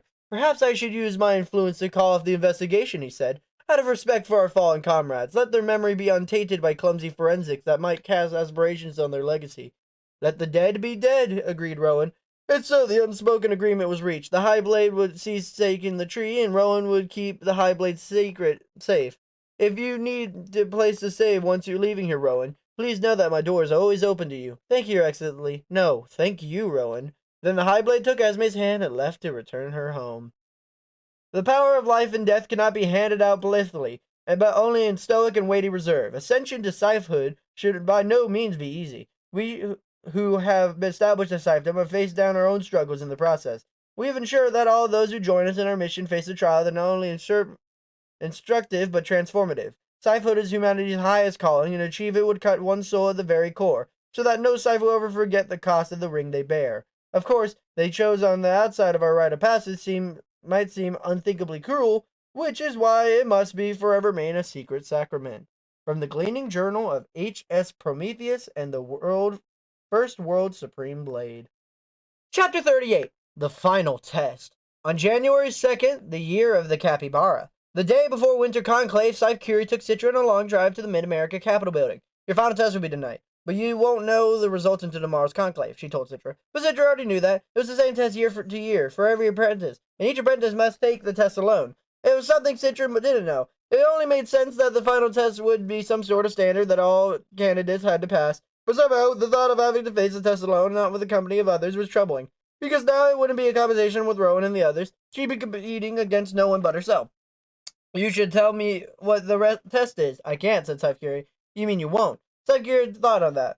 You're right, I won't. But if I speak frankly, Your Honor, then you have never not spoken frankly, Citra. Citra cleared her throat and tried to be her most persuasive self. You play too fair, and it puts me in a disadvantage. Wouldn't you want me to suffer just because you're too honorable, would you? In our line of work, you must hold on to every bit of honor we have. I'm sure other sides will tell their apprentices what the final test is. Perhaps, said Scythe Curie, but then again, perhaps not. There are some traditions not even the unscrupulous among us would dare break. Citra crossed her arms and said nothing more. She knew she was pouting. She knew it was childish, but she didn't care. Perhaps you trust Scythe Faraday, do you not? Said Scythe Curie. I do. Have you come to trust me at least as much? I have. Then trust me now and then let the question go. I have faith in your ability to shine in the final test without knowing what the test is. Yes, Your Honor. They arrived at 8 in the evening, and were told that, by the luck of the draw, Citra was to be tested last. Rowan and the two other candidates for the Scythe were to go first. She and Scythe Curie were put in a room to wait and wait and wait some more. Was that a gunshot? Citra said, perhaps an hour in. Citra didn't know whether or not it would be in her imagination. Shh, said Scythe Curie's only response. Only a guard came to get her. Scythe Curie did not wish her good luck. She gave her a serious nod. I'll be waiting for you when you're done, she said. Citra was brought along a room that seemed unpleasantly cold. There were 5 Scythes seated in the comfortable chairs at one end. She recognized 2 of this, Scythe Mandela and Scythe Muir. The other 3 she did not. The Bajillion Committee, she realized. Before her was a table covered in clean white tablecloth. And on the tablecloth, evenly spaced, were weapons. A pistol, a shotgun, a scimitar, a bowie knife, and a vial of poison pill. What are these for? Citra asked. Then she realized it was a stupid question. She knew what they were for, so she rephrased it. What is it exactly you want me to do? Look at the other end of the room, Scythe Mandela told her, pointing. Spotlight came up with the other chair far not too long at the end of the long room had been hidden in the shadows, not as comfortable as hers. Theirs. Someone sat in it, hands leg bound in a canvas hood covering his or her head. We want you to see how you might glean, Scythe Muir said. For this purpose, we prepared a unique subject for you to demonstrate. What do you mean unique? See for yourself, said Scythe Mandela. Citra approached the figure. She could hear faint snuffling from behind the hood. She pulled it off. Nothing had prepared her for what she saw. Now she understood why Scythe Curie had not told her. She was bowed and gagged to the chair. Gagged, terrified, and tearful was her brother, Ben. She tried to speak, but nothing but muffled grunts came from behind the gag. He backed away and then ran back to the 5 Scythes. No, you can't do this. You can't make me do it. We can't make you do anything, said one of the Scythes. She didn't know, a woman in violet with Pan-Asian leanings. If you do this, you do it by choice. Then the woman stepped forward and held a small box out for Citra. Your weapon will be random. Choose a slip of the paper from the box. Citra reached in and pulled out a folded piece of paper. She dared not open it. She turned to look at her brother sitting helpless in the chair. How can you do this to people? She screamed. My dear, said Scythe Muir with practiced patience, it's not a gleaning. Because you're not yet a Scythe, you merely have to render him deadish. An ambu drone will take him to the revive soon as you complete the task we put before you. But he'll remember. Yes, said Scythe Mandela, and so will you. And so the other Scythe, she did not cross his arms and huff, which way she would done with the drive here. She's too resistant, he said. Let her go. This night's already gone too long. Give her time, said Scythe Mandela sternly. The 5th Scythe, the short man with an odd frown about him, stood and read the sheet of parchment that could have been hundreds of years old. You may not be coerced into doing this. You may take all the time you need. You must use a weapon to sign. Then you are done. You will leave the test subject and approach the committee to assess the performance. Is all of this clear to you? Citra nodded. A verbal response, please. Yes, it's clear. As she sat back down and unfolded the slip of paper, on it a single word. Knife. He dropped the paper on the floor. I can't do this, she told herself. I can't. But Scythe Curie's voice came gently to her. Yes, Citra, you can. It was then occurred to her that every Scythe since the Scythedom began had to take this test. Every single one of them was forced to take the life of someone they loved. Yes, that person would be revived, but it didn't change a cold-blooded act. A person's subconscious mind can't differentiate between permanent and temporary killings. Even after he's revived, how could she bear to face her brother again? Because if she kills Ben, she'd always have killed him. Why? She asked. Why must I do this? The irritable Scythe gestured to the door. There's the exit. If it's too much for you, then leave. I think she means it as a legitimate question, said Scythe Muir. The irritable Scythe scoffed, and one shrugged. The Pan-Asian one stepped her foot, and Scythe Mandela leaned forward. You must do this to move forward as a Scythe, Scythe Mandela said, knowing in your heart that the most difficult thing you'll ever have to do. It has already been done. If you can do this, added Scythe Muir, then you have the inner strength needed to be a Scythe. Even though a big part of the Citra wanted to bolt through the door and run from his. She squared her shoulders, stood tall, reached down, and took the bowie knife, concealing it with her waist. She approached her brother. Only when he was close to him did she pull it out. Don't be afraid, she said, and knelt down and used the knife to cut the bonds in his legs, then the ones that held his wrist to the chair. She tried to untie his gag, but couldn't, so she cut that as well. Can I go home now? Asked Ben, as the helpless voice was more than enough to break her heart. Not yet, she told him, kneeling beside him. Soon, though. Are you going to hurt me, Citra? Citra could control her tears and didn't even try. What was the point? Yes, Ben, I'm sorry. Are you going to clean me? She could barely get the words out. No, she told him. They'll take you to a revival center. You'll be good as new. You promise? I promise. He seemed the tiniest bit relieved. He didn't explain to them why he had to do this, and he didn't ask. He trusted her. Trusted whatever reason he had. It would be a good one. Will it hurt? He asked. Again, she found she couldn't lie to him. Yes, it will, but not too long. Then he took a moment to think about it, process it, accept it. Then he said, Can I see it? For a moment, she wasn't sure what he was talking about until he pointed to the knife. She carefully put it into his hands. It's heavy, he said. Did you know that Texan Scythes only clean with bowie knives? Is that where you'll be going when you're a Scythe? Texas? No, Ben, I'll be right here. He turned the knife in his hand, both of them watching a slight glint of the shiny blade, then gave it back to her. I'm so scared, Citra, he said, his voice barely a whisper. I know. So am I. Scared is okay. Will I get ice cream? She asked. I hear they give you ice cream at a revival center. Citra nodded and wiped a tear from his cheek. Close your eyes, Ben. Think of the ice cream you'll want, then tell me. Ben did as he told. I want hot fudge sundae, 3 scoops, one with chocolate chip. Before he could finish, he pulled him close, thrust the blade as Scythe Curie did it. He wanted to wail in agony, but wouldn't let herself. Ben opened his eyes. He looked at her. In a second it was done. Ben was gone. Citra hurled the blade away and killed her brother, then laid him gently on the floor. From before behind him, then, as she had even seen, two revival medics hurried in and put her deadish brother on a gurney, and went out of the way they came. Lights came up on the Scythe. They seemed so much farther away than before. It seemed like an impossibly long walk across the room to them, and they began bruising barrage of comics. Sloppy. Not at all. There's barely any blood. She put the weapon in his hand. Do you know how risky that was? It was all unnecessary banter. She was preparing him, making sure he was ready. Why would that matter? And she showed courage, but more importantly, she showed compassionate. Isn't that what we're called upon to be? We're called upon to be efficient. Efficiency must be in service of compassion. That's a matter of opinion. Then the Scythe fell silent, apparently agreeing to disagree. She suspected the Scythe Mandela and Mirror were on her side, and that irritable one was not. As for the other two, she had no idea where they stood. Thank you, Miss Terra Nova, said Scythe Mirror. You may now go. The result will be announced at Conclave tomorrow. Scythe Curie is waiting for her in the hall. Citra found herself furious at the woman. You should have told me! It would have made it worse. And if they sensed that you knew before you went in the room, you would have been disqualified. She looked at Citra's hand. Come, you need to wash up. There's a bathroom just this way. How did it go with the other candidates? Citra asked. From what I heard, one young woman flatly refused and left the room. One boy began, but broke down and couldn't complete what he started. What about Rowan? Citra asked. Scythe Curie wouldn't look at her. He drew the pistol as his weapon, and Scythe Curie hesitated. Tell me! He pulled the trigger even before they finished reading the instructions. Citra grimaced at the thought. Scythe Curie was right. He didn't sound like the same Rowan she used to know. What had been going through him so cold? He didn't care, imagine. I am the blade that is swung by your hand, slicing the rainbow's arc. I am the clapper, but you are the bell, tolling the gathering dark. If you are the singer, then I am the song, the Therapy Requiem dirge.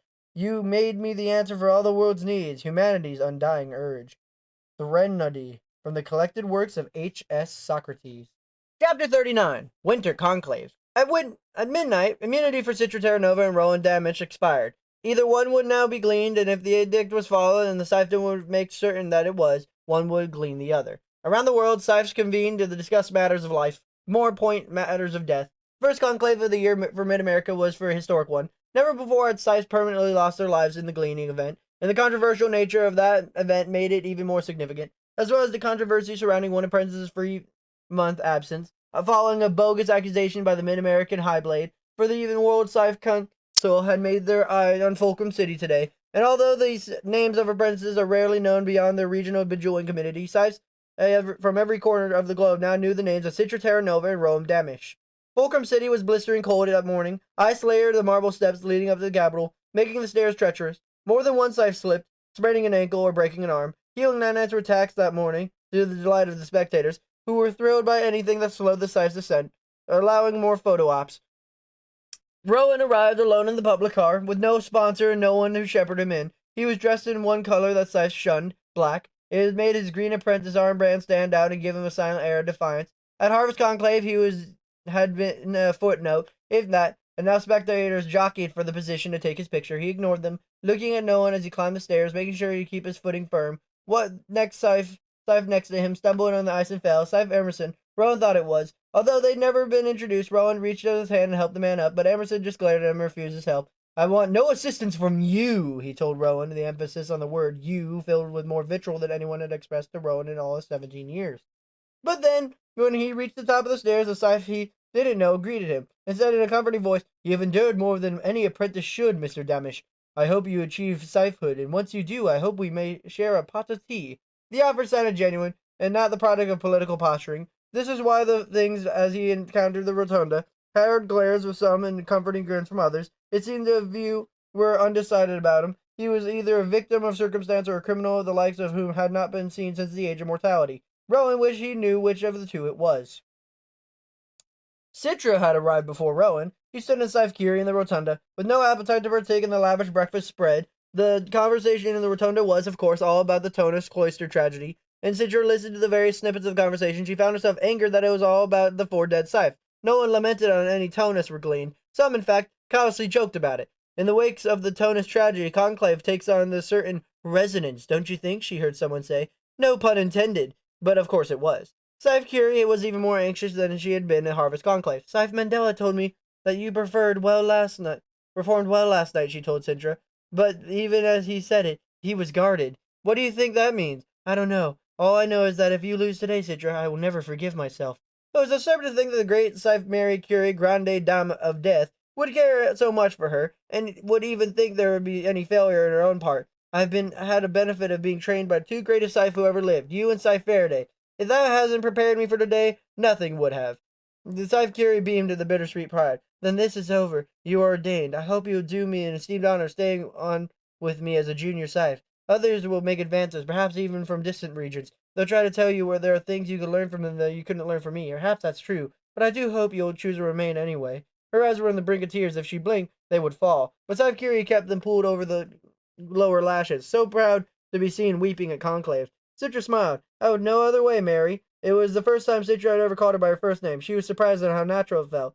As they waited at the conclave to convene, other Scythes came up to greet him. None spoke of Citra's detainment, or her escape from Chile or Argentinian region, but it was some did joke with Mary about the embarrassing journal entry. In the age of mortality, love and murder often went hand in hand, quipped Scythe Twain. Perhaps our dear Scythe Faraday might have pegged you differently. Oh, go glean yourself, Carrie said, only partially suppressing her grin. Only if I can attend my own funeral, my dear. Then he wished Citra good luck and sauntered off. This is when Citra saw Rowan to the rotunda. It wasn't exactly as if silence fell over the room, but the volume did dip significantly. Then rose again. There was a presence about him now. It was not like of a Scythe, but something else. A pariah, perhaps. But never had the pariah had such a chilling effect on the bringers of death. There were those who were saying Rowan had killed those Scythes in cold blood and set the fire to hide the evidence. Others said she was lucky to have survived and bore no guilt. Citra suspected that whether the truth was, it was much more complicated than either of those things. Don't talk to him, Scythe Curie said, when he saw her glancing in his direction. Don't even let him see you looking this way. It will just make things more difficult for both of you. I know, Citra admitted, although she secretly hoped it was brash enough to push forward to the crowd and come to her, and maybe say something, anything, that would prove to her that he wasn't an unthinkable criminal people were saying he was. If she was chosen today, Citra would not defy the edict of Glean Rowan, but he did have the plan to might save both of them if it was far from foolproof. And to be brutally honest with herself, it was more of a desperate grasping at straws than a plan, but even the faintest glimmer of hope was better than no hope at all. She was deluding herself, at least. It would allow her to get through this awful day. Rowan had played this day over in his mind many times from the beginning to end. It would be decided that he would not go up to Citra when he saw her. He did not need an advisor to tell him it was better this way. He didn't say separate apart until it was a miserable amount of truth that would keep them apart forever. If she won, Rowan was certain she would be glean him. She was a duty bound to it. It would tear her apart, but in the end she would do it and be done. He wondered how he might go about it. Perhaps she would break his neck, bringing everything full circle and wrapping up their doomed twin apprenticeship to a nice red bow. Admittedly, Rowan was afraid to die, but he had feared more than death with the depths of now know he was capable of reaching. The ease of which he was rendered his mother deadish during the test might before spoke volumes about the person he'd become. He'd rather have gleaned him than be that person. Of course, it was possible he'd chosen instead of Citra, then things would get interesting. He decided he wouldn't glean himself. That'd be too pointless and pathetic a gesture. If he was ordained, he would defy the edict, invoking a 10th commandment, which clearly said he would be beholden to no laws beyond the 10, including any edicts levied by the Scythedom. He would refuse to glean Citra and defend her life without taking out any of the Scythes who tried to do it for him, with bullet blade in his own bare hands. It would turn Conclave into a brutal and bloody battleground until they took him down, which they wouldn't be easy considering how skilled he'd become at killcraft. Now motivated he was to wreak as much havoc as possible, and the irony of it was couldn't even glean him for it. Once he was ordained, their hands were tied by the 7th commandment. They could punish him, though, and they could make him die 1,000 deaths and even lock him away for eternity, but it would truly be an eternity, because he would never give him a satisfaction of gleaning himself. Another reason why he would rather be gleaned by Citra, a single death under capable hands sounded awfully good than compared to the alternative. The breakfast spread of the rotunda was an elaborate one, slabs of real smoked salmon, hard-crusted artisanal breads, and a waffle station with every conceivable topping, only the best for the mid-American Scythes. Rowan ate a rare gluttony that morning, for once allowing himself to fully sate his appetite. As he ate, he stole a few glances at Citra, even though she looked radiant to him. How ridiculous that he's still reminiscing her in his final hours. That what could have been love was now resignation of the heart long broken. Luckily for Rowan, his heart had grown so cold its fracturing could not hurt him any more. Once conclave convened, Citra found himself turning into most things ritual, choosing to fill her mind with memories of the life she was about to leave, because in one way or another she would be leaving it. She focused on thoughts on her parents and her brother, who was still in the revival center. If she was ordained today, the home where she grew up would never be home again. Her biggest consolation would be that Ben and her parents would have immunity from gleaning as long as Citra lived.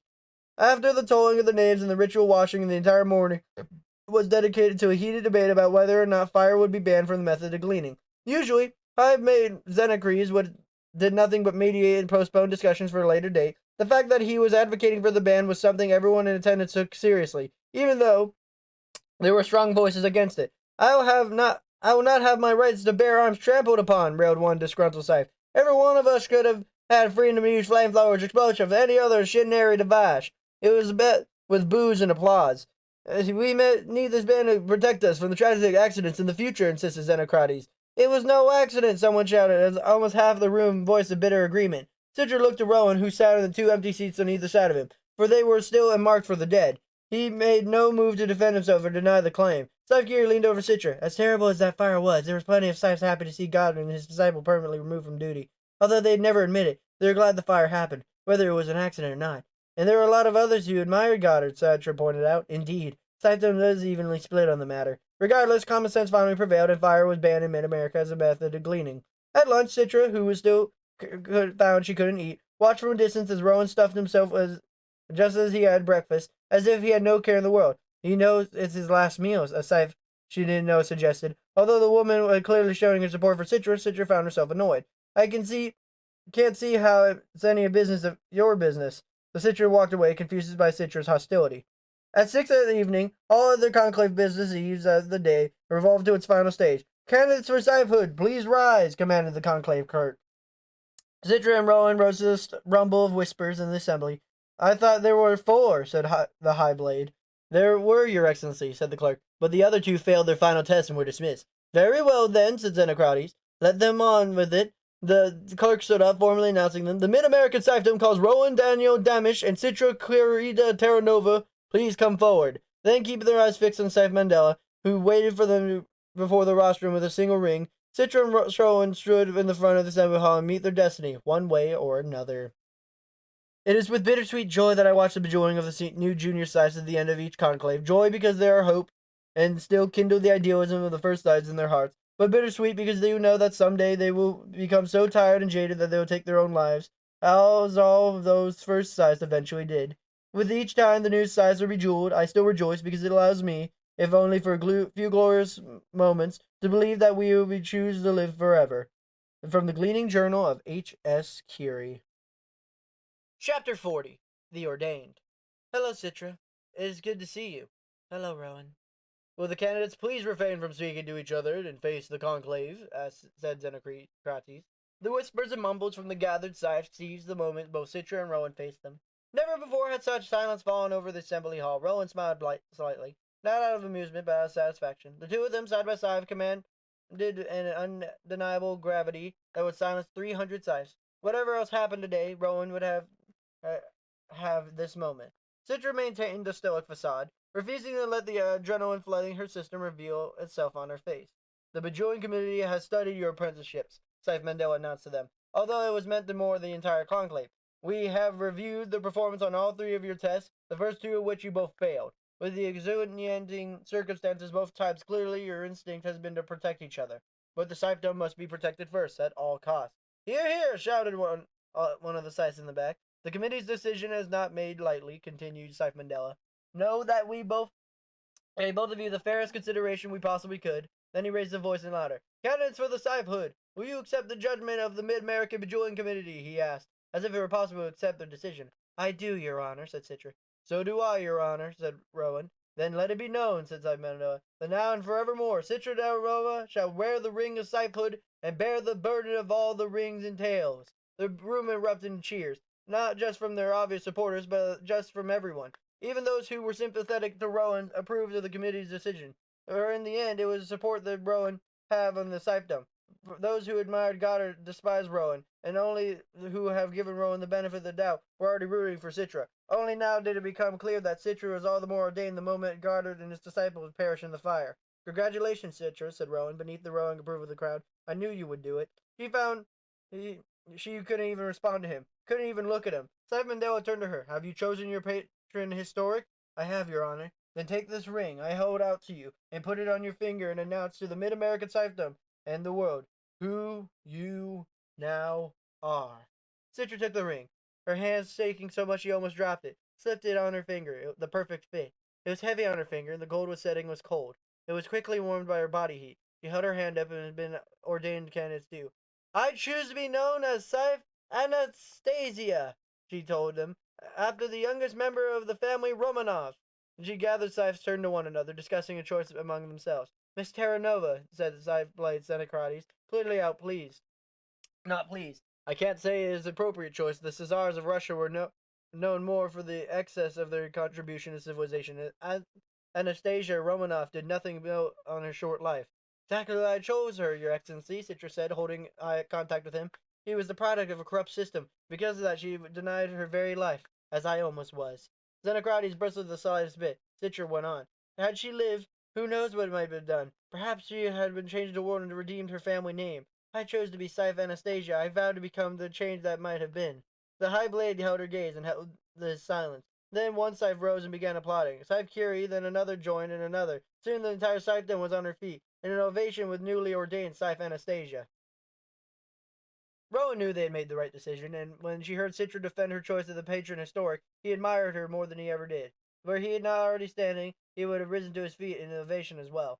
Then, as the accolades died down and the Scythes were seated, Scythe Mandela turned to Citra. You know what you have to do. I do, Your Honor. What method do you choose? Blade, she said. So many of my trials have been to be by blade. No, this one should be no different. And of course the tray of knives was ready and out of sight. It was now brought in by a junior Scythe who had been ordained at Harvest Conclave. Rowan watched Citra closely, but she did not meet his gaze. He looked over the tray of knives, finally setting on a nasty-looking bowie knife. I used this one to kill my brother yesterday, Citra said. I swore I'd never touch one again, but here I am. How is he? Rowan asked, finally. Citra looked at him. There was fear in his eyes, but also resolve. Good, thought Rowan. Let her be decisive about this. It would be quicker. He's in revival, she said, with a hot fudge sundae on the order for when he wakes up. Lucky him, Rowan looked at the grand elegy of Scythes. At this moment, less of a conclave or more audience. They're waiting for a show, Rowan said. Shall we give it to them? Cedra nodded slightly. In a sentiment that was heartfelt and true, Rowan said, It's been my honor to be gleaned by you, Scythe Anastasia. Then Rowan drew his last breath and prepared to accept her blade, but she wasn't ready to strike just yet. Instead, she looked at the ring in the other hand. This, she said, is for breaking my neck. Then she drew her fist back and punched him in the face with such force, nearly knocking him off his feet. A collective gasp came from the crowd. This was something they were not expecting. Rowan reached up to feel blood spilling from the huge gash in the ring had cut across her cheek. And then finally she raised the knife to glean him. Just as she was about to thrust it into his chest, a shout came from the rostrum behind him. Stop! It was a parliamentarian. He held up his own ring. It was glowing red. So was Citra's. And Rowan looked around. He knew he would see every size ring within 10 yards emanating the same warning glow. He can't be gleaned, the parliamentarian said. He has immunity! A roar of outrage came from the conclave. Rowan looked at Citra's ring, which was now covered in his blood. It was transmitted his DNA to the immunity database, even more effectively than he had kissed it. He smiled at her in awe and absolute amazement. You're a genius, Citra. You know that, don't you? It's an honest life Anastasia to you, she said. And I don't know what you're talking about. It was an accident. But there was a twinkle in her eye that said otherwise. Orders, yelled Xenocrates, banging his gavel. I demand this conclave come to order. The Scythes began to calm down, and Xenocrates pointed an accusing finger. Citra, miss, that is... Scythe Anastasia, you have blatantly violated the Code of Edict. I have not, Your Excellency. I was fully prepared to glean him. It was your own parliamentarian who stopped me. It never occurred to me that hitting Rowan would gain him immunity. Xenocrates looked at her out of disbelief, and then suddenly released a guffaw that tried to stifle but couldn't. Sly and artful, he said, but just enough plausible deniability. You'll be doing well among us, Scythe Anastasia. Then he turned to the parliamentarian and asked the options he had now. I suggest you imprisonment for a year until his immunity runs out. And there's still such a place where a person can be officially imprisoned? Asked one of the other Scythes. And then sized around a Besame hall, began to shout the suggestion, even some offered to take Rowan under house arrest, which could be good or bad depending on their motive. As it began to dissolve into debate over Rowan's immediate future, Citra leaned into him and whispered, There's a tray of knives next to you and a car waiting for you at the east exit. She leaned away, relieving his future firmly in his own hands. She thought he would be impressed by her. He had just proved him wrong. I love you, he said. Same here, she responded. Now get lost. He was a wonder to watch. He took 3 blades from a tray and somehow managed to wield them all. Scythe Anastasia made no move to stop him, but even if she had, it would have been no use. He was too quick. He held himself like a fireball down the center aisle. Scythes closest to him leaped into action, tried to stop him, but he kicked and spun, sliced and flipped. No one would get a hand on him. To Scythe Anastasia, she seemed some deadly force of nature. As the Scythes in his way, the lucky ones had their robes sliced. The less lucky ones found themselves with wounds never been saw inflicted. One Scythe Emerson, she believed, would be requiring a trip to the revival center. Then he was gone, leaving pandemonium in his wake. As the high blade began to regain order, Scythe Anastasia looked at her hand. and did something that was very strange for Scythe to do. She kissed her own ring, setting just the slightest bit of Rowan's blood on her lips, even enough for her to remember the moment forever. The car was waiting, just as Citro said. He thought it would be a public car, but not even thought he would be alone. Neither was the case. As he hopped in, he saw the ghost in the driver's seat. After all I'd been through today, it was the moment that merely made his heart stop. Good evening, Rowan, said Scythe Faraday. Close the door. It's positively Arctic outside. What? Said Rowan, still trying to wrap his mind around the moment. How are you not dead? I could ask you the same question, but this time is of the essence. Now please, close the door. So Rowan did, and they sped off into the frosty Fulcrum City night. Have we ever had an enemy worse than ourselves? In the age of mortality, we warred ceaselessly with one another. When there was no war to be made, we beat down on the other in the streets, our schools, our homes, until war turned our gaze outward again, placing the enemy at a more comfortable distance. But all such conflict is a thing of the past. There is peace on earth, good and will toward all humankind, except that's the thing. There's always an exception. I haven't been a Scythe for so long, but I can already see that the Scythedom is in danger of becoming what exception, not just here in mid-America, but worldwide. The first Scythes were true visionaries, and saw the wisdom of continuing to cultivate wisdom. They were understood that the soul of the Scythe needed to remain pure, free from malice and greed and pride, but filled with conscience, however rot grows in the sturdiest of foundations. If the convenient conscience of the Scythedom fails, replaced by the Erebus privilege, we could become our own worst enemy again, and to complicate that, new wrinkles are being added to the fabric of the Scythedom every day. Take, for instance, the latest rumor, in which months since I was ordained has spread beyond the Scythedom and was whispered among the general population. According to a rumor, there was someone about seeking out corrupt, despicable Scythes, and ending their existence by fire. One thing is for certain, he's not ordained Scythe, and yet he still have started to call him Scythe Lucifer. I'm terrified that might be true. I'm more terrified that I might want it to be true. I was never my desire to be Scythe. I suppose that might be a good one. I don't know yet, because if all I knew, I would still have much to learn. For now, I must give all my attention to gleaning with compassion and conscience, in hopes that it will help our perfect world stay perfect. And if ever Scythe Lucifer comes my way, I hope he'll see me as one of the good ones, the way he once did. From the Gleaning Journal of H.S. Anastasia.